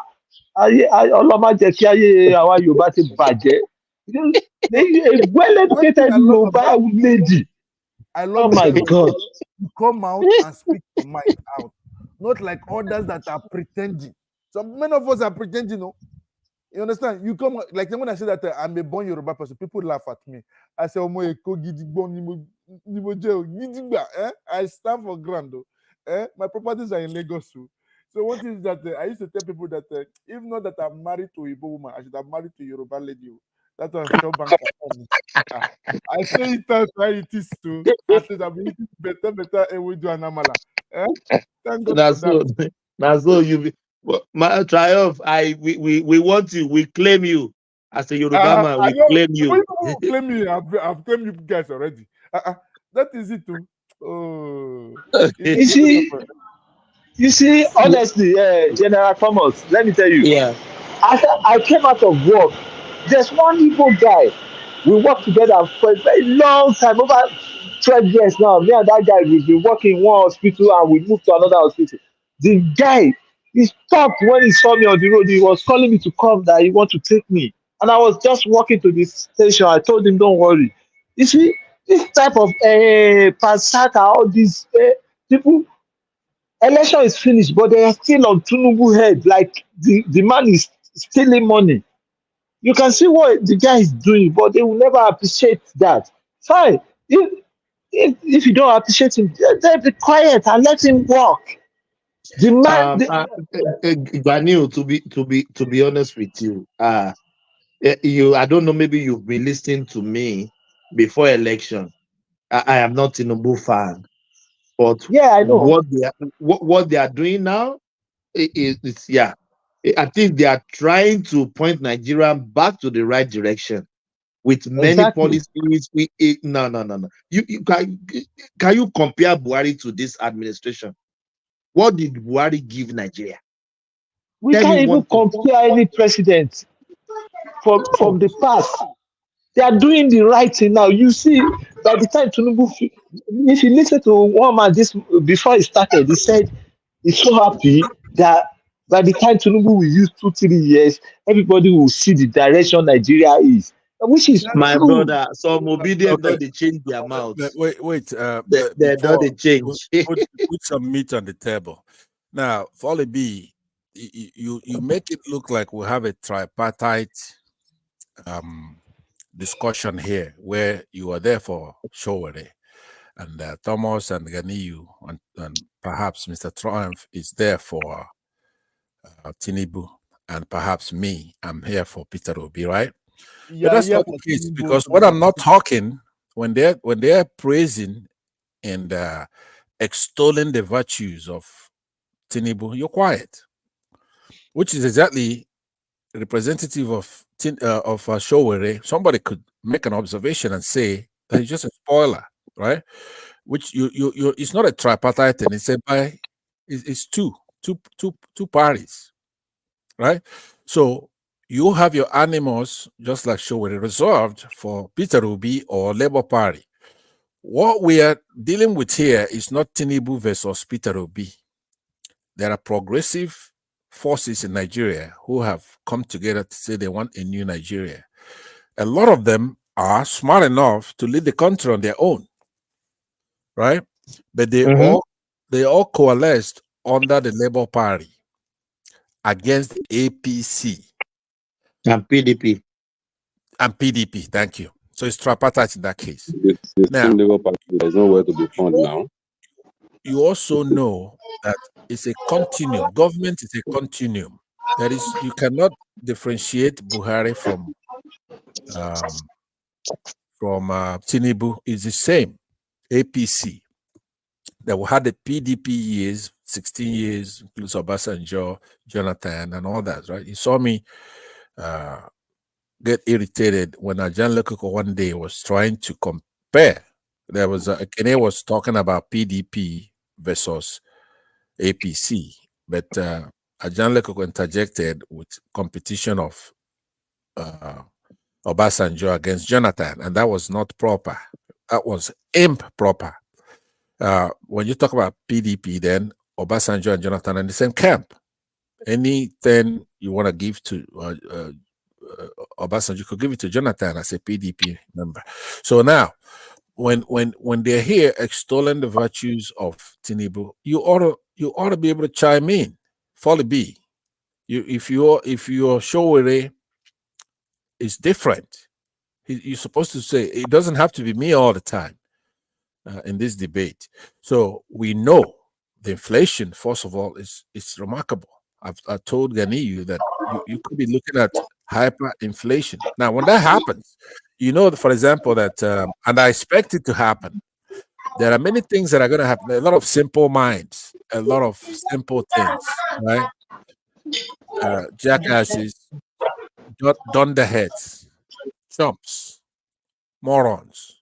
When they try to talk about what's going to happen in 2027, they don't know. I didn't come up with this, but somebody says that a month, a day in politics is like a lifetime. There are a lot of things that's going to happen. I don't expect. Yeah, and when I say this, it's going to be controversial, but I don't have any proof either. It's just my opinion. I believe something is going to happen. It's imminent. Something has to happen. Like what? Between now and the end of the year, I don't believe that Tinubu is going to really last this year, basically. Right? Come no, on. it's a possibility. Buhari go no go exactly. last. And a lot of people don't believe that he did last. A lot of people don't believe that's Buhari now. You know, the wife moved to Saudi Arabia. Now, what do you want to know? I mean, look at this. Let's look at the case people were making against Buhari. Number one, the wife moved to Saudi Arabia, right? And Buhari, we know Buhari is a known phenomenon. I'm not one of those who are saying that Buhari was a clone, but there's something there. No be your brother talk. No, listen to what I'm saying. My terminology is different. But Passat, wait, please, wait. Let's just stay in that place, please. Yeah, sure. Is Nnamdi Kanu brain working? Why? And I don't want to insult the Southeasterner. Why did Nnamdi Kanu bring that propaganda?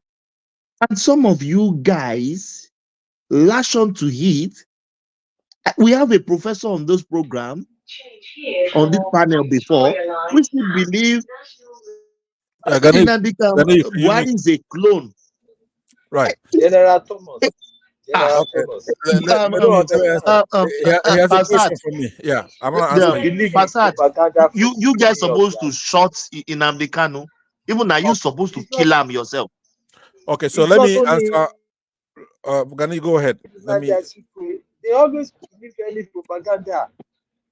Okay. All right. So now check it out.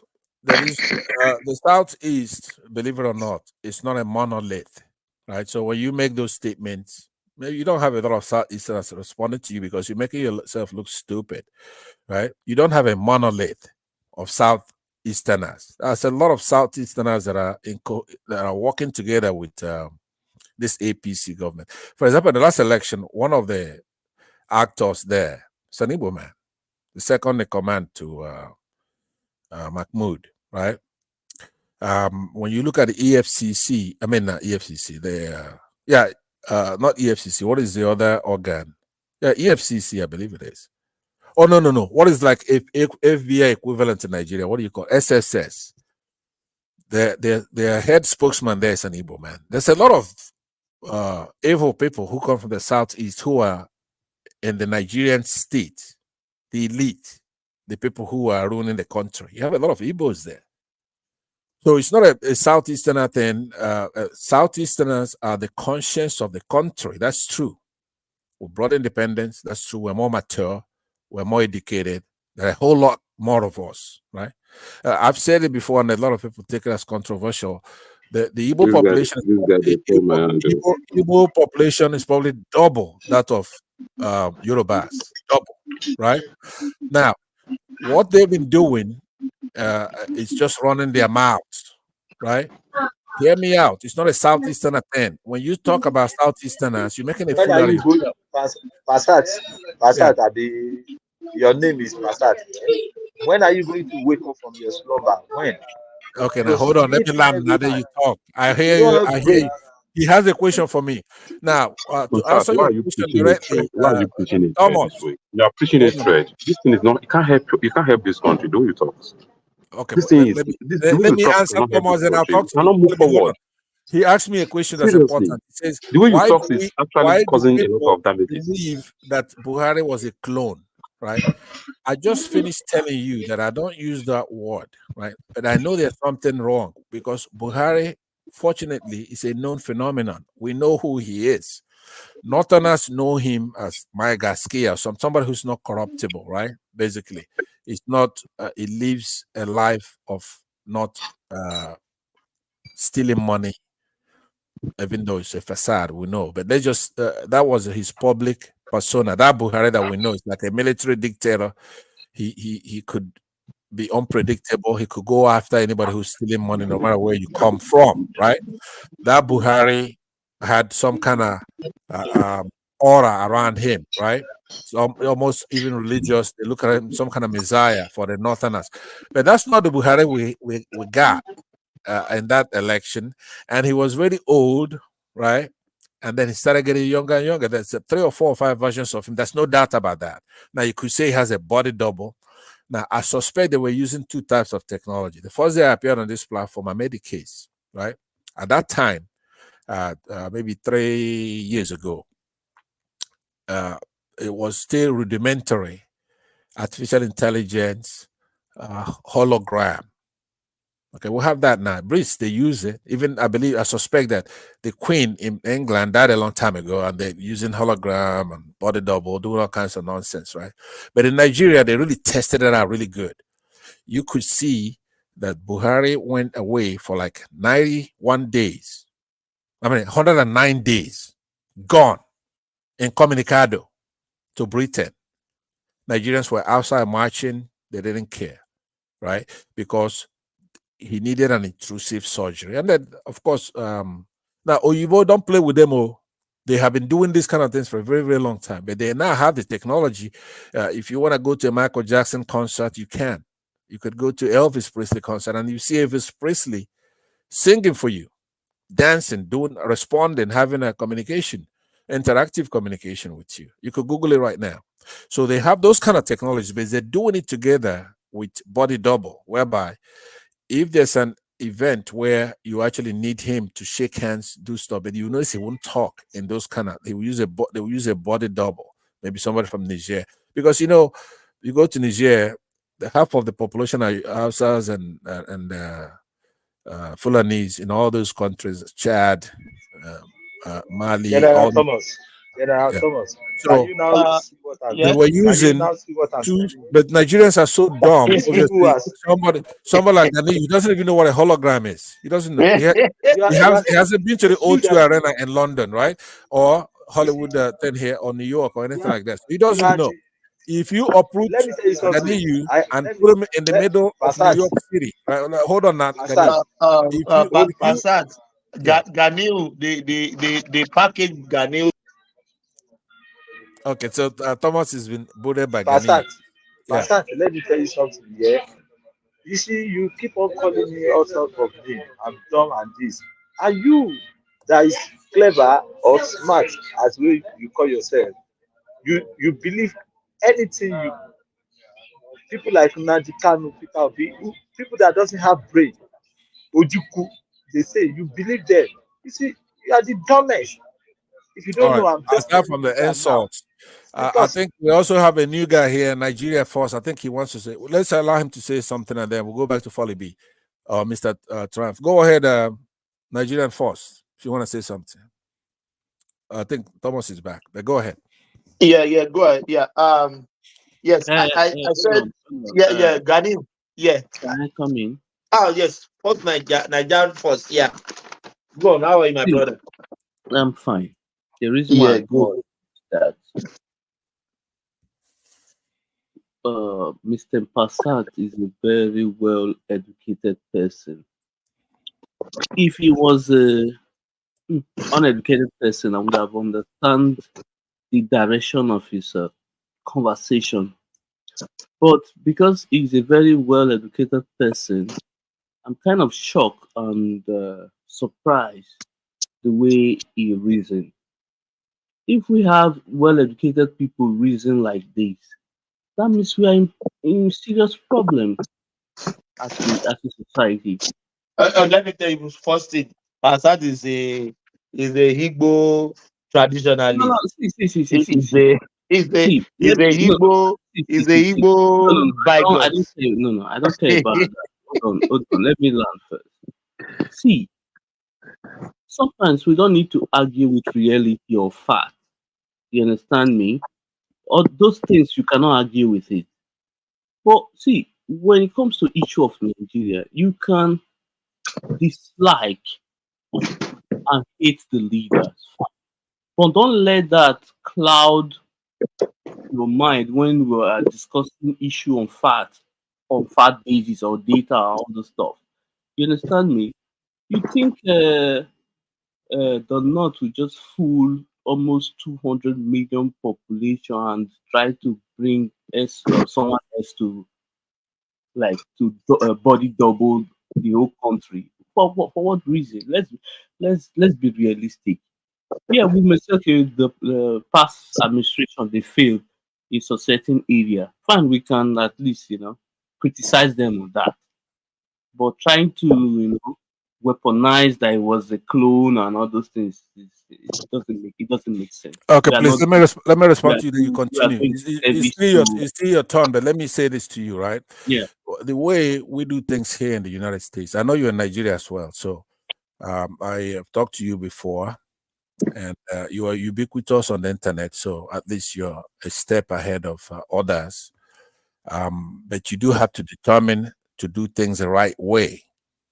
The North, they have motive to do that, because when Yaradua, because we're doing in the PDP, who was the most prevalent party at the time, was in power, it was Northern turn to have a president. Therefore, Yaradua became president, and he picked Jonathan, a Southern Christian, as a vice president.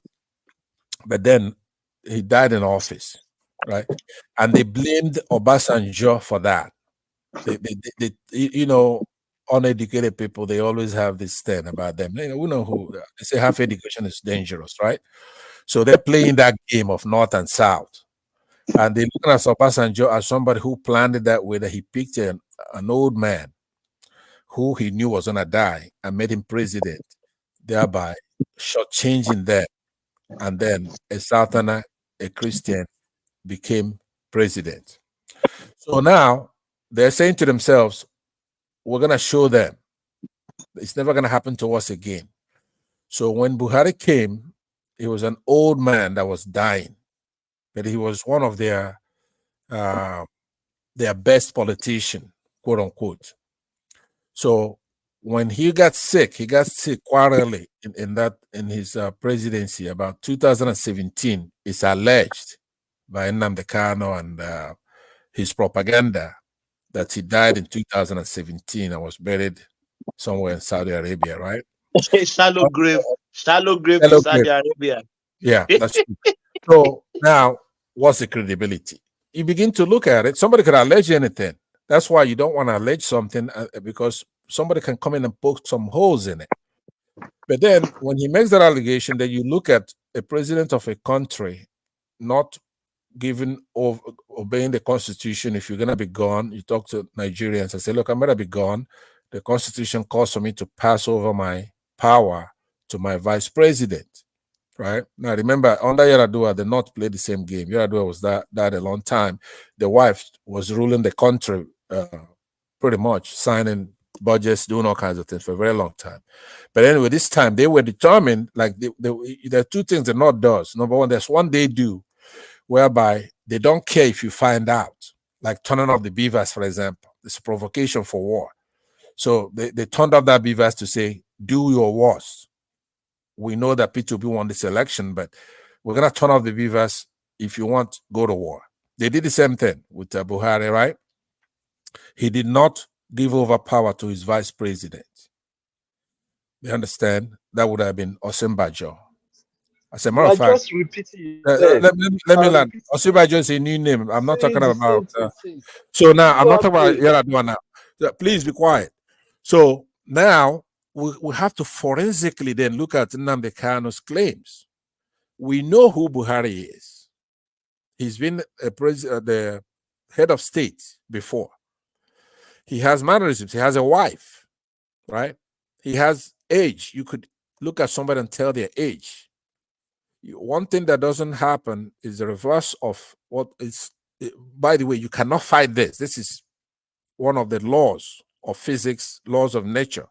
It's called second law of thermodynamics, right? Entropy increases with time. That entropy is another word for decay. You cannot start getting younger. Once you're born, then you start decaying, right? You're not going to see a 10-year-old then become an infant, a 6-month-old baby again. That doesn't happen in life. We can see your Charlie boy. Can't you see your Charlie boy? This is a universal. Gary, please give me a time. I'm about to land.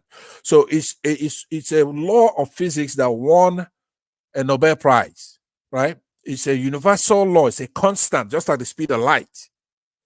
But Buhari violated that law of physics up till he left office. There was a Buhari that was an old man.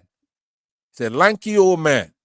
Ashy old man, weak, but they played with hologram. I know that particular Buhari. We know that Buhari that looked so sick, like it was dying, it was machiated really bad. We know the Buhari, when people were complaining, was a very young man. You see him running around in that office, right? But they're not doing it that we don't know. Now they kind of pointed it out. That's true. But every Nigerian saw that. But the Northerners were doing this. Hey, if you find out, what are you gonna do about it? Go to war. We're ready. Like turning on the beavers, right? Not that, and the wife moved as a brother. The wife said to Nigerians, isn't don't go there. Buhari was there. Also in the inauguration day. Why don't you people call him? Don't say that. No, remember, it's not me saying that Buhari was a clone, right? I'm not saying that, but I'm looking at people. Oh, you're repeating it. That means you're saying it also. You are repeating it now. Listen, that's what you are saying now. I'm looking at the merits of the argument, and I find it to be credible. I'm not the one saying it. Now, what I've done, though, as a scientist, like I'm a scientist, so I have to go with the evidence, right? So I don't have a tangible evidence, but did they meet that threshold of a prima facie case made. Yes, right? They met it. Now, when you meet a prima facie case, it's not on the other side. Do you understand how that, for example, who alleges have to prove? So Nnamdi Kanu is making an allegation, and then he meets that threshold where then we have to turn around and go to Buhari and say, show that you're alive. Show that it's you. Because somebody's alleging that you're not alive. Now, what an alive person would do in that case is to show, hey, look, here I am. The rumor about my death is exaggerated. No, he wouldn't do that. He was gone for 109 days. Oyibo is so good that for 109 days, they could make something. They could produce something. They're bad. For hundreds of years, they've been using body doubles, like Gaddafi will have a body double. Even the president of the United States will have a body double if they're going somewhere. So it's not a new thing. It's just like Charlie Boy too is body double. Now, if you go to Nigeria in those days, maybe Africa, anywhere in Africa, and with a remote control, let's say in the 20s, the 30s, remember, they had those things then. It's just classified. If you go with a TV and a remote control, right, you could say TV, go on, and the TV go on. So go off, and they'll be pushing the button. You are like those Africans in those days. Oyibo did a lot of magic stuff like that with our people, with our forefathers, right? So they're doing the same thing. In the next 50 years, it's going to be shown that this Buhari, the last one we had there, it's not the Buhari that we knew before, the one that was head of state. It's not him. There's no question about that. That's not him, period. So now that particular Buhari was a very cruel character. He was a known phenomenon. We know who he was. He was a murderer too. That's true. But Basat, are you different from your Lord and Savior Nnamdi Kanu now? You are sounding like him. I'm not sounding like him because there's a big. You are. There are many big differences between me and Nnamdi Kanu, right? Number one, I'm not a member of IPOB. I'm a Biafran. Number two, you are their sympathizer. You sympathize for them. Oh yeah, the truth is modular. Where they're right, and I agree with them, right? And they're right a lot. Now, where do I disagree with them is what we should be talking about, because it's not that much difference. The biggest difference between me. Hold on, Gary. The biggest difference between Nnamdi Kanu is that Nnamdi Kanu believes that Biafra is 5 or so states, right?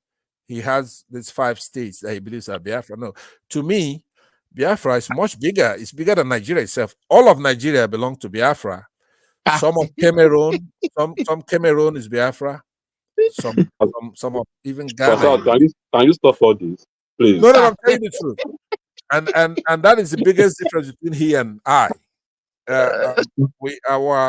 We got the independence. I'm not giving that up. Nnamdi Kanu got that country for us. Others helped there, right? But that country belongs to us, and we're ruling it. We are the conscience of the country. Now, I said earlier, somebody came in here as I'm an educated man, right? But if you listen to me, don't listen to my grammar. It's my common sense. It's my truthfulness. I'm going between true and false, right? So when I talked about hold on. I'm not sure you actually have. Hold on. When I spoke about I'm going to end with this so others could talk. For example, if I wanted to be academic in the way I'm making my presentation here, remember when what's his name? The Yoruba guy that sounds like Femi. What's his name? Simba.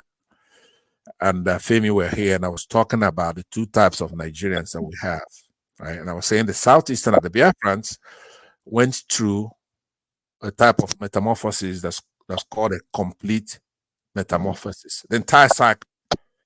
The egg, when we laid the foundation for the country. The larva, we went through all kinds of challenges in the 60s. The pupa, we went through that war. And then the adult will merge as Nigerians after we've gone to war. 3 years fighting not only the entire Nigerian tribes. We fought Egypt, Saudi Arabia, Britain, Russia, because they wanted the resources in the south. But I didn't go into it like an entomologist. First of all, I don't even know if they, you, How if can you somebody be listening to this nonsense this guy is okay, saying? so On I this didn't go into it. I'm about to You- land you- as an no, you entomologist, don't need to lie. right? You can't just be saying lies and you want Hold people on to now. listen to that. Order. Please get order from him. No. Thomas, get order. You Let me want to land talk. now. You have to say something that makes sense. That is I'm reasonable. talking to Nigeria You can't. Force. Hold You on. can't be Nigerian Force. lying, and Hold on. you can't Nigeria. be I'm about to lying, and you answer want people Nigerian to Force. listen to you. Nigerian Force. I'm answering you that I did Nigerian not. force is fed up of Hold you. Nobody on. will listen to your stupid Please. lies. I control that You boy see, because I'm going to you deal see, with this is what your Ganiyu. leader has been I doing want to be from civil Nnamdi here. Azikwe, I want to be civil. to I want to be. Ojukwu, to I want to be everybody. You are civil. all liars. Thomas, please bring order. Mute the guy. Let me land. I'm almost done. You are Nigeria so Force asked me a stupid, question. Passat. He asked me a question. Hold on. He's talking about You don't, academic. nobody wants. Okay. I can't I listen did to not you come again. here when I gave that I can't listen analogy. to you again I did because not I do will it, and I not could listen. have done it as a I will biologist, not. as an Stupid entomologist. man, I will not I stay could on have this said that platform and insects that you'll be undergo that telling lies. metamorphosis like You'll be we did telling in lies. Far East I won't are stay on this platform holometabolos, allowing you to right? be feeding Holo meaning nonsense. total. The larvae of a metabolous insect bear no resemblance to their adult counterpart, right? So I didn't go into all that, so I could then display my Yeah, tired, genius, Mr. right? Pastor. Go to My bed. genius on Sorry. that. So I'm already in the let me, morning now. since that guy is Yeah. gone, I just want to tell you that I'm not here to show off any kind of it's not an academic debate. What we've all been contributing here is pointing to only one thing. That's only one thing that I want. I want us to know that we have the same interest. Things should be calculated in the interest that is good for you. You don't have the same interest with us. You have a different interest. No. You have a criminal interest. You have a criminal interest because you are a criminal yourself. All your leaders from Nnamdi Azikwe to Ojukwu, Nnamdi Ojukwu, Gbogbo Ole, 419. Now, Thomas, there is one thing, there's one you are major all the difference same. between the Yorubas and the Igbos. One. That's only because it's very easy. We don't have anything in common. We don't have anything in common. Yoruba are very educated. We have brain. We deal with brain.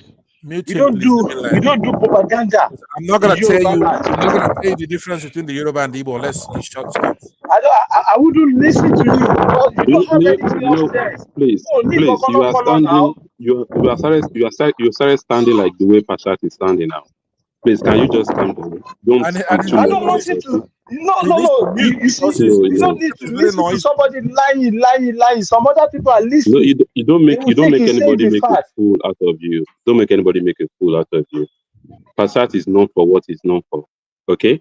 The truth. And we don't need to join. Don't need to join that route at all. Which truth, Mr. Passat? Okay, so let me land and then somebody else could take over from here. We got all night. It's a Friday night. Now Saturday over here where I am. I don't know where the hell you are. We are almost afternoon my turn. Okay. Okay, so the difference between only one difference between the Yoruba and the Igbos. One. Nothing else. When a Yoruba person is fair, educated, unbiased, non-clannish, non-tribal, non-Muslim, what is he? You cannot differentiate him from an Igbo person, a regular Igbo person walking on the street. The only time you find a difference between an Igbo and a Yoruba, if the Yoruba is biased, a myopic, uneducated, a Muslim. That's it. Any Yoruba person that comes up, for example, they refer to me, you're going to accuse him to be an Igbo guy. Try it. If you have a Pa Adebayo, he's no different from any Igbo man. Any. You're going to accuse him to be. Now, if Obasanjo is a one Nigerian, now nobody wants to claim Obasanjo. Obviously, he's a Yoruba man. But if he's a one Nigerian, he's naive. He's an Igbo man. But they're going to say it's an Igbo man. Why? Because maybe he goes and he grabs people from the Edo, from south, southeast, south, Northeast. If you have talent, he will get you his fare. So a Yoruba person would think that Obasanjo is an Igbo man, because why would he be doing that? I've told you all the atrocity Obasanjo have committed in Yoruba land. I told you this morning. I told you everything. Your system is noisy. We can't hear you. Please. What I'm saying, go back and use your tongue to count your teeth. Whenever any Yoruba person is detribalized, right? Is detribalized, he's fair, he's educated, he's not a Muslim. The first thing you're going to accuse him of is to be an Igbo. Because that's the only way you could tell the difference between an Igbo person and a Yoruba. If a Yoruba is ignorant and stupid, you're going to know it's a Yoruba person. Period. Go and try it. Tell me two difference between an Igbo person and a Yoruba person. Quickly, 10 seconds. Tell me, Mr. Pastor, two different things between a Yoruba and an Igbo person. If you want to go there, tell me, what's the difference? It's just their name. The names are different. No. You hear Ganiyu is a typical Yoruba person.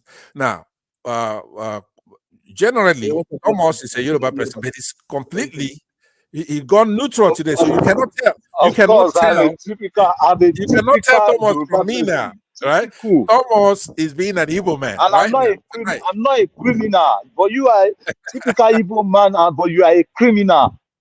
Okay, well, whatever. It's not your fault anyway. I don't blame you. You know why? I wouldn't blame you for you to be a criminal. You know why? I can never blame you. I have to blame your generation from Nadia Zikwe. Mr. Trump.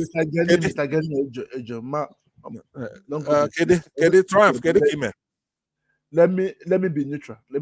Triumph. Mr. Passat, that's the fact. That's the fact. Do you know how many atrocities Nadia Zikwe committed? Do you know? Do you want me to start telling you this? Tell he us. He left the Southeast. He wants to be premier in Yoruba land. Do you know that? He did what? Calm down. He left the Southeast and he wanted to be premier in Yoruba land. Why shouldn't he be? He brought independence to the country. He could be anything he wants to be. You are so stupid. You don't know what you are talking. You think Yoruba people are dumb? Let me tell you. This is why you think Yoruba people are dumb. Your India Zikwe started being a criminal from the beginning, from 1960. Okay, but listen now. When you go and you get the same thing, when your India Zikwe finishes criminality, he brought in Ojukwu, he continued the same criminal. And now after Ojukwu left, you now brought another one who is Nnamdi Kanu. He's going to die in the prison. And now you brought a stupid idiot that doesn't even have brain. And you brought somebody who doesn't have brain at all. If Nnamdi Kanu died in prison, Abiola died in prison. It's not a new thing. Yes. Right? You keep on bringing criminal every time. You keep on producing criminal. Look at your Peter. He's a criminal. He's a thief. But listen to this. Why? And yourself, you don't have brain. You keep on bringing people that doesn't have brain at all. I just told you. If Nnamdi Kanu dies in prison, so be it. Nnamdi Kanu is a baba in Bristol. If you don't know, Nnamdi Kanu is a baba in Bristol. Nnamdi Kanu is a baba in Bristol and he's a criminal. He steals. Okay, listen to this, Ganiyu. You're making a fool out of yourself. And it's affecting our debate. You are a bunch of criminals in your Southeast. You are a bunch of criminals, and it's not your fault. You inherit it from your generation. You're making a mistake. You inherited it. I've already told you the difference between us. So, as far as I'm concerned, we can never be the same. We are not criminal. We don't kill our people. You kill people, and you eat them. You cannibalize. In 2021 century, you eat people. All right, your system is too noisy, though. You're a full animal criminal. You shouldn't be. You people shouldn't be where people are staying. You're a full criminal. Full. Etito, not just Otito. Etito with your noise.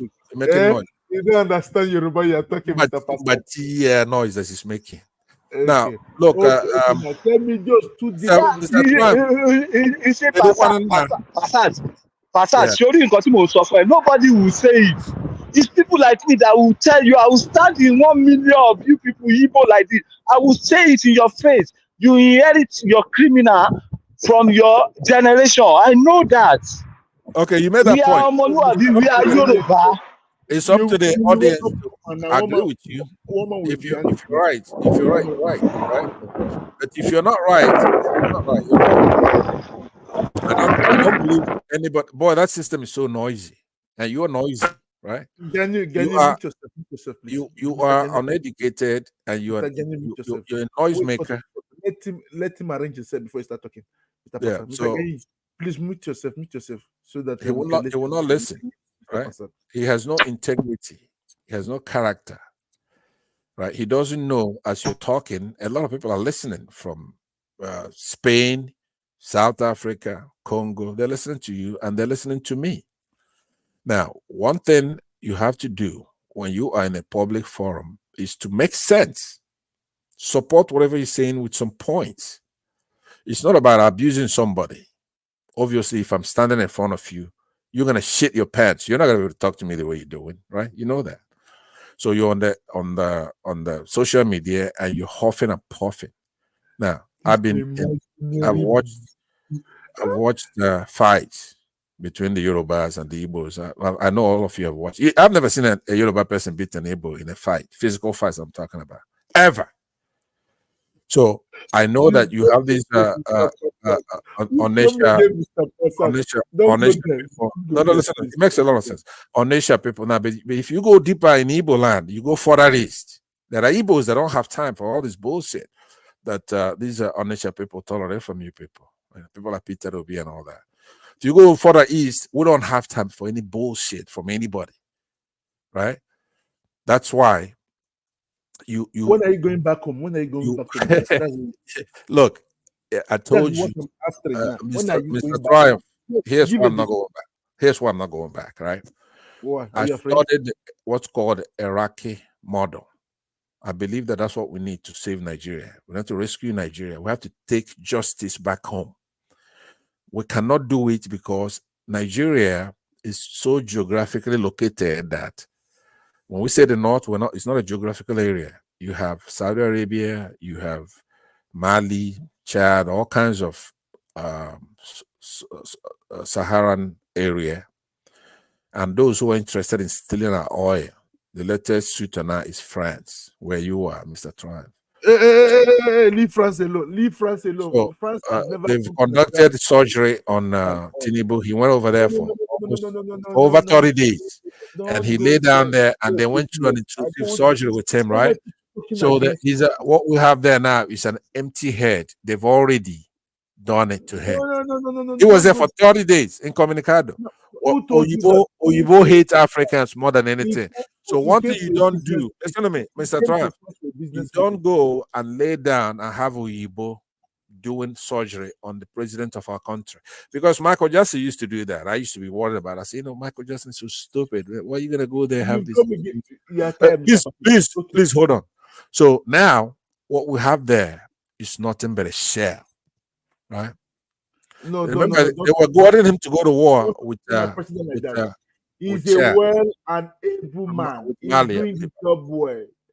You people were singing earlier before he came to power. Hand they shake, body they shake. But today I'm not the shake. That's what I'm telling you now. They have done it. Remember what they did with Buhari? France has done it with Tinubu, right? So he had no the shake again. But the point is this: have you seen him in live interactivity with the press? No, you're not going to see anything like that. What you're looking at right there is exactly what they did with Buhari. He's a body double and a hologram. You're not going to see, like today I saw him. You're saying it. That means you're one of the people saying that the other administrative. No, I'm quoting incredible source. I'm quoting the source. So you can do that. You can quote the primary source. Nnamdi Kanu. Nnamdi Kanu said it. It was your guy, Nnamdi Kanu. Nnamdi Kanu said it. It's not my guy, but I don't have a guy. Very soon, very soon they will come and pick Samuel Nekma, then Island. Let him be hiding very well. He cannot even walk out in the street anymore. Are you aware of it? All They're these going are to pick him and bring him down to Abuja. Then they'll ask look, him, Mr. Troy, let us hear you. Mr. Troy, Let us hear you. freedom fighters, they already gave their life. It's like Nelson Mandela spent 27 years in prison, right? It's not, they give their life. If you're gonna, it's not Which for the life power. is begging to come at Nambikano is begging. No? Don't you hear this? Yeah, of course, he's a human being still. But he looks more composed than you. He looks better than you, who's outside. Nnamdi Kanu is composed. He's not crying. He's commanding the courts when he's in the courtroom. Last time they released him, he ran away. He did not run away. He went home and he went back doing what he's supposed to do. He ran away. No, don't be a liar. He's been litigated, right? He did not run away. He did not run away. He did not run away. Thank you, Folly B. Thank you very much. It's about time you chimed in here, right? Chime in when we're talking about a state that had your principal in Communicado, right? And you have idiots supporting the state, a repressive state. You're supposed to chime in. You're supposed to support those of us who are fighting them. Who is fighting? You are not fighting a good cause. That's the problem. You are still supporting the same thing now. Okay, go ahead. Expand on that. What do you mean? We're not fighting a You good are cause. you are still supporting the same. You know, if you want a freedom, you don't go and create you don't go and create a system from the problem you want to solve. If you want to solve a problem truly, you have to look for a sourcing problem solver that has the merit to solve the problem you want to solve. Not you going back to the same system, bringing a system forward as well to come and solve a problem for you. It will never work. That's where we're not together on Obi. We know Obi belongs to these people. The caucus Obi is in their circle. He dine and wine with them. So if you are looking for a savior, you should not go to that same way, same environment that actually creates a problem. And you want something changed. It will never happen. And that's why we are not aligned. Okay, look, I hear you, and you do have a point to a degree, but it's in the specifics now that you're going to have a problem. You see what I'm saying? It's a laudable goal. Now, in 2019, Showore ran for office against Peter Obi, who was then a vice presidential candidate. At that time, it was Atiku, who was the head of, at the top of the PDP campaign, right? And they're running against Buhari. Now, we tested Buhari, Showore. He didn't win a single precinct. He didn't even win his own local government. Now, he was rigged out. Let me land, please. That's not my main point. Listen to me. So now the youth, they know we have an intractable problem. We have a candidate who's rigged out. But then even when you're rigged, like Obi was rigged out, but he won 12 states. He won Lagos, he won Abuja, right? We know he won the election overwhelmingly, maybe with 30-something states, right? But when even if you rig Showore, when he was rigged, he didn't do anything. He didn't win a single. He got 33,000 votes. That's what they are. Okay, can we, Mr. Passat, can you just come down? Let's educate ourselves on the issue of how freedom actually happens. Freedom does not happen overnight. Okay, go ahead. Do you believe that? Do I believe what? That freedom does not happen overnight. It does not have. There are two things. Yeah, it can happen overnight if you do what's called revolutionary change, right? But if you're gonna go through evolutionary change, which is what Nigeria is going through, it's an evolutionary change. So you have to make steps, you have to improve your chances, and you have to start changing the country little by little. What we are saying here. Hold on, now you asked me a good question. Let me answer it properly. Hold on. 1 minute, and you go on. See, the question you asked is very important because that is an ideological difference between Peter Obi and Showore. Showore believes in revolutionary change. That's fine. Peter Obi believes in evolutionary change, right? Which means we have to evolve very quickly, fix the electoral laws, try to make the elections count, votes properly, do that kind of thing, and then sorry. Yeah, go ahead. Sorry. Yeah. Do you see Obi? Do you see that Obi as somebody who can actually occupy a space and create a kind of leadership that you think you guys are expecting from. Do you see me that way? Yes, I do, and I'm going to tell you why Okay. I do. Okay, now here's why I do. Do you? Only Sorry, him cannot do it. I'm asking you a question. I know, but I Sorry. have to answer it properly though. But go Do ahead. you know? Do you know? Things are happening in the Labour Party today. Are you aware? Yes, I am. Have you ever seen Obi coming out to stand for something for that party and declare his own, as in just stand as a leader in that party? They don't go and to open him out. Yeah, he cannot do that, right? See, that's the Why? Why? The system you are leading. Yeah. The system you are leading.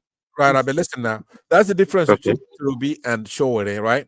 Peter Obi comes from the southeast, that is that scares Northerners, that borders Yorubas, that borders Edo people, even Rivers people. He cannot be too assertive like that. He cannot come like me, for example, right? He's a politician, and he's a smart guy, right? If he does what I'm, in essence, if it's me, I'm gonna do what you want, even better than Showere. I'll be far better than Showere, right? If it's me, I'll go to war. I'm not gonna protest, right? I've been preaching it. What we need in the country is war, but not protest, because if you protest with Showere's approach of protest, he's nothing but a stupid Obi. Do you understand? When Obi turns stupid, he'll be a Showere, which means you're gonna go there and they're gonna shoot at you, and you're gonna be singing university songs. You're not armed. Right? Hold on, let me land. So what Showore, the hubris, we've seen his hubris. He cannot even get the threshold that you need. There's a number you need to get on the streets. Now, when I see him marching, singing university songs, he has maybe 30 to 100 people, right? And then they laugh at him, and he's not armed, and they could beat him up in a courtroom with impunity. He doesn't do anything when he comes out. Right? If you're gonna talk smack to the man, you follow what I'm saying? When they do you put you in jail and they release you, a couple of days later, a senator should be gone. Let me ask you this question. A vice president should be missing, right? Let me ask you this question again. Sorry. Would use violence. Do what you Sorry. Let me ask you this question again. Let's assume Obi is from somewhere in the north or south. Or southwest, and he has this kind of characteristics. Right. Okay, would you support him? Which kind of characteristic? This characteristics that he has, this thing that Obi has, that Obi represents. Would you support him? I would. I'm gonna tell you why. I would. Now, remember, hold on. I'm gonna answer. It's a good question. Now it's a learning moment. Here's why I was supported, because you gotta go one way or the other. You have to go complete violence, war, provocation, and it's a war.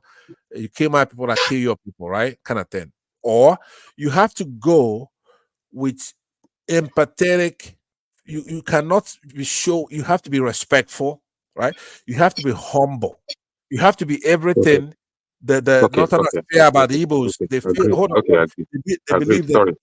Agreed. Sorry. Let's assume it will be one. Let's assume it will be one 2023 election. Okay. Yes. What are the things that we think Obi will be doing by now that will make Nigeria to be a progressive space? Okay. He did the same thing as governor when he came in. Remember, Peter Obi, we hold some things against him. Because what he did, he killed.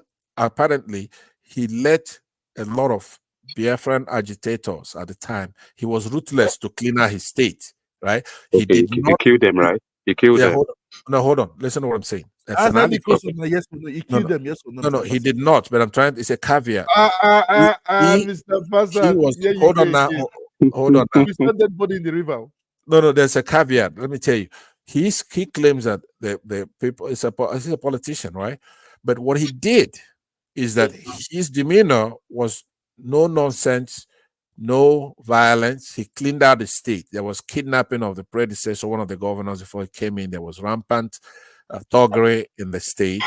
He wanted education, and he wanted that pathway. He went to United Nations and got the blueprint, right, on how to improve his state. So he's going to do the same thing. And now he has a vice president who would be, it will be in the balance of law enforcement, the good cop, bad cop, right? So Obi is not this nice guy that people are thinking, even those of his supporters, right? Obi believes in law and order, for example. He's a You want to say that he's capitalist. a criminal also? Pardon? You want to say he's a criminal also? No, he's not a criminal. No, he's one of the best No, African don't let's leaders. use the word criminal here. Using the word criminal, it should look like you are insulting his personality. Just let's. No, but aside from we that, need to have education. We want to yeah, educate yeah. ourselves. Aside Yeah. from that, it's not a panacea. Now I don't know if you know what that one means, right? It's not Obi. It's not a panacea, but it's an improvement. Remember the criticism I had of Showore under Jonathan, right? We need somebody better than Peter Obi, perhaps a Showore even, right? But Showore cannot go in there like that. No country does anything like that. Now, Obi, in the case of Jonathan, should precede Obi, then Obi should come in and organize the country and get it on the right direction, right? Then somebody, now, Showore has some flaws that need to fix. One of them is what I said. Not everybody's a criminal. Even if they did it, you have to prove it. You can't hit up the polity like that, where the courts would then be watching you when you accuse somebody of something, they're going to throw it out of court, right? So you have to do proper investigation and have evidence to prove your case beyond a reasonable doubt. In his case, to a moral certainty, it has to be proven to that level. Now, because there's a bunch of criminals in Nigeria politics, right? So when you have to prove that into a moral certainty to where everybody knows, okay, he did it. It's not tribal, it's not religious, it's not South versus South, it's not, do you understand? So you have to prove your case not with gossip. So he has that problem and he needs to admit it. He needs to learn how to work with others because there are many parties. Nigeria is a hodgepodge of religious, it is a cauldron, cauldron, something that's very hot, boiling hot, like a hot soup of all kinds of people. Shias, Sunnis, that's the name I was looking for, Sunni Muslims, right? Christians, North, South, Southern, Northern, Christian Northerners, right? You have all kinds of people. So you're going to have to tread very carefully. And those who committed crime so far, who's killed a lot of people, they cannot go scot-free. If you're a conscientious activist, like he says he is, like, for example, if I come in, maybe I'll take 1970 all the way down. If you've ever committed a crime where you killed a Nigerian, lost your life, I'm going to get you. Forensically or otherwise, you have to pay for that crime. All of them. So now, when you look at it, one thing you have to say to yourself is that Peter Obi has governed the state. That's the reason why you have to have experience. We have to look at that experience. Like Peter Obi said, you have to verify. Showore doesn't have anything like that. He runs Sahara Reporters, that's true. But it's not like it's the most beautiful publication in the world. When you go there, a lot of links are outdated. Stories that happened 10 years ago are still on the front page, right? And it's not organized, right? He doesn't have a successor. He doesn't have a staff that we could look at. Now, those who work with him, such as Okendibe, I asked him pointedly in a platform, I said, would Showore make a good president? He says no. Now, he would have covered up for him, but he know I'm there. I'm a very good questioner. I would have dug it out anyway. Okendibe is an honest, very fair guy. He's a trained journalist, written a lot of pieces. He's a nice guy. Now, people like Rudolph would not say anything, but they would not applaud him either. They know they work with him. People like Adiola and others. But is Showore bad? No, it's not bad. Now, if I coached him, right, he'll be good, especially if he's not be recalcitrant, if he listens to me, because I do know some of his problems. One of them, by the way, is tribalism. Like I said earlier, he was very, very brutal to women, especially those from the Southeast. People like Dora Kenyele, these are public servants, that if you compare them to Northerners, you'll be ashamed of what he did. People like who's heading the world trade. Mr. Thomas, please, can you make Fulibi come back in? He's on the background. If you can let him, it would be nice. He wants to come back. Please. Thank you. Okay, or you could listen from the background. But listen to this. Listen. So what I'm saying is that Showore has, and he started it that way. Now I don't blame him because he has Yoruba root, I right? wish The Mr. Yorubas disclaim him. Like if you listen to one man on this platform, he says that Showore is not a Yoruba man. He's an Ijaw guy. Really? He said that when? All the time. Thomas, are you here? Back me up on this. A lot of Yorubas don't believe that Showore it's a Yoruba man. Even when he goes to his traverse, you don't see anybody protesting or complaining about his treatment. I was still the guy, and I did a lot to on his freedom. I did quite a lot, wrote a lot, participated a lot, but I do find him to have had how do I put it? Now, like I said before, you could Google 151 articles that show what he did on Ngozi Nkonjo-Iweala, who is now leading a world body, right? They didn't listen to all that propaganda he did against a woman. As bad as women are treated, so those have even come up. Like, for example, Dora Kinyiri, he did a piece on her where she was at a hospital with her head shaven because of chemotherapy. And the day I saw that, I just shook my head. That he went after Ibori.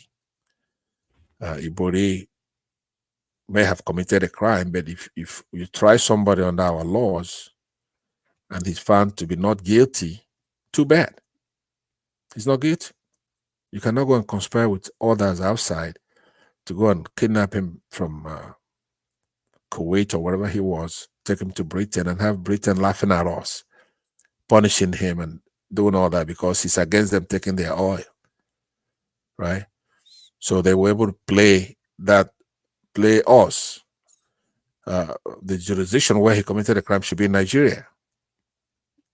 So, but they dug all kinds of things and they imprisoned him. And those are the kind of people that are behind Showere's traverse when it's in Nigeria running around. Why nobody lifted a finger? Because you have those kind of people. You know, Mr. Pastor, you know why I don't like Showore? You know why I don't Why? like Showore? I like everything he does, what he does. Understand? There's always one thing I don't like. I've said it in front of you and Foley. Do you remember? The day of his birthday, I found out that they were worshiping him. That's the only thing. I don't feel right you talking about Showore now because Foley is not here, so it's like you're gossiping. No. You have something bad because you did the same thing. When I'm not here, you talk about me. So when Foley comes back, then you could address him. I would say he knows about it. If I'm against Showore and you're talking to me, we'll be gossiping, right? You need Foley B to defend him when you talk about him, though. That's what I'm saying. I'm a Showore guy. I'm not against I follow Showore. him live now. I used to listen to Showore live. I know, but when Foley B was here, you were being for Showore, right? But once Foley B left, now you want to talk about him. That's not. I don't say behind the people now. You have to know me for that. I don't see that. I don't see that. One thing I used to say out, and I stand on my grounds. Okay, let me see. I'm gonna see when Foley B comes in here, right? Don't worry. For me, Mr. Pastor, let me tell you something. According to what they used to say, an adage in the southeast, that the problem of the southeasterners that they don't have a king that can lead and direct them. Right. I know many southerners going to come after me today. I know them for sure. I'm only saying the fact. They don't have a leader. And then everybody gives order. That means they are monsters. Anything more than one head is a monster. You know about it, Mr. Pastor. That's the problem they have today. So as for now, I love being Yoruba. You understand? I love being Yoruba. You know that for sure. Yeah? You know that for sure. I've been saying to you, hold on. I was saying to you, Nakedi. Answer that. Kekime. How do they say it? I'm a Yoruba person. Forget about it. You understand? so you see, so one thing that I was born and brought up in Lagos, and I'm proud. You understand? I've chosen Yoruba already. So shame on you. You know that you know that Peter denied Christ 3 times, right? What are you saying? He made history, right? Up to today, when you open your Bible, it shows that Peter denied the Lord. But anyway, I'm willing for you. Look, you can assume you're a minority, so you could choose Who any is of the minority? as long as you choose from the three. They say Wazobia. The Wa came before Zo, and Zo came before Bia. Even in the election, you can see Tinubu. Atiku, Okay, but listen, what's his name? Hold on. Okay, so you're looking at the order. Okay, let's say his name is what's his full name? What's Tinubu's full name? You know already. Now why are you asking me this question? No, I don't know. What's his full name? I know Tinubu, but what else? You know his full name. What is it? No, tell me what's his full name. To answer yourself that question. No. I'm not Mr. Ganu that you can play around with. No. Just answer me now. I know that his last name is Tinubu, but what is it? Full name? Bola Ahmed Tinubu, right? Bola Ahmed Tinubu. But notice that Bola is his own little name, right? Ahmed, maybe his middle name, but Tinubu is his father's name. It comes last, right? So Wazobia, that Bia is Tinubu in that Tinubu's name. You follow me? That's the last name, right? The Igbo is the grandfather, the people that brought the country in independence, right? So you have Bola will be like Yoruba, Ahmed will be like Awasa, will be like Wazo. Then Bia is Tinubu. Do you follow what I'm saying? He's still putting Igbo people. That's not people. No. What I'm saying is that you're going by Wazobia, Bia coming last. I'm trying to tell you that Bia is always last. When a name comes last, that's your papa's name. They say make you go answer your papa's name. That means want to tell me Nigeria is an Igbo country. You want to tell me exactly. Remember I said it's Wazobia. So you put in the child name for front and the middle name, your first name, Bola Ahmed Tinubu. They don't do that in the Western world. In the Western world, you put your last name first before Joseph R. Biden, right? Your son. So Joseph is like Wa, R is like Zo. The Biden is Bia. The last name is the main name. No, don't go the young boy name where you carry. No, don't go there. Like now, do you know that my name? I have a northern name. I have a Yoruba name. My northern name is in my passport also. It's called Ibrahim. Want to tell me that I'm from the north? You're a Muslim. That's what it tells me. Nah, you can see yourself. Names doesn't matter.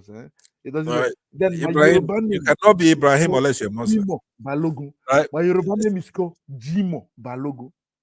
Jimo means Friday. Balogun is my Yoruba name. Go and check it and you Google it and you see my name. Don't discard that Ibrahim now because I'm telling you, it gives you always a Muslim. I know you're Muslim. No, anyway. Even in my passport, it is written the Ibrahim. Is there anything bad about it? No, nothing bad. But if you're a Muslim, don't be like Obama. Admit it. You're not a Muslim. You know, if you're a Muslim, admit it. And then when your people go and pack our girls from our secondary schools, then we're gonna hold you account to apologize for it before we talk to you. Now that's what I used to do. If I go to Dr. Damages, and make if you're gonna come from, there's nothing real about it. If you're a Muslim, before you open your dirty mouth, you're supposed to apologize for those girls that were taken by your people. Which girls? Chibok girls. You people are saying Chibok. Go to your mosque and bring them out. Go to those palaces and bring those girls out. You can see because we're not going to let you get away with it. By the way, Mr. Triumph, we're not going to let you get away with it. I'm promising you. I'm promising you that right now. You gotta bring those girls back. Those girls, you gotta bring those girls back, whether you like it or not. Your people have to bring those girls out. The Tinubu, Mr. President Tinubu, is that first letter called T? Miss Triumph. He's bringing everybody together now. Yeah. Nigeria will be a one government system too now. Before the end of his tenure, it will be a one government system, just like China, to make the country work great. In the next 50 years, let me tell you what you don't understand about the Yoruba culture. In the music that they want topping it, In the Nollywood aspect, they're the ones still topping it. In the politics, they're the ones still topping it. What do you say? So now in this politician to make Nigeria great, they will be still the one going to help us. You guys cannot do anything. Now mouths nine I get. I've seen them here now. Even in France, they will talk. Well, there's nothing in their pocket. He has it in his pocket. The pocket full. When you talk, I listen. Even what I say before they listen to me, they don't look at my bank account. Let us talk. We shake hands. Contract have been signed. I go my way. They go in their way. Don't start preaching to me. Don't preach what you don't have. That is it. Understand? Leave them. They will do it. They say Yoruba to the world. They are bringing a look at Ashake. They are singing it now. You can kiss them. By the way, that's not a bad thing. That's what I want. There's going to be Yoruba that's going to liberate, even though there's going to be Biafra tomorrow. It's still Yoruba that is going to give people, not the Northerners. No, listen. So you stick to them. You stick to them. They're the one helping you guys. No, listen. They're the one helping us. Triumph. That's a truth to that, right? If the Yorubas, thank you for admitting it. God will bless you for if the Yorubas want Nigeria to sell, they can do it. It's within their because they of have the power. Let me land now. Let me land. I call them cowards. Me, Mr. Triumph. I'm beating my shit. I'm calling Southeastern cowards. I know them here in Europe. The way they behave, even in the meetings, they are all. Let me land now. Let me land. Always in the background, listen to what you people are saying. I say, cowards. Okay. Understand? So even you two are saying that today. If that's also there's also a truth in that. But don't be ready. Let's address it. Tell me your source of income today. I would like to know. Hold on. Let me land. I would like to know. Hold on. Be quiet. That you're always on every time. What do you do for me? Try. Mr. Trump, be quiet, okay? So now you put two things on the table. I want that to be the case because the Yorubas have the power to do that. You have two polarized sections. The Igbos, they don't have Muslims.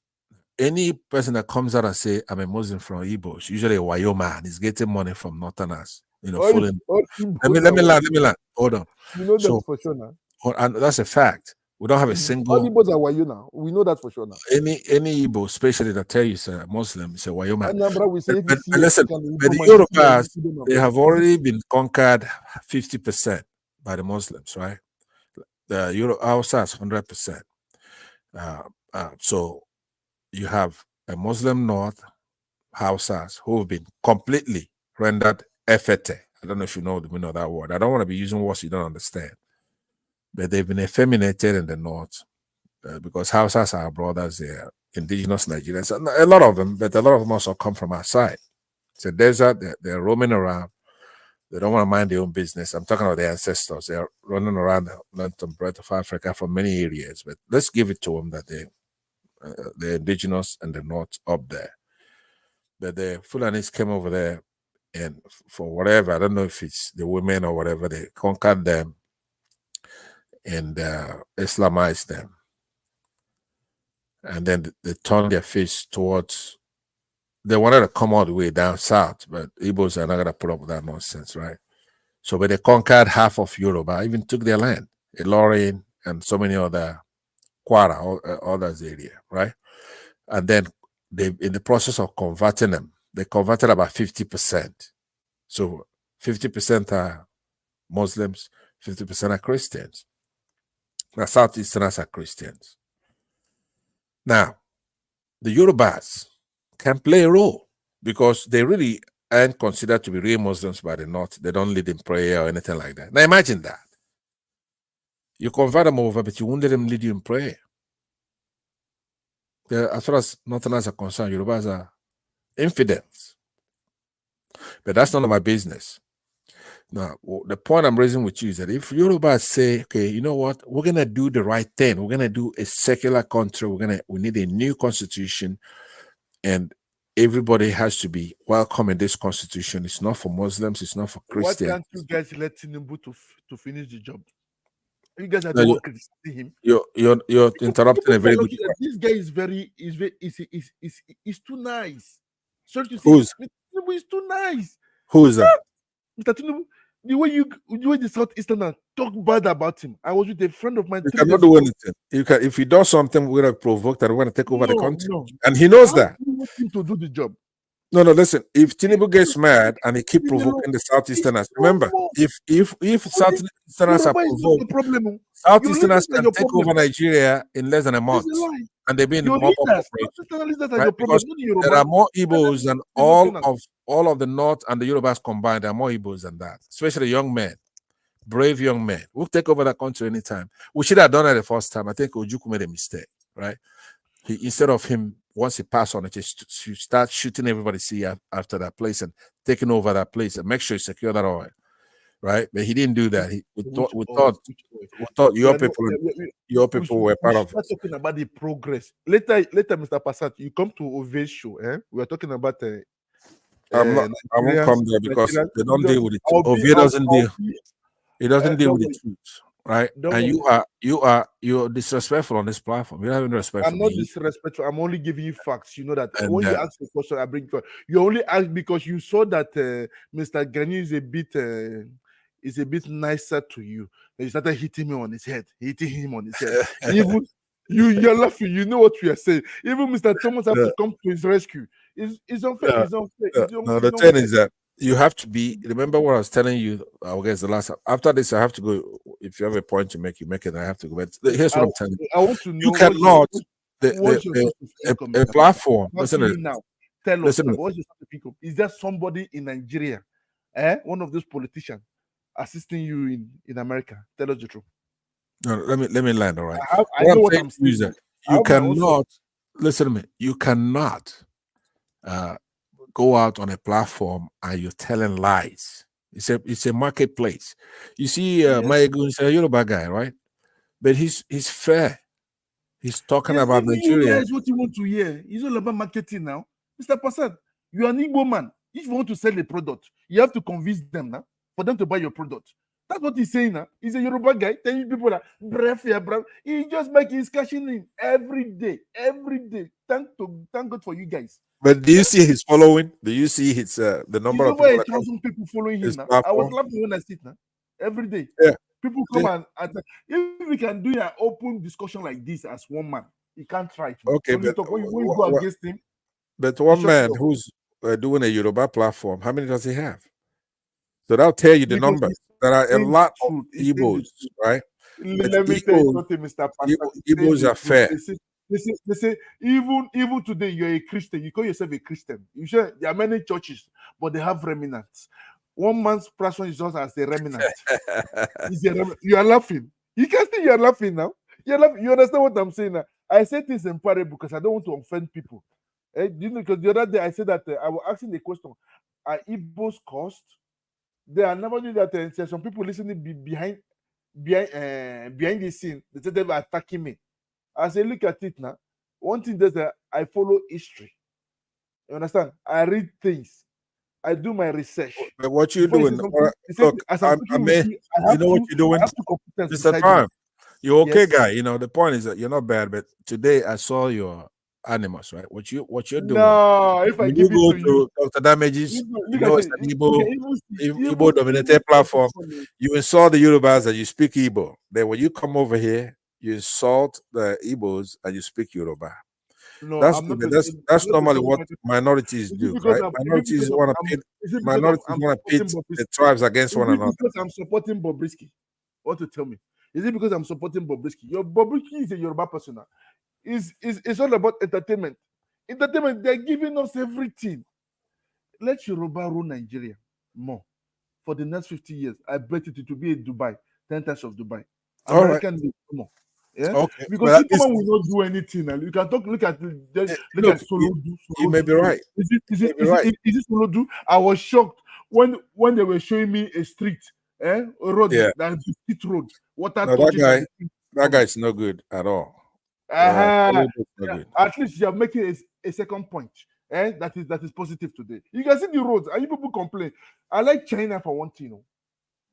The Chinese, you give them money, they give you what you pay for. They will not tell you that they don't refuse money like the Europeans. When something is not good, we don't do it. Like me, when I want to give you a service, if I find out that it is going to be lower I will not make benefits. I will not do the job well. Another do not do it. Right. I That's let true. the country go. But they're no good. They're copycats. They have no rhythm, and they ought to get the hell out of Africa. But you guys are begging them now. You guys, I know. that's why if there's an opportunity, yeah. If I say this word, you guys will come after me. People will come on back online. I have to be careful. I will say that you people should give, like now, since if you look at Africa today, it's over a year now. Many of this, they say that they want to drive out the Westerners out of Africa. Have there been any progress to date? Mr. Pastor, let us be honest. There are none. There is none. One thing is that you can see that the problem is not the foreigners. It is we, the people. It is we, Pan-African, the people. It is we, Africans, the problem of Africans. Because of that's why sometimes when I want to do a deal, I can joke with Africans. But when I want to do my real business, I'm sorry, it's hard for me. It's very, very hard for me. I know what I'm saying. I have a past experience that I regretted. So what is if you're not white in a very big organization? No, I don't do business with you. I'm sorry. So that's it because they understand them. We talk mouth and face to face. Understand? Hand and we shake hands. We understand. A deal is a deal. That's right. Everybody wants to cash out. Right.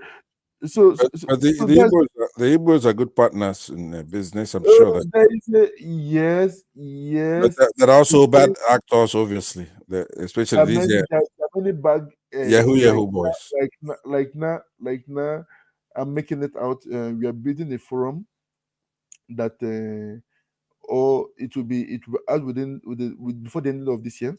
That it's for the great minds of the diaspora. That they can sell their product in this platform, that they will be there, and to have people all over the world. It can be exchanging business, and it is selective.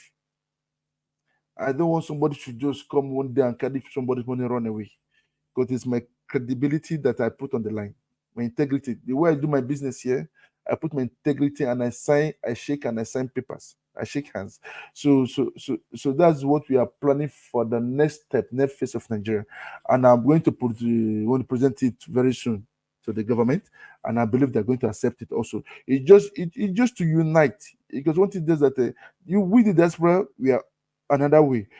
People back home another way. We don't come as one. That's why formerly I used to say one Nigeria. Now I come as one united Nigeria. We should come as force. The mineral resources in the north, the brains and the intellectual people in the southwest, and the what in the southeast, they have the good business ideas. On the hand, the north and the middle with a good larger productivity. We come as one, as a united force. Nobody can defeat us. Understand? We all have to come together. That's what I'm fighting for. So one thing that we have to beat it into the Hausas and the Yorubas heads. No. Forget about that. They don't want, listen to me. What I'm saying is, let me land now. You've been talking, so I'm gonna be ending. I'm gonna be ending this. So let me just conclude by saying this to you. It's okay. We're not gonna say everything tonight, right? You got your opinion, but when you come when I'm talking, I want you to listen very carefully. It's not a joke. We're not just sitting here talking. The point is that on the ground, your source of income. Don't forget about that, Mr. Pastor. Yeah, don't worry. Do not tell me this is what will be disturbing every day. When you come on these platforms, and trust me, you've done very well by keeping your mouth shut, so nobody knows how stupid you are, right? No. So, and that's why I'm engaged. Can I line? You are going after somebody lesser than you, which is very hold on now. Listen, I'm trying to tell you, you have an advantage. In the comment section, they were laughing at him, and it's unfair. It's unfair. Okay. Listen to what I'm saying. I'm giving you credit. Right? Maybe some kudos. I'm trying to advise you. So far, you're doing good. by keeping I your do mouth better. shut. I do better every day, Mr. Okay. Mr. So Pastor. when I you're do talking, I try to do better. adhere to the truth. No, That's the final thing I have to This tell you. is very interesting. If you're going to be running your mouth like Mike, I don't run my mouth. we already have Mike and we have Ganiyu, right? For you, So you cannot beat those let me people. tell you So you have to something. be original. Don't worry. Your Peter Obi is making an arrangement to go back to PDP. If you are not well fit, you know where today for you to know what's going to. All right, Yes, good night, buddy. I'll see you tomorrow at Damages. All right, take care. Okay, bye. I'm happy to. You're going. Bye. General Thomas. Hello, Mr. Thomas. Hello. It's over 10 hours, so we all have to go and sleep. Me, I'm already awake. I have other things to do this morning. Mr. Thomas, can you shut the show? I'm the only one now. Kilele you. Kinche principal. Mr. Thomas, are you still there? Hello. Okay, nice. Let me help you out. Nice, guys. Nice show. It has been very, very good, interesting comments. Thank you, guys. Thank you, Mr. AB. Thank you, Mr. Dewale Olusegun. Thank you, Madam Mepen. Thank you, Mr. Adewala. Thank you, everybody. And thank you, Fully B. Thank you, One Man. And thank you, Lady Choma. Thank you, One Nigeria. Thank you, you guys. You guys have made the show great. And it has been long I came in also. And I'm happy to be here today. And it was all about love, sharing our thoughts. And keep it up. We're all going to be one Nigeria. Whether we like it or not, we all have to come together to make Nigeria great. We will not be in another person's country, another man's country, and start making their country great. We need you guys in Nigeria for Nigeria to be as one. Thank you. Peace. Love you guys. One Man, you can come back and shut it down. Thank you. Peace. See ya. Bye.